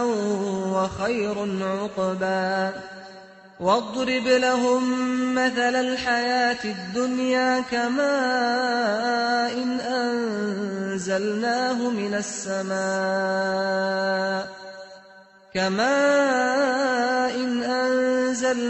من السماء فاختلط به نبات الأرض فأصبح هشيما تذروه الرياح وكان الله على كل شيء مقتدرا المال والبنون زينة الحياة الدنيا والباقيات الصالحات خير عند ربك ثوابا وخير أملا ويوم نسير الجبال وترى الأرض بارزة وحشرناهم فلم نغادر منهم أحدا وعرضوا على ربك صفا لقد جئتمونا كما خلقناكم أول مرة بل زعمتم أن لن نجعل لكم موعدا ووضع الكتاب فترى المجرمين مشفقين مما فيه ويقولون يا ويلتنا ما لهذا الكتاب لا يغادر صغيرة ولا كبيرة إلا أحصاها ووجدوا ما عملوا حاضرا ولا يظلم ربك أحدا وإذ قلنا للملائكة اسجدوا لآدم فسجدوا إلا إبليس كان من الجن ففسق عن أمر ربه أفتتخذونه وذريته أولياء من دوني وهم لكم عدو بئس للظالمين بدلا ما أشهدتهم خلق السماوات والأرض ولا خلق أنفسهم وما كنت متخذ المضلين عضدا ويوم يقول نادوا شركائي الذين زعمتم فدعوهم فلم يستجيبوا لهم وجعلنا بينهم موبقا ورأى المجرمون النار فظنوا أنهم مواقعوها ولم يجدوا عنها مصرفا ولقد صرفنا في هذا القرآن للناس من كل مثل وكان الإنسان أكثر شيء جدلا وما منع الناس أن يؤمنوا إذ جاءهم الهدى ويستغفروا ربهم إلا أن تأتيهم سنة الأولين أو يأتيهم العذاب قبلا وما نرسل المرسلين إلا مبشرين ومنذرين ويجادل الذين كفروا بالباطل ليدحضوا به الحق واتخذوا آياتي وما أنذروا هزوا ومن أظلم ممن ذكر بآيات ربه فأعرض عنها ونسي ما قدمت يداه إنا جعلنا على قلوبهم أكنة أن يفقهوه وفي آذانهم وقرا وإن تدعهم إلى الهدى فلن يهتدوا إذا أبدا وربك الغفور ذو الرحمة لو يؤاخذهم بما كسبوا لعجل لهم العذاب بل لهم موعد لن يجدوا من دونه موئلا وتلك القرى أهلكناهم لما ظلموا وجعلنا لمهلكهم موعدا وإذ قال موسى لفتاه لا أبرح حتى أبلغ مجمع البحرين أو أمضي حقبا فلما بلغا مجمع بينهما نسيا حوتهما فاتخذ سبيله في البحر سربا فلما جاوزا قال لفتاه آتنا غداءنا لقد لقينا من سفرنا هذا نصبا قال أرأيت إذ أوينا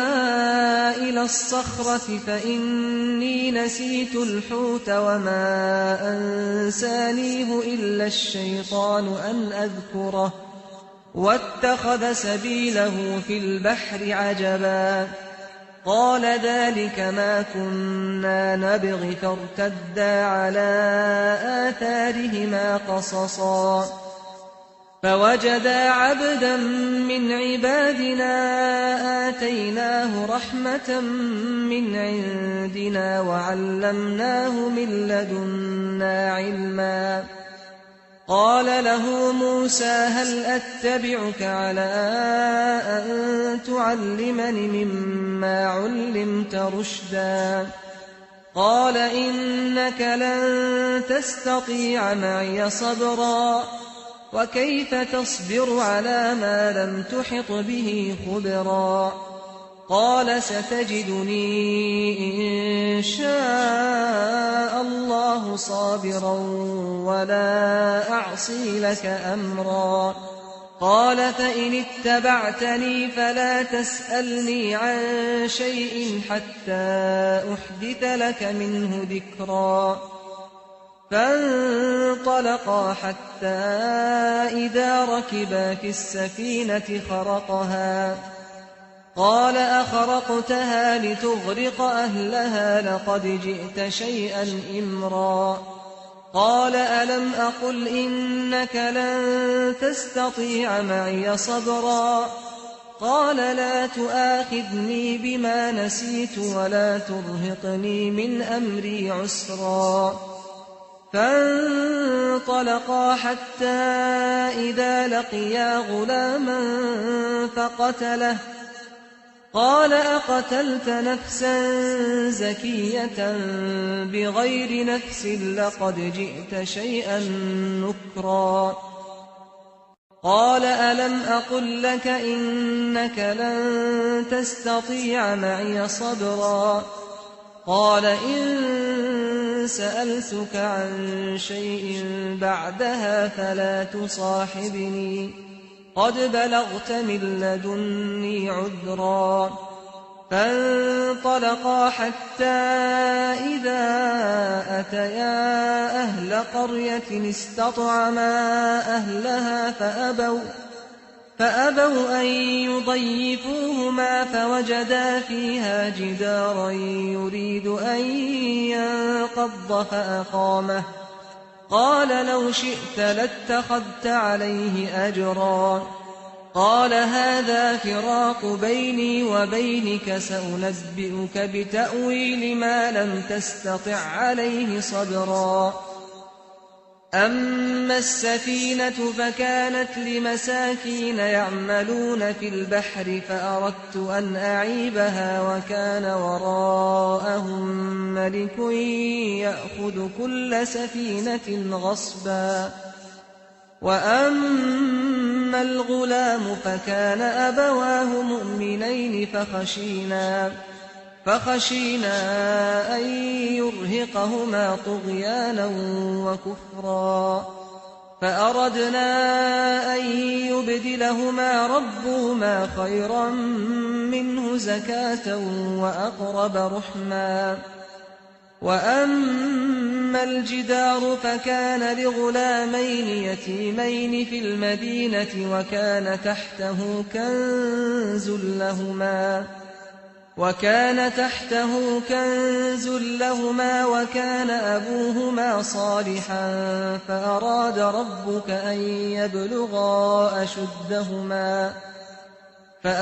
ربك أن يبلغا أشدهما ويستخرجا كنزهما رحمة من ربك وما فعلته عن أمري ذلك تأويل ما لم تسطع عليه صبرا ويسألونك عن ذي القرنين قل سأتلو عليكم منه ذكرا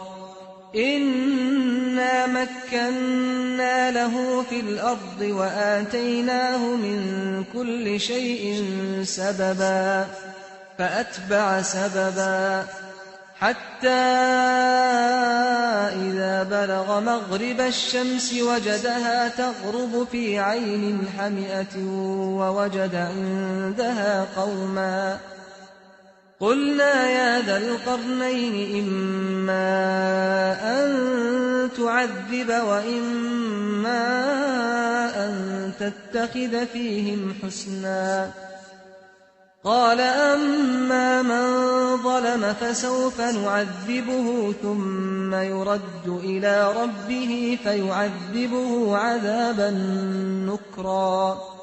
وأما من آمن وعمل صالحا فله جزاء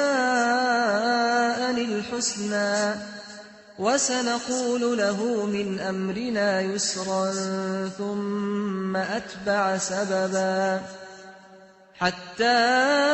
إذا بلغ مطلع الشمس وجدها تطلع على قوم لم نجعل لهم من دونها سترا كذلك وقد أحطنا بما لديه خبرا ثم أتبع سببا حتى إذا بلغ بين السدين وجد من دونهما قوما لا يكادون يفقهون قولا قالوا يا ذا القرنين إن يأجوج ومأجوج مفسدون في الأرض فهل نجعل لك خرجا على أن تجعل بيننا وبينهم سدا قال ما مكني فيه ربي خير فأعينوني بقوة أجعل بينكم وبينهم ردما آتوني زبر الحديد حتى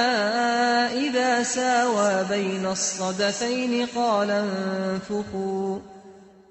حتى إذا جعله نارا قال آتوني أفرغ عليه قطرا فما استطاعوا أن يظهروه وما استطاعوا له نقبا قال هذا رحمة من ربي فإذا جاء وعد ربي جعله دكاء وكان وعد ربي حقا وتركنا بعضهم يومئذ يموج في بعض ونفخ في الصور فجمعناهم جمعا وعرضنا جهنم يومئذ للكافرين عرضا الذين كانت أعينهم في غطاء عن ذكري وكانوا لا يستطيعون سمعا أفحسب الذين كفروا أن يتخذوا عبادي من دوني أولياء إنا أعتدنا جهنم للكافرين نزلا قل هل ننبئكم بالأخسرين أعمالا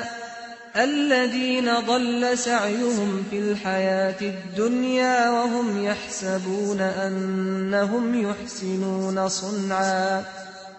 أولئك الذين كفروا بآيات ربهم ولقائه فحبطت أعمالهم فلا نقيم لهم يوم القيامة وزنا ذلك جزاؤهم جهنم بما كفروا واتخذوا آياتي ورسلي هزوا إن الذين آمنوا وعملوا الصالحات كانت لهم جنات الفردوس نزلا خالدين فيها لا يبغون عنها حولا قل لو كان البحر مدادا لكلمات ربي لنفد البحر قبل أن تنفد كلمات ربي ولو جئنا بمثله مددا قل إنما أنا بشر مثلكم يوحى إلي أنما إلهكم إله واحد فمن كان يرجو لقاء ربه فليعمل عملا صالحا ولا يشرك بعبادة ربه أحدا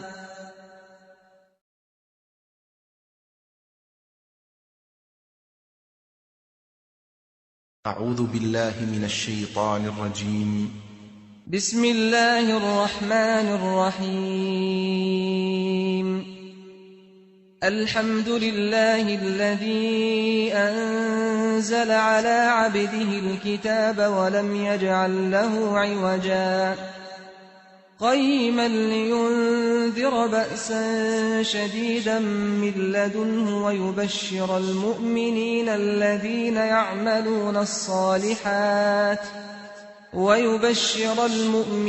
الذين يعملون الصالحات أن لهم أجرا حسنا ماكثين فيه أبدا وينذر الذين قالوا اتخذ الله ولدا ما لهم به من علم ولا لآبائهم كبرت كلمة تخرج من أفواههم إن يقولون إلا كذبا فلعلك باخع نفسك على آثارهم إن لم يؤمنوا بهذا الحديث أسفا إنا جعلنا ما على الأرض زينة لها لنبلوهم أيهم أحسن عملا وإنا لجاعلون ما عليها صعيدا جرزا أم حسبت أن أصحاب الكهف والرقيم كانوا من آياتنا عجبا إذ أوى الفتية إلى الكهف فقالوا ربنا آتنا من لدنك رحمة وهيئ لنا من أمرنا رشدا فضربنا على آذانهم في الكهف سنين عددا ثم بعثناهم لنعلم أي الحزبين أحصى لما لبثوا أمدا نحن نقص عليك نبأهم بالحق إنهم فتية آمنوا بربهم وزدناهم هدى وربطنا على قلوبهم إذ قاموا فقالوا ربنا رب السماوات والأرض لن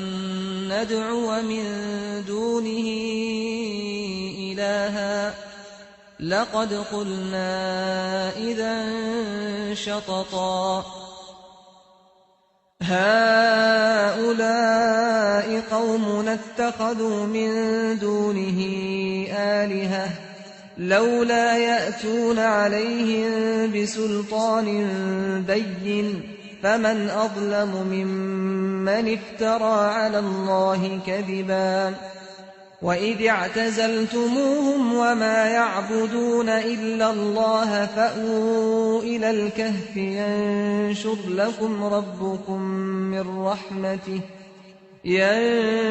لكم ربكم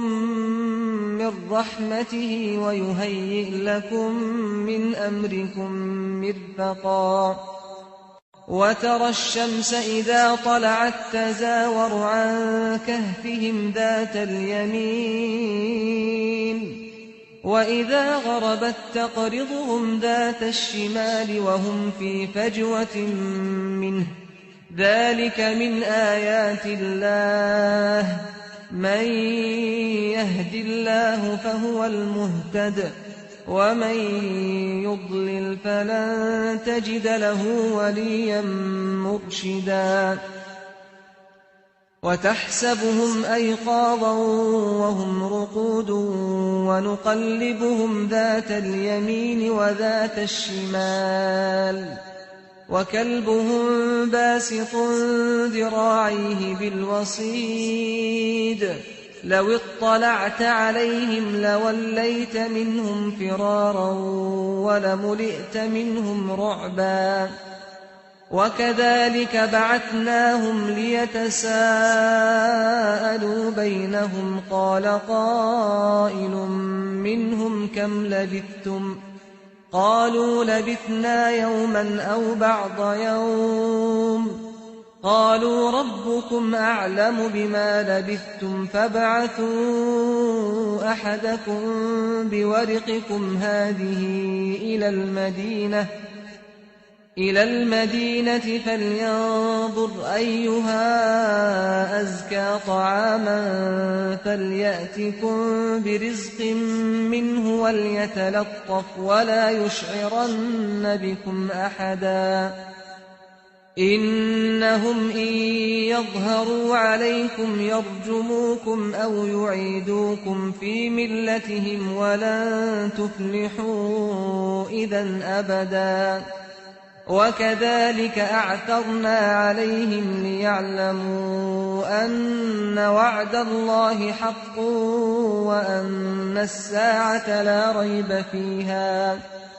وأن الساعة لا ريب فيها إذ يتنازعون بينهم أمرهم فقالوا ابنوا عليهم بنيانا ربهم أعلم بهم قال الذين غلبوا على أمرهم لنتخذن عليهم مسجدا سيقولون ثلاثة رابعهم كلبهم ويقولون خمسة سادسهم كلبهم رجما بالغيب ويقولون سبعة وثامنهم كلبهم قل ربي أعلم بعدتهم ما يعلمهم إلا قليل فلا تمار فيهم إلا مراء ظاهرا ولا تستفت فيهم منهم أحدا ولا تقولن لشيء إني فاعل ذلك غدا إلا أن يشاء الله واذكر ربك إذا نسيت وقل عسى أن يهديني ربي لأقرب من هذا رشدا ولبثوا في كهفهم 300 سنين وازدادوا 9 قل الله أعلم بما لبثوا له غيب السماوات والأرض أبصر به وأسمع ما لهم من دونه من ولي ولا يشرك في حكمه أحدا واتل ما أوحي إليك من كتاب ربك لا مبدل لكلماته ولن تجد من دونه ملتحدا واصبر نفسك مع الذين يدعون ربهم بالغداة والعشي يريدون وجهه ولا تعد عيناك عنهم تريد زينة الحياة الدنيا ولا تطع من أغفلنا قلبه عن ذكرنا واتبع هواه وكان أمره فرطا وقل الحق من ربكم فمن شاء فليؤمن ومن شاء فليكفر إنا أعتدنا للظالمين نارا أحاط بهم سرادقها وإن يستغيثوا يغاثوا بماء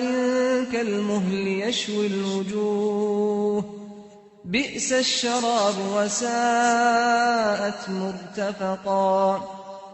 إن الذين آمنوا وعملوا الصالحات إنا لا نضيع أجر من أحسن عملا أولئك لهم جنات عدن تجري من تحتهم الأنهار يحلون فيها من أساور من ذهب ويلبسون ثيابا خضرا من سندس واستبرق متكئين فيها على الأرائك نعم الثواب وحسنت مرتفقا واضرب لهم مثل الرجلين جعلنا لأحدهما جنتين من أعناب وحففناهما بنخل وجعلنا بينهما زرعا كلتا الجنتين آتت أكلها ولم تظلم منه شيئا وفجرنا خلالهما نهرا وكان له ثمر فقال لصاحبه وهو يحاوره أنا أكثر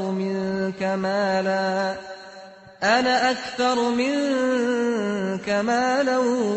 وأعز نفرا ودخل جنته وهو ظالم لنفسه قال ما أظن أن تبيد هذه أبدا وما أظن الساعة قائمة ولئن رددت إلى ربي لأجدن خيرا منها منقلبا قال له صاحبه وهو يحاوره أكفرت بالذي خلقك من تراب ثم من نطفة ثم سواك رجلا لكن هو الله ربي ولا أشرك بربي أحدا ولولا إذ دخلت جنتك قلت ما شاء الله لا قوة إلا بالله إن ترني أنا أقل منك مالا وولدا فعسى ربي أن يؤتيني خيرا من جنتك ويرسل عليها حسبانا من السماء فتصبح صعيدا زلقا أو يصبح ماؤها غورا فلن تستطيع له طلبا وأحيط بثمره فأصبح يقلب كفيه على ما أنفق فيها وهي خاوية على عروشها ويقول يا ليتني لم أشرك بربي أحدا وَلَمْ تَكُن لَّهُ فِئَةٌ يَنصُرُونَهُ مِن دُونِ اللَّهِ وَمَا كَانَ مُنتَصِرًا هُنَالِكَ الْوَلَايَةُ لِلَّهِ الْحَقِّ هُوَ خَيْرٌ ثَوَابًا وَخَيْرٌ عُقْبًا وَاضْرِبْ لَهُم مَّثَلَ الْحَيَاةِ الدُّنْيَا كَمَاءٍ أَنزَلْنَاهُ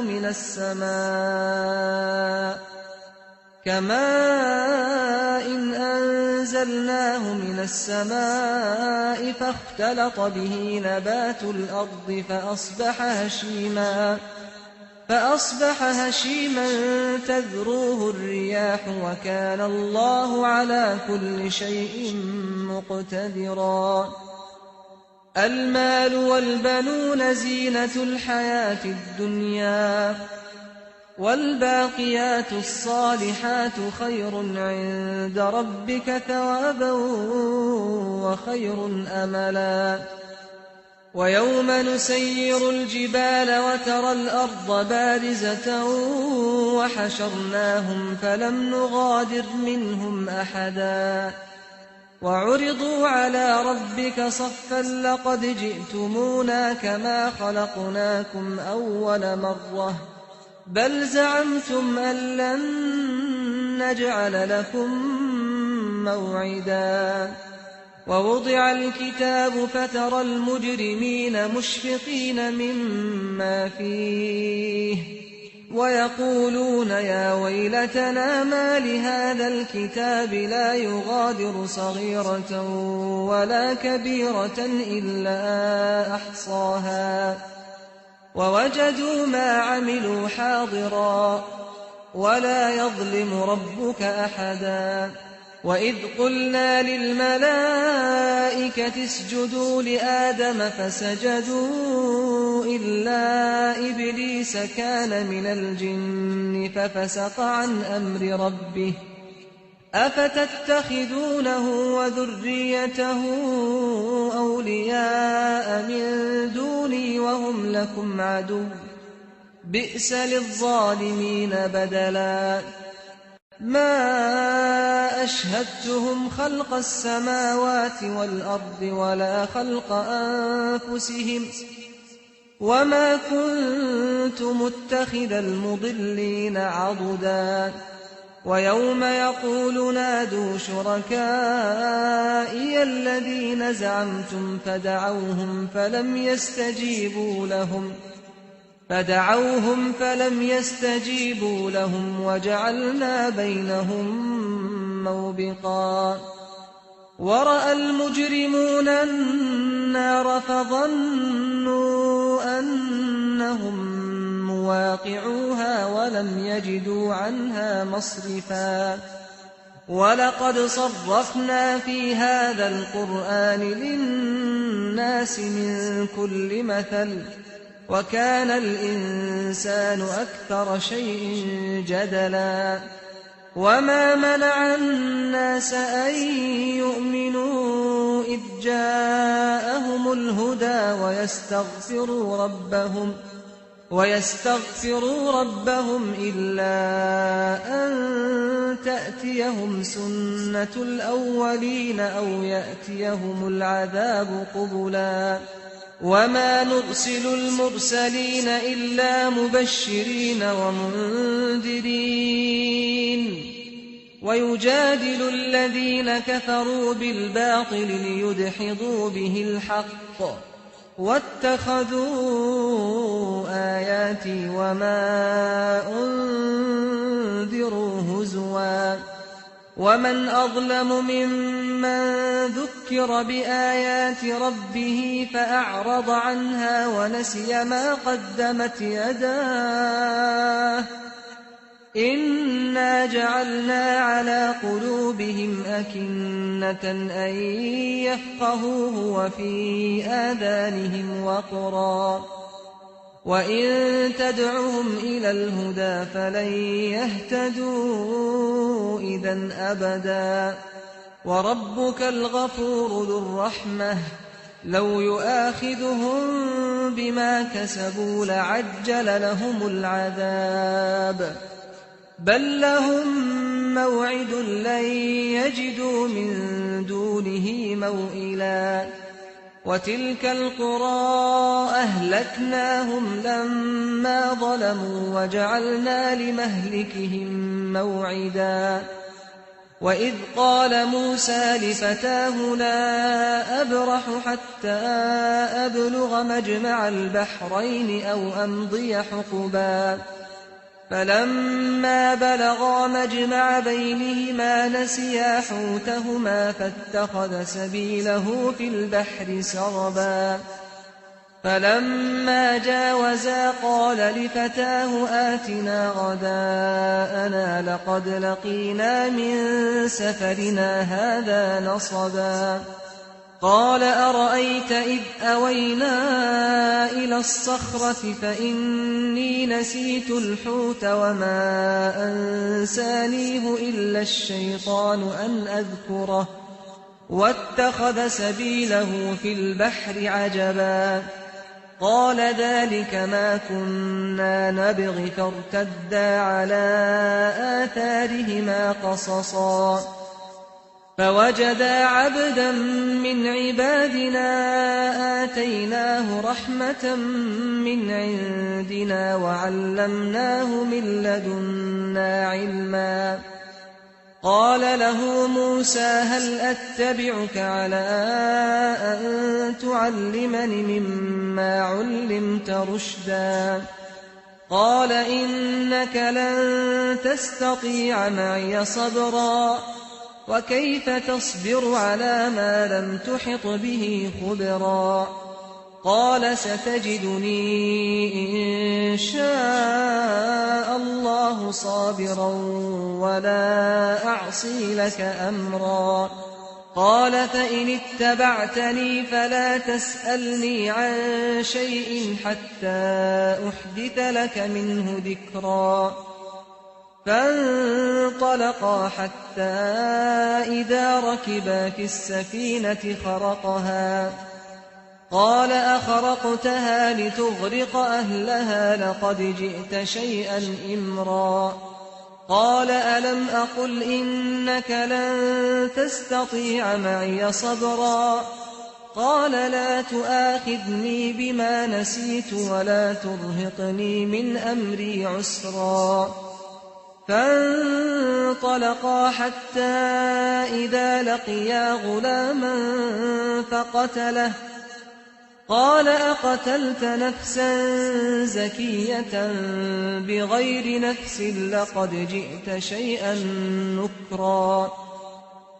قال ألم أقل لك إنك لن تستطيع معي صبرا قال إن سألتك عن شيء بعدها فلا تصاحبني قد بلغت من لدني عذرا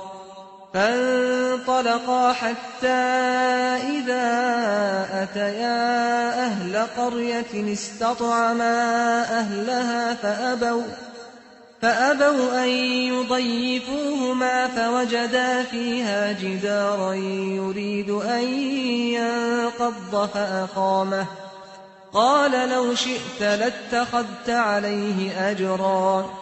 قال هذا فراق بيني وبينك سأنبئك بتأويل ما لم تستطع عليه صبرا أما السفينة فكانت لمساكين يعملون في البحر فأردت أن أعيبها وكان وراءهم ملك يأخذ كل سفينة غصبا وأما الغلام فكان أبواه مؤمنين فخشينا أن يرهقهما طغيانا وكفرا فأردنا أن يبدلهما ربهما خيرا منه زكاة وأقرب رحما وأما وأما الجدار فكان لغلامين يتيمين في المدينة وكان تحته كنز لهما وكان أبوهما صالحا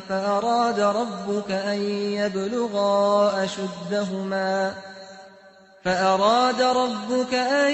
يبلغا أشدهما ويستخرجا كنزهما رحمة من ربك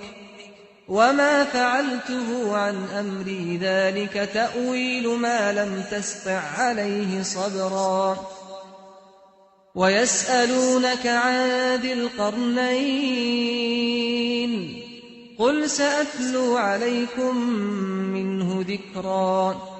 إنا مكنا له في الأرض وآتيناه من كل شيء سببا فأتبع سببا حتى إذا بلغ مغرب الشمس وجدها تغرب في عين حمئة ووجد عندها قوما قلنا يا ذا القرنين إما أن تعذب وإما أن تتخذ فيهم حسنا قال أما من ظلم فسوف نعذبه ثم يرد إلى ربه فيعذبه عذابا نكرا وأما من آمن وعمل صالحا فله جزاء الحسنى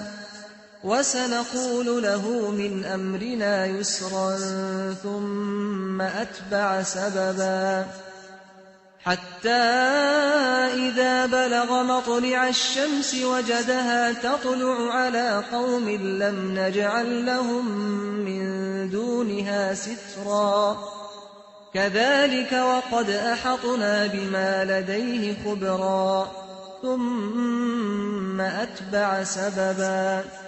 حتى إذا بلغ بين السدين وجد من دونهما قوما لا يكادون يفقهون قولا قالوا يا ذا القرنين إن يأجوج ومأجوج مفسدون في الأرض فهل نجعل لك خرجا على أن تجعل بيننا وبينهم سدا قال ما مكني فيه ربي خير فأعينوني بقوة أجعل بينكم وبينهم ردما آتوني زبر الحديد حتى إذا ساوى بين الصدفين قال انفخوا حتى إذا جعله نارا قال آتوني أفرغ عليه قطرا فما استطاعوا أن يظهروه وما استطاعوا له نقبا قال هذا رحمة من ربي فإذا جاء وعد ربي جعله دكاء وكان وعد ربي حقا وتركنا بعضهم يومئذ يموج في بعض ونفخ في الصور فجمعناهم جمعا وعرضنا جهنم يومئذ للكافرين عرضا الذين كانت أعينهم في غطاء عن ذكري وكانوا لا يستطيعون سمعا أفحسب الذين كفروا أن يتخذوا عبادي من دوني أولياء إنا أعتدنا جهنم للكافرين نزلا قل هل ننبئكم بالأخسرين أعمالا الذين ضل سعيهم في الحياة الدنيا وهم يحسبون أنهم يحسنون صنعا أولئك أولئك الذين كفروا بآيات ربهم ولقائه فحبطت أعمالهم فلا نقيم لهم يوم القيامة وزنا ذلك جزاؤهم جهنم بما كفروا واتخذوا آياتي ورسلي هزوا إن الذين آمنوا وعملوا الصالحات كانت لهم جنات الفردوس نزلا خالدين فيها لا يبغون عنها حولا قل لو كان البحر مدادا لكلمات ربي لنفد البحر قبل أن تنفد كلمات ربي ولو جئنا بمثله مددا قل إنما أنا بشر مثلكم يوحى إلي أنما إلهكم إله واحد فمن كان يرجو لقاء ربه فليعمل عملا صالحا ولا يشرك بعبادة ربه أحدا.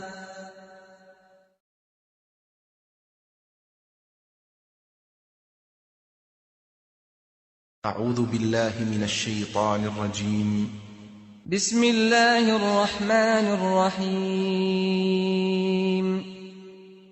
الحمد لله الذي أنزل على عبده الكتاب